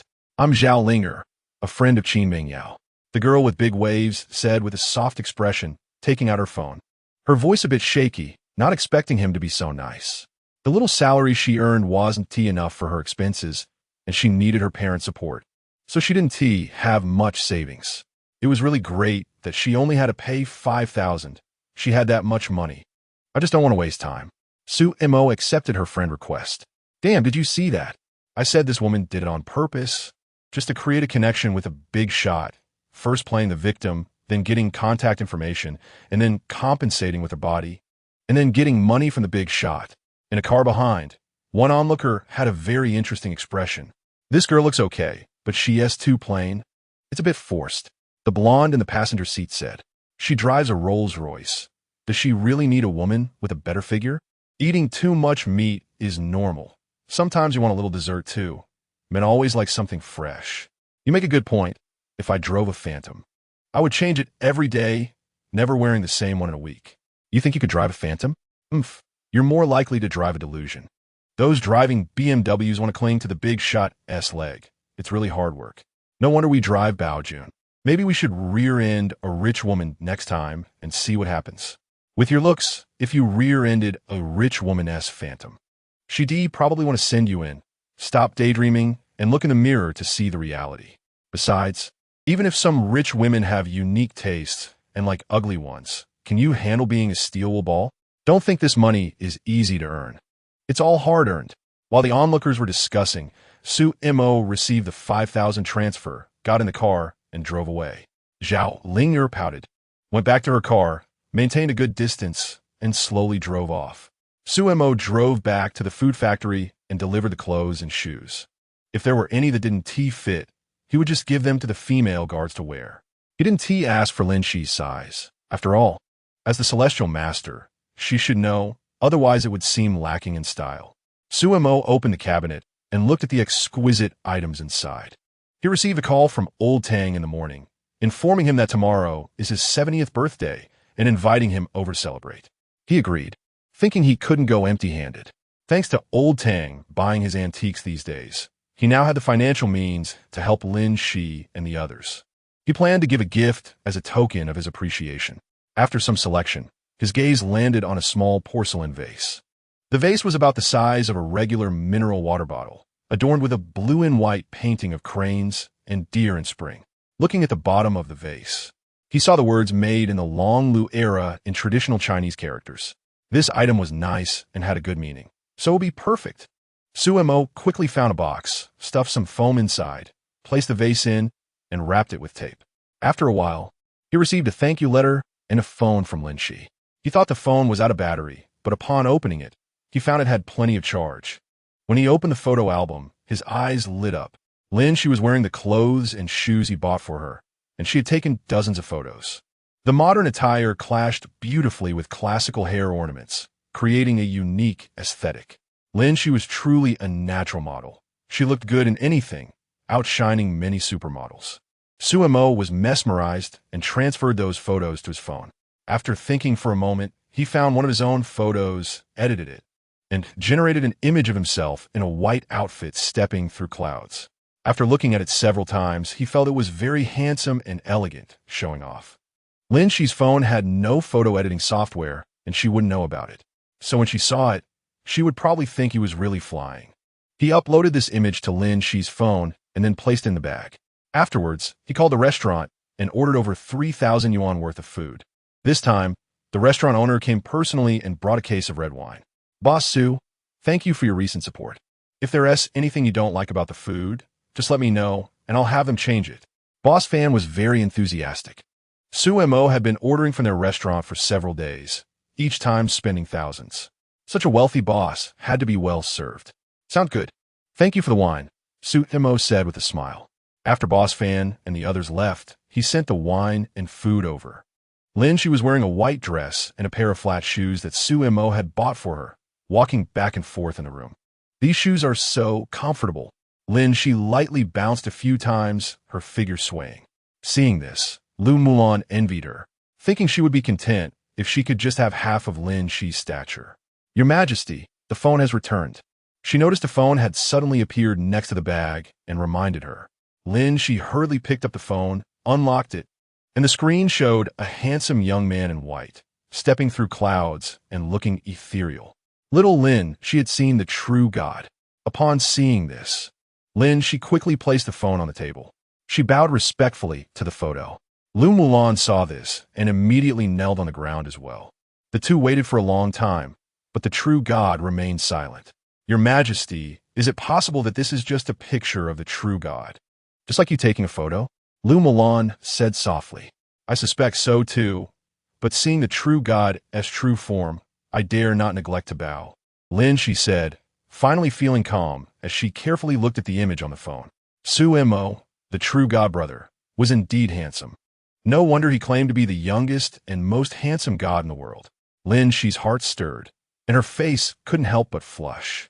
Chapter 60. Old Tang's birthday banquet the next day, Suemo woke up and ordered some tofu pudding, fried dough sticks, and buns. He kept one portion for himself and sent the rest to Lin Xi.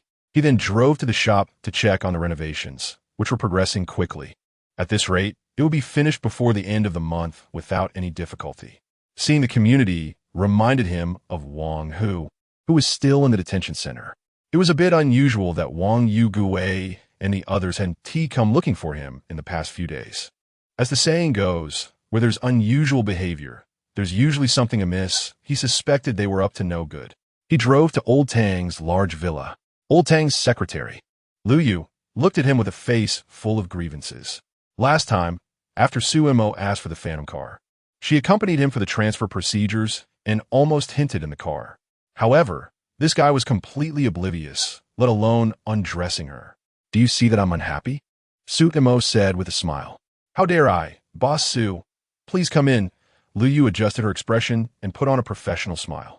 She was unwilling to let him go, feeling that she was lacking charm. This is a gift for Old Tang. Suemo handed her the box. Thank you, Mr. Su. Lu Yu took it, deliberately brushing her fingers lightly against his hand. Suemo remained unfazed and went to the living room, where he exchanged pleasantries with Old Tang. Before long, Ma Yuqing also arrived. Suemo sat beside him, sipping tea while Old Tang went out to greet the guests. Xiao Su, how's the renovation of your shop going? Ma Yuqing asked. It should be done by the end of the month, Su-mo replied. The materials used are top-notch. Once it's done, it can be used right away. The doors and windows are open, so there shouldn't be any formaldehyde issues. Mayukang nodded. In today's world, as long as the money is in place, any demand can be met. After all, wealthy people can even take rockets to space. What can't they do? The Qin family has arrived. Ma Yuqing looked up and saw Qin Mingyao and her father, Qin Yuan, walking in. They were a bit surprised to see Su-mo. Xiao Su, you're here too. What a coincidence. How have you been lately? Do you need any help? Qin Yuan quickly adjusted his demeanor and walked over with a smile. Pretty good, Su-mo replied lightly. Who did you come in with? Sitting here, so casually drinking tea. Today, Old Tang invited all the celebrities from Yanhai. You better watch out. The security might kick you out. Qin Mingyao couldn't help but say. Oh, did my drinking tea bother you? What is our relationship? On what basis are you talking to me? Su-mo took a sip of tea and looked at her. You. I'm just kindly reminding you. Otherwise, it's you who will be embarrassed, Qin Mingyao huffed. Just then, Zhao Ling walked in. Oh, you're here? Qin Mingyao was a bit surprised. Logically speaking, Zhao Ling's family had fallen on hard times, and shouldn't he be here? Old Tang is my dad's cousin. I only found out last night, Zhao Ling frowned. Hearing Qin Mingyao's tone made her uncomfortable. Was she implying that her family didn't deserve to be here? Oh, there's this relationship. Your family is quite lucky then. Qin Mingyao also realized her tone was inappropriate. Oh, Su-mo, you're here too. Zhao Ling greeted him warmly. Su-mo responded with a sound, not saying much. Wait, when did you get so close to him? Qin Mingyao noticed something was off and pulled Zhao Ling aside. You even called him brother. It sounds quite sweet.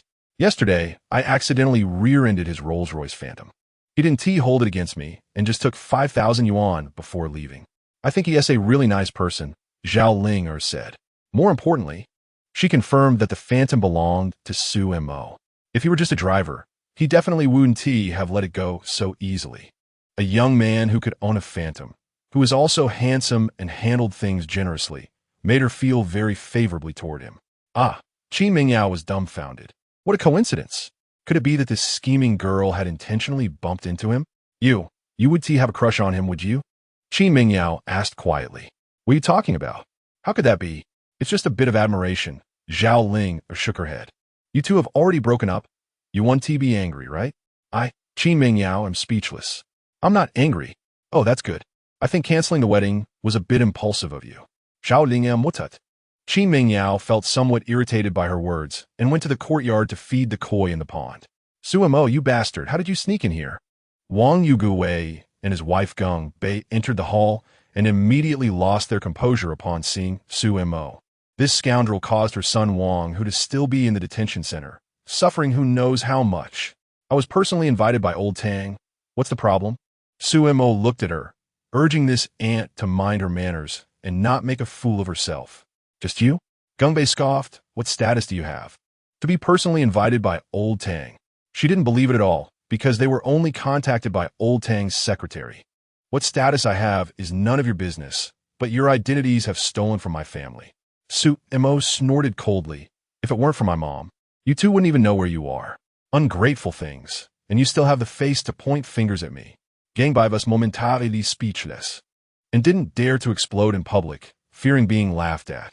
Xiaomao, I know you hate us, but don't go too far. Wang Yugui finally spoke up.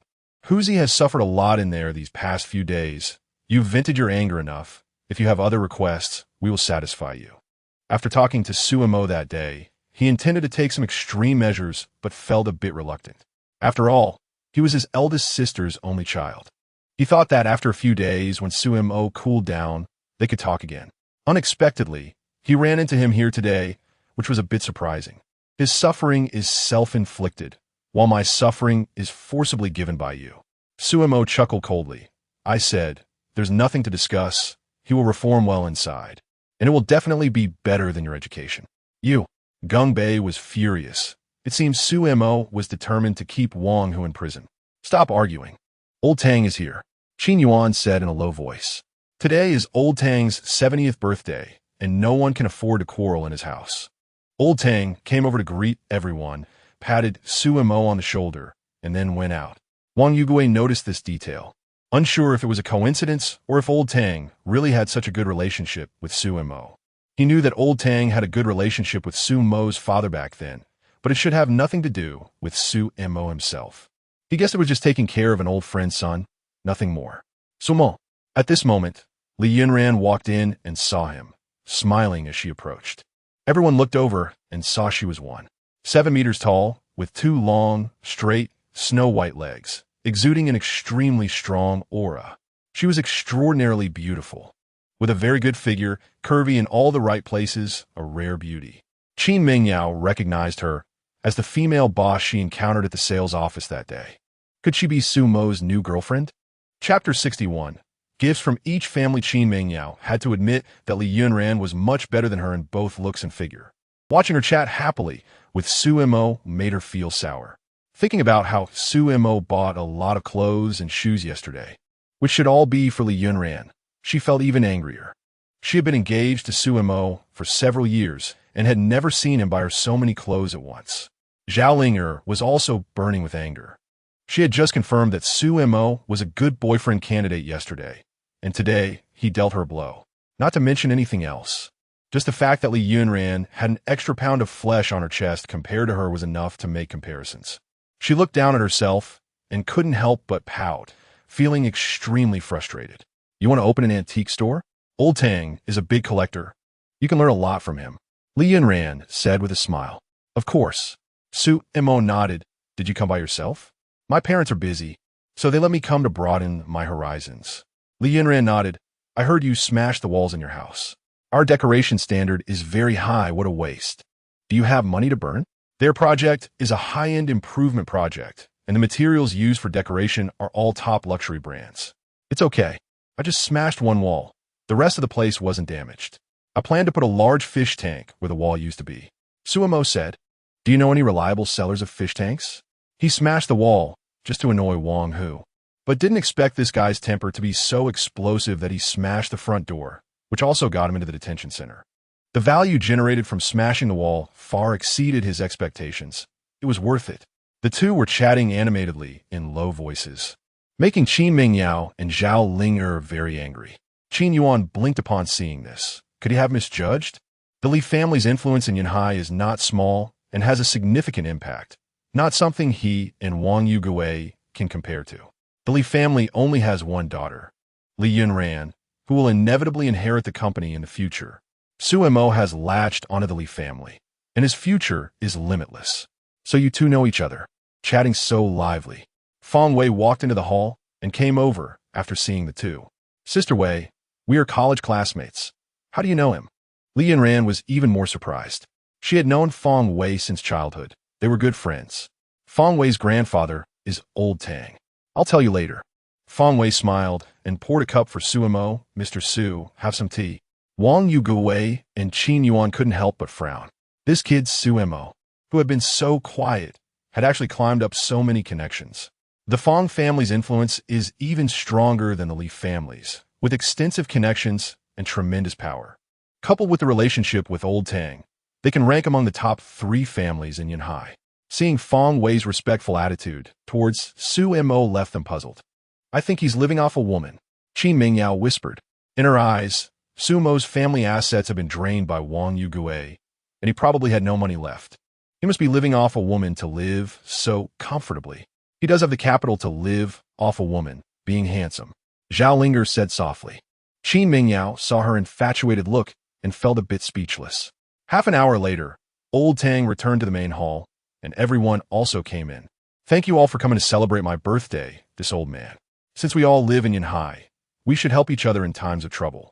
Old Tang said with a smile, and then handed the process over to the host.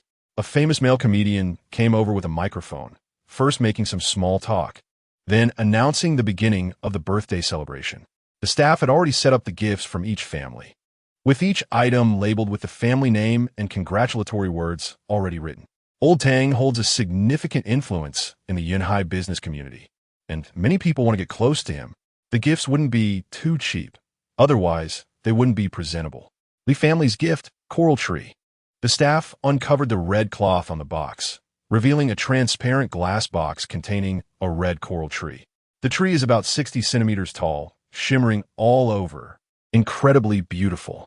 Coral trees grow only 1 centimeter every 10 years, and this tree has formed over 600 or 700 years, valued at around 2 million. Among the guests, there were experts who exclaimed in admiration. Suemo looked at the coral tree and knew it was a good item. It looked pleasing to the eye. Does your family have any more coral trees? Suemo asked Li Yunran in a low voice. Yes, my grandfather has a 2-meter tall one, worth tens of millions. He treats it like a treasure. Li Yunran nodded. Oh, that's indeed a treasure. Suemo nodded. He also had one, which was naturally given by Lin Xi. About 5 meters tall, even more beautiful than this tree. Yunran, thank you for your family's gift. Old Tang smiled and had it placed. Chairman Wang Yogui's gift, Jade Longevity Peach. The staff opened the cabinet, and what was presented to everyone was a large longevity peach carved from a whole piece of jadeite. The jade quality was decent, and the carving craftsmanship was exquisite. Suemo took a glance and estimated it to be worth around 1 million. Old Tang nodded slightly and expressed his gratitude. Suemo, since you were personally invited by Mr. Tang, what gift did you bring? Gung Bei asked with a smile. Are you in your menopause? Why are you in such a hurry? Suemo pointed to a plain delivery box on the table. That's my congratulatory gift. But I think there's no need to open it in public. That broken box is actually his gift. It's really embarrassing. Could he be out his mind? Qin Mingyao glanced at it and whispered to Zhao Linger. Which family sends precious gifts without proper packaging? It must be something worthless. Sumo's father is a famous historian. It could really be a treasure. Why not open it and let everyone have a look? Qin Yuan said with a smile. He actually didn't believe there was anything valuable inside the box. He just wanted to see Suemo make a fool of himself. Only in this way could they validate their choice. Yes, everyone else's gifts are open. You shouldn't be special. Gang by Hoft, aren't you curious? Suemo turned to ask Li Yunran. A bit curious. Li Yunran nodded with a smile. She knew it must be something good. Since you're curious, I'll satisfy your curiosity. Let's open it. Somos Maïd. The staff opened the box, revealing a blue and white porcelain vase. What is this small vase for? It can't even hold a few flowers. I don't know, it looks worthless. Qin Mingyao and Zhao Linger whispered. Suemo, what is this you gave? Mr. Tang is also a collector of fine antiques. Ordinary antiques wouldn't catch his eye. This looks like something from last week. Gang by Mukit. Ma'am, do you understand antiques? Suemo asked lightly. You rude child. Calling me ma'am. If you don't want to call me aunt, just call me Ms. Gung. Gung Bei glared at him. She took good care of herself. And others said she looked only in her 30s. How could she be a ma'am? Ms. Gung, don't interrupt in areas you don't understand, lest you become a laughingstock. Suemo glanced at her. Mr. Tang's eyes lit up when he saw the vase. He got up and walked over to examine it closely.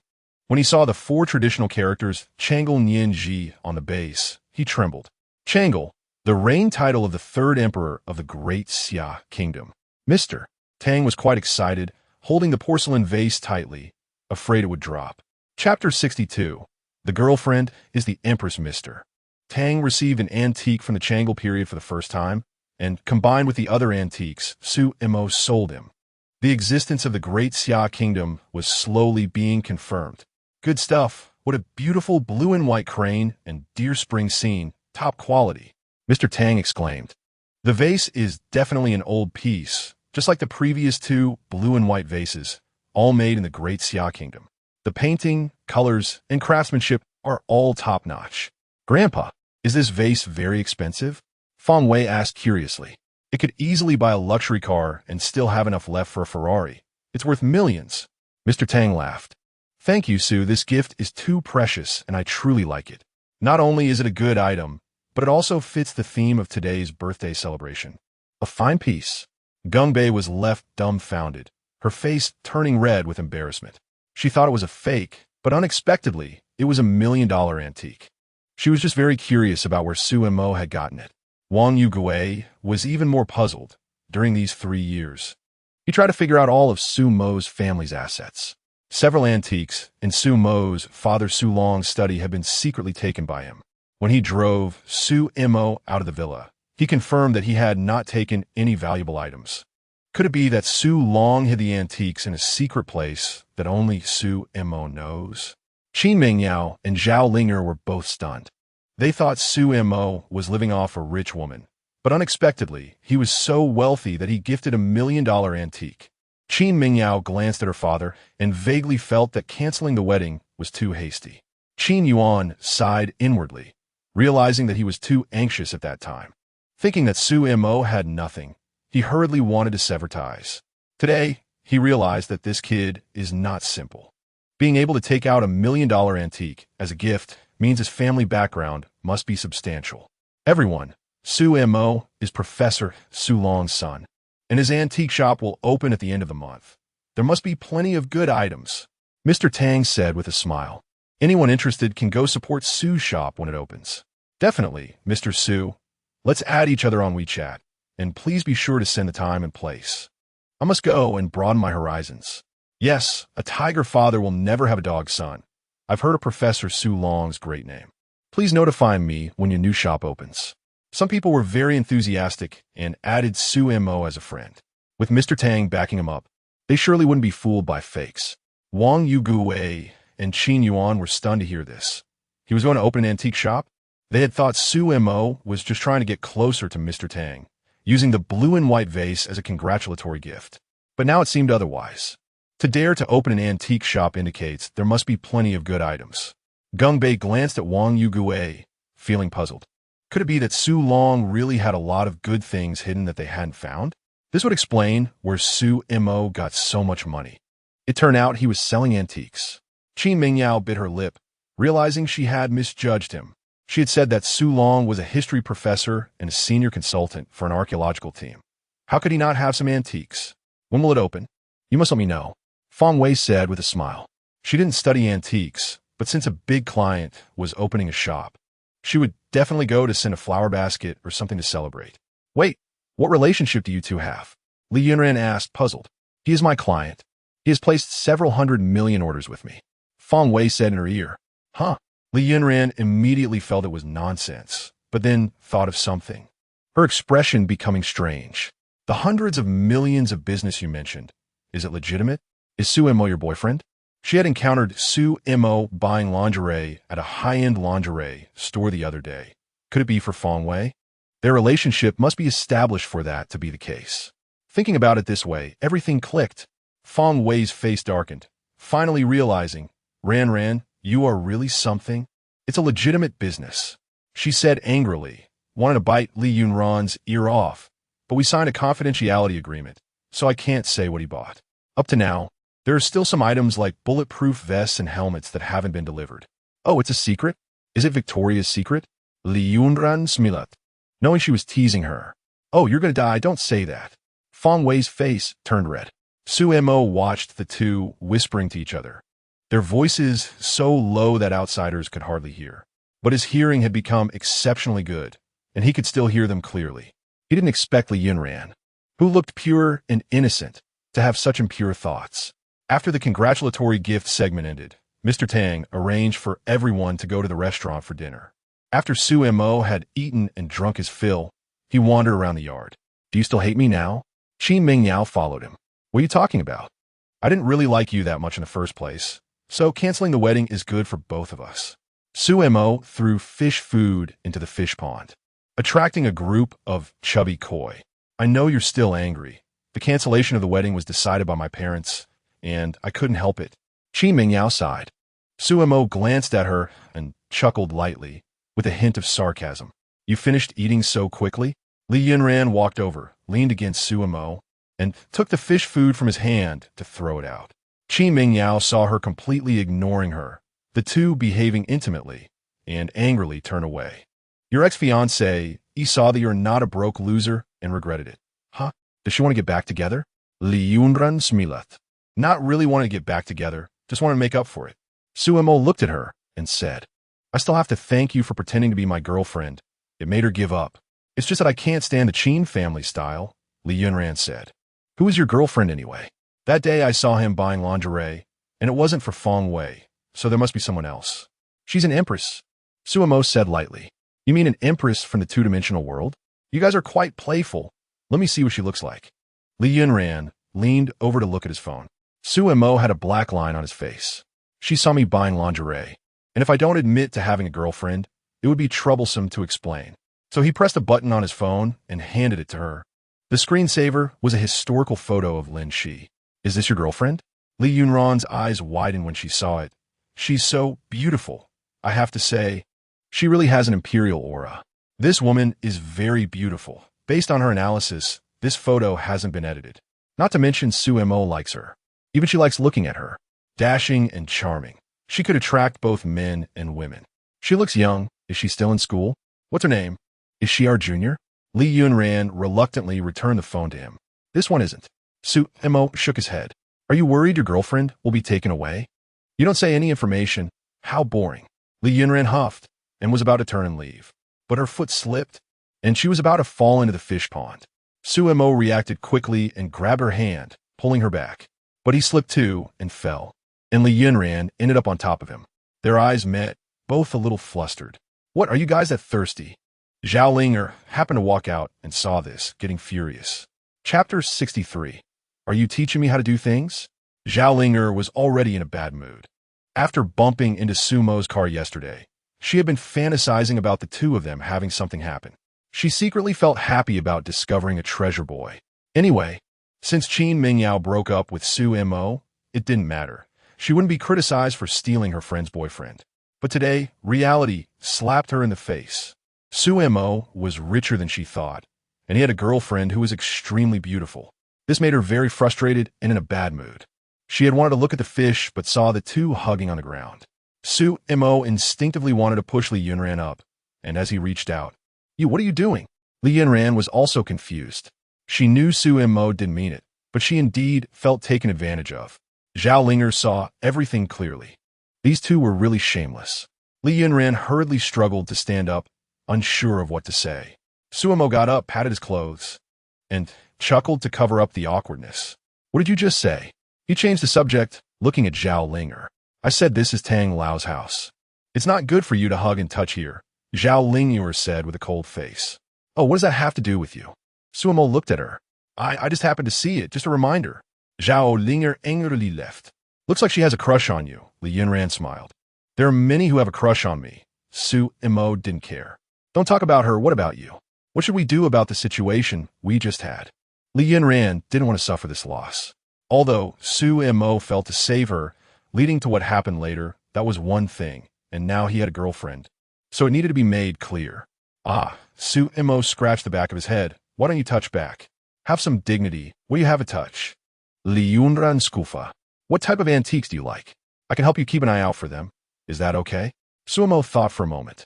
That's more like it. I don't really know much about antiques, so you can pick something for me. Li Yunran tidied her hair. Su Mo saying this also gave her a way out, not just for an antique. The earlier incident between them, if it weren't a romance drama, would definitely be treated as the main couple. Unfortunately, Su Mo already had a stunning girlfriend. All right, I will definitely find something that satisfies you. Su Mo secretly breathed a sigh of relief. It was just an accidental occurrence, not him intentionally taking advantage of anyone. But I have to say, Li Yunran's figure really is stunning. No wonder many boys in college fantasized about her. Okay, I'll remember that. Li Yunran turned around and swayed her curvy figure as she left. Su Mo stayed for a while before returning to the dining room. He saw Zhao Linger and Qin Mingyao whispering to each other and didn't bother to pay attention to them. I'm telling you, Li Yunran is definitely his girlfriend. They are really shameless. Earlier Su Mo even touched her chest. Now Linger exegaltedly visperet in Qin Mingyao's ear. If she didn't say this, she would be holding it in and getting hurt. What, are they that thirsty? Qin Mingyao expressed doubt. I saw it with my own eyes. If I hadn't been there, who knows what they would have done? Zhao Linger pouted, probably just started dating not long ago. Otherwise, they wouldn't be so clingy.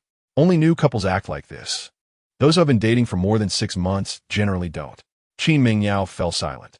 If that's the case, it means Su Mo is far richer than they think. Otherwise, with Li Yunran's taste, how could she like him? Unless the Li family wanted to recruit a son-in-law. Hey, why is your face so red when you come back? What are you doing? Fang Wei looked at Li Yunran with curiosity. Nothing.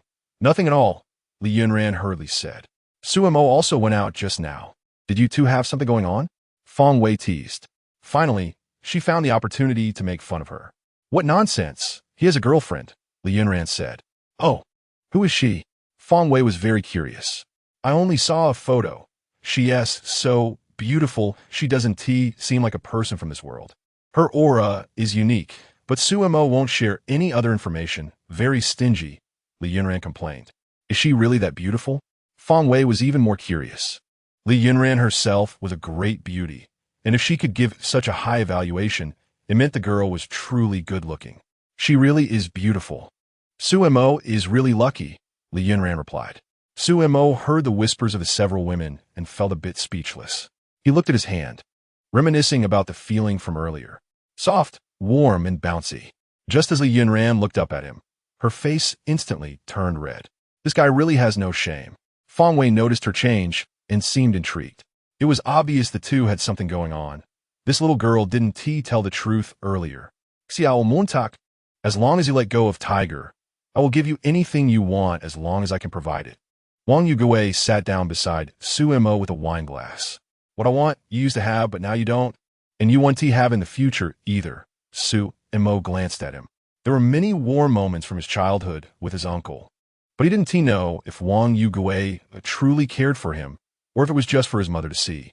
One can never know what's in a person's heart. When he realized that Wang Yugui had used his trust to drain their family's assets, all familial feelings vanished.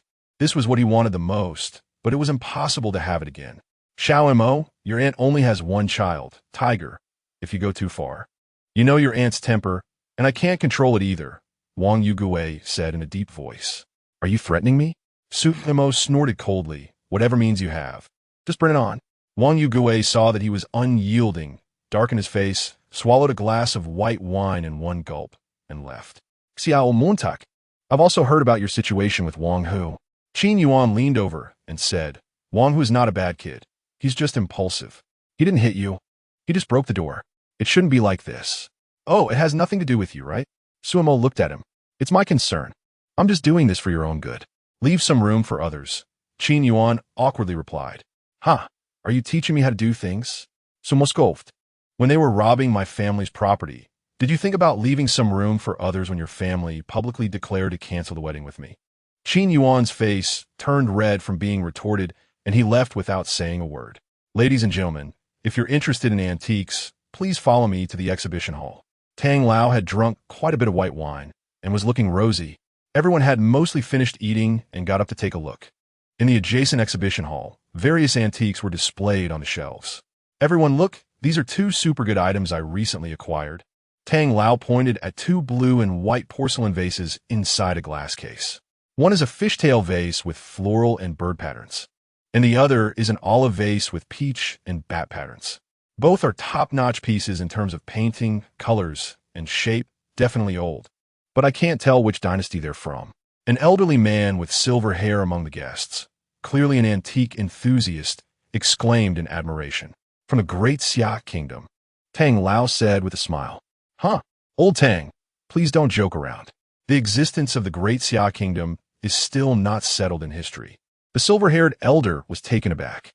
Haha, it's being verified. The gift that little Sue gave me today, that porcelain vase, was made during the Chang'e era, the era of the third emperor of the Great Xia. These two blue and white vases are from the Zhengde era, all corresponding to the existing historical records of the Great Xia Kingdom, Tang Lao said with a smile.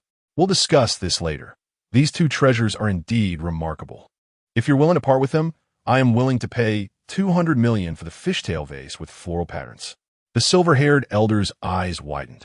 Old Chow, are you trying to pick up a bargain off me? I spent 500 million to buy these two blue and white vases from Little Sue. Tang Lao had indeed had too much to drink and said it outright. Upon hearing this, everyone's eyes turned to Suemo. They didn't realize he was actually a billionaire, especially among some single young ladies in the crowd. The more they looked at Suemo, the more handsome he appeared, and their hearts fluttered. Chapter 64. What me? Brothers, look at what I'm eating, a big chicken leg. It smells so good. And look at what I'm drinking, clean water. I can drink as much as I want. It's really sweet. Join the Great Xia. With good food and drink, don't follow Wu Xiaodu to death. Yu Wendu received Lin Xi's order to take 100 knights to harass the barbarian army's camp. The barbarian food depot had been burnt, and it was a time of great disarray for the army. The barbarian soldiers looked at him gnawing on the big chicken leg and drinking water, and couldn't help but swallow. They hadn't had meat for a long time and dreamed of having a bite. But now, with their food burned, they could only go hungry. Even though Wu Xiaodu said food would arrive soon, everyone thought it was just to comfort them. Even if the barbarian king promised food, the fastest transport would take 4 to 5 days, during which they would have to endure hunger. Brothers, the Great Xia Empress said that as long as you surrender, you will be a warrior of the Great Xia, with the same food and drink treatment. Moreover, whoever is fortunate enough to kill Wu Xiaodu will receive generous rewards. Title of 1,000 households. Yu Wendu continued shouting. Ever since the barbarian food depot was burned, Wu Xiaodu's bounty had been downgraded. Even so, the temptation of the title of 1,000 households was still significant. Many soldiers stirred at this. Ever since Wu Xiaodu became the general, they had been unlucky. This guy really deserved to die. If they had the chance to kill him and join the Great Xia, they would have a life of wealth and honor. Yu Wendu, you're looking for death. Lu Shi led 500 knights out of the camp, pointing his spear at Yu Wendu. This guy not only betrayed the barbarian kingdom, but also led people to burn the food depot. Today he came to provoke again, truly despicable. General Lu, you are incredibly brave and should be a renowned general on the battlefield. Unfortunately, under Wu Xiaodu, I estimate you won't die a good death. I advise you to join the Great Xia, and we can serve the Empress together, Yu Wendu said loudly. I'm ashamed to be in league with a traitor like you. Lu Shi snorted. Since you are here looking for death today, then stay. With a wave of his hand, 500 knights charged forward. Yu Wendu took out a composite bow from his back, drew it back, aimed at one person in front, and shot an arrow, killing him. Truly a gift from the heavens. It was indeed useful. Before departing, His Majesty rewarded him with a full set of equipment, including an enhanced composite bow. He led the crowd, retreating while shooting arrows back, utilizing the super long range of the composite bow to kill barbarian soldiers, while the enemy's arrows couldn't reach them at all. This was the experience General Long had told him, and it proved to be very useful. In less than 2 kilometers of retreat, he had killed half of the enemy. Lu Shi looked at that composite bow with deep concern and chose not to continue the chase. Seeing this, Yu Wendu stopped retreating and turned around to provoke again. For the first time, he felt that fighting under the crushing advantage of weaponry was so easy and enjoyable. The strategy was simple: retreat when the enemy advances, advance when the enemy retreats, repeatedly harass. Relying on the super long range of the enhanced composite bow, the enemy was helpless. If the enemy sent out more cavalry, he would be able to enjoy the beauty of the artillery fire. Yu Wendu, you are courting death. Have you thought about your family? Lu Shi couldn't stand his arrogance and shouted loudly.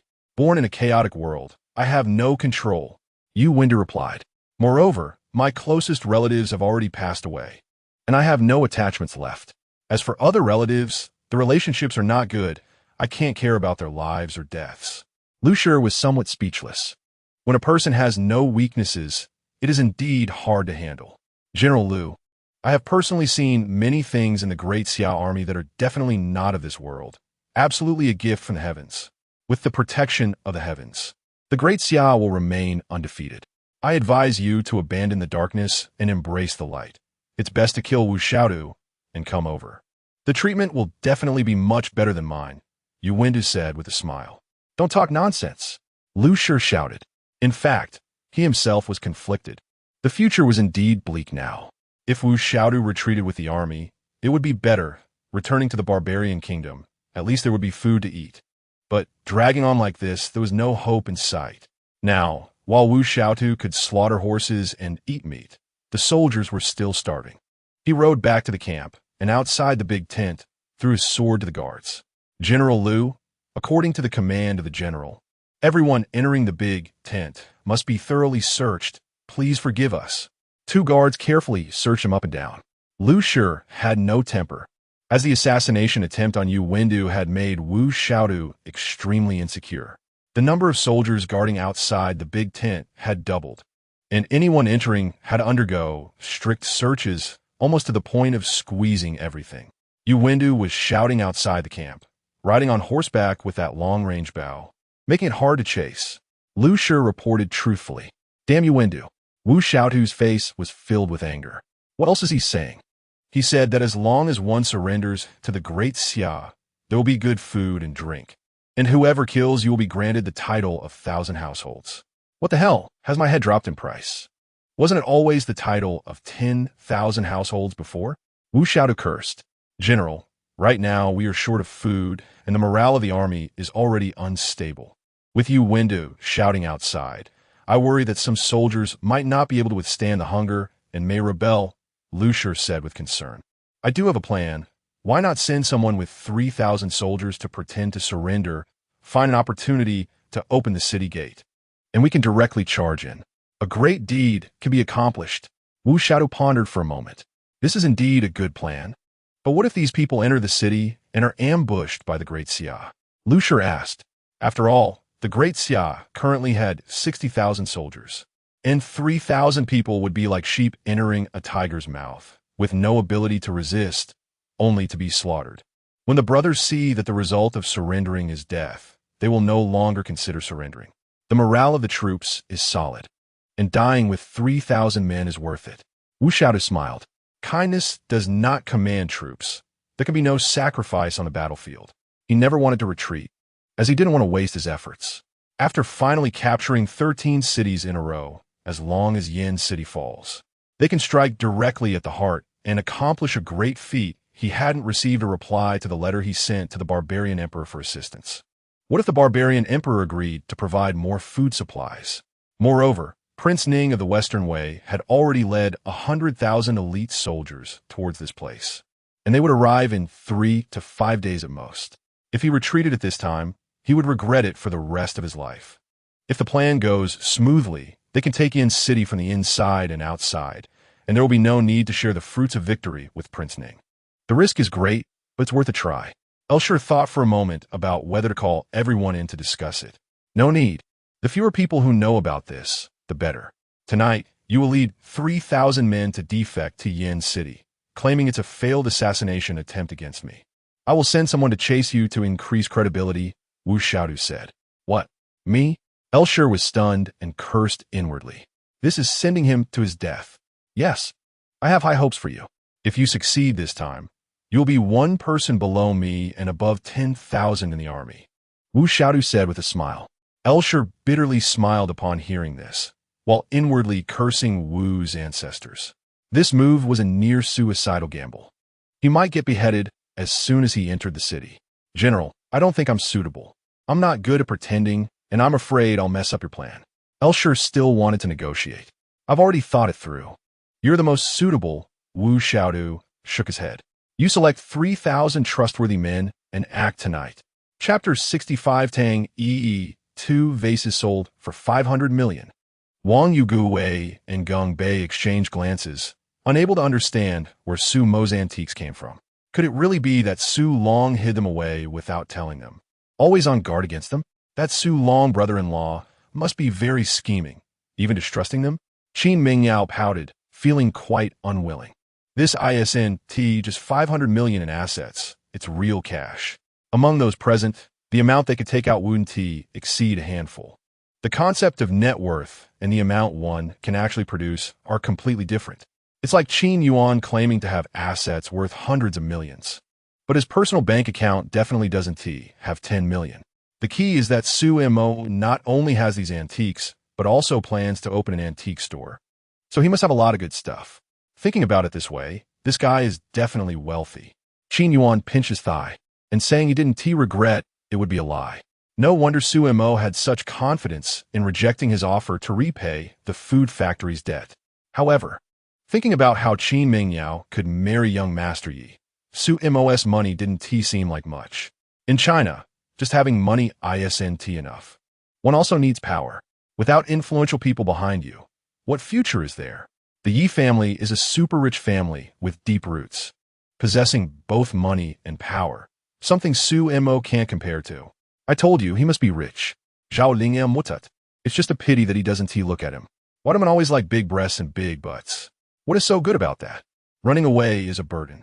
Fang Wei then understood where Su Mo's boldness came from. He discussed deals worth several hundred million and decided on the spot. 2 vases alone are worth 500 million. Who knows how many antiques this guy has? Besides, he is also doing export business, so he must be making quite a profit. Li Yunran was shocked. Su Mo dressed so ordinarily, yet he was pretending to be a pig to eat the tiger. If he hadn't bought the shop and the large apartment from her, she would never have guessed he was wealthy. But she also didn't expect him to be this rich. It turns out it was Su Mo's little friend who sold it to you. This price is quite appropriate. The silver-haired elder, Old Chow, was somewhat surprised upon hearing this and looked at Su Mo. Let us add each other as friends. I must visit your antique shop when it opens. Today, the gift the young man sent to Old Tang is worth millions, so there must be plenty of good stuff. Su Mo added him as a friend, and it seemed Old Chow was also quite powerful. When Xiao Su opens, everyone should take a look. It shouldn't disappoint you. Old Tang said with a smile. More people added Su Mo as a friend. Whether they bought antiques or not, knowing a billionaire friend was never a bad thing. Especially for some young girls, they were very enthusiastic. Zhao Linger almost pouted to the sky, inwardly cursing a group of green tea bitches. After a while, Su Mo received a call from the clothing factory, saying the clothes would be delivered to the food factory in an hour. He said goodbye to Old Tang and was about to drive back. Su Mo, wait a moment. A young and beautiful woman in a yellow dress walked over. Yes. And you are? Su Mo asked. I added you as a friend earlier. My name is Tang Yi, the woman said softly. Oh, you are Old Tang's granddaughter. Sorry. There were so many friend requests earlier. Su Mo smiled and said, Do you need anything? He looked closely. Tang Yi was in her early 20s, still carrying a hint of a college studentess innocence, and had a great figure. He remembered the former finance officer of the food factory, Chow Yi. Names should not be underestimated. I chatted with Sister Fong Wei. She said you're also doing export business now. Tang Yi brushed her hair back. I'm currently in charge of selling drones. I wonder if your overseas clients have any demand? Fong Wei didn't mention what Su Mo bought, only saying it was a big deal worth several hundred million, making her feel eager. She had just graduated this year and was arranged to gain experience in a secondary company, eager to achieve results. The domestic industry is quite competitive, and going overseas is a good choice. Yes, what models do you have? Sumonadiv. Since Tang Yi sells drones, you might as well buy from her in the future, avoiding trips to the shopping mall. Thinking about the sister in the shopping mall drone store with her eager eyes, he feared that getting too close would lead to trouble. Great. I'll send you the introductory materials on WeChat in a bit. You go ahead with your work, and I won't disturb you. Tang Yi smiled, showing her 2 cute little tiger teeth. Su Mo nodded and then got into his car to leave. How'd it go? Fong Wei approached and asked. I saw she was in a hurry to leave, so I didn't want to take up too much of her time. She said she also does drone export business. Tang Yi was quite pleased. Duh. If the subsequent business goes well, don't forget about your sister's favor. Fong Wei held her slim waist and gently squeezed. Tang Yi was her uncle's sister, which is why she called her Yi, naturally because she was older. If you can get rid of this nickname, there will be benefits. Tang Yi took her hand off her waist. Calling you Xiao Yi? The key is that you're not small. Fong Wei laughed and glanced at her chest, which was truly enviable. You're so annoying, humph. Tang Yi didn't want to talk to her and returned to the hall. In the distance, Qin Mingyao and Qin Yuan witnessed all of this. They didn't hear what Tang Yi and Su Mo were chatting about, but they saw the two laughing together. Even old Tang's granddaughter expressed her affection for Su Mo. This guy is quite popular. Dad, did we make the wrong choice? Qin Mingyao felt very disappointed. Their family bore the reputation of being ungrateful, and they had dissolved their engagement with Su Mo just to avoid a burden. But today, they realized that Su Mo was not a burden, but a golden son-in-law. Don't think too much. It has already happened. You should get closer to young Master Yi. If you can marry into the Yi family, 100 Su Mos are not worth as much. Qin Yuan said softly. Regret is useless. Looking at Su Mo's attitude towards them, the possibility of reconciliation is too small. This guy holds grudges. He even wants to send his cousin Wang Hu to prison. Not avenging the Qin family is already good enough. So it's best to give up on fantasies and look for new goals. Qin Mingyao frowned. It's too difficult to make a playboy from a wealthy family settle down. Then let's see other rich heirs with your excellence. You will definitely marry into a wealthy family. Qin Yuan smiled. Qin Mingyao wanted to say something upon hearing this, but she held her tongue. She suddenly recalled the day of their engagement years ago, the happiness and joy of that moment. Su Mo had held her and promised to treat her well for a lifetime. In the blink of an eye, over 3 years had passed, and many things had changed, including people. If life could only be as it was at first sight, how wonderful it would be. Chapter 66. The cycling girl. After Su Mo returned to the food factory, he received clothes, shoes, and fabric, all of which he sent to Lin Xi. He opened his phone and saw some drone models and descriptions sent by Tang Yi. In addition to aerial photography drones, there were also various types for spraying pesticides and other uses. Upon seeing this, Su Mo was inspired. If he replaced the pesticide with gasoline and flew it over the enemy's heads during battle, then ignited it. No wonder fire was favored in ancient warfare. It was indeed effective. It could not only kill enemies efficiently, but also greatly reduce the effort needed to clean up the battlefield. There was no rush to buy this yet. It required precise control. Otherwise, if not handled properly, it could end up being dropped on one's own side, which would be disastrous. Once Lin Xi and the others became proficient in operating drones, he would consider buying and sending them over. Su Mo searched for suitable vegetables to plant after the autumn equinox. Teaching someone to fish is better than giving them fish. He couldn't keep buying ready-made supplies in large quantities, as it would be costly and over time, it might attract unwanted attention. Based on his understanding over this period, the land conditions over there were quite good. It was just severely lacking in water, which made farming impossible. Su Mo checked the weather forecast. Several cities in the south would experience heavy rain in the coming days. Perhaps he could find a reservoir or lake to transport water for irrigation. However, he was still uncertain about how much could be transported in a cowhide bag and whether there were restrictions. He knew nothing about these details and would have to explore them slowly. Looking at the time, it was already 4 in the afternoon. "Hello, is anyone there?" At that moment, someone knocked on the door. Su Mo took a glance and saw a young, attractive woman with a backpack and a mountain bike nearby. "What do you want?" Su Mo asked cautiously. "Hello, I'm out cycling for fun, but I have a stomach ache and was wondering if I could borrow your restroom?" The woman asked while holding her stomach. "Oh, sure." Su Mo opened the door, pointing to the women's restroom just around the corner. "Thank you." The woman nodded and jogged over.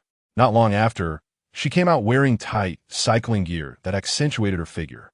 "Hey, handsome, can I have a bottle of water?" "I can pay," she said with a smile. "Just wait a moment, I'll get it for you." Su Mo went into the office. Just as he grabbed a bottle of mineral water, he saw the woman walk in. "Didn't I tell you to wait?" "Sumofronith." The woman was being too casual. "Sorry, I was really thirsty." The woman took the mineral water, opened it, and tilted her head back to drink. She ended up spilling some water on herself. "Oh no." She quickly took off her jacket, showing no concern for Su Mo's presence. "Su Montak was confused. What's going on? Did I encounter a cycling girl?"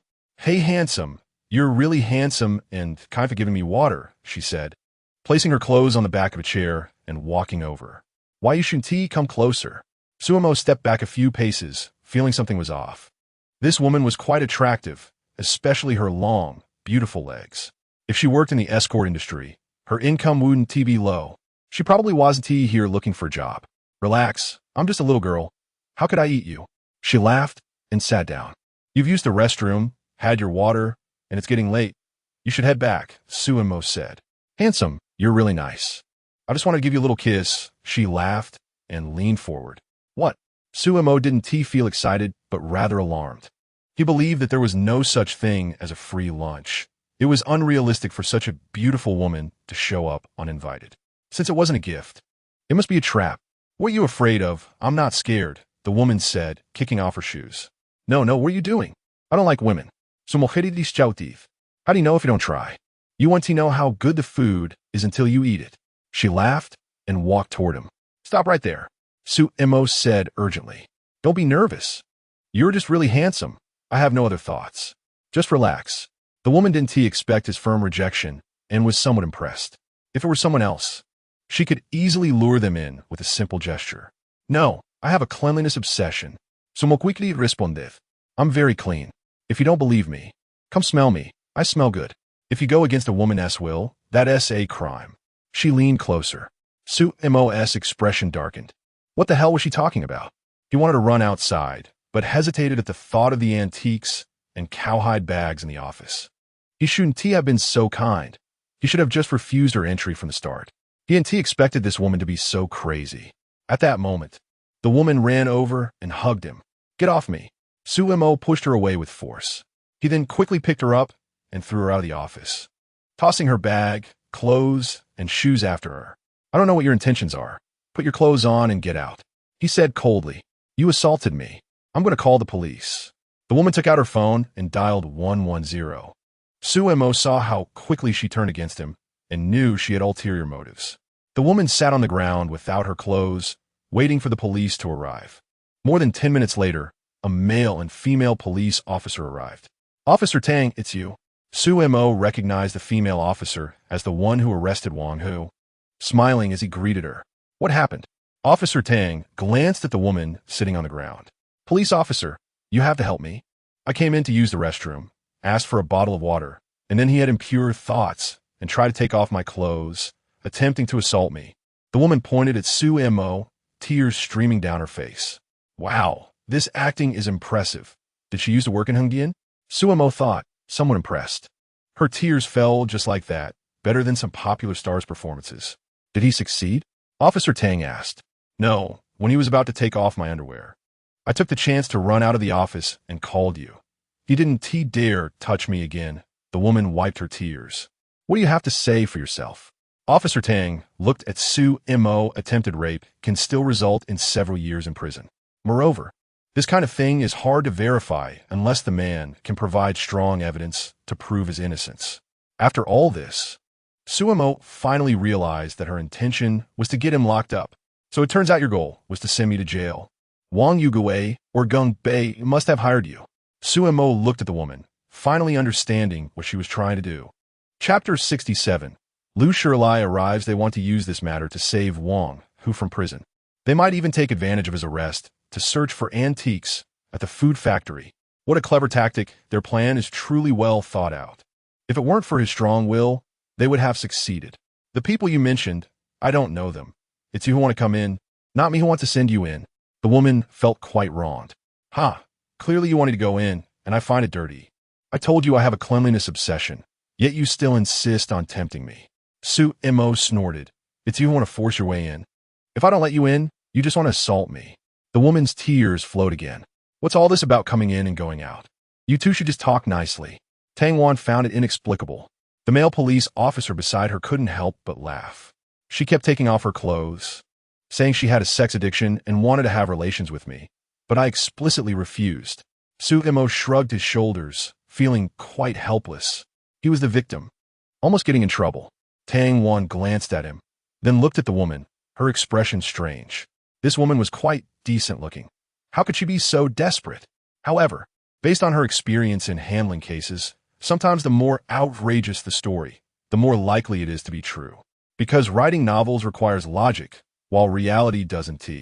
What's your name? Tang Wan looked at the woman. Ma Yuan. The woman answered truthfully. She knew she would have to give her real name for the record later. Ma Yuan, what you both said is completely opposite. You say he tried to assault you, and he says you tempted him. Tang Wan looked at her. Do you have any injuries or anything? If you were to be assaulted, you should have resisted, leaving some traces. No. At first I was very scared and didn't dare to resist. I only found an opportunity later to run out and call the police. Ma Yuan reacted quickly. Then you said she tempted you. Do you have any evidence? Tang Wan looked at Sumo. Ma Yuan had some issues, but Sumo needed to prove his innocence. Otherwise, they would have to follow procedures and arrest him first. Yes, I have plenty of evidence. Sumo nodded and took out his phone. Please watch the video. There are no cameras inside the office, but there are at the door. They could hear the voices from their conversation in the surveillance video. Tang Wan and the male police officer saw the video footage, showing the woman actively walking into the office. After hearing the subsequent conversation, their expressions changed dramatically. When they saw her being thrown out by Sumo, they concluded she was lying. Ma Yuan, making a false report comes with responsibilities. Do you know that? Tang Wan asked coldly. I just thought he was handsome and wanted to have some fun with him. He rejected me, which severely hurt my self-esteem. So I called the police out of anger. Ma Yuan didn't expect there was surveillance. Her face turned red instantly. Tang Wan rolled her eyes upon hearing this. Did she really think they were fools? A woman running into a stranger's house just because she thinks he's handsome, wanting to sleep with him. When she couldn't get what she wanted, she calls the police out of anger. Even a brain-dead drama wouldn't dare to write this. Get dressed, and let's go to the police station. Tang Wan said, No, I was wrong. I really have a sex addiction, but I'm not a bad person. Ma Yuan finally got scared. Whether you're a bad person or not, it doesn't count if you say so. Tang Wan's no. Ma Yuan hurriedly got dressed, trying to figure out how to escape. She wanted to send Su Mo in, but didn't want to get caught herself. Not daring to betray her employer and unwilling to forfeit her payment, she could only figure out a way to tough it out. Tang Wan didn't give her the chance to escape, taking her away in the police car. Damn it, Wang Yugui, you really are something. In the afternoon, Lin Xi received many clothes and shoes, as well as fabric sent over by the Celestial Lord. My goodness, what kind of fabric is this shoe made of? It's so comfortable to wear. Yang Jiumei put on a pair of sneakers and felt as if she was walking on clouds. Lu Mulan wore a yellow long dress and had the emperor take a beautiful photo of her. The clothes and shoes granted by the Celestial Lord had unique designs, various colors, and were comfortable, all high quality. Lin Xi had the 5 generals each choose 5 sets of clothes and shoes, distributing the rest to the soldiers. If any soldiers couldn't find fitting clothes, they could have the tailors make them. The Celestial Lord had sent so much fine fabric that it filled several rooms. Lin Xi arranged for the tailors to make 2 sets of clothes for Niandi. The clothing sent by the Celestial Lord was all adult-sized. Perhaps he didn't realize there were children in the military camp. That night, after finishing the exquisite food provided by the Celestial Lord, news came that the barbarian General Lin Xi, leading 3,000 soldiers, came to surrender. Lin Xi personally went to the city wall and saw Lin Xi and others kneeling at the foot of the city, with thousands behind them and over 500 horses. The pursuing soldiers from the barbarian army were shot dead by the Great Xia soldiers on the city wall, retreating in anger. Lin Xi, are you really surrendering or pretending? Lin Xi asked. This time is different from you Wendu. Lin Xi had too many people with him. If they got inside the city, it could be dangerous if they rebelled. Your Majesty, I truly surrender. Tonight, I intended to kill Wu Xiaodu to earn the title of 1,000 households as a reward from Your Majesty. But unfortunately, he discovered my plan, and I had to flee with my men. Lin Xi said loudly. Lin Xi called you Wendu over to assess the situation. General Lin Xi, I previously advised you to surrender, and you scolded me. Why did you take action tonight? Yu Wendu was also uncertain. Lin Xi himself was highly skilled in martial arts and very formidable, enjoying much greater prestige in the army than him. Suddenly bringing troops to surrender indeed raised suspicion. If I didn't scold you in front of the army, Wu Xiaodu would certainly know I had ulterior motives and would have killed me, right? Lin Xi said helplessly. After returning to the army, the more I thought about what you said, the more reasonable it seemed. Wu Xiaodu is not worth following. Following him is a dead end. So I decided to assassinate him tonight, but unfortunately, it failed. Oh, but what about your family in the barbarian country? You have 5 beautiful concubines and more than 10 children. Are you not afraid of being implicated and executed? Yuan asked. Before the army set out to attack the Great Xia, I had my wife take them back to our ancestral home in the Great Ming. So my close relatives are not in the barbarian country. Lin Xi said slowly. Yu Wendu's face darkened, unsure if this was true or false. If it is true, this guy is indeed cunning. Your Majesty, I can't tell if he is truly surrendering or pretending. Yu Wendu said with a bitter smile. Now the barbarian army has great dissatisfaction with Wu Xiaodu and is out of food, so a rebellion is understandable. However, Lin Xi holds an important position in the army, and betrayal is unexpected. General Lu, you all put down your weapons and tie your hands. Lin Xi said after thinking. Lin Xi instructed everyone to do so immediately. The Great Xia Empress certainly wouldn't trust them. He felt quite anxious, wondering if they would all be killed. After thinking it over, he realized worrying wouldn't help. Now he was at the mercy of others, like fish on a chopping board. This was his fate. One must accept their fate. When Lin Xi saw that they were tied up, She first ordered the horses to be led away. Subsequently, 10,000 fully armed soldiers surrounded Lin Xi and the others. General Lin Xi, there are too many loopholes in your pretense of surrender. You want to sneak into the city under the guise of surrendering and then conspire to breach the city, right? Lin, she said coldly. Your Majesty, we truly came to surrender, not to pretend. Lin Xi felt a chill all over, wondering if he would be killed today. Huh, I don't believe you. Lin, she looked down at them, kill. Chapter 68. Truly playing with flowers. Lin Xi was shocked, not expecting Lin she would actually order their execution. He didn't mind dying, but his 3,000 brothers would die in vain, unable to face them in the underworld. Your Majesty, we are sincerely surrendering, and hope your Majesty will give us a chance. Lin Xi shouted loudly, not resisting. Now, they bind their hands, and once they resist, their heads will immediately be relocated. The barbarian soldiers, watching the soldiers of Great Xia raise their long swords, despairingly closed their eyes. They didn't understand what was happening. They were brought here to surrender by Lin Xi. Only a few trusted subordinates knew about Lin Xi's plan with Wu-Xiaodu. Surrendering inexplicably and being executed inexplicably was really a bit ridiculous. It was better than the brothers who were burned to death during the last siege. At least they were cremated as a whole. It was estimated that soon they would be executed as well. Hold on. How will you prove it? Lin, she looked at him. General Yuan burned the barbarian army's granary to prove his sincerity in joining us. And you need to pledge your loyalty too. She didn't really intend to kill them. She just wanted to scare them a bit. Actually, Wu-Xiaodu indeed sent me to deceive you into surrendering. And I just went along with it. I wanted to join His Majesty for a long time, Lin Xi hurriedly said. Only by mixing truth and falsehood can others believe it better. Survival comes first. Oh, what is Wu-Xiaodu's plan? Lin Xi asked. Just as you think. He plans to find an opportunity to open the city gates after we enter, Lin Xi said truthfully. Oh, even so, I still cannot trust you, Lin, she said calmly. Let him alone. Lin Xi was taken to the military tent in the city. Your Majesty, I can inform Wu-Xiaodu that there will be an opportunity to open the city gates tomorrow to lure them in, and then we can ambush and shoot them. Lin Xi knelt down and said sincerely. Now, he didn't even know if he was a man or a ghost. He just wanted to keep his brothers alive for now. Moreover, he was really dissatisfied with Wu-Xiaodu, who had sent him to deceive them into surrendering, clearly setting him up to die. You are unkind, so don't blame me for being unjust. This plan of his, whether or not it would kill Wu-Xiaodu, had no way out, but it was worth a try. Lin, she ordered someone to untie him. I will arrange for your 3,000 subordinates. Lin, she waved her hand, and Xiang Long went to bring all 3,000 barbarian soldiers into the city. Every 100 men formed a team and were integrated into the other Great Xia troops.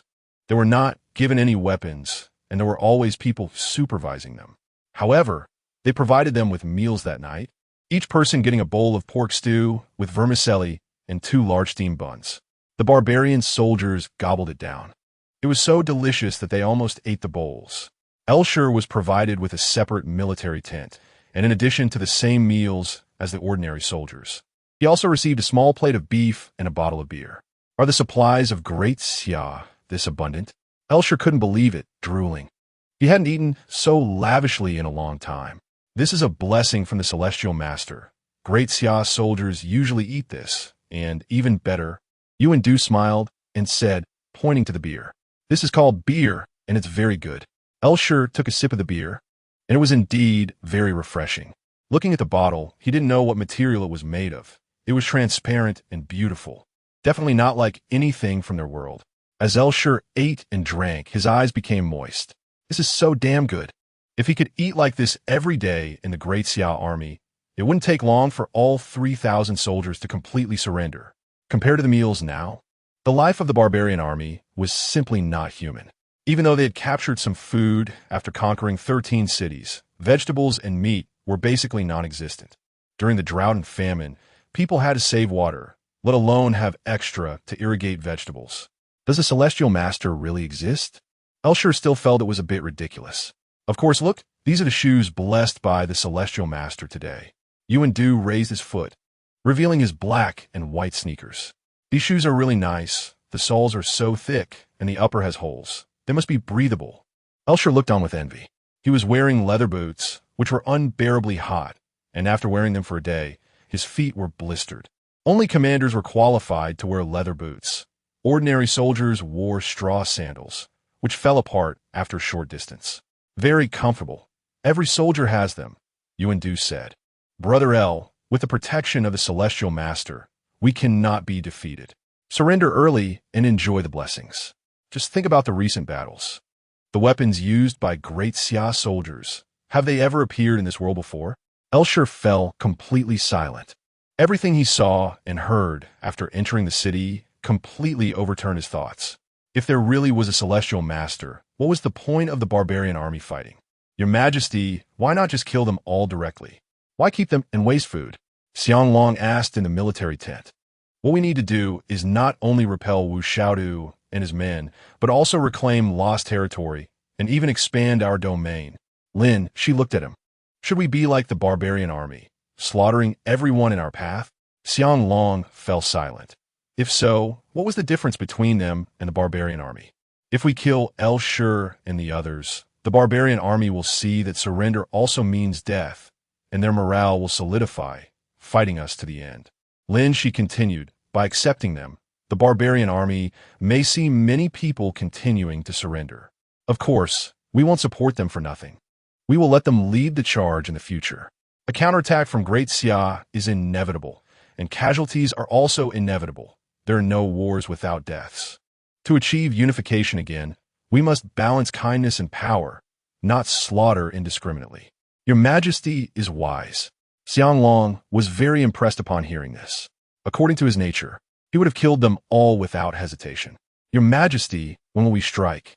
Lu Mulan asked. Should we also take advantage of the situation tomorrow night and attack the barbarian army camp? According to the information provided by Elshur today, the Western Wei Ning king was already on his way to Yin City with 100,000 elite soldiers. They were known for their expertise in siege and plundering, and pressure would come again soon. It would be better to take this opportunity to eliminate Wu Xiaodu and his men first. Wait a bit longer. I have already written to the king of the western regions to intercept the Ning king, Lin Xi said. In the early stage, I asked various princes to support Yin City, but they complained about the long distance, saying there was a lack of water and food, and the army couldn't travel far. Now that Great Xia has achieved consecutive victories in Yin City, I hope the princes will open their eyes. The territory of the king of the western regions is not far from the Ning king's necessary route to Yin City. If he does not heed the summons this time, I will be the first to execute him. As long as the king of the western regions intercepts or harasses the Ning king, it will delay their time. The barbarian army lacks food. At most, in 3 days, when the soldiers can't hold on anymore, chaos will surely ensue. Tomorrow night, let's see the specific situation. If Elshur can really deceive Wu Xiaodu over, we can shoot him on the spot and launch a proactive attack to break through them. Ma Yuan was caught by the police, but fortunately, she didn't say anything. In the villa, Gung Bei drank tea, worried. She spent 50,000 yuan to ask Ma Yuan to seduce Su Mo. As long as the two went to bed, they would accuse him of rape. If Su Mo didn't confess about Wang Hu's matter, they would also use this to send him in. To her surprise, Su Mo was not fooled at all, which caught them off guard. A hot-blooded young man, facing a beautiful woman with a great figure, could actually resist. Was he still a man? He was worse than a beast. What are you doing? Wang Yugui shouted with a solemn face. He had not known about this matter beforehand. Why are you yelling at me? I'm trying to save Huzi. If you have the ability, go deal with it. Gung Bei's anger grew even more. She didn't tell Wang Yugui because she was worried he would disagree out of family loyalty. But she couldn't wait. Just thinking about her son's suffering in the detention center made her want to find a way to get him out as soon as possible. Sumo's attitude was so resolute, determined to sentence her son. She had to resort to such means. By doing this, how can I face my sister? Wang Yugui was furious. You find someone to scare him. Maybe that will work. Do you really have to send him into? If you have the ability, go ahead and do it. I won't care anymore. If our son really gets sentenced to prison, we'll get a divorce, and I'll let you be with that vixen. Gangbai snorted. Wang Yugui had been playing around outside these past few years, and she had turned a blind eye, unwilling to argue too much. But their son couldn't suffer such a fate. What nonsense are you talking about? Wang Yugui was furious and smashed a teacup on the ground. Nonsense. Gung Bei jumped up like a hen that had been provoked. Do you think I don't know about your affair with your little secretary? You keep her around for business, right? You've changed 3 secretaries in 3 years, and the first 2 became department heads of secondary companies. And when you're tired of them, you just promote them and send them away, right? And that first love of yours, she didn't even look at you back then, but now that you're successful, she's trying to seduce you. You're pathetic. She is not really into you. She just thinks you have some money.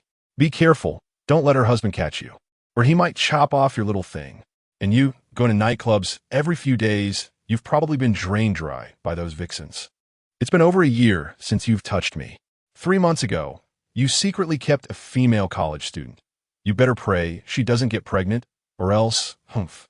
She was well aware of all these issues, but was just too lazy to mention them. When Sumo's parents were still alive, he was relatively honest. But after they were gone, and he took control of the company, he completely let loose. She had held back for more than 3 years. And now she finally spoke her mind. If they were to divorce, she would get a large sum of money. Wouldn't it be better to find a young man? This is all your own imagination. I go to nightclubs to discuss business. Clients like that. How can I not accompany them? Wang Yugi lia cigarette, trying to downplay the situation, but he was already sweating profusely. Enough. I'm not interested in your nonsense. Don't bother explaining. If you can't bring Huzi back within a week, this family is done. Chapter 69. Plotting. Su Mo received a call from Tang Wan, saying that Ma Yuan insisted she only had impure thoughts about him because she found him handsome and had no other intentions. No one hired her. Su Mo was slandering her. In the end, they criticized and educated her before letting her go. Su Mo did not pursue the matter further because he had no solid evidence proving that Wang Yugue or Gung Bei had hired Ma Yuan.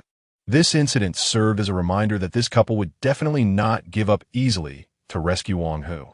He absolutely would not relent, letting their beloved son go to prison for some education. He had to be more careful in the future and not let them catch him on any slip-ups.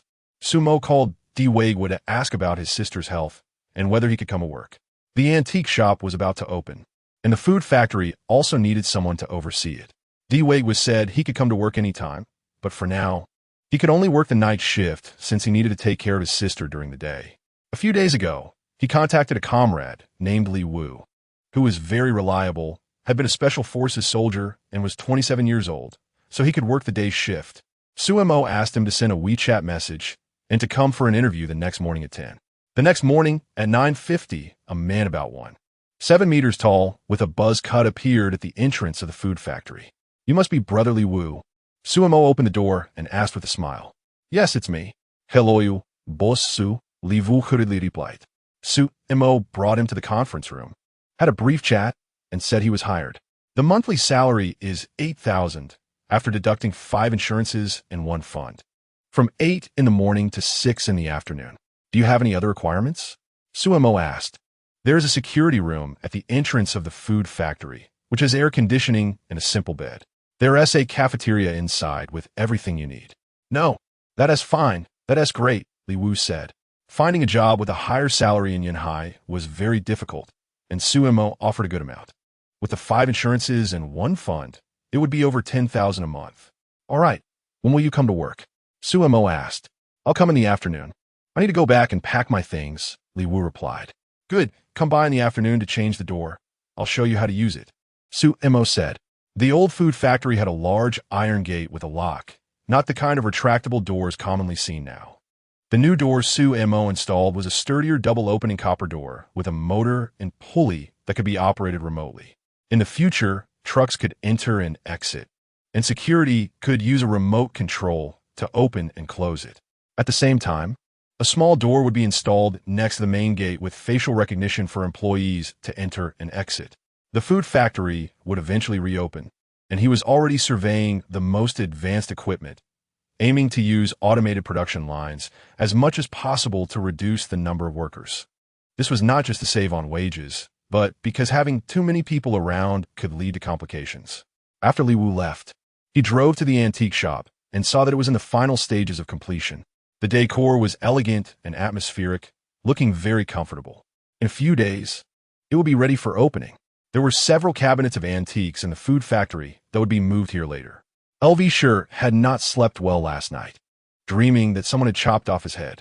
He stepped out of the military tent and looked at the soldiers of the Great Xia wearing new clothes and shoes of various colors, feeling envious.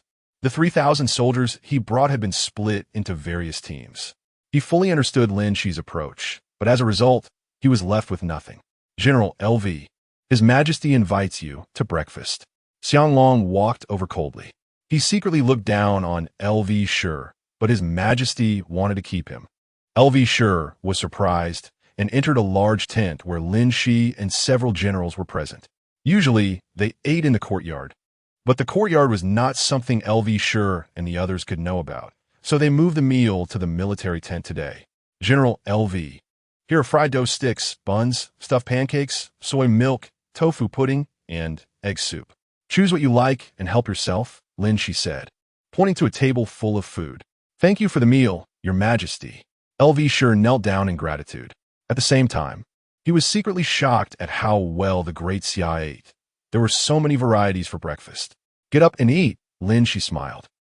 Sure took 2 buns and a serving of soy milk. Naturally, this wasn't tea enough to fill him, but he didn't want to appear greedy in front of others. According to the plan, you need to bring Xiaodu over tonight. How will you implement it? Lin Xi asked. I will find a spy in the army to send a message out, telling Xiaodu that we will act tonight, Sure said. During the last assassination attempt on Lin Xi, many of their spies were exposed, but luckily there were still a few left. Oh, who are the spies? Lin Xi asked. I know of 2 who are still alive. One is named Zhang Qi, and the other is Wang Jiao, Sure respectfully replied. But last night, I mentioned at the city gate that Xiaodu sent me to defect, and I'm worried they will tell Xiaodu that I betrayed him. You don't need to worry about this. Zhang Qi and Wang Jiao are my team. They have been in close training for composite bows these past few days, and Haven T had contact with others, Han Jian said.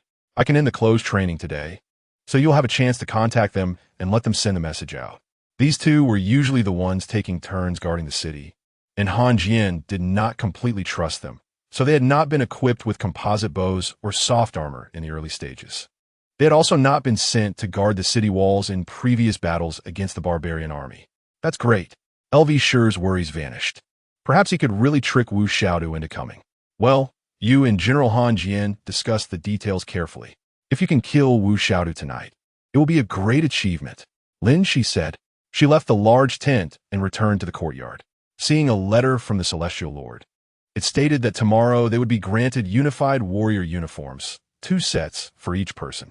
They would also be given some food and vegetable seeds, allowing them to dig water storage areas first. It would be even better if there was a reservoir in Yen City, so they could directly transfer the water into it. Lin Xi thought for a moment and wrote a letter back to Su Mo. Besides the usual thanks, she mentioned that there was a large lake in Yen City, which was currently dry. If it could be filled with water, it would be possible to irrigate vegetables and grains. The Celestial Master replied that they would conduct a few experiments in the next couple of days to see if they could control the water being transferred. She was worried that if he transferred the entire lake's water, Lin Xi might not control it well and end up flooding the barracks. Lin Xi sighed. The Celestial Master was indeed very thoughtful. By noon, she went to inspect the camp and found General Han Jian directing soldiers to dig pits inside the city gate. Your Majesty, we are setting a trap and just waiting for Xiaodu to take the bait, Han Jian said with a smile. Once the 2 spies met with the elf family and passed on the information, they would be captured. Yes, we need to ensure everything is foolproof, so plan carefully. Lin Xi nodded, leaving the specifics to them. She only needed to control the overall direction and trust Han Jian and the others fully. When it was completely dark, Xiaodu led his troops to advance once again, a massive force approaching within 500 meters of the city walls. They were terrified of the composite bows. Those things were too powerful. Xiaodu, are you going to fight to the death? Lin Xi received the news and stood on the city wall. I fight every day. Xiaodu scoffed. Brothers, if we can't take Yen City today, we will starve to death. As long as we breach Yen City, there will be plenty of food, water, and women. Charge. Chapter 70. It's a trap. The barbarian soldiers knew they had no way out. It was either die in battle or starve, under the cover of archers. The siege team pulled their siege equipment to the base of the city wall and began to climb. Qinbu was among them, cursing as he climbed the ladder. Swearing could temporarily help one forget fear. Just then, a glint flashed in his eyes, followed by a crisp sound. A stream of light flashed from his eyes, and then a sea of flames engulfed him. Lin Xi ordered more incendiary bottles to be thrown down, burning those who were the first to attack the city. Qinbu did not scream, nor did he even feel pain. In his last moment of consciousness, he regretted being a traitor. Otherwise, in Yin City, he would have enjoyed the rewards bestowed by the emperor, living a comfortable life. One mistake led to another, costing him his life. It was his own doing. Qinbu became a human torch, falling from the ladder, engulfed in flames. No one noticed him because below Yin City had turned into a hell of fire once more, with screams echoing incessantly. The 5,000 soldiers who led the charge were all buried in the sea of flames. Why hasn't Lin opened the city gate yet? Wu Xiaodu frowned, feeling an ominous premonition rise in his heart. Could it be that Lin really betrayed him? These attackers were merely cannon fodder, meant to attract the attention of the Great Xia and create conditions for Lin to open the gate. Watching these men die a miserable death, he knew that sending more people would be futile. With incendiary bottles in play, the city could not be breached. Especially now, during a great famine. There wasn't even enough water to drink, let alone to extinguish fires. Just as he hesitated whether to continue or withdraw, the heavy city gate suddenly opened a crack. Charge! Wu Xiaodu was overjoyed and ordered the second siege team to charge. The soldiers cursed at him as they had to charge. With a supervising general present, who would dare not to charge? They would face military law immediately. Creak! Lin and a group of men dressed in barbarian clothes pushed the city gate open. General, hurry! We can't hold on any longer. Antiques.With. Brothers, the city gate is open. Kill. Rush into Yin Jing City and wipe them out. Wu Xiaodu was ecstatic and commanded his troops to charge forward. The barbarian soldiers were also overjoyed. The tall city walls had made them despair. But now that the gate was open, the opportunity had come. The nearest group of siege barbarians rushed into the city and began to clash with the Great Xia soldiers. Wu Xiaodu did not immediately charge, but remained on horseback, directing the barbarian troops to enter the city. As incendiary bottles rained down from above, the barbarian soldiers surged in like mad. General, it worked. Our plan succeeded. Lin stood by the gate, waving his hands vigorously. Left and right deputy generals, lead 30,000 elite soldiers into battle. Wu Xiaodu, seeing more and more barbarian soldiers entering the city, confirmed that it was not a trap and ordered the deputies to break through. In nearly 60 years of direct combat, they had never lost to the Great Xia. The left and right deputy generals, riding horses, led the army through the city gate. Release! Xiang Long shouted coldly. A heavy stone plate weighing thousands of pounds had long been suspended above the gate. As the ropes were cut, the stone plate fell heavily. It struck one of the barbarian deputy generals along with more than 10 barbarian soldiers. With a thunderous sound, the ground trap collapsed as the stone plate hit it, causing the wooden support structure to break, and the entire ground suddenly collapsed. The barbarian soldiers fell into a pit 5 to 6 meters deep, their bodies pierced by sharp wooden stakes. Due to inertia, the soldiers behind continued to rush forward, and when they realized there was a giant pit ahead, it was too late to stop, and they were pushed down by the soldiers behind. This large pit sloped, being 4 to 5 meters deep at the front and over 10 meters deep at the back. Soldiers rolling down from the front, except for those who were pierced by the sharp stakes at the bottom and unable to move, would be passively rolled downwards. Those who were not pierced by the stakes would be shot by the Great Xia's arrows. Those who had narrowly escaped did not have time to rejoice before feeling a heat. Incendiary bottles fell again. This pit, 200 meters long and 50 meters wide, became a massive furnace. By the time the barbarian soldiers fully reacted, nearly 20,000 had perished in the sea of flames. The remaining soldiers turned and ran towards the city exit, only to be shot by arrows. Less than a few hundred managed to escape to Wu Xiaodu's side. General, it's all a trap. Lin has betrayed us, shouted the escaping soldier in anger. Retreat. Wu Xiaodu had no time to curse Lin because he saw Great Xia soldiers fully armed coming out of the side gate, ready to chase them. Hee Wu Xiaodu. Don't run if you have a bird. Han Jian shouted loudly, leading 20,000 elite soldiers in pursuit. Wu Xiaodu did not dare to respond, letting others cover his retreat. Quick, the one in the black python robe is Wu Xiaodu. Whoever kills him will be granted the title of Marquis. The Great Xia warriors, energized as if they had taken stimulants, wielded the great swords bestowed by the celestial master, slaughtering the barbarian soldiers as easily as cutting melons. Fully armed, their swords could not penetrate the soft armor of their enemies, and even the force was mostly nullified. Meanwhile, Great Xia's swords easily severed their long knives and iron swords, cutting through like mud and decapitating effortlessly. Wu Xiaodu saw his men falling one by one behind him and hurriedly took off his black python robe. Damn it! Why is the moon so bright today? It's making it harder to escape. The one wearing the silver helmet is Wu Xiaodu. Sharp-eyed Great Xia soldiers shouted. Wu Xiaodu quickly threw away his helmet and desperately whipped his horse. The one riding the white horse is Wu Xiaodu. Someone shouted loudly. An insider quickly caught up with Wu Xiaodu and exchanged horses with him. Protect the general. Protect. Some insiders shouted, but before they finished speaking, they felt their vision suddenly widen. It turned out their head had been severed and was flying in the air. Kill. Kill Wu Xiaodu. Grant the title of Marquis. The Great Xia soldiers knew that the emperor always kept his promises and would never deceive them. This was their first proactive attack, and they were all incredibly excited. Wu Xiaodu was so scared that his face turned pale, and he fled in panic, losing control of himself. As he was nearing the military camp, he saw sparks flying everywhere.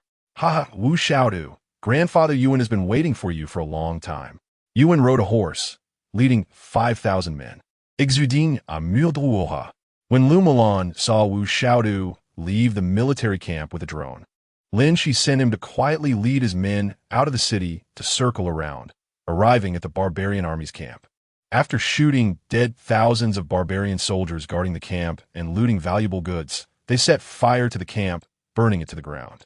They did not retreat, but waited there for Wu Xiaodu. Shoot! Yuan laughed as he gave the order. 5,000 soldiers drew their composite bows and shot arrows.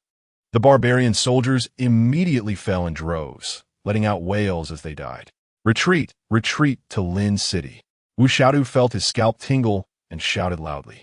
Just then, an arrow pierced through his ear. Chapter 71. Capturing 3 cities. Wu Xiaodu touched his ear, a large portion missing, blood gushing out. There was no time to examine it closely. He rode towards Lin City. Fortunately, he had turned his head slightly while speaking earlier, otherwise, his head would have been pierced by an arrow, meeting the same fate as his father. Wu Xiaodu, don't run. Let us have a grand battle. Yuan regretted not killing him with a single arrow and pursued on horseback. The barbarian soldiers were in a state of panic like headless flies, only caring about saving their own lives. The soldiers of Da Xia chased and slashed, each one comparable to a war god. Brothers kill. Han Jian was very clear-headed, commanding the battle. He shot down distant barbarian soldiers with his composite bow and killed those nearby with a sword. The barbarian soldiers were terrified, wailing as they fled, not daring to face the enemy head-on.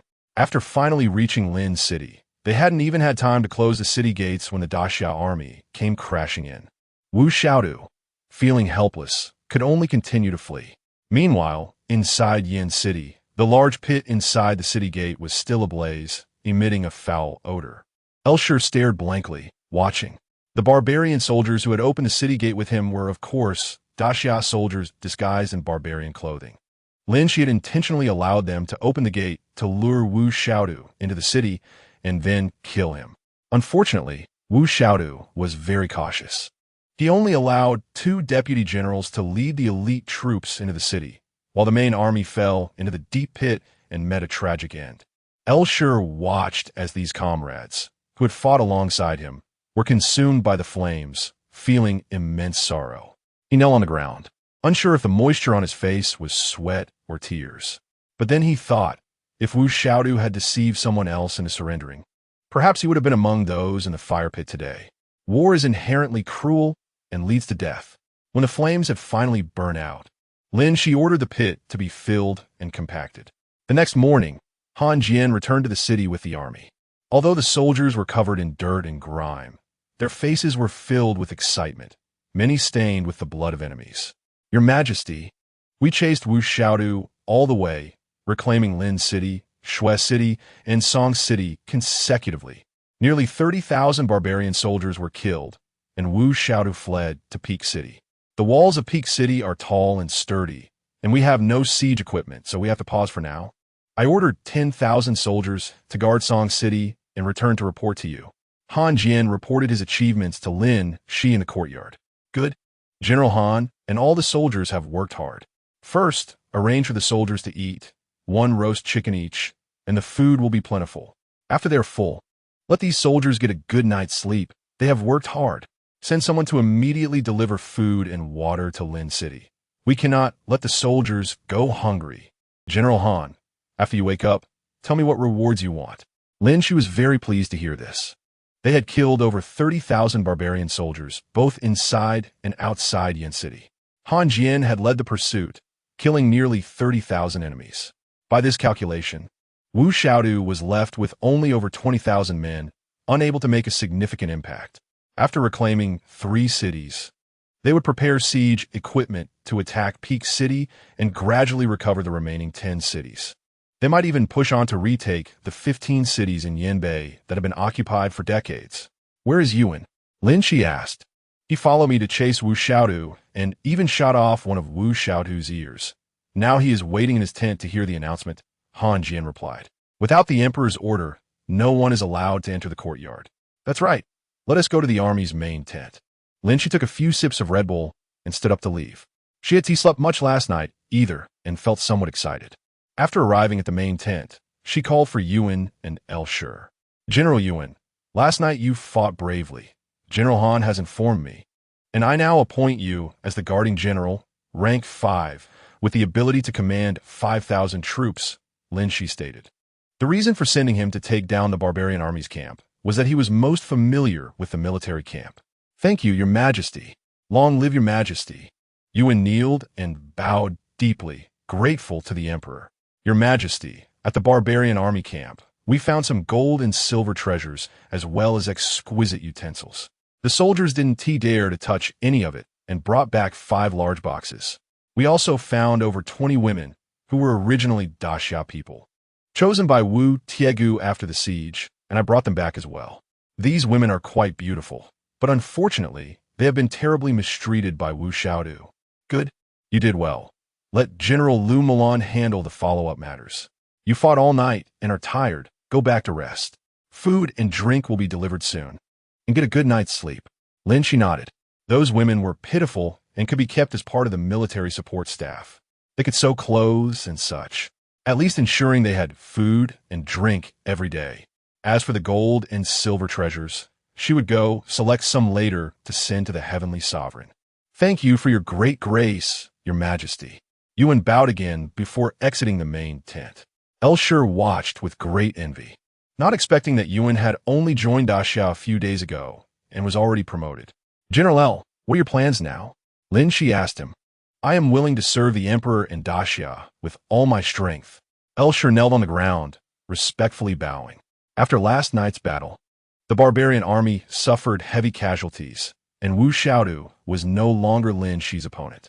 He had also witnessed the sharpness of Daxia soldiers' long swords, the long-range shooting of their bows and crossbows, and the toughness of their armor completely overpowering the barbarian soldiers, coupled with what he had seen and heard in the army.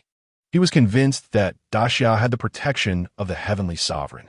In such a situation, being loyal to the emperor was the only choice. Good. Daxia rewards and punishes clearly. You deceived the barbarian soldiers last night. Achieving a great feat, I appoint you as the military strategy general, rank 5, commanding 3,000 troops. Lin Xi looked at him. Whether he was willing or forced, the final outcome was a complete victory for Daxia. Moreover, he and the 3,000 barbarian soldiers had not shown any rebellious behavior last night. Thank you, Your Majesty. Elshur hurriedly knelt and expressed his gratitude.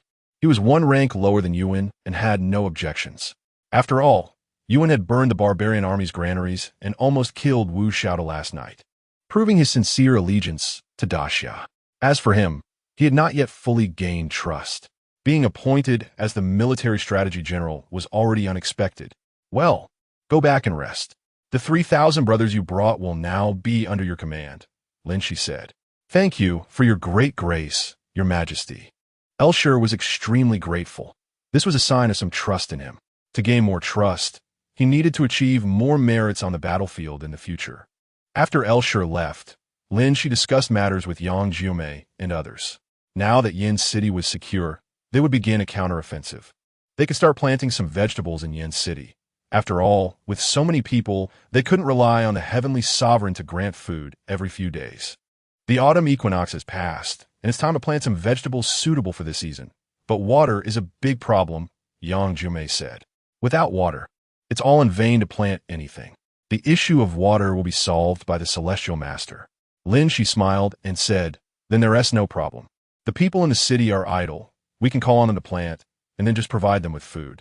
Yang Jiumei said, if there is enough water, we can also raise some cattle, sheep, and pigs. Xiang Long said, that can also be considered. Lin Xi nodded.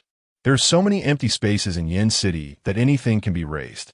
However, aside from some areas in the southern part of the Great Xia, it's estimated that those livestock have long since perished. During the Great Famine, people resorted to cannibalism. How could there still be livestock left? I pray that the Celestial Master will grant us some. Lin Xi thought for a moment and felt helpless. She could only ask her older brother, the Celestial Master. Chapter 72, Vegetable Seeds Bastard. Wu Xiaodu was in Feng City, his ears simply bandaged, furious. He had sent Elshur to Yin City to feign surrender. But that idiot nearly got him killed. If he hadn't been cautious, he would have already died in Yin City. This battle caused countless casualties, leaving more than 20,000 soldiers without any food or water. They had temporarily held off the Great Xia.The attack in Feng City. But everyone knew they couldn't hold out for long. Wu Xiaodu tightly gripped his long knife, his whole body trembling. His father worked hard all his life, leaving him with 200,000 troops, yet he hadn't expected to lose them so quickly. The key battles were frustrating. They were always being crushed and beaten. General, should we return to the barbarian kingdom? One of his men said with a mournful face. We can't win. We can't afford to waste time. What are we doing here, waiting to starve to death? To return in such shame, that disgrace will hang over us for a lifetime. Wu Xiaodu shook his head. If he returned now, the barbarian emperor would likely take him down directly. Without soldiers, he would be at their mercy. Then what are we going to eat? A general weakly asked. After a night of desperate escape, everyone was nearly exhausted. If they didn't eat or drink soon, they feared they would starve to death. Aside from my war horse, leave 3 good horses and kill the rest so the soldiers can have some meat. Wu Xiaodu thought for a moment and said, go find large pots, bowls, and dishes in the homes of the citizens, and also see if there is any grain left from the last search. Feng City had long become a hollow city. After Wu Qiegu led the attack and broke through this city, he selected 2 beautiful women and then began the massacre. The entire city's citizens were nearly slaughtered. Some generals' long knives were even blunted from killing people. Karma came too quickly. The once mighty barbarian army now had only more than 20,000 left. At that time, everyone was ambitious, wanting to destroy the Great Xia. Now, they only prayed to survive. The battle last night made them truly realize the significant gap in equipment between the two sides. Wu Xiaodu found a large courtyard near the city wall, sat in the yard, and looked at the dozens of skeletons inside. Clear them out. It's bad luck. He frowned and ordered the soldiers to clean up the skeletons. These people were the owners of the courtyard, killed by the barbarian soldiers. General, what should we do next? A commander asked. Once the Great Xia prepares their engineering equipment, they fear they won't be able to hold out. Don't worry. I expect Prince Ning will arrive soon. With their help, taking Yin City won't be a problem. Wu Xiaodu comforted everyone. Can we wait? If they don't come in 3 days, we'll starve for 3 days. And even if they do come, will they be willing to share their food with us? A young general asked bluntly. Wu Xiaodu frowned. If it were before, anyone who spoke to him like that would have been cut down immediately. Now, he needed to stabilize the morale of the army, so he controlled his temper a bit. The others nodded repeatedly, agreeing with the statement. Previously, they had soldiers and food, and could stand on equal footing with Prince Ning. Now, with only this pitiful 20,000 soldiers left and no food at all, how could they expect to be taken seriously? So what do you think? Wu Xiaodu keenly noticed the change in everyone's attitude and coldly asked, I think we should withdraw the troops and return to the barbarian kingdom. A young commander said, while the Great Xia hasn't attacked the city yet, we should withdraw first, at least we can save our lives. Now the soldiers have no fighting spirit. This battle is simply unfightable. Since that's the case, it's better to retreat. What shame. At least let us live to fight another day. What about you all? Any opinions? Wu Xiaodu scanned the crowd. His most trusted vice generals had all died in last night's battle, and among these people, he didn't know some of them well. Now he was most worried about a mutiny. After several consecutive defeats, the soldiers were likely extremely disappointed in him. I also think we should withdraw. Crack. Before another person could finish speaking, they saw Wu Xiaodu cut off the young general's head with one stroke. Oh, go on, Wu Xiaodu grinned viciously, licking the blood off the blade. What I mean is, we should remove his military rank for daring to suggest returning to the barbarian kingdom. It's simply disturbing the morale of the army and deserves to die. That person pointed to the young general's corpse and stammered. The others fell silent, not expecting Wu Xiaodu to be so insane, killing people at the drop of a hat. From now on, anyone who dares to speak of retreating will meet the same fate. Wu Xiaodu pointed his long knife at the head on the ground. I would rather die on the battlefield than live a pathetic life at home. The others secretly cursed in their hearts but didn't dare to say anything. They feared that if they said too much, they would be cut down too. Sumo received a letter from Lin Xi, stating that they had killed tens of thousands of barbarian troops and driven Wu Xiaodu out of Yin City, continuously reclaiming 3 cities. Yin City is now very safe, and Lin Xi decided to plant some vegetables and raise some livestock. Sumo drove out to a store that sold vegetable seeds. After asking what was suitable to plant after the autumn equinox, he bought up all the vegetable seeds in the store. He ran to several more places and bought thousands of packets of vegetable seeds. First, he drove back to the food factory, delivered the seeds, and told her not to rush to plant them until he delivered the lake water in a couple of days. Then, he drove to a mountain village. He had seen it in a short video, where a young couple had quit their jobs in a first-tier city and returned to their hometown to farm 3,000 acres of mountainous land, raising cattle, sheep, pigs, chickens, ducks, and geese. The scale was enormous, and they had even hired some people to help. The couple often filmed videos and posted them online, gaining many fans. People working in the city longed for such a leisurely pastoral life. In reality, it was anything but leisurely. They were busy all day long. I want to buy some piglets, calves, and lambs. Of course, I also want some big pigs, cows, and sheep, both male and female. Also, I need some chickens, ducks, and geese too. Sumo got straight to the point. We have everything you need. How much do you want? The boss, hearing this, realized he had a big client. 500 of each for large pigs, cows, and sheep, and 500 of each for the small ones, 10,000 of each for the small chickens, ducks, and geese, and 20,000 of each for the large ones. Sumo thought for a moment. Handsome, don't joke with me. The boss laughed upon hearing this. It was the first time he had met someone bold enough to brag like this in front of him. I'm not joking. Do you have that many? Sumo said seriously, cash. The boss's eyes lit up upon hearing this. It seemed he truly had a super big client. When do you need it? He asked with a smile. 3 days later, deliver it to the food factory. Sumo added him on WeChat, paid a 5 million deposit, and sent him the location of the food factory. Don't worry, everything you want will be delivered in 3 days. I'll personally oversee it. The boss patted his chest and said, this is a super big order, and it must be well grasped. Sumo signed the contract and then drove away. He went to the feed market and bought some of the best feed needed for livestock and poultry. He instructed the owner to deliver the feed by tomorrow. After finishing these tasks, he returned to the food factory. He wrote a letter to Lin Xi, as they needed to practice how to control the items flying out of the bag.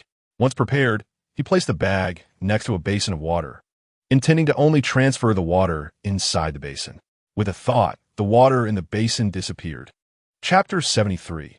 Water from Yin Lake comes from the sky. Lin Xi and the heavenly sovereign repeatedly experimented and finally figured out how to control the direction of the water flow using the bag.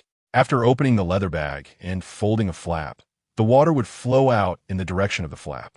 Suemo transferred water from the large pool in the backyard, and Lin Xi accurately caught the water into a pit.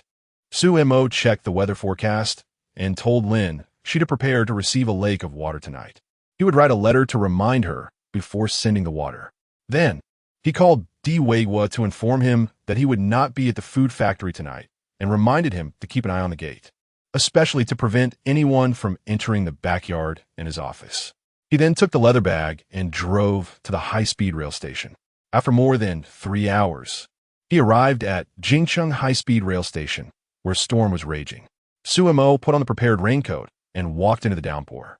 Before coming, he had checked the map and knew that Yunpan Lake was 2 kilometers from the high-speed rail station. This lake covers an area of over 100 square kilometers, with an average depth of about 5 meters. According to the size of Yin City Lake that Lin Xi told him, only half of Yunpan Lake's water would be needed to fill it. Young man, run fast. The lake is about to breach. Just as Suemo was getting close to Yunpan Lake, a group of people was running in panic. Don't go forward. The dam is about to break. Run for your life, someone kindly reminded. Upon hearing this, Suemo quickened his pace. If Yunpan Lake breached, the villages downstream would surely suffer. He swam upstream, reached Yunpan Lake, and indeed saw a large gap in the dam.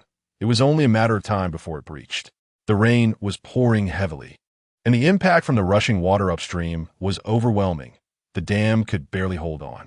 As he exited the high-speed rail station, he had secretly used the bag to send a message to Lin Xi, letting her know to prepare for the lake water.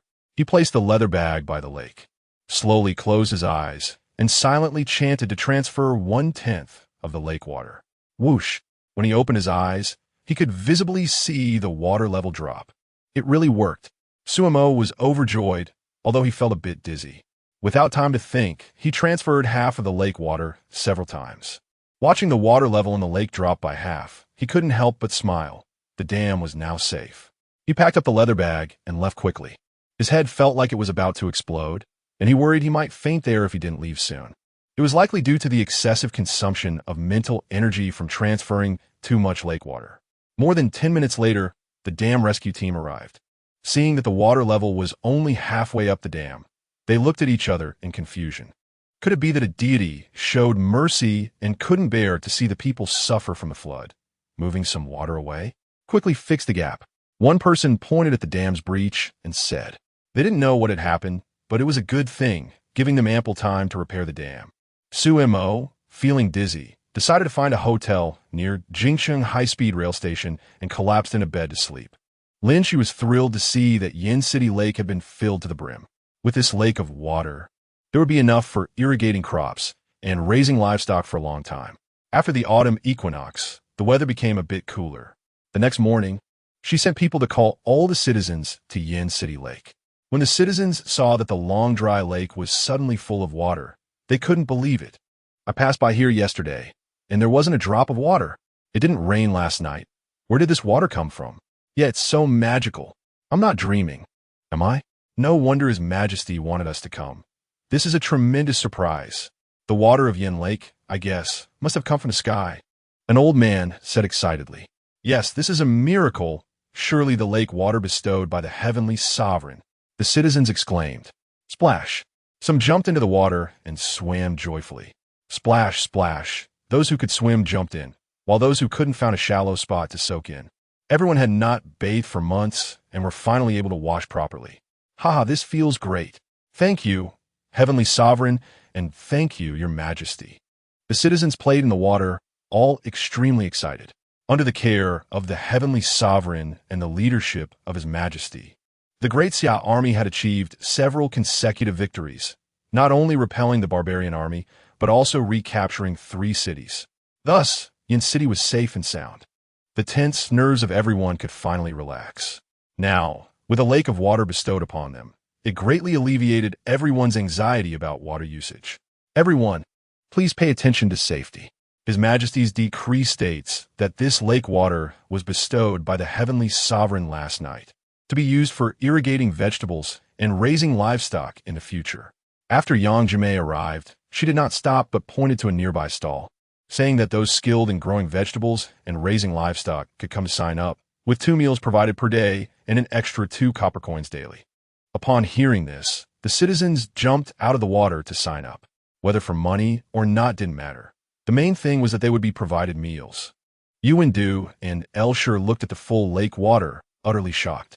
The lake that had been dry for so long was suddenly filled with water. No one but a deity could accomplish such a feat this time. Elshur truly believed in the existence of the heavenly sovereign and was determined to pledge loyalty to the Great Xia. Following the choices of the heavenly sovereign would surely not be a mistake. "Oh, brother, you don't regret joining the Great Xia, do you?" Yuan-Du seemed to see through his thoughts and asked with a smile. "Of course not." Elshur replied with a sound, but inwardly sighed. Realizing that with the protection of the heavenly sovereign and a wise ruler like Lin Xi, it was impossible not to revive the Great Xia. The best opportunity to destroy the Great Xia by the barbarian army had passed, and it would not come again in a short time. Don't have any other thoughts. Just follow His Majesty and work hard. The Great Xia will once again achieve great unity, and you and I will both be contributors. Yuan-Du. He knew that His Majesty was not a person who craved bloodshed. As long as the barbarian nation submitted and became a tribute state, they would avoid the disaster of national extermination. That's right. When they reached the lakeside, he scooped up some water to wash his face. It felt really refreshing. The next moment, when he scooped up water again, he found a long strip of yellow substance in his palm.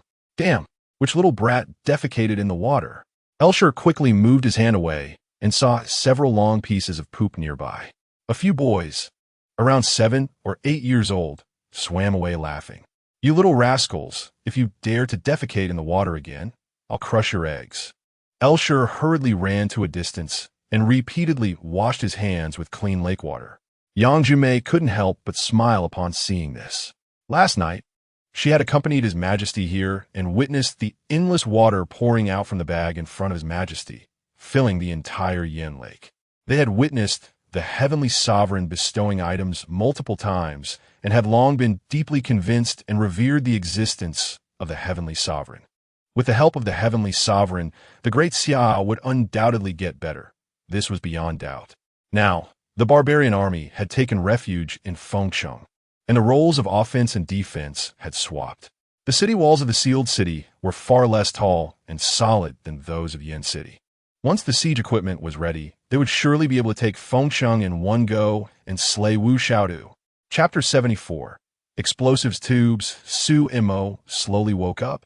Glanced at the time, it was a little past 6 in the morning. He felt energetic and spirited, and the discomfort in his head from last night had completely disappeared. In its place was a sharper sense of perception. He opened the window. The sky outside was still gray, but the rain had stopped. Su Mo took out his phone and booked the soonest high-speed train ticket back to Yanhai. "Boss." Security guard Li Wu saw him return and quickly pressed the remote key to open the gate. Su Mo lowered the car window, nodded at him, and drove to the office building below. He took out the leather bag and placed it in the cabinet. About an hour later, several large trucks arrived to deliver feed, unloading it into the warehouse. In addition to high-quality hay, there were also some corn and other grain feeds. Su Mo closed the warehouse door and wrote a letter to Lin Xi. After receiving a reply, he transferred all the feed over. Tomorrow, cattle, sheep, pigs, chickens, ducks, and geese would also be delivered. As long as there was water, everything would be manageable. He drove out to buy some books, such as New Technologies in Breeding, Ancient Methods of Raising Cattle and Sheep, Prevention and Treatment of Cattle and Sheep Diseases, Postpartum Care for Sows, and so on. After returning to the food factory, he also transferred these books over. Sitting in his chair, he saw Lin Xi send a reply, saying they planned to attack Fengcheng, and the siege equipment was being manufactured with the aim of wiping out the remnants of Wu Xiao's forces. Su Mo thought for a moment about what method would be the most labor-saving for attacking the city. Suddenly, a voice echoed in his mind, "2nd Battalion Commander, where the hell is my Italian artillery? Bring it here." A few cannon shots could easily flatten the city walls. However, being realistic, he definitely couldn't manage artillery in the country. After thinking for a bit, he considered explosives. Using explosives to blow open the city walls would save the hassle of using ladders and siege vehicles. It would save time, effort, and greatly reduce casualties. While explosives could be obtained, it wasn't that easy. Even though many industrial explosives were in surplus now, figuring out how to get them was quite difficult. Suemo thought carefully and searched online for companies related to explosives. His eyes suddenly lit up. He noticed that Li Yunran's family owned a chemical company that produced explosives and decided to ask her if she could help him get some. He picked up the phone and called her. After chatting for a while, he drove to a CAF and reserved a private room. "What do you need explosives for?" Li Yunran asked him. "These things are strictly controlled, and you need formal procedures to purchase them." Given how wealthy Suemo was now, it was hard to believe he was up to no good. "I have a relative who has contracted several thousand acres of mountain land and wants to use explosives for blasting. The procedures are too troublesome, so I wanted to ask if I could get some." Suemo casually made up an excuse. Li Yunran looked at him. He didn't seem like he was lying. "What a coincidence. My uncle also contracted a big mine and, for some reason, hasn't started work yet. He purchased a large batch of explosives, which have been sitting unused. How about I call him and see if he's interested? You two can talk." Li Yunran thought for a moment. Selling directly to Suemo without proper procedures was quite risky. However, since he needed it, she decided to help him. "Okay, you ask him. The price is negotiable." Suemo didn't mind. As long as someone could sell it to him, he was fine. Li Yunran pulled out a number and called, putting on speaker. "Hey, uncle, it's Ran. I have a very good college friend who needs explosives. Don't you have a lot left? Are you considering selling them? The price is negotiable." Li Yunran said slowly. "Sure, just give him my number and I'll talk to him. Aren't you in Yanhai? We're at Mimi CAF. Feel free to come over and chat." "Okay, no problem. I'll be there in 20 minutes. After hearing this, Li Yunran hung up. "You could talk to my uncle now. Just a reminder, he's a gambler. You could buy things from him, but don't lend him money. Otherwise, it's basically a lost cause." Li Yunran smiled. Suemo nodded, remembering this advice. They chatted for a while longer until a chubby, balding, greasy middle-aged man arrived. "Uncle, I have to leave for a bit. You two chat. Give him a good price." "Okay." Li Yunran didn't want to continue being involved in this matter and stood up to leave. "Little Sue, you really are a promising young man. Just call me uncle. I see you and Ranner make a good pair." The uncle took out a cigarette. "Do you smoke?" "No. Thanks, uncle. Somos mais. Good. It's not a good habit anyway." The uncle exhaled a puff of smoke. "Little Sue, do you plan to take all my goods?" He didn't ask what they were for. If they weren't for legitimate purposes, he would just make up a suitable excuse. Anyway, he needed money now and was just looking to get rid of this batch of goods. "How many do you have?" Suemo asked. "Well, I think there should be more than 1,000 explosive tubes." The uncle looked at him. "Do you want them all? I'll give you a cheaper price." "Okay, how much?" "I'll charge you 5 million. The uncle looked at him. Montag was momentarily speechless. Although he didn't know the specific price, it definitely wasn't worth that much. He was wealthy, but not foolish. "Little Sue, this price is a bit high, but it saves you a lot of trouble. You won't have to run around for procedures. Just buy and use it directly." The uncle smiled. "If you think that's okay, I'll let it go for 4 million. Otherwise, I won't sell it." "All right, I'll take it today," Suemo said. "No problem. Just drive to the factory to pick it up. I'll instruct the workers to let you in." The uncle said, "If anything happens afterward, I'm not responsible. Just say you stole it." Looking at this guy who seemed quite reliable, Suemo didn't think he was up to any bad business. "Don't worry, nothing will happen. I'm a law-abiding citizen," Suemo said. The uncle nodded and, after receiving the transfer, sent him the address of the factory. He would arrange for someone to place the explosives tubes properly, and Suemo could just go pick them up. "I'm flying to Macau tonight. If you can't reach me, I might be on the plane," the uncle said. "Everything should be fine normally. If you need more later, you can contact me." He was in a great mood now. The stock market had surged, and selling the explosives tubes made him a good profit, allowing him to enjoy a few nights in Macau. He didn't expect Suemo to be so straightforward, paying the full amount immediately. The uncle had a very good impression of this young man. "Uncle, why don't you arrange it now? I'll go pick it up soon," Suemo suggested after thinking. "Let's get the stuff first to avoid any long delays." The uncle nodded and made a call. Suemo quickly drove out and arrived at a factory in the outskirts as it was getting dark. The door was open, and he went straight in. In one of the warehouses, there were several large burlap sacks. He opened one and took a look. They were all explosive tubes. After carefully placing the sacks in his car, he drove away. The entire process went on without him seeing a single person. After returning to the food factory, he transferred all the explosive tubes over. He printed out instructions on how to use them, especially warning them to be careful with storage, keeping them away from fire sources. In case of an explosion, the consequences would be unimaginable. Chapter 75. Livestock and Poultry After Receiving the Explosive Tubes. Lin Xi carefully read the instructions that Su Mo had written and called over the 5 generals. Is this thing really that powerful? Yang Jimei was very shocked upon hearing this. With the explosive tubes, attacking cities would no longer be such a labor-intensive task. A gift from the heavens is certainly extraordinary. Lin Xi said, General Yang, find a few careful soldiers, look for a remote place, and study the dosage. Be sure to be careful. This substance is extremely powerful, and fire safety is a must. Yang Jimei took the order and immediately went to make arrangements.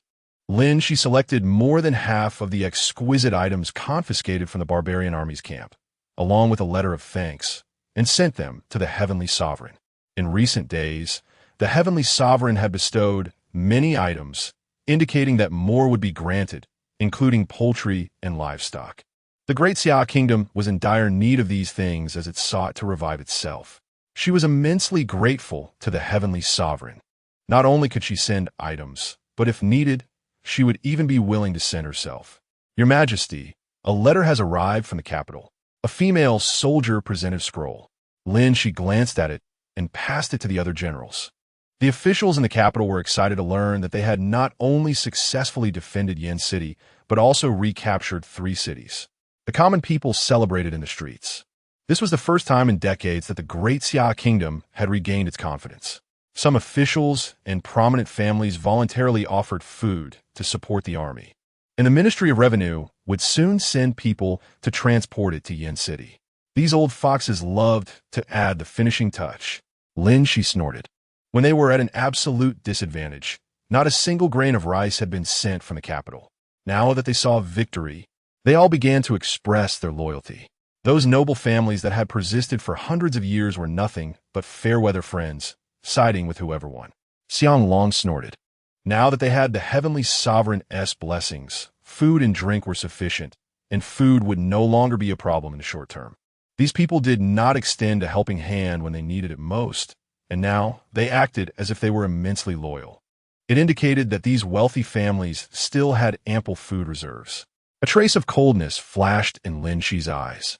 Previously, the court had offered 20 times the market price for food for the army, yet they all claimed to be short on supplies. Now they volunteered to donate, fearing that she would come back to the capital and settle scores with them. Those who were opportunistic were one thing, but those who took advantage of others were even more detestable.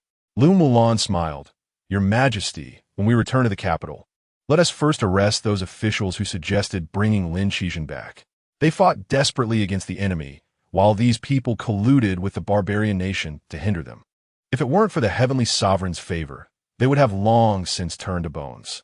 We absolutely cannot let them off the hook. For now, we should unite against the enemy, and once we return, we will settle accounts with them. Lin Xi nodded.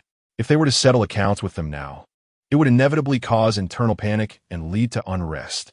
Your Majesty, I suggest you return to the capital to take command. The Wuxiao slaughter only has a little over 20,000 left, which is not a threat.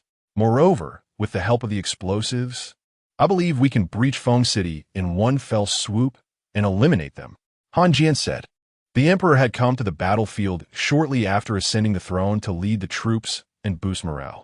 The high-ranking officials in the court were all appointed by Lin Xi, which posed a potential risk. They could take advantage of this great victory to return to the capital, implement a thorough rectification, and secure the throne. There is no need to rush back. With you 5 generals and these elite soldiers, anyone who dares to covet the throne will die. Lin Xi smiled. She understood General Han's intentions, but now was not the time to return to the capital.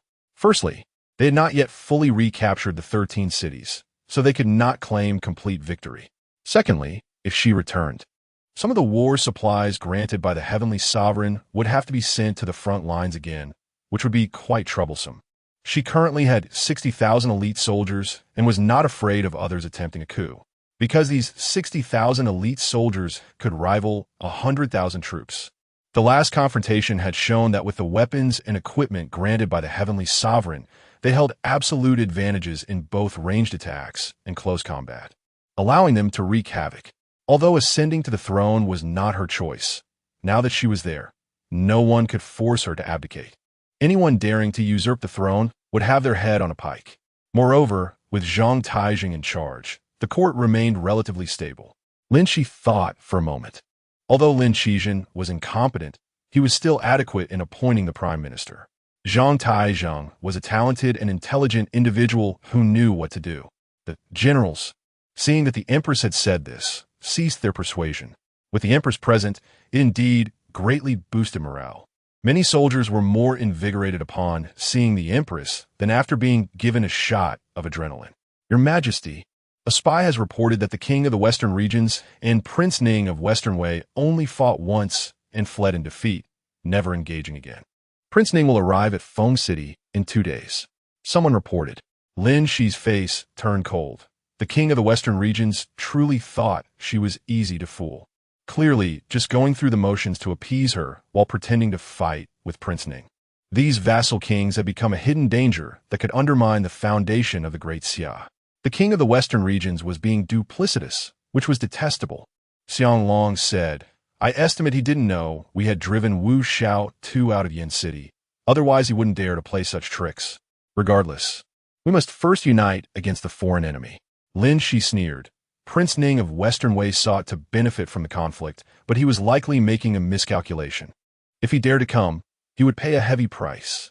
Su Mo received a large box of items and noticed that the style was completely different from that of Great Xia. After reading Lin Xi's letter of thanks, he realized it was confiscated items from the barbarian army. It seemed they had been carefully selected, each item exquisitely crafted.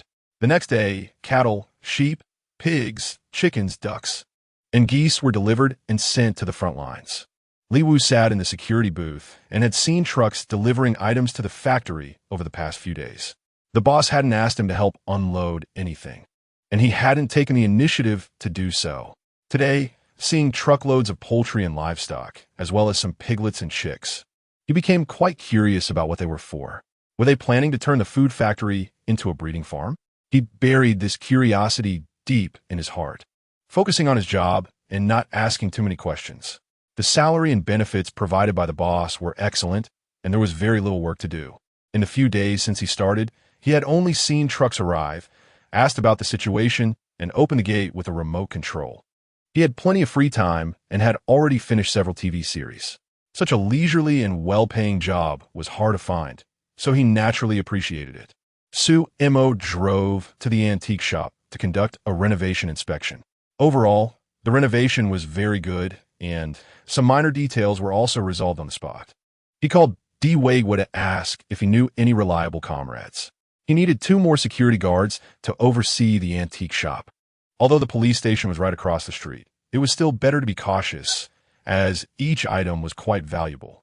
Yes, last time you mentioned looking for someone. I selected the best among my teammates, Li Wu. I'll contact 2 more. Di Weigua was also pleased. Some of his comrades had not found ideal jobs after retiring. Being a security guard was great. It saved them 30 years of detours, plus Su Mo offered a salary significantly higher than that of ordinary security guards. After hanging up the phone, Su Mo contacted the former finance officer of the food factory, Chao Yi. Sister Yi, have you found a job? Are you interested in working for me? It's not a food factory, but the food factory will open soon, and it's not far from the factory. I've opened an antique shop. I need a shop assistant now. Are you interested? If you don't want to do it and prefer finance, that's fine. I can find someone else. No need for you to recommend anyone. It's easy to find someone for $15,000 a month. If you're willing, that's great. Come to work the day after tomorrow. Chapter 76. The attack on Feng City. Su Mo explained to Chao Yi that, in addition to being a shop assistant, she would also serve as a financial officer. The antique shop wouldn't be too busy, as this industry is not like a vegetable market where people come and go every day. Closing 1 or 2 deals a month will be quite good. He had previously agreed with Elder Tang to invite him as the honorary consultant for the antique shop. In reality, it was just to get an appraisal from Elder Tang. as he was indeed unfamiliar with the prices of these antiques. With Elder Tang providing a price, it would serve as the baseline. That evening, he video interviewed 2 security guards, both recommended by Di Weigua. They seemed quite good, so he asked them to start working at the antique shop the next day. One would work the day shift, and the other the night shift. The salary, after deducting taxes and contributions to social insurance and housing fund, would be 8,000 in hand. The next morning, Su Mo arranged for a small truck, and had Li Wu help him transport some antiques to the shop. He locked away Lin Xi's personal items in the office's large safe. Unless absolutely necessary, he did not intend to sell them. The security guard at the antique shop was a tough guy in his mid-20s named Zhang Long, who had retired a year ago. Su Mo carefully placed the antiques on display, especially the expensive ones, which he locked in a glass cabinet. After a busy half-day, he took a few photos of the shop and posted them on social media, announcing that the Shi Mo antique shop would open at 9 o'clock tomorrow morning and welcoming everyone to visit. Shi Mo was the name of the antique shop. Soon, he received hundreds of likes on his post, many from friends he met at Elder Tang's birthday banquet.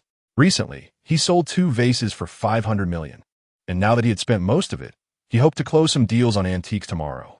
After all, some items were quite expensive, like the enhanced compound bow, which cost 10,000 each.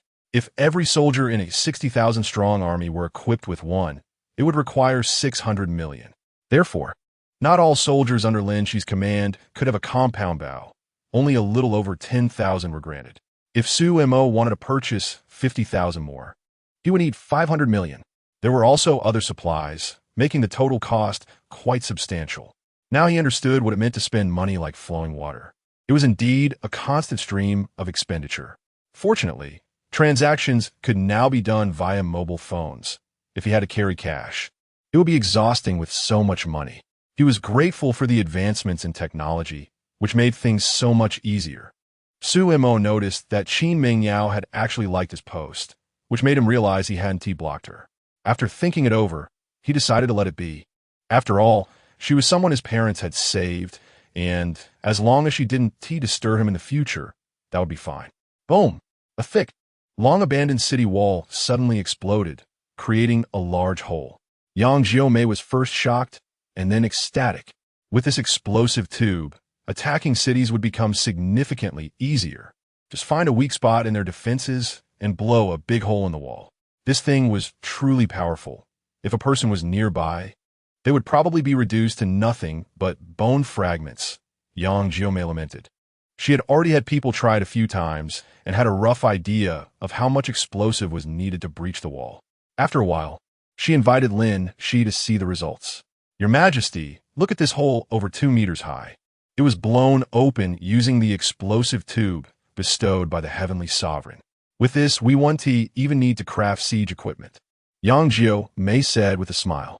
But we should still use ladders and such to confuse the enemy, Lin Xi nodded. In that case, we will attack Feng City tonight. If we capture Feng City, it would provide another solid barrier for the capital, allowing Yin City to focus on developing agriculture and animal husbandry. The day before, the Heavenly Sovereign had bestowed livestock and poultry, which had already been arranged for breeding. The vegetable seeds had also been planted. These would all become important supplies for the army in the future. Some soldiers would be assigned to manage them, and commoners would be hired to work. Once there were more seeds and water resources, they would consider distributing some to the common people. During the years of Great Famine, many people starved, which resulted in an increase in the average land area per person. However, severe water shortages made it impossible to farm, which was the most despairing situation. If there were sufficient seeds and water in the future, the common people could live well by farming. She planned to keep the Western Wei Prince at bay outside Feng City. As for whether Wu Xiaodu would survive tonight, it depended on how lucky he was. General Yang, who do you think is suitable to be the commander for this attack on Yin City? Lin Xi asked her. Last time, Han Jin led the troops to pursue Wu Xiaodu and achieved great merit, earning the title of Zhengguo General, now at the 2nd rank. He was 1 rank higher than Yang Jiomei, Lu Mulan, and Xiang Long, and was on par with Huang Zhou. I believe General Xiang Long would be suitable. Yang Jiomei thought for a moment. In fact, with the help of the explosive tubes, the difficulty of capturing the city had decreased significantly. Moreover, their soldiers were well equipped, so any general leading them would have a great chance of victory. General Xianglong's previous request to lead troops to pursue Wu Xiaodu was denied by the emperor, who sent General Han Jian instead. This opportunity for General Xianglong was indeed very fitting. "Oh, such a great opportunity for merit. You don't want it?" Lin Xi asked with a smile. "As long as we can win, I'm already very satisfied to be able to follow your majesty," Yang Jiumei said. For her, rank was not that important. If she or Lu Mulan led the attack on Feng City this time, they would surely receive rewards, and their ranks would rise to the second rank. However, given General Xianglong's temperament, he probably wouldn't be able to tolerate being outranked by a woman. Although the emperor was also a woman now, no one dared to compare themselves to her. Lin Xi nodded, and they returned to the military camp's main tent together. "General Xianglong, I command you to lead 10,000 troops, along with another 10,000 defending Song City, a total of 20,000 troops to attack Feng City," Lin Xi ordered. Upon hearing this, Xianglong was momentarily stunned, then overjoyed, immediately kneeling on the ground to receive the command. He had been looking forward to this opportunity for a long time. "General Xianglong, what are your plans for this siege?" Lin Xi asked. "First, pretend to use ladders and other siege equipment to confuse Wu Xiaodu. In reality, we will find their weak defense point and blow it open with the explosive tube," Xianglong said after thinking. "The items bestowed by the heavenly sovereign are extraordinary. When there are useful tools, why continue to use conventional methods? I plan to have Elshur lead 3,000 soldiers to follow you. What does that sound?" Lin Xi asked. "Elshur and the others can't just stay in the camp eating and drinking. It's time for them to work." "No problem. I will keep a close watch on him." Xianglong still didn't fully trust Elshur. Go ahead." Lin Xi handed him the tiger talisman. "Thank you, your majesty." Xianglong took the tiger talisman and once again knelt in gratitude. Leading 10,000 troops, he set off grandly, with the emperor trusting him so much. He must win a decisive victory this time. He aimed to capture Feng City with the least casualties possible. He wanted to personally chop off that bastard Wu Xiaodu's head. Chapter 77. Blowing a big hole. Elshur in Xianglong's team had no other thoughts. What was meant to come would eventually come. There was no need to think. During the siege, he and 3,000 brothers would definitely be at the forefront. If the roles were reversed, he would do the same, with others as cannon fodder, who would use their own men. As expected, after arriving at Song City and organizing the troops, Xianglong brought 20,000 men to Feng City overnight. He ordered Elshur and his 3,000 soldiers to be the first vanguard for the siege. "General Xianglong, may I first speak to the barbarian soldiers in the city? Perhaps I can persuade them to surrender, saving us all some trouble," Elshur asked Xianglong before the attack. "Then go and try." Xianglong agreed to his request. Elshur cupped his hands and went to the foot of Feng City. "Brothers, I am Elshur. You must be hungry these days. Do you want to eat? We have been eating meat and drinking wine every day in the Great Xia army camp, and before coming here today, everyone had a meal of beef. It was truly delicious." The barbarian soldiers on Feng City couldn't help but feel their stomachs rumble upon hearing this. Except for the first day when they arrived at Peak City and killed the war horses to satisfy their hunger, they haven't eaten since. Just hearing about food makes their stomachs reflexively growl. "Brothers, if we kill Wu Xiaodu, I guarantee everyone can survive and have food to eat." Lu Shi continued. "The emperor of the Great Xia, Lin Xi, is a benevolent ruler blessed by the true God of heaven. The revival of the Great Xia is imminent, so everyone should not go against the will of heaven, or we will surely face divine punishment." He wasn't just trying to deceive. He genuinely believed in the existence of a true God. Many things cannot be explained, and only the divine can achieve them. Just like how Yin Lake filled with water overnight. Only a divine being could have such powers. It is precisely because of this that he chose to be completely loyal to the Great Xia. "Shut your mouth." Wu Xiaodu appeared on the city wall. "You dog. Lu Shi, not only have you betrayed the country, but you also dare to spread these demonic words to confuse the people." He wished he could tear Lu Shi apart and swallow him whole. If it weren't for this bastard, they wouldn't have suffered such a crushing defeat last time, which severely wounded their morale. Wu Xiaodu, ever since he became the Grand General, The barbarian army has only gotten worse, with each battle more disastrous than the last. My betrayal is forced by you, Lu Xi shouted. Brothers in the city, this is your last chance. Kill Wu Xiaodu, and you can be awarded the title of Thousand Household Marquis. If the city walls break, there will be no more opportunities. The barbarian soldiers exchanged glances. They knew what he said was true. Ever since Wu Xiaodu took command, they hadn't won a single battle. This guy was also notoriously lustful and brutal, extremely cruel to his soldiers, often beheading them without hesitation. It was precisely because of his brutality that many were filled with fear. Lu Xi, don't waste your breath, Wu Xiaodu shouted. In the beginning, the Great Xia could defeat us only because of the strength of the walls of Yin City. Now that the roles are reversed, you can see how difficult it is to attack a city. He needed to boost the soldiers' morale, telling them that with the solid walls of Peak City, the Great Xia could not break in. Just hold on for a few more days, Prince Ning will arrive, and then we can plan great things together. You want to drag so many brothers to their deaths? Then attack. Lu Shi's killing intent surged as he commanded his 3,000 soldiers to transport the ladders and other siege equipment. Xiang Long ordered the archers to cover them, and a rain of arrows flew towards the city wall, killing many barbarian soldiers. Don't panic, we can definitely hold on. Wu Xiaodu hid behind a high parapet and shouted. He had just seen one of his trusted subordinates shot through the shield by an arrow, piercing his heart. The enemy's composite bow was indeed terrifyingly powerful. The Great Xia's siege equipment, including siege towers and ladders, quickly reached the city wall and began to climb. The barbarian soldiers hurled stones and went down fiercely, killing some of the attacking soldiers. While the siege was intense, a team was stealthily approaching under the cover of night from the east side of the tall city wall. This section of the wall was the highest in Peak City, about 50 meters tall. Since the wall was built, no one had attacked from this direction. Typically, only a few people were stationed as guards. After all, with such a high wall, the difficulty of climbing was immense, not to mention dealing with enemies on the wall. At this moment, several barbarian soldiers on the city head were looking towards the south gate wall. There were sounds of fighting. The Great Xia was attacking. I wonder if we can hold on.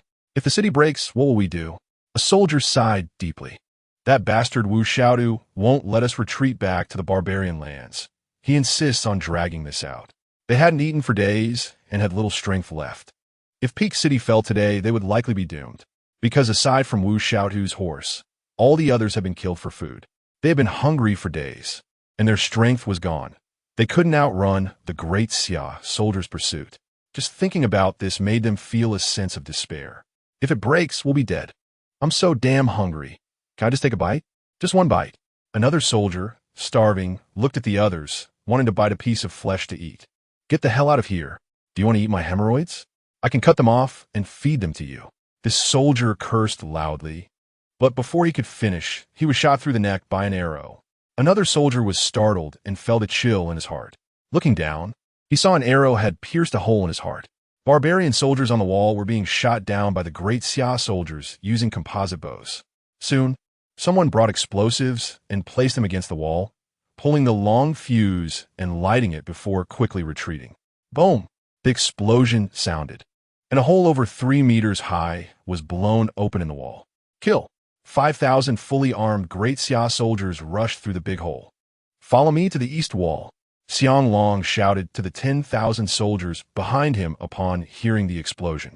Wu Xiaodu, unaware of the explosion from the east, soon saw people rushing towards him in panic. Grand General, it's bad. The Great Xia people have broken in. Nonsense. They are attacking the city. How could they get in? Wu Xiaodu roared, feeling a sense of dread. The east wall had been breached, and they came in from there. Many of his brothers had been slaughtered, but thankfully, he had run fast. Upon hearing the first sentence, Wu Xiaodu's face turned pale. He couldn't understand how such a sturdy and thick wall could be breached so easily. But he knew it was over. Everything was finished. Looking at the brothers, still holding the wall, he hesitated but ultimately fled the wall in a panic, riding away. Wu Xiaodu, don't run. Xiang Long shouted loudly, chasing after him.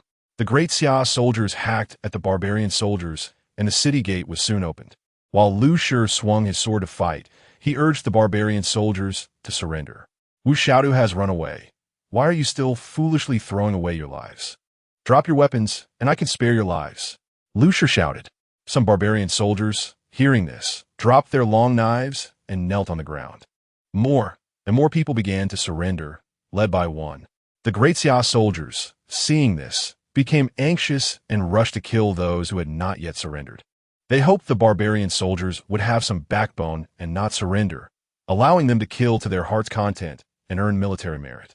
At this moment, Wu Xiaotu, taking advantage of the night, dodged Xianglong's long arrows and fled desperately on his own. He was down to only one warhorse, and his trusted subordinates couldn't follow him. Wu Xiaotu, don't run.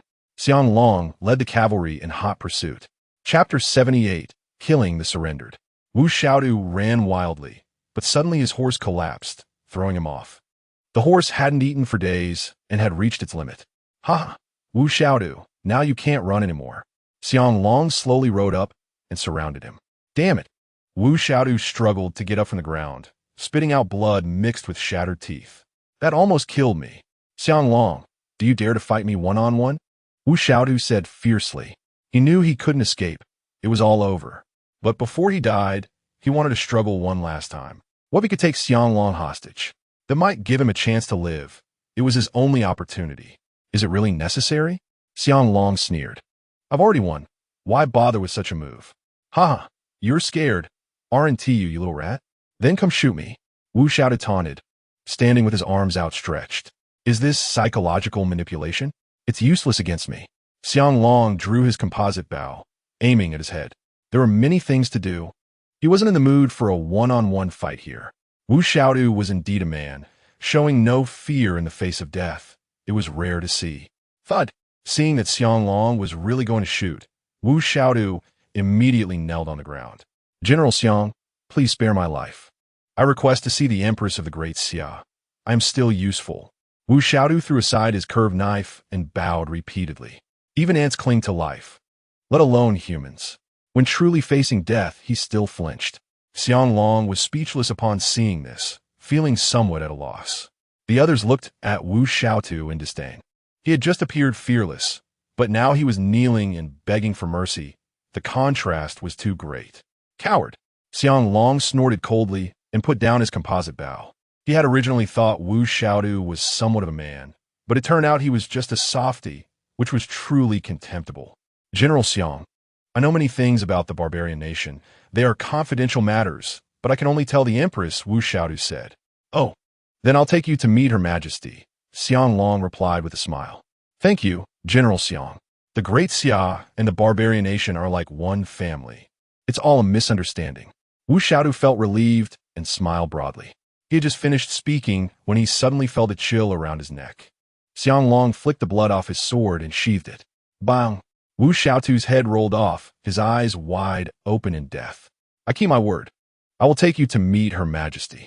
Xianglong grabbed Wu Xiaotu's hair, lifted the head, and mounted his horse. When he returned to the main city, he saw rows of barbarian soldiers kneeling on the ground and frowned slightly. Wu Xiaotu has already been killed. Xianglong held the head high. General Xiang is mighty. The soldiers of Great Xia were extremely invigorated and shouted loudly. General Xiang is mighty. Mighty. With Wu Xiaotu dead, they had achieved a great victory. The barbarian soldiers were not mournful. This guy had long deserved to die. General, over 10,000 barbarian soldiers have surrendered, a subordinate reported. Xianglong frowned and nodded. He pondered for a moment and ordered that all the surrendered soldiers be brought to a large pit. We need to eat. Didn't you say that if we surrendered, there would be good food? Yes, we are hungry. We want to eat. Eat, eat, eat. The surrendered soldiers were genuinely starving. They hadn't eaten for several days. They had previously heard from Lin Xi how good the food was in Great Xia, and now they wanted to experience it. At this moment, Xianglong walked over, frowning. Behind him were 5,000 soldiers armed with bows and arrows. This time they were using ordinary bows and arrows, not composite bows. General Xiang, how do you plan to deal with the surrendered soldiers? I promised them that as long as they surrendered, their lives would be spared. Lin Xi hurriedly approached Xianglong and cupped his hands.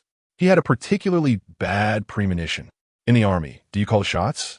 Xianglong glanced at him. Of course not. Lin Xi quickly replied.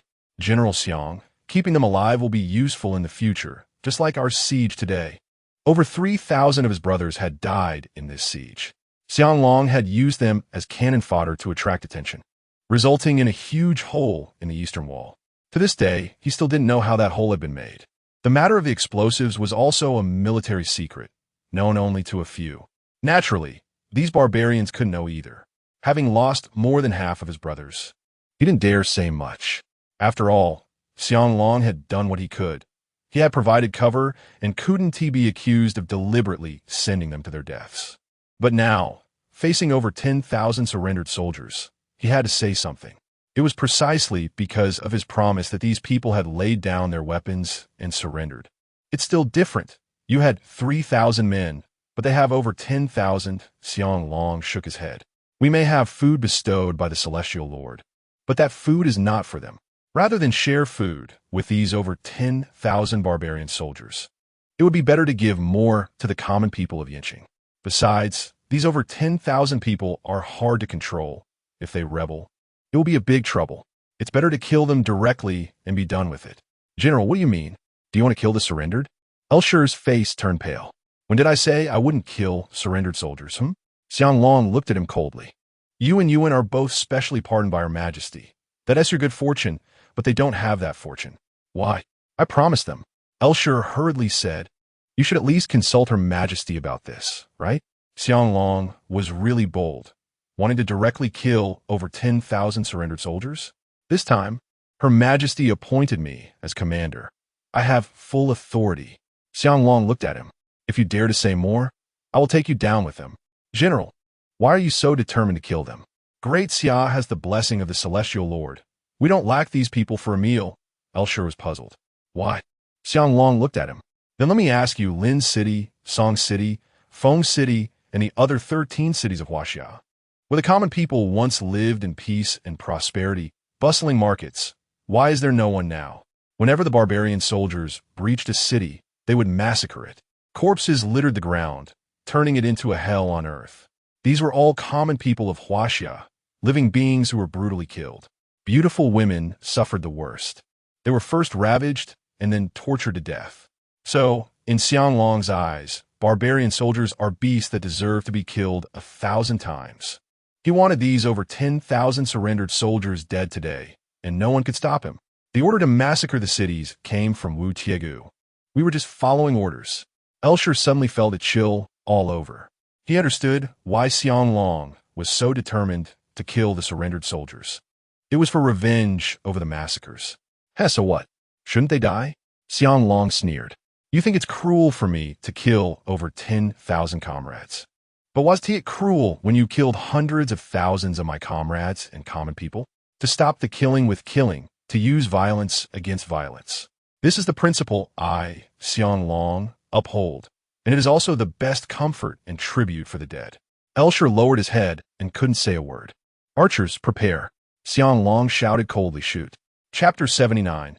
Take them out and execute them. The barbarian soldiers in the pit were still shouting for food. They surrendered just to survive, and to survive they needed to eat. As the shouting barbarian soldiers were calling out, they were suddenly horrified to see a rain of arrows falling from the sky. Then came the continuous screams. Many people began to run towards the pit's edge. They were unarmed, and as soon as they climbed up, they were struck down by a sword. Elshir, you promised us. You said as long as we surrendered, we could live. Elshir, you bastard, you deceived us. May you die a horrible death. Elshir, where are you? Elshir, I curse your ancestors. The barbarian soldiers shouted in despair. More and more people fell, wailing, dying. Elshir watched from a distance as these surrendered soldiers were shot and slain, his eyes turning red. Among these people were veterans who had followed him for many years. They trusted him, which is why they surrendered so readily. But he never expected Xianglong to be so cruel, directly killing all these people. Elshir couldn't bear to watch any longer and turned his head away. Soon, the screams disappeared. Xianglong looked at the densely packed corpses in the pit and waved his hand. He threw down a torch, and a great fire blazed up. I have been good to you. I can kill, burn, and bury, unlike you dog bastards, who after massacring cities, left corpses everywhere. Xianglong snorted and had someone find a box to place Wu Xiaodu's head inside. He chose not to continue the siege. Her Majesty had said to hold Fort Foam and wait for Prince Ning. The walls of the following cities were not as tall as those of Fort Foam. They could use the advantageous wall conditions of Fort Foam to better annihilate Prince Ning's troops. Xianglong left 10,000 soldiers to guard Fort Foam and had the breached hole repaired. He then took Elshir back to Yinqing to report to Her Majesty. Your Majesty, Wu Xiaodu has been slain, and all the barbarian soldiers have been killed. We have achieved a great victory. Xianglong opened the wooden box, revealing Wu Xiaodu's head. General Xiang, you've worked hard. Lin Xi glanced at Wu Xiaodu's head, waved his hand, and had it taken away. Your Majesty, I have something to say. Elshir knelt on the ground, tears streaming down his face. Oh, go ahead, Lin Xi nodded. Your Majesty, after I entered Feng City, I exerted all my efforts to persuade the enemy to surrender. More than 10,000 soldiers of the barbarian army laid down their weapons and surrendered. But General Xiang ultimately drove them into a large pit and shot them all. Lu Shi was in tears. He had killed countless enemies on the battlefield before. But war is about killing. If you don't kill, others will kill you. Both sides are fighting for their countries, with no psychological burden. Choosing to betray the barbarian nation and pledge loyalty to the Great Xia was also a forced decision. General Xiang led his brothers to take the lead in attacking the city, and he had no complaints at all. Yet more than 10,000 surrendered because of him, only to meet a tragic death in the end. This hurdle he would never be able to overcome in his lifetime. Lin Xi frowned slightly, and the other generals also showed concern. The Great Xia generally does not kill surrendered soldiers. Unexpectedly, General Xiang was so reckless, not only killing them, but also so many surrendered soldiers. General Xiang, do you have anything to say? Lin Xi asked. Your Majesty, the barbarian army has successively captured 13 cities in our Great Xia's northern region. With each city they captured, they committed mass killings, regardless of age or gender. They are beasts and deserve to die, Xianglong said with hatred. I ordered them to be shot this time to honor the souls of the people from those 13 cities. I accept any punishment without complaint. If given the choice again, I would still do the same. These scum deserve to die. Keeping them would only waste food. They killed so many of our Great Xia's people, and now they think they can escape death by surrendering. They even want to ask for food. Is there such a good thing in the world? Xianglong, you are so bold. Come, take him out and behead him. Lin Xi commanded. Lu Shi suddenly looked up. Was this punishment too severe? If Xianglong was executed because of his own report, he would definitely not live long either. Your Majesty, you mustn't. The other generals hurriedly knelt on the ground. Your Majesty, although General Xiang has made a mistake, he has also slain Wu Xiaodu and captured Feng City, achieving military merit. If he is executed, the morale of the army will be unstable. Yang Jimei quickly asked. Yes, Your Majesty, General Xiang has always been loyal to you. He just has a somewhat strong temperament. Lu Milan said. It was indeed wrong to kill surrendered soldiers, but it is also because the barbarian army's previous actions were too brutal. They brought this upon themselves. Your Majesty, if you kill General Xiang, it will chill the hearts of many soldiers. Please think it over. Han Jian said, cupping his hands. Please, Your Majesty, be lenient with General Xiang's punishment. The Prince of Western Wei is about to arrive. This is truly a time of need, and killing a general now is inauspicious. Please think it over. Huang Zhong also advised. Lu General, what do you think? Lin Xi asked. Your Majesty, I absolutely do not wish for General Xiang to die. I am just a little fearful because more than 10,000 soldiers were shot because of me. I have no other intentions. Lu Shi hurriedly said, cold sweat dripping down.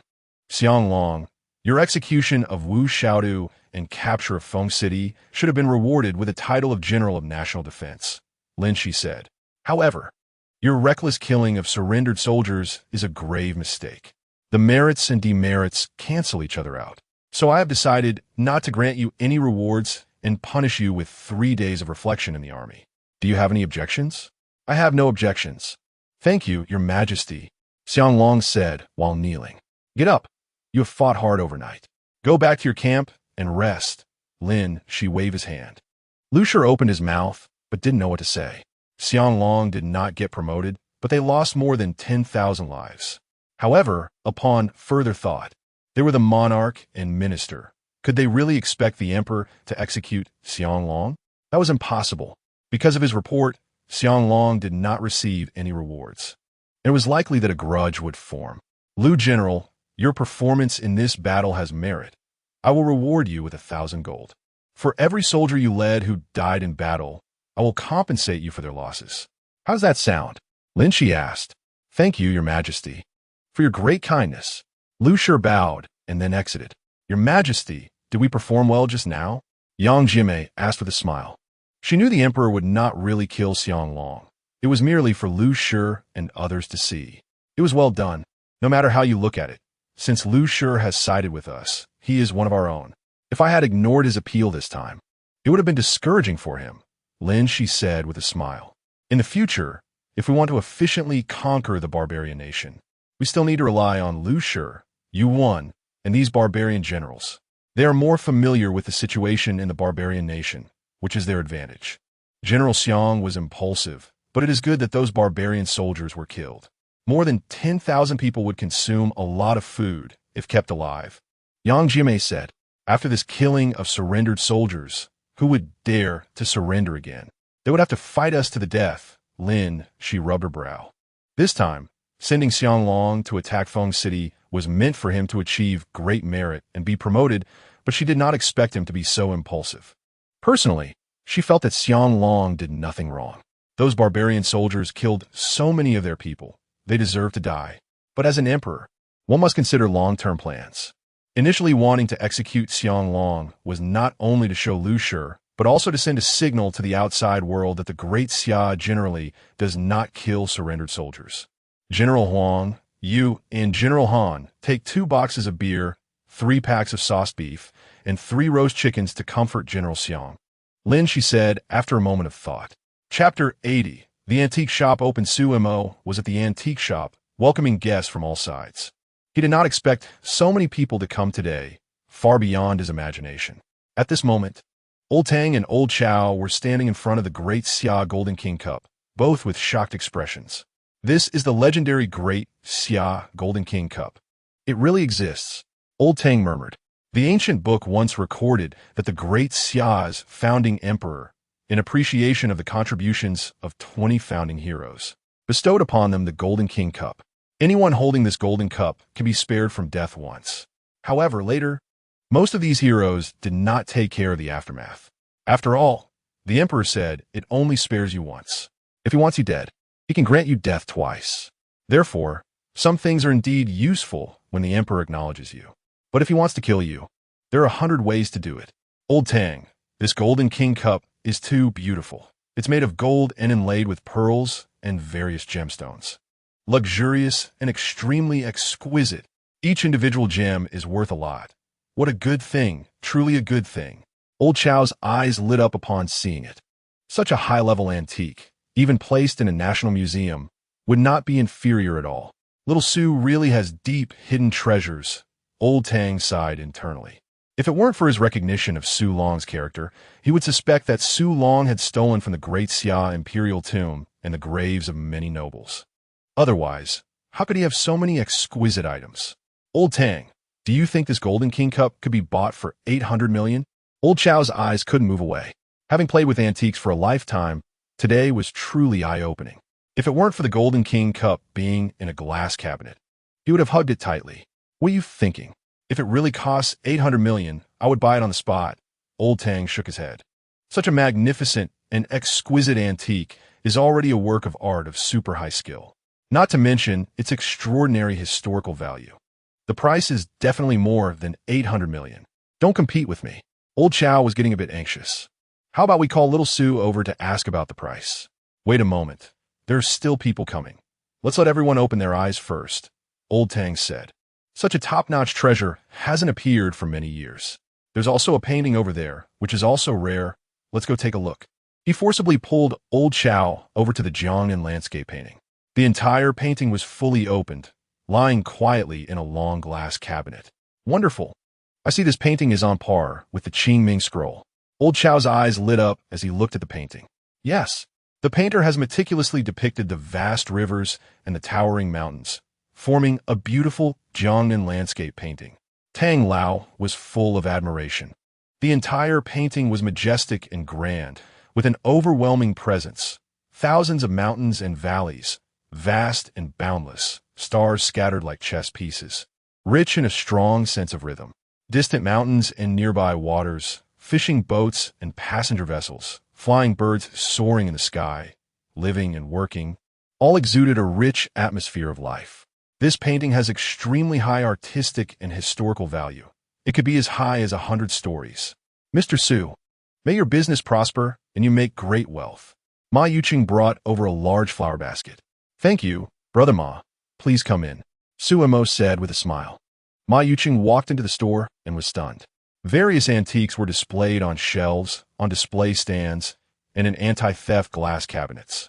There were easily over 100 items, each exquisite and all treasures. Incredible, what was the teacher actually doing back then, teaching or tomb raiding? Ma Yuqing was extremely shocked, thinking to himself. He had been in this line of work for quite a while, and today was truly an eye-opener.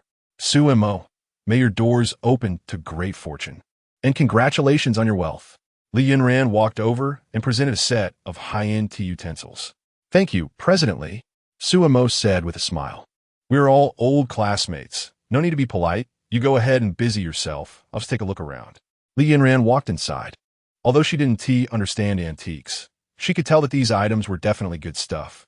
For example, that fully translucent coral tree, about 1.5 meters tall. The one at her grandfather's home was only 1.2 meters tall, and the shape was not as nice as this one. Even so, her grandfather treated it as a treasure and rarely showed it to others. This one of Su Mo's was probably worth a fortune. Then she saw a green jade bead bracelet on the shelf, which looked quite nice. In the middle of the jade beads, there was a small golden ball resembling a fortune bead. Each golden ball had a different shape and design, very exquisite. Do you like this? It's a gift for you. Su Mo came up behind her and said with a smile. So generous? Li Yunran picked up the bracelet, feeling the warmth of the jade beads, and liked it even more. Didn't I promise to give you an antique last time? I think this one suits you well. Su Mo said. The item is quite nice, but it wouldn't be a burial item, right? Li Yunran asked directly. If it were truly that, she wouldn't dare to wear it no matter how good it was. I can guarantee that this is not a burial item. Su Mo shook his head. This item was given to him by Lu Mulan a few days ago through Lin Xi, who wanted a few small-sized underwear. Based on the photos of Lu Mulan and Lin Xi's phone, he bought 10 pieces of underwear in her size and sent them over. You're so sure? Li Yunran didn't understand why he was so confident. In her impression, antiques from high years were mostly excavated from tombs. If it was from the Qing dynasty, there might be a chance it was inherited. For earlier dynasties, the chance of inheritance was basically zero. After all, a long time had passed, and many prominent families had disappeared in the river of history. It was unrealistic to pass down an item through generations to the present. I can't explain it well, but I can guarantee with my handsome face that this is definitely not a burial item. Su Mo looked at her and said, if you don't believe me, you can check out the others. Oh, this bracelet is beautiful. Miss, if you're not planning to buy it, could you let me have a look? Just then, a young woman wearing glasses walked over, her eyes lighting up. I want this one. Li Yunran smiled and put the bracelet on her wrist. She felt a connection with it and liked it at first sight. Since Su Mo was so sure it wasn't a burial item, she decided to wear it. This item was quite valuable, worth 7 figures. The woman in glasses looked at the bracelet a few more times, feeling a bit regretful. Ah, that is too expensive. I can't just take it. Li Yunran hurriedly said, Su Mo, I'll transfer you $1 million. She thought it would only be worth around 180,000, but didn't expect it to be so valuable. No, I already said it's a gift for you. Su Mo quickly said, besides, when I bought a house and shop from you, didn't you give me a few million off? Then I want to be polite. Hearing him say that, Li Yunran didn't hold back anymore. She looked at the bracelet again and liked it more and more. So you're the boss, Su. I didn't expect you to be so young. The woman in glasses looked at Su Mo and smiled slightly. I'm Su Mo, and you are? Su Mo looked at her. She seemed about 25 or 16 years old, dressed casually. She was also very pretty, exuding a sense of intellectual beauty. Lin Xi. I saw the location of this antique store from a group of antique enthusiasts where Tang Lao posted it, so I came to take a look. The woman pushed her glasses up. Tang Lao is quite famous in the antique circle of Donghai province. It's my first time visiting an antique store he recommended after all these years. It truly didn't disappoint. So many good things. I see. No wonder there are so many people here today. I'll have to thank Tang Lao later. Suemo smiled and said, if you see anything you like, I'll give you a good price. Then, thank you, boss. I'll take a look around. Lin Yu glanced at the bracelet on Li Yunran's wrist and went to look at other antiques. Suemo casually glanced at the entrance and frowned slightly as two familiar figures walked in, Wang Yugue and Geng Bei, truly hard to shake off. Chapter 81. The Great Xia Golden King Cup. Wang Yugue looked at the antiques in the store, utterly shocked. He didn't expect Su Long to have hidden so many good things. This brother-in-law seems honest, but who knew he had so many tricks? Hiding so many antiques behind our backs. Geng Bei snorted. They came today to see how many antiques Su Mo really had. Not looking wouldn't he hurt, but seeing it was a shock. Su Mo initially wanted to drive them out, but seeing that more acquaintances had arrived, he went to greet them first. Mr. Su, congratulations on your wealth. Fong Wei and Tang Yi came over together, bringing gifts. Thank you, please come in. Su Mo handed the gifts over to Chao Yi and brought the two of them inside. Wow, there's so many antiques. Tang Yi saw one exquisite item after another, many of which were more refined than her grandfather's collection. She just didn't know which dynasty they were from. They all looked quite new. Look at that gold hairpin, how exquisite. Ancient people's aesthetics were just that extraordinary. Fong Wei pointed at a gold hairpin on the shelf. Su Mo glanced over. That was offered by Yang Jumei a few days ago, requesting several nice outfits based on her figure. At that time, he sent over tens of thousands of outfits, but none of the women's clothing fit her. After all, she was quite robust, taller and stronger than many men. She also wore what the Celestial Lord granted and didn't want the tailor to make anything. Based on photos, Su Mo bought her 10 outfits and sent them over. Just because they're ancient doesn't mean they are rustic. Tang Yi rolled her eyes at her. In reality, the aesthetic level of ancient times far surpassed the present. Especially royal items in ancient times were extremely exquisite, representing the highest craftsmanship and aesthetic standards of that time. You speak so well. Being influenced by your grandfather makes a difference. Fong Wei chuckled. Well, whose fault is it that you're usually unwilling to visit your grandfather's house? It's not like you're not allowed to go. Dan yi hope fet. When I was young, my parents were busy with business. So how could they have time to frequently go back to my grandfather's house? Fong Wei sighed. This gold hairpin is beautiful. I'll buy it. Mr. Su, how much? Su Mo considered her a major client, so buying something was just supporting her. Tang Lao, could you please check? Su Mo called out with a smile. Tang Lao saw that it was his granddaughter and granddaughter-in-law, and didn't expect them to come join the fun as well. He picked up the gold hairpin, looked at it repeatedly, and quoted 2 million. Since he was hired by Su Mo as a special advisor, his pricing was naturally objective and fair. 1 million is fine. Su Mo said to Fong Wei. No way. Just charge me the original price. Fong Wei hurriedly said, taking the gold hairpin to check out. Qin Mingyao and Qin Yuan also arrived, and upon entering the store, they were astonished to see the room full of antiques. It wouldn't be imitation, would it? Qin Mingyao murmured. She never knew that the Su family had so many treasures. Let's take a look first. Qin Yuan didn't have much knowledge about antiques, so he couldn't tell the real from the fake. They came today out of curiosity about how many antiques Su Mo actually had. Last time, Old Tang mentioned that he spent 5 billion to buy 2 vases from Su Mo, and they regretted canceling the wedding a bit too hastily. Little Su, can you take out that Daxia Golden King cup for me to see? I really like it. Old Chow couldn't wait any longer and pulled Su Mo over. Upon hearing this, Su Mo directly unlocked the glass cabinet with his fingerprint and carefully took out the Golden King cup. Many people had already gathered around to look. This item was obviously extraordinary. Old Chow took it over and examined it closely, noticing the inscription on the bottom that read made in the year of Qiantian.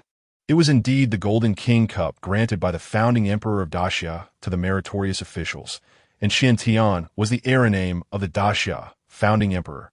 Old Tang came over, extremely excited. I don't care whether Daxia exists or not. This is indeed an old item, a good item. Old Chow held it tightly. Little Su, name your price. He was determined to obtain this item as a family heirloom. Old Tang, you say it. Suemo looked at Old Tang. He also liked this item very much and had considered it a treasure alongside the Jiangnan landscape map in his shop. Little Su, this item is extremely precious. How about we take it to an auction? Old Tang was momentarily unsure. Such a piece could completely be considered a national treasure and was of high value. Old Tang, that's not interesting. Isn't the auction just for selling at a higher price? Just tell me how much. As long as I can afford it, I won't haggle. Old Chow said anxiously. Many people recognized him. They didn't expect the usually composed Old Chow to be so candid about this item, which was quite rare. Generally, those who collect antiques, even if they like something very much, wouldn't show it easily. Otherwise, it would be hard to negotiate the price. After all, the prices of antiques fluctuate greatly, depending on how the negotiation goes. Since Old Chow said so, Old Tang might as well estimate a price. Suemo smiled and said, I urgently need money. I can't wait for an auction.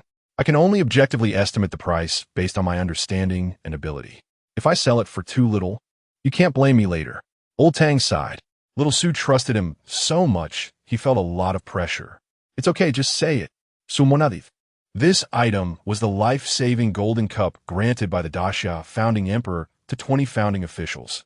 Each golden cup cost 20 taels of gold, embedded with 11 pearls, 21 rubies and sapphires, and 4 pink tourmalines, extremely luxurious and exquisite. Old Tang looked at the Golden King cup, whether an artistic or historical value. It was extremely high. Everyone was shocked to hear this. They didn't expect this item to have such an extraordinary background. Even Old Chow didn't mind him being long-winded and quietly waited for the price. Based on my assessment, this item's price is around 1 billion. Old Tang pondered for a moment and finally gave a quote. 1 billion. Everyone present gasped in shock, feeling extremely envious. Qin Mingyao was as if petrified, unable to believe it for a long time. 1 billion, 1 billion. If she had followed Su Mo, she would be a wealthy lady in an instant. Wang Yugui and Gung Bei were first stunned, then filled with regret. They should have coaxed Su Mo to get these antiques first. This one item was worth 1 billion.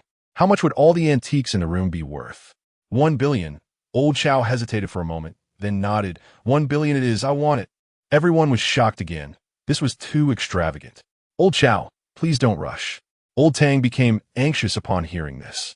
Such a treasure. He also liked it very much. Old Tang, don't compete with me for this item. I know you really like that Jiangnan landscape map. I want to compete with you. Old Chow hurriedly said. Could he not be anxious? If the people from Kyoto found out, they would probably fly over overnight. He must secure it today to avoid future troubles. All right. Since that's the case, I won't compete with you. Old Tang sighed. After all, he was a consultant for this family and had to prioritize the customer. Moreover, if he wanted it, he would have to raise the price and the company's cash flow might be a bit tight. Old Chow was overjoyed upon hearing this, grinning from ear to ear. Wait. At that moment, a young man wearing sunglasses walked over. Young Master Yi. Qin Mingyao was surprised to see him. How'd he end up here? Chapter 6 Aniki. Yi Wingding. Yi Wingding took off his sunglasses and kept his eyes fixed on the Golden King cup. He happened to pass by today and saw many luxury cars parked in front of the antique shop, so he came over to check it out. He didn't expect to be attracted to this item as soon as he entered the shop and stood outside with the crowd listening. When he heard that this item was granted by the founding emperor of Daxia, he became somewhat excited. According to the Yi family's ancestral teachings, their ancestor was one of the founding officials of the Daxia kingdom, Yi Yuchen. Whether the Daxia kingdom really existed was questionable. So many people doubted that this was just a fabrication by the Yi family. After all, it was impossible to investigate a non-existent dynasty. Yi Wingding used to think this way too, which was quite normal. Just like how some people now like to find historical figures with the same surname when compiling family trees. It doesn't matter whether they are real ancestors or not. They can't disagree, right?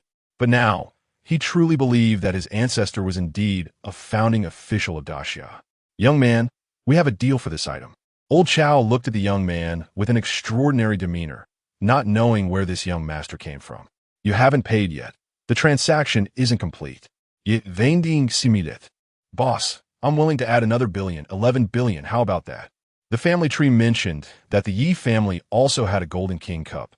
passed down as a family heirloom. Unfortunately, it was lost during the World War and could no longer be found.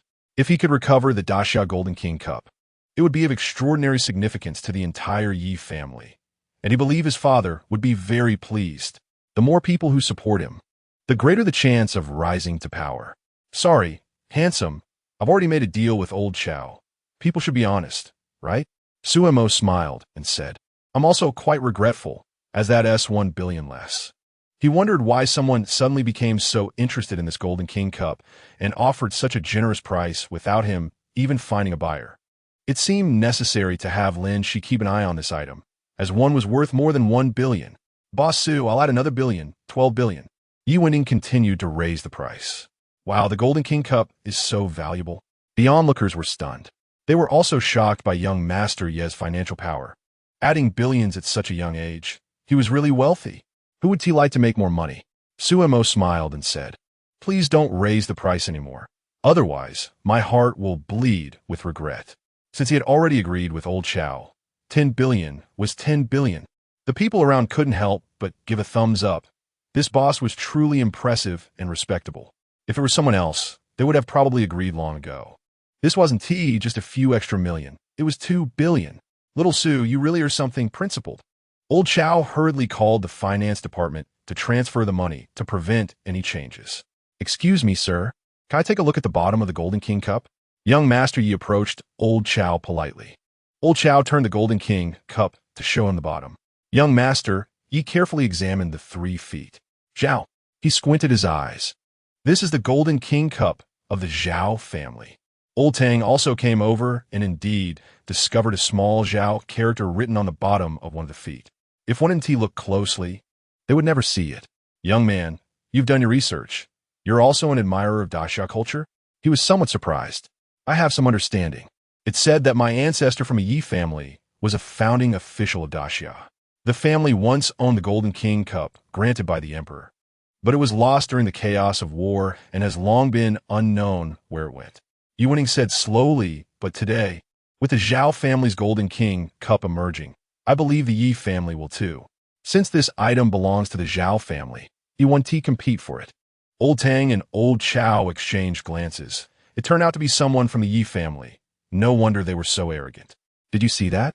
As soon as young Master Yi made his move, it was 12 billion. That's what a wealthy family is. Qin Yuan whispered to Qin Mingyao. If their daughter could marry into the Yi family, their whole family would soar.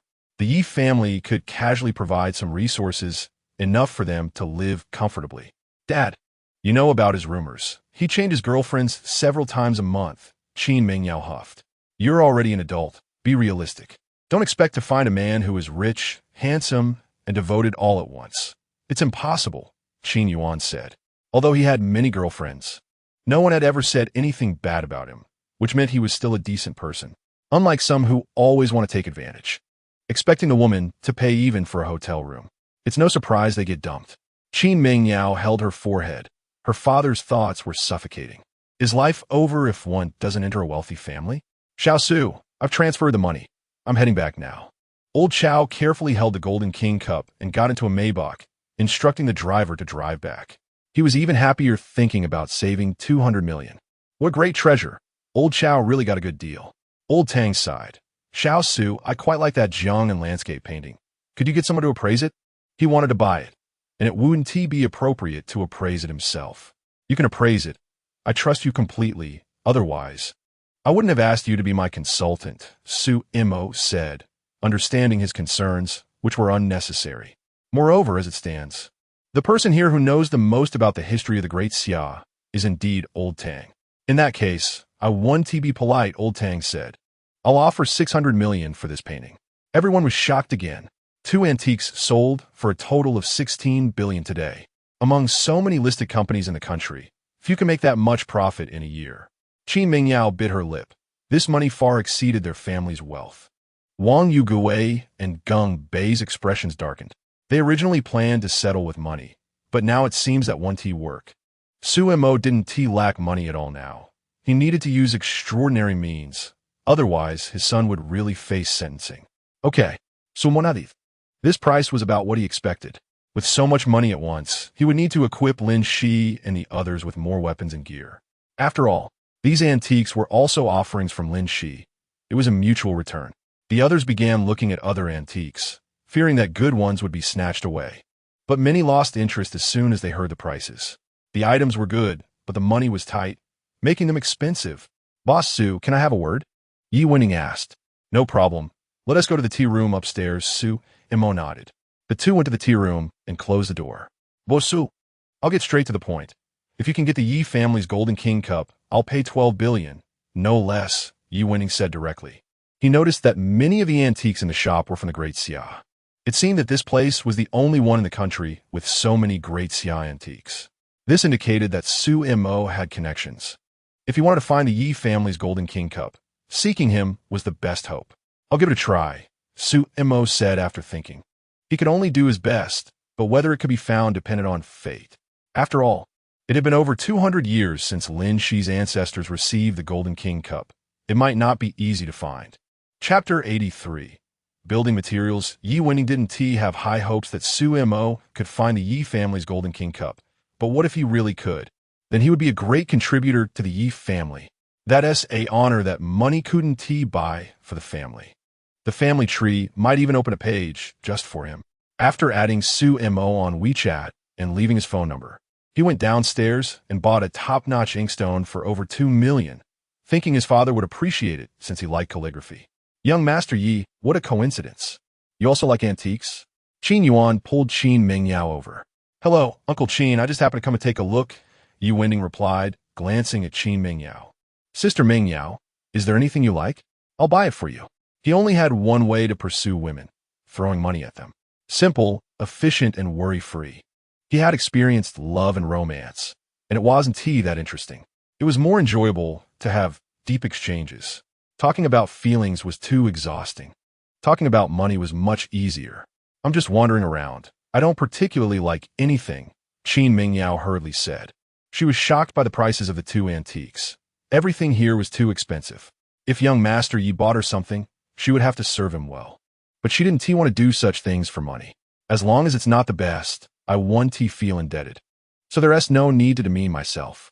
All right, I have some matters to attend to. I'll contact you later." Yi Winning smiled and left directly. He never spent too much energy on one girl, but liking girls left him exhausted. That wasn't contradictory. "You should chat more with young Master Yi," Qin Yuan said softly. "I've said it before. I don't want to be tossed aside after he's done with me," Qin Mingyao replied coldly. Her dad was overly confident in her. Although she was somewhat attractive, there were plenty of beautiful women. For a super wealthy family like the Yi family, marrying a wife definitely required a match in social standing. Their Qin family was even considered wealthy in Yanhai, let alone in the capital. Yao. Marriage is a woman's second chance to change her destiny. You need to seize it well, Qin Yuan sighed. Qin Mingyao stopped responding and wandered off to look at other antiques. "Mr. Li, thank you for your gift. I plan to order another 40,000 reinforced compound bows. You need to speed up production." Su Imo invited Mr. Li to the tea room. "Money comes quickly, and it spins just as fast. 40,000 compound bows would cost 4 billion. No problem. I've opened a new production line, and our output has doubled." Mr. Li was grinning from ear to ear. He and T expected to come to celebrate Su Imo's store opening and end up landing a massive order. Now he understood why Su Imo was so generous. These antiques were incredibly profitable. In just a short time, he had sold over 16 billion. He had a firmly hold on his Su Imo as a super big client. Just this one client was worth more than his total sales over the past 5 years. After going downstairs, he spent 1 million on an Agarwood Buddha statue. Su Imo invited Tang Yi to the tea room and inquired about the price of pesticide spraying drones, deciding to buy the two most expensive ones at 500,000 each. "Thank you for your support, Mr. Su." Tang Yi was extremely happy. Last time, during her grandfather's birthday banquet, she casually asked Su Imo if he needed drones for export, and she hadn't expected to actually close a deal. "No need to be polite. We're familiar with each other, helping each other out," Su Imo smiled. "Let us buy two first to let Lin Xi and the others get familiar with them. After all, they're different from the previous aerial drones." Tang Yi was very pleased and bragged to Feng Wei. Although it was just 2 units, It was only the beginning. It's just $1 million order. And look how happy you are, Feng Wei huffed, wearing a golden hairpin. Just then, Su Mo asked her to come up. Mr. Su, you're not placing another order, are you? Feng Wei asked with a smile. You guessed it right. I need bulletproof vests, helmets, and shields. I want 5,000 sets, Su Mo said. Thank you, Mr. Su, for your support for our company. Feng Wei was very touched. Su Mo's strong support was increasing her prestige in the company day by day. Those who once mocked her as just a pretty vase, claiming she only relied on her good father, have also fallen silent. No need to be so polite. Let us support each other. Su Mo glanced at the golden hairpin on her head. It's not bad, right? Very good. Feng Wei took the hairpin off. I immediately took a liking to it. We are fated. This is from a famous female general of the Great Xia. Your taste is good. Su Mo poured her a cup of tea. Although Yang Jumei had a robust appearance, the accessories she wore were extremely delicate and exquisite. Oh, it's actually from a female general. Impressive. Upon hearing this, Feng Wei decided to collect it well. It wasn't until around 3 in the afternoon that everyone dispersed. Su Mo asked Chao Yi to watch the shop and return to the food factory. Seeing Lin Xi's letter, he learned that Xiang Long had captured Feng City, killed Wu Xiaodu, and slaughtered so many defected soldiers. Well done. Su Mo opened a bottle of cola and took a sip. The barbarian soldiers had continuously slaughtered 13 cities of Great Xia. Countless civilians had died tragically. Xiang Long had only killed over 10,000 defected soldiers. He thought for a moment and drove to the building materials market. He bought a large amount of sand, steel bars, cement, and other construction materials and tools, spending over 5 million. In addition to repairing the blasted city wall of Feng City, most of the other cities were also damaged and needed repairs. To ensure stability in the capital in the future, relying solely on Yin City would not be enough. It was necessary to reinforce and raise all strategic cities in the north, which required a large amount of building materials. He had these items transported to the backyard of the food factory, piling them up high. Su Mo wrote a letter asking Lin Xi to send the phone back first. After seeing it, Lin Xi didn't dare to delay and immediately sent it over. When Su Mo got the phone, he couldn't help but click on the album to take a look. He saw several selfies of Lin Xi in her pajamas, her chest round and full, almost bursting out, making his nosebleed nearly gush out.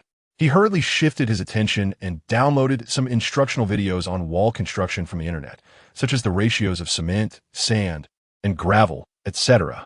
This time he didn't buy bricks, as Lin Xi's side surely had the capability to produce bricks. He couldn't give everything to them. For long-term development, self-reliance was still necessary. He had learned earlier that when the Great Xia built walls, they used glutinous rice to bond the bricks. Cooking glutinous rice into a gelatinous state made it very sticky. This sticky, glutinous rice had excellent adhesion when freshly made, and once dried, its hardness was not much different from cement. But now, in this era of great famine, people couldn't even afford enough food, let alone be extravagant enough to use glutinous rice to build walls. Therefore, this time he purchased cement and other construction materials. He then wrote another letter along with the phone to send over. After receiving the letter, Lin Xi brought a leather bag and went to the spacious area in the backyard. She then replied with a letter. After a while, a large amount of cement, steel bars, and other materials flew out, filling the yard. Chapter 84. King Ning. Chowda is this thing called a steel bar? Han Jian held a short steel bar, feeling its weight. Such good steel was actually used to build walls, too extravagant. With some slight processing, it could become an excellent weapon. Generalan. You are responsible for recruiting 3,000 people from the citizens of the city to be used for wall construction and other matters. Lin Xi wanted to give him the phone so he could take people to learn from the instructional videos. But thinking about the many photos of her in the album, she hesitated. She first had Han Jian send people to transport the construction materials to Feng City, as that place needed them the most. Then she returned to her room to write a letter, pleading for the celestial master to grant another phone. After Su Mo received the letter, he slapped his forehead, instantly understanding her concerns. Lin Xi only had one phone, and those instructional videos couldn't be learned in a short time. If the phone was with someone else, they would definitely discover her private photos. So he drove to the mall, bought 5 phones and 10 power banks. He downloaded the instructional videos on drones, walls, etc., and sent them over. Lin Xi was extremely happy to receive so many phones, one for each of the 5 generals. Thank you, Celestial Master, for granting us phones. The 5 generals were incredibly excited and immediately knelt in worship.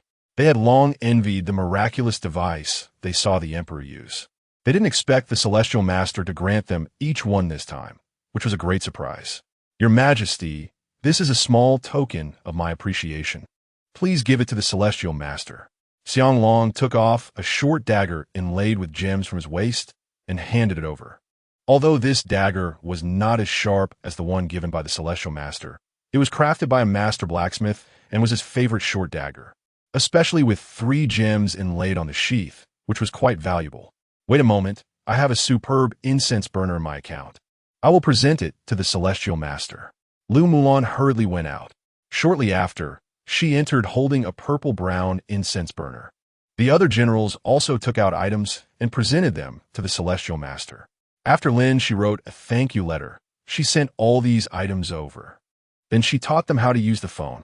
General Han, look, click on this thing called a video. It teaches how to build walls and other methods. Mulan, click on this icon. It's for taking photos. Just press once to complete it. Look, then click on this small icon. It's for the front camera. You can take selfies. Much clearer than a bronze mirror. Jume, select the video recording function. Click once. See, it's all recorded, including sound. Among the 5 generals, only Huang Zhong found it a bit difficult to operate the phone, probably because of his age. However, he didn't ask the emperor, planning to ask Xianglong later. Your Majesty, the Prime Minister has sent a letter. A guard presented a bamboo slip. Lin Xi smiled after reading it.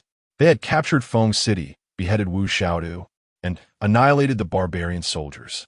This news caused a stir in the capital. After being bullied by the barbarian nation for so many years, Great Xia finally breathed a sigh of relief. Everyone now knew that King Ning of the Western Wei was leading an elite army of 100,000, and there were still many concerns. After all, this represented that the Western Wei was officially entering the fray. Currently, Great Xia's situation was still very difficult, as external enemies still harbored the desire to destroy Great Xia. Zhang Taizheng inquired whether to conscript soldiers in the capital to go to Feng City. They had received news that the Yin City army had excellent rations and often ate meat. Ordinary soldiers were even eating better than some nobles in the capital. After all, in this era of great famine, it was difficult to buy meat even with money. Hearing this, the citizens of the capital all wanted to enlist. Even some high-ranking officials' children eagerly signed up. These people cared less about food and drink. They wanted to earn military merit for future promotions. Lin Xi showed the bamboo slip to the 5 generals. Your Majesty, in my opinion, we can completely handle King Ning and do not need to conscript soldiers from the capital.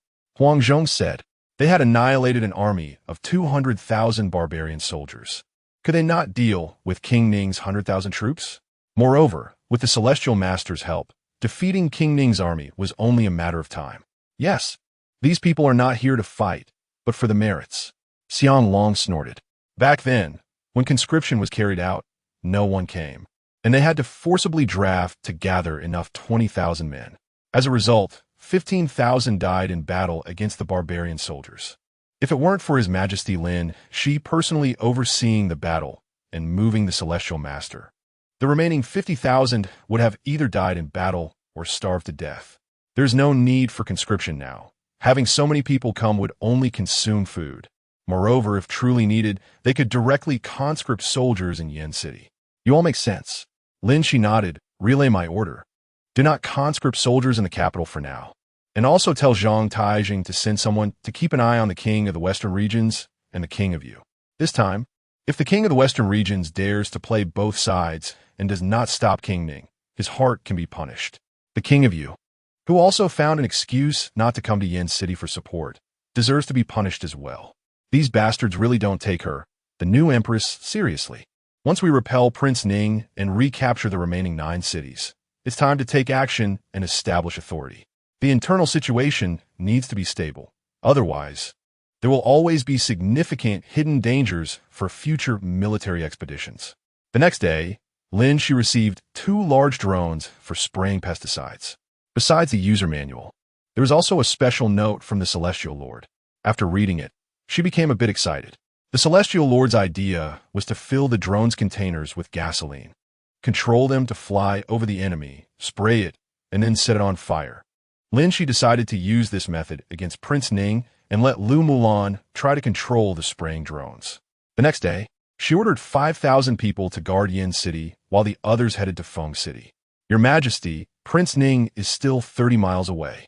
2 days later, Lin Xi stood on the city wall of Feng City and heard a scout report. How many troops? Lin Xi asked. About 100,000, with 5,000 warhorses. Lin Xi nodded and instructed them to continue scouting. The Western way, like the barbarian nation, is detestable. Both were once beneficiaries of the Great Xia. Yet they repay kindness with enmity, seizing Great Xia's land. Now Prince Ning must know that Wu Xiaodu has been killed, yet he still insists on coming. His courage is commendable. This is good. Among the many princes of Western Wei, Prince Ning is the strongest. Let's eliminate Prince Ning first and cut off one of Western Wei's arms. As it was nearing dusk, a warhorse approached. I am a messenger from Prince Ning of Western Wei. The rider shouted from afar. After placing the bamboo slip at the city gate, he did not leave. Someone opened a side door, retrieved the bamboo slip, checked it repeatedly, and presented it to the Empress. Just read it. Lin Xi said lightly, without touching it. Respected Empress of the Great Xia, I am Xia.The, Prince Ning of Western Wei. I come not to be an enemy of the Great Xia, but only to seek food to survive. If your Majesty can grant me 200,000 jin of grain, I will immediately withdraw my troops back to Western Wei. Otherwise, my soldiers have traveled far and, without food, will surely fight to the death, leading to mutual destruction. I hope your Majesty will think it over. Xia.The is trying to intimidate us. Young Jiomi sneered. What a lion's share, asking for 200,000 jin of grain right off the bat. If this were in the past, during times of good harvest, he might have gotten it from a dog emperor like Lin Xi. But now, in this time of famine, grain is more precious than gold. Moreover, your Majesty's domineering character will not indulge them. Go back and tell Prince Ning that there is not a single grain of food. If he has the guts, he can come and take it himself. Lin Xi said to the messenger below. If he doesn't have the guts, he should hurry back to Western Wei. This was a great opportunity to weaken Western Wei's military strength. How could it be missed? Chapter 85. Mental illness 10 miles from Feng City, outside the military tent. A middle-aged man in a python robe frowned as he listened to the messenger's report. Lin Xi actually rejected me. Does she want to go to war? Prince Ning gently stroked his goatee. He didn't expect Wu Xiaodu to be defeated so quickly and so miserably. When he heard the news of Wu Xiaodu's death, he was already close to Feng City. Having come this far, if he returned in such a disheveled state, he would be ridiculed by people from Western Wei and other nations for being cowardly. So he sent a messenger to Lin Xi with a letter, stating that as long as he could obtain grain, he would withdraw his troops. This way, it wouldn't be a wasted trip. He didn't ask for much, just 200,000 jin of grain, and he lowered his posture enough. Yet even so, Lin Xi still rejected him. My lord, the barbarian army has besieged Yin City with 200,000 troops, and they have all been annihilated. Wu Tiegu and Wu Xiaodu also died on the battlefield. Though we have 100,000 elite troops, a strategist said quietly. He didn't think the troops of Western Wei were much stronger than those of the barbarian nation. Even if they captured Feng City, it was likely they would stop at Yin City, which wouldn't have much significance. Furthermore, according to the intelligence they received from various sources, it was said that the Great Xia had the favor of the Celestial Lord, who bestowed many powerful weapons. Regardless of whether the Celestial Lord existed, powerful weapons certainly did exist. Otherwise, according to the barbarian soldiers' combat capabilities, they wouldn't have been defeated so badly. Am I not aware of what you said? Who would have thought Wu Xiaodu was so incompetent? Prince Ning sighed. Now attacking is not an option, nor is retreating. Although we have more troops than the Great Xia, the barbarian soldiers suffered a crushing defeat, let alone we only have 100,000. Attacking has no guarantee of victory, and retreating would be too humiliating. My lord, how about this? Tomorrow we surround the city and see the attitude of the Great Xia. The strategist suggested. If they hold firm and do not come out, it shows they still fear us and are not as formidable as rumored. Perhaps we can still obtain grain and then retreat. What you say is also a plan. Lin, she has not felt our pressure. Prince Ning praised repeatedly. This plan is feasible. Thus, he ordered the army to eat and drink well and rest properly tonight. However, not long after, he heard some commotion outside. Looking up, he saw something that looked like a bird but wasn't, flying and circling over the military camp. "What is that thing?" Prince Ning asked, pointing at the drone. "I don't know. It's some strange bird." Everyone shook their heads, having never seen such a thing before. "Never mind. Let everyone rest well. We will attack the city tomorrow." Prince Ning glanced at the drone and returned to the tent. "If we kill Sumo, won't all his antiques belong to us?" In the Yinhai villa, Gung Bei said coldly. Sumo's 2 antiques sold for 1.6 billion, which indeed stimulated her. As long as they could kill Sumo, they had a way to spare their son from prison. Moreover, they could devour so many antiques, achieving 2 goals with 1 action. "You better not have such thoughts." Wang Yugui shot her a cold glance. His sister only had Sumo as a son. If he died at their hands, how would she face her sister in the underworld? "Cut out. If you have the ability, go do it." Gangbai scoffed. "Let me tell you, Sumo is not short of money right now. Reconciling with money is completely useless. Do you think you can use family ties to move him? With what they've done, Sumo will never forgive them. Isn't he mentally ill? I'm quite familiar with the head of the mental hospital." Wang Yugui lit a cigarette and took a deep drag. "Are you planning to send him to a mental hospital?" Gangbai's Eisblicktenet. "That's a good idea. Sumo seems normal now, but he has a history of mental illness, which is easy to manipulate. Once inside, even a normal person can be made to become abnormal. I'll handle this. You don't need to worry about it." Wang Yugui exhaled smoke. Sumo was determined to send Wang Hu to prison, and he wouldn't allow such a thing to happen. Moreover, Sumo's antique shop's value far exceeded his expectations. It would be a lie to say he wasn't envious. In the end, he would take all the antiques as well. "All right, then you handle it. I'm just waiting for your good news," Gung Bei said with a smile. She knew that once Wang Yugui set his mind to something, he was quite terrifying. Just looking at how he plotted against Sumo showed that he would stop at nothing to achieve his goals. She was now looking forward to Sumo being caught in a mental hospital soon, so her son would be safe. The next morning, as Sumo finished washing up, he received a call from Di Weigua, saying that a car from the mental hospital had arrived at the door and insisted on coming in, but he hadn't opened the door. Sumo frowned and checked the surveillance. He saw an ambulance with the words Yinhai Mental Hospital written on it. "Who is the mental patient here?" Sumo muttered, then suddenly realized, "Are these people here to catch me?" He had long since recovered from his mental illness. "Sumo, open the door. We are here for a follow-up visit." Several people in white coats shouted loudly as they got out of the car. "Go back. I'm fine now." Sumo walked over and said lightly through the door, "Patients with mental illnesses never think they are sick. They believe it is others who are unwell." A middle-aged doctor said, "Open the door, and I'll give you a test. If everything is fine, we can go back." "I didn't ask you to come. Who invited you?" Sumo asked. "Our hospital is conducting follow-up visits, and you happen to be selected," the doctor replied. "We don't want to come all the way here either, but it's the hospital's duty, so please cooperate." Hearing this, Sumo sneered. When he was in the hospital, he had always written his address as his previous villa and had never listed the food factory. These people were clearly prepared and had found him here without issue. "Just ask what you need to," Sumo said. "Want to see what they were up to. Open the door so we can talk face to face. This way, we can observe your condition and see if it's normal," the doctor insisted. "No need. No matter who sent you, don't think about taking me away," Sumo said. "If you don't leave, I'll kick you out." Di Weigua was holding a baton, waiting for the boss's order. This group of doctors was really strange, actively coming to take someone away. "I see you're quite ill. You need to come back with us for treatment," the doctor said. "The sooner you get treatment, the sooner you'll recover. You have to believe in our capabilities. Weren't you treated in our hospital before? Are you saying that I'm still mentally ill?" Sumo asked coldly. Yes. From what I hear about your condition, there are still major issues. The mental illness hasn't improved." The doctor hurriedly replied. "Oh, so killing someone while mentally ill isn't illegal, right?" Sumo sneered, pulling out a knife and stepping out through the side door, exuding murderous intent.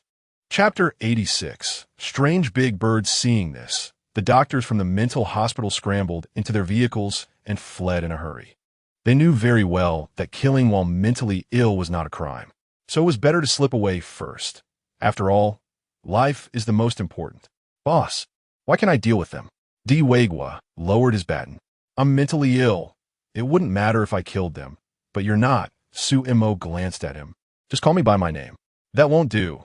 It's better to call you by your title while at work. Wagwa smiled. Although they were classmates. One was now the boss and the other an employee, and he understood that distinction. Mo didn't insist further.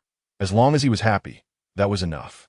When Li Wu comes to hand over the shift, tell him that if the mental hospital's vehicles come again, we should drive them away immediately.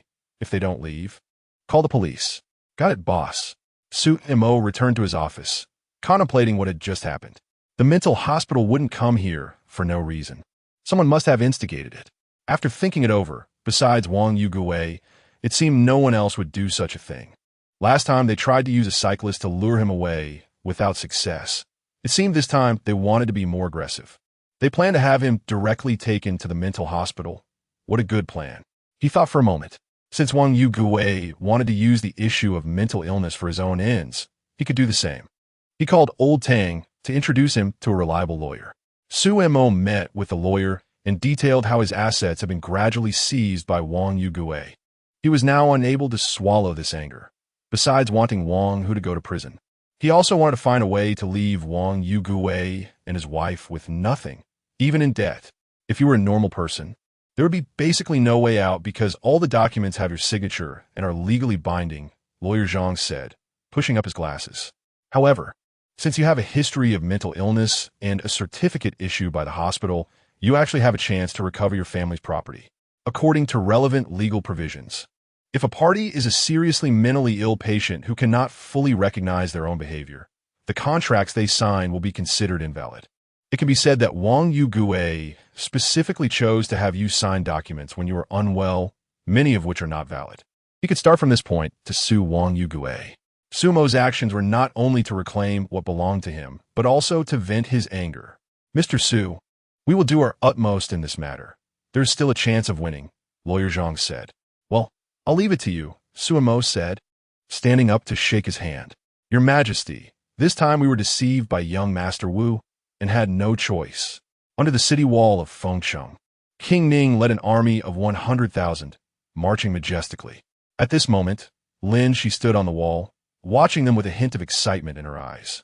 We have traveled a long way and are short of rations returning to Western Way. I hope your Majesty can extend a helping hand and provide us with some food.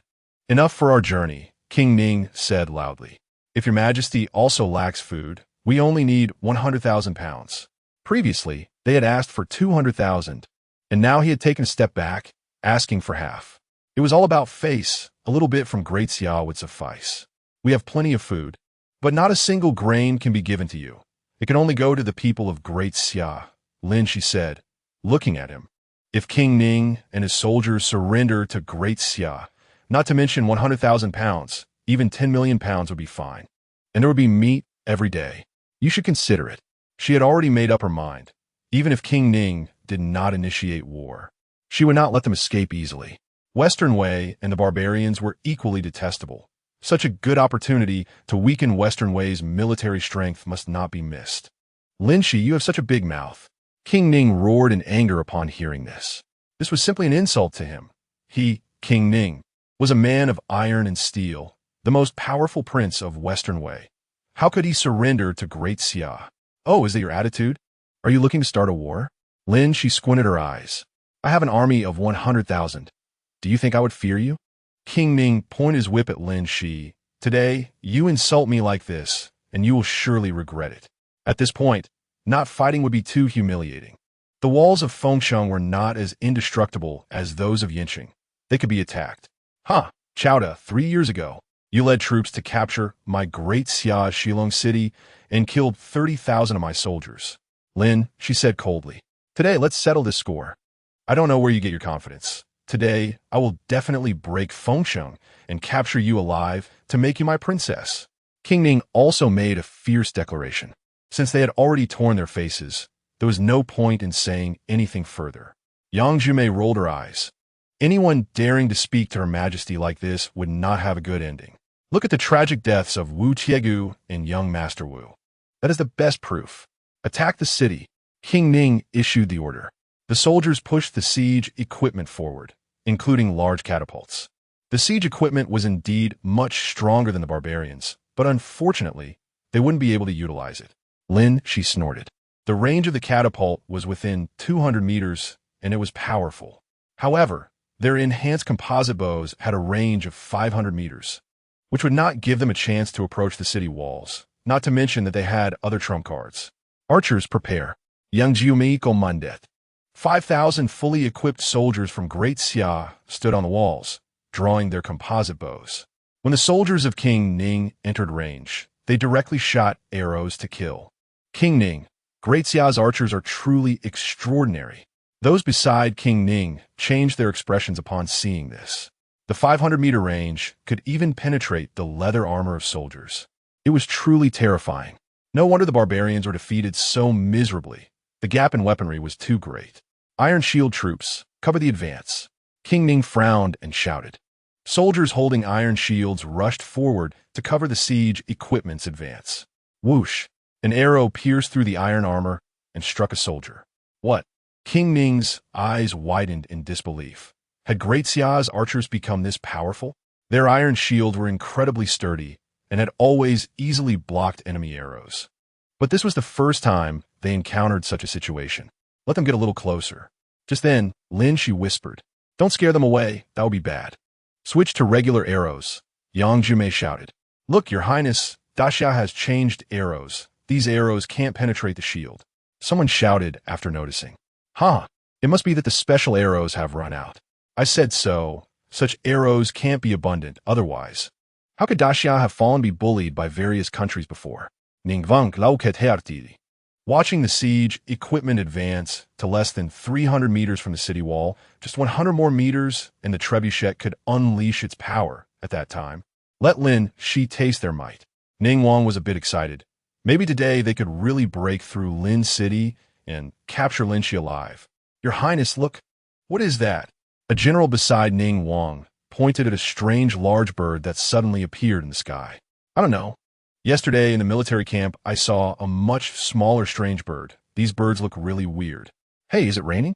Ning Wang looked up and saw the large strange bird flying right above them, dropping some raindrops. Your Highness, this doesn't seem like rain, it's oil. A general shouted in terror. What nonsense! How could it rain oil from sky? Ning Wang snorted. He sniffed the liquid that had dripped on him, and it did have a strange smell, but it was completely different from the oil they ate. Your Highness, look, that's the urine of the strange bird. Someone shouted. Ning Wang turned back and saw that the strange bird was circling above his army, spraying a lot of urine down onto the soldiers.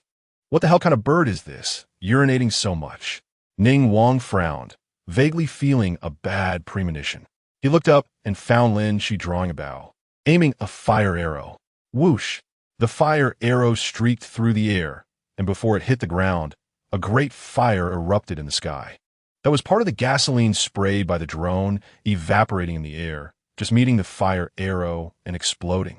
Subsequently, the fire ignited and instantly set the soldiers in Ning Wang's camp ablaze. Although the drone had a limited capacity for spraying, the density of soldiers in Ning Wang's army was very high, standing very close together. As a result, the fire spread instantly. The screams of the dying echoed, and hell on earth opened again. Upon seeing this, Ning Wang immediately grabbed a water pouch from the person next to him, opened it along with his own, and poured water on himself. He now believed that the strange bird's urine was indeed oil. Just then, thousands of Molotov cocktails flew out from the city wall, smashing down on the soldiers and siege equipment below, with fierce flames surging. Ning Wang looked around and saw fire in front and behind him, and immediately fled from his side. Retreat! Retreat! Ning Wang shouted loudly, riding away in panic. He was unsure how much oil that strange bird could spray, so it was best to retreat first.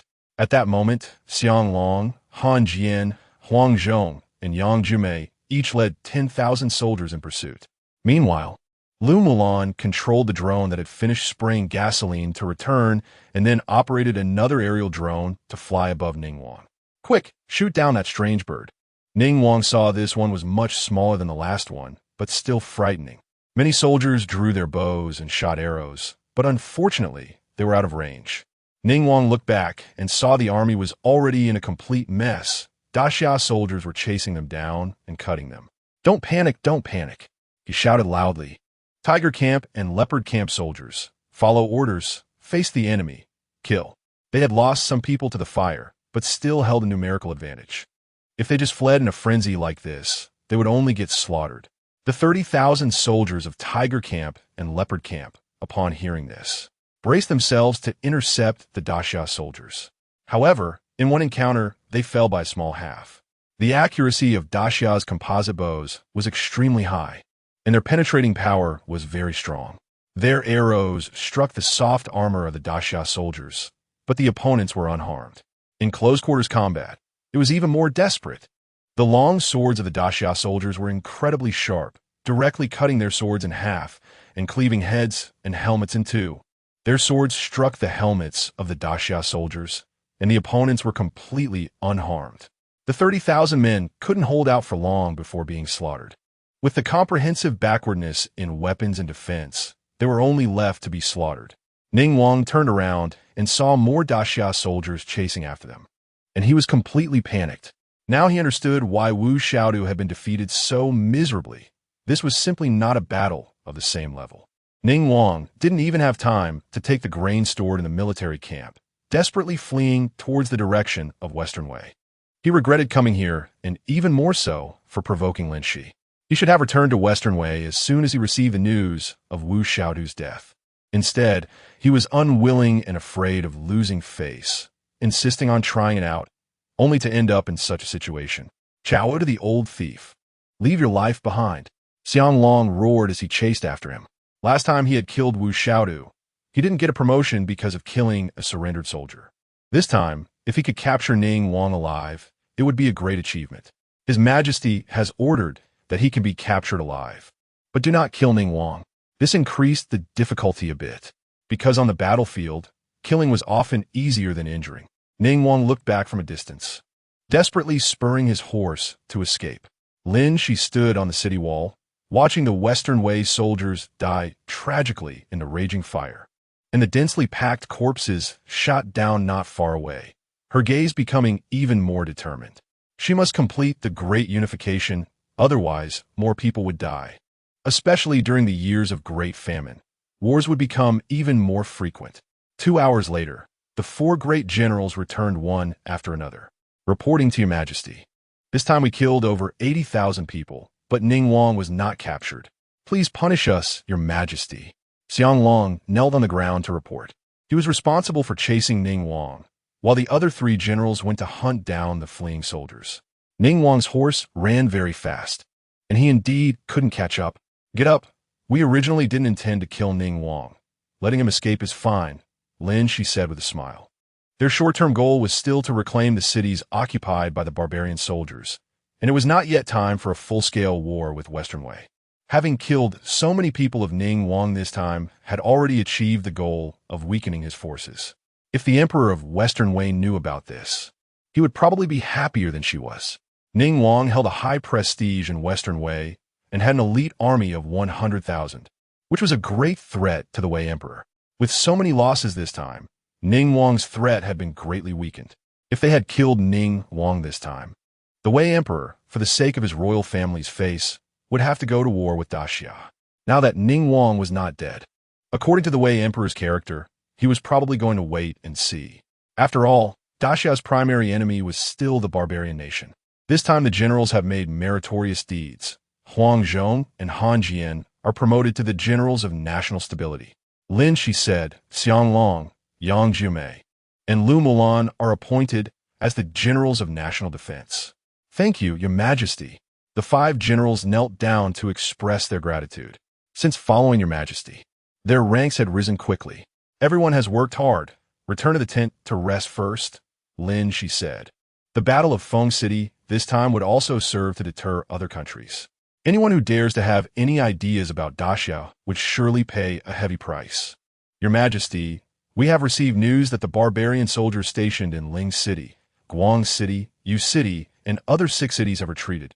A spy reported just before it got dark.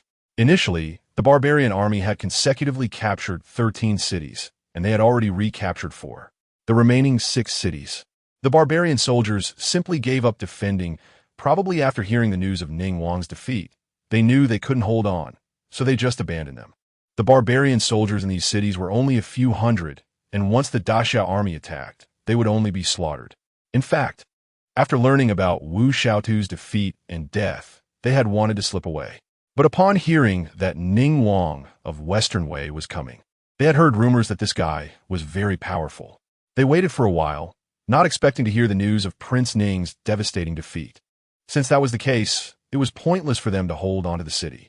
It would be better to abandon the city and retreat, waiting for the orders from the barbarian emperor. Chapter 88. In the early days of the Great Xia, 13 cities were breached by the barbarian soldiers, and now only 3 remained unrecaptured. Lin Xi ordered to reward the 3 armies, greatly rewarding the soldiers. After the reorganization, they would launch an attack on the remaining 3 cities to reclaim lost territory. This time, the slaughter of over 80,000 of Prince Ning's men would greatly intimidate the surrounding countries, making them realize that anyone daring to infringe upon the Great Xia would have to pay a bloody price. Your Majesty, will Prince Ning rally the Western Wei to launch a full-scale war against us after he returns? Lu Mulan asked in a room of a large courtyard. After all, they had just killed over 80,000 Western Wei soldiers, severely slapping the face of Western Wei. Based on our understanding of Emperor Wei, he probably won't. Lin, she shook his head. If Prince Ning were dead, the chances of war would actually increase. This is because Emperor Wei has always been worried that his uncle, Prince Ning, would rebel and usurp the throne. If Prince Ning, filled with ambition, had come to conquer the Great Xia's capital, he might have declared himself emperor. Now that Prince Ning had fled back to Western Wei in disgrace, the remaining troops posed no threat to Emperor Wei. In this sense, the Great Xia had helped Emperor Wei stabilize his regime. No wonder His Majesty said not to kill Prince Ning, Yang Jiomei said with a smile. This great victory has allowed the Great Xia to stand up completely. The barbarian soldiers were defeated in the early days, and now Prince Ning has also suffered a great defeat. Any country that has other intentions toward the Great Xia must think carefully. The Great Xia is no longer the weak dynasty it once was. It has risen again. Under Lin Xi's leadership, rejuvenation is just around the corner. That old Prince Ning is so scared he's almost wetting his pants. Haha. Xiang Long laughed heartily. After 2 consecutive battles, he was enjoying it. The feeling of chasing and cutting down the enemy was far more exhilarating than defending a city. After resting for 3 days, we must take the remaining 3 cities in one go. Lin Xi said, but the barbarian country will probably resist with all their might. The barbarian soldiers withdrew from 6 cities to defend the remaining 3, indicating they were preparing for war. Ling City may not have the high walls of Yin City, but it has natural defenses. On the only route to Ling City, there is a 1-kilometer-long canyon that is easy to defend but difficult to attack. An army passing through there could easily be ambushed. At that time, we must find a way to respond. We have the explosives and various weapons given by the Heavenly Sovereign, so capturing cities and lands is not a problem, Han Jian said with a smile.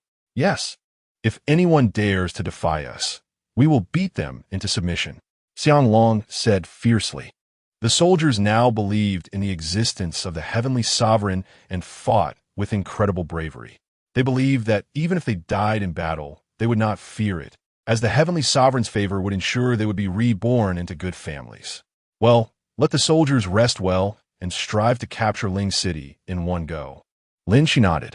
Now, the army was full of fighting spirit, with an unstoppable momentum of victory.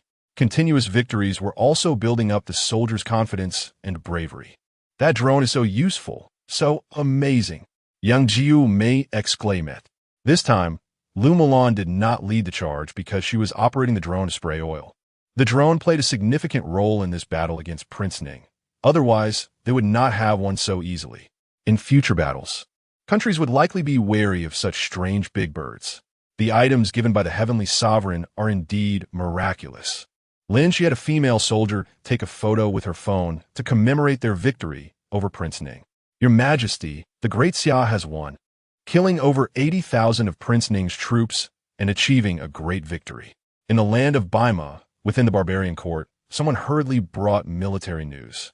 Wu Tiegu and his son are incompetent, wasting so many soldiers' lives.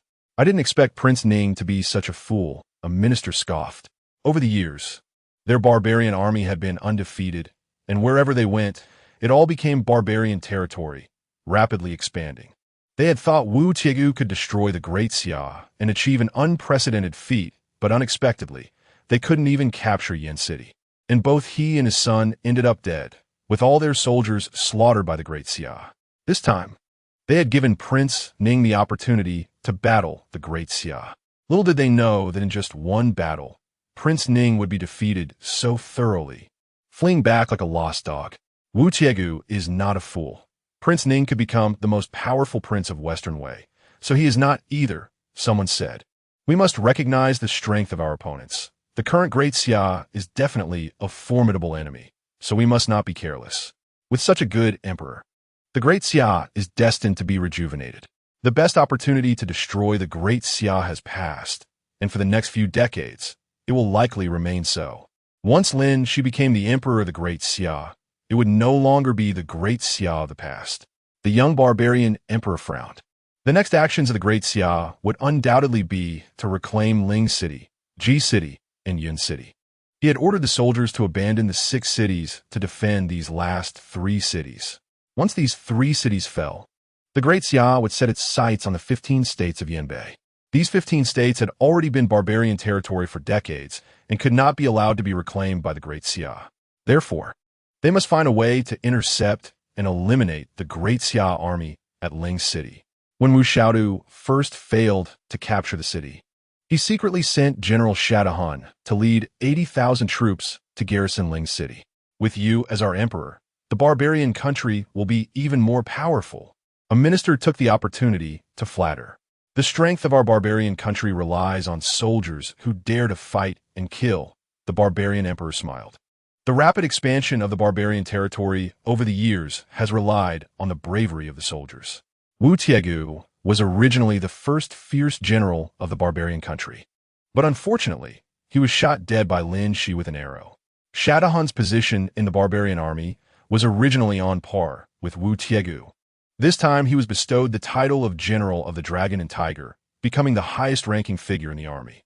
I hope we can hold Ling City and strike hard at the Great Xia. If we can capture Lin Xi alive, that would be even better.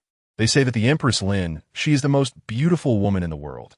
I have yet to see her and want to see how beautiful she truly is. Your Majesty, whether General Shadahan can hold Ling City is crucial. If Ling City cannot be held, then Ji City and Yun City will also be indefensible. Based on this war we have launched, it would be a great loss, someone respectfully said. If these 3 cities fall, everything the barbarian army has done so far will have been in vain. They have consumed so much food and water and lost so many soldiers, all for nothing. What do you want to say? To say it directly, no need for nonsense. The barbarian emperor frowned. Your Majesty, what I mean is, should we give General Shadahan more soldiers? After all, Wu Xiaodu's 200,000 troops have been almost exhausted after only a few battles with Lin Xi, this person hurriedly said.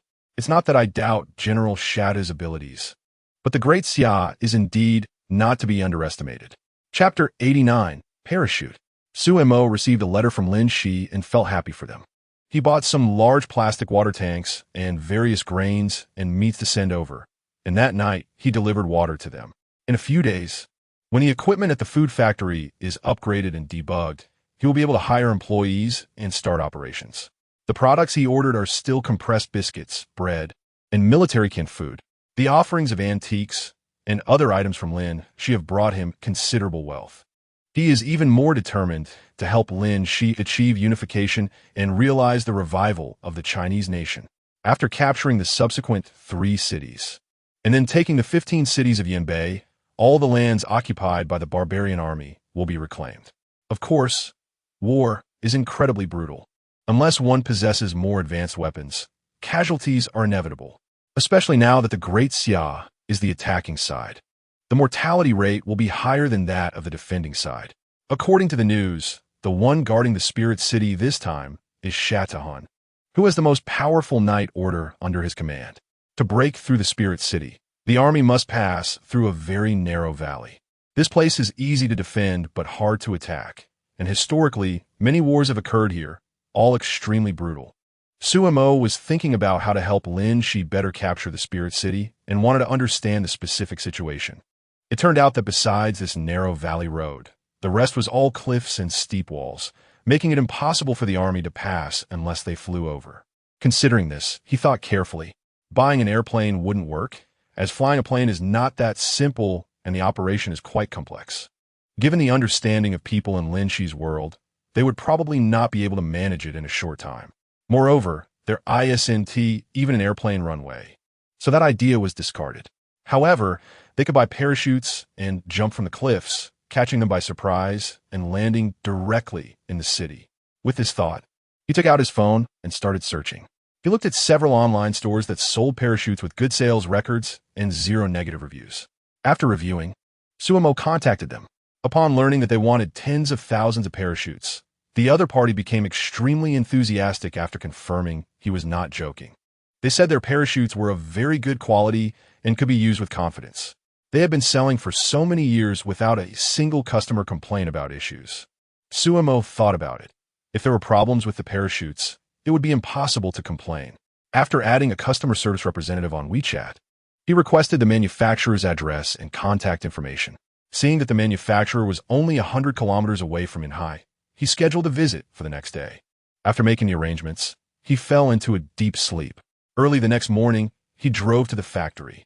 Mr. Su, our parachutes are exported globally and have long-term procurement agreements with some military forces, so the quality is absolutely reliable. You can rest assured, said a short-haired, beautiful female manager who was receiving Su Mo and showing him around the factory. She had received news from her subordinate the day before that someone wanted to purchase tens of thousands of parachutes. She initially thought it was a joke and didn't take it seriously. However, Sumo's visit today indicated that he was serious about purchasing. So she personally came to greet him.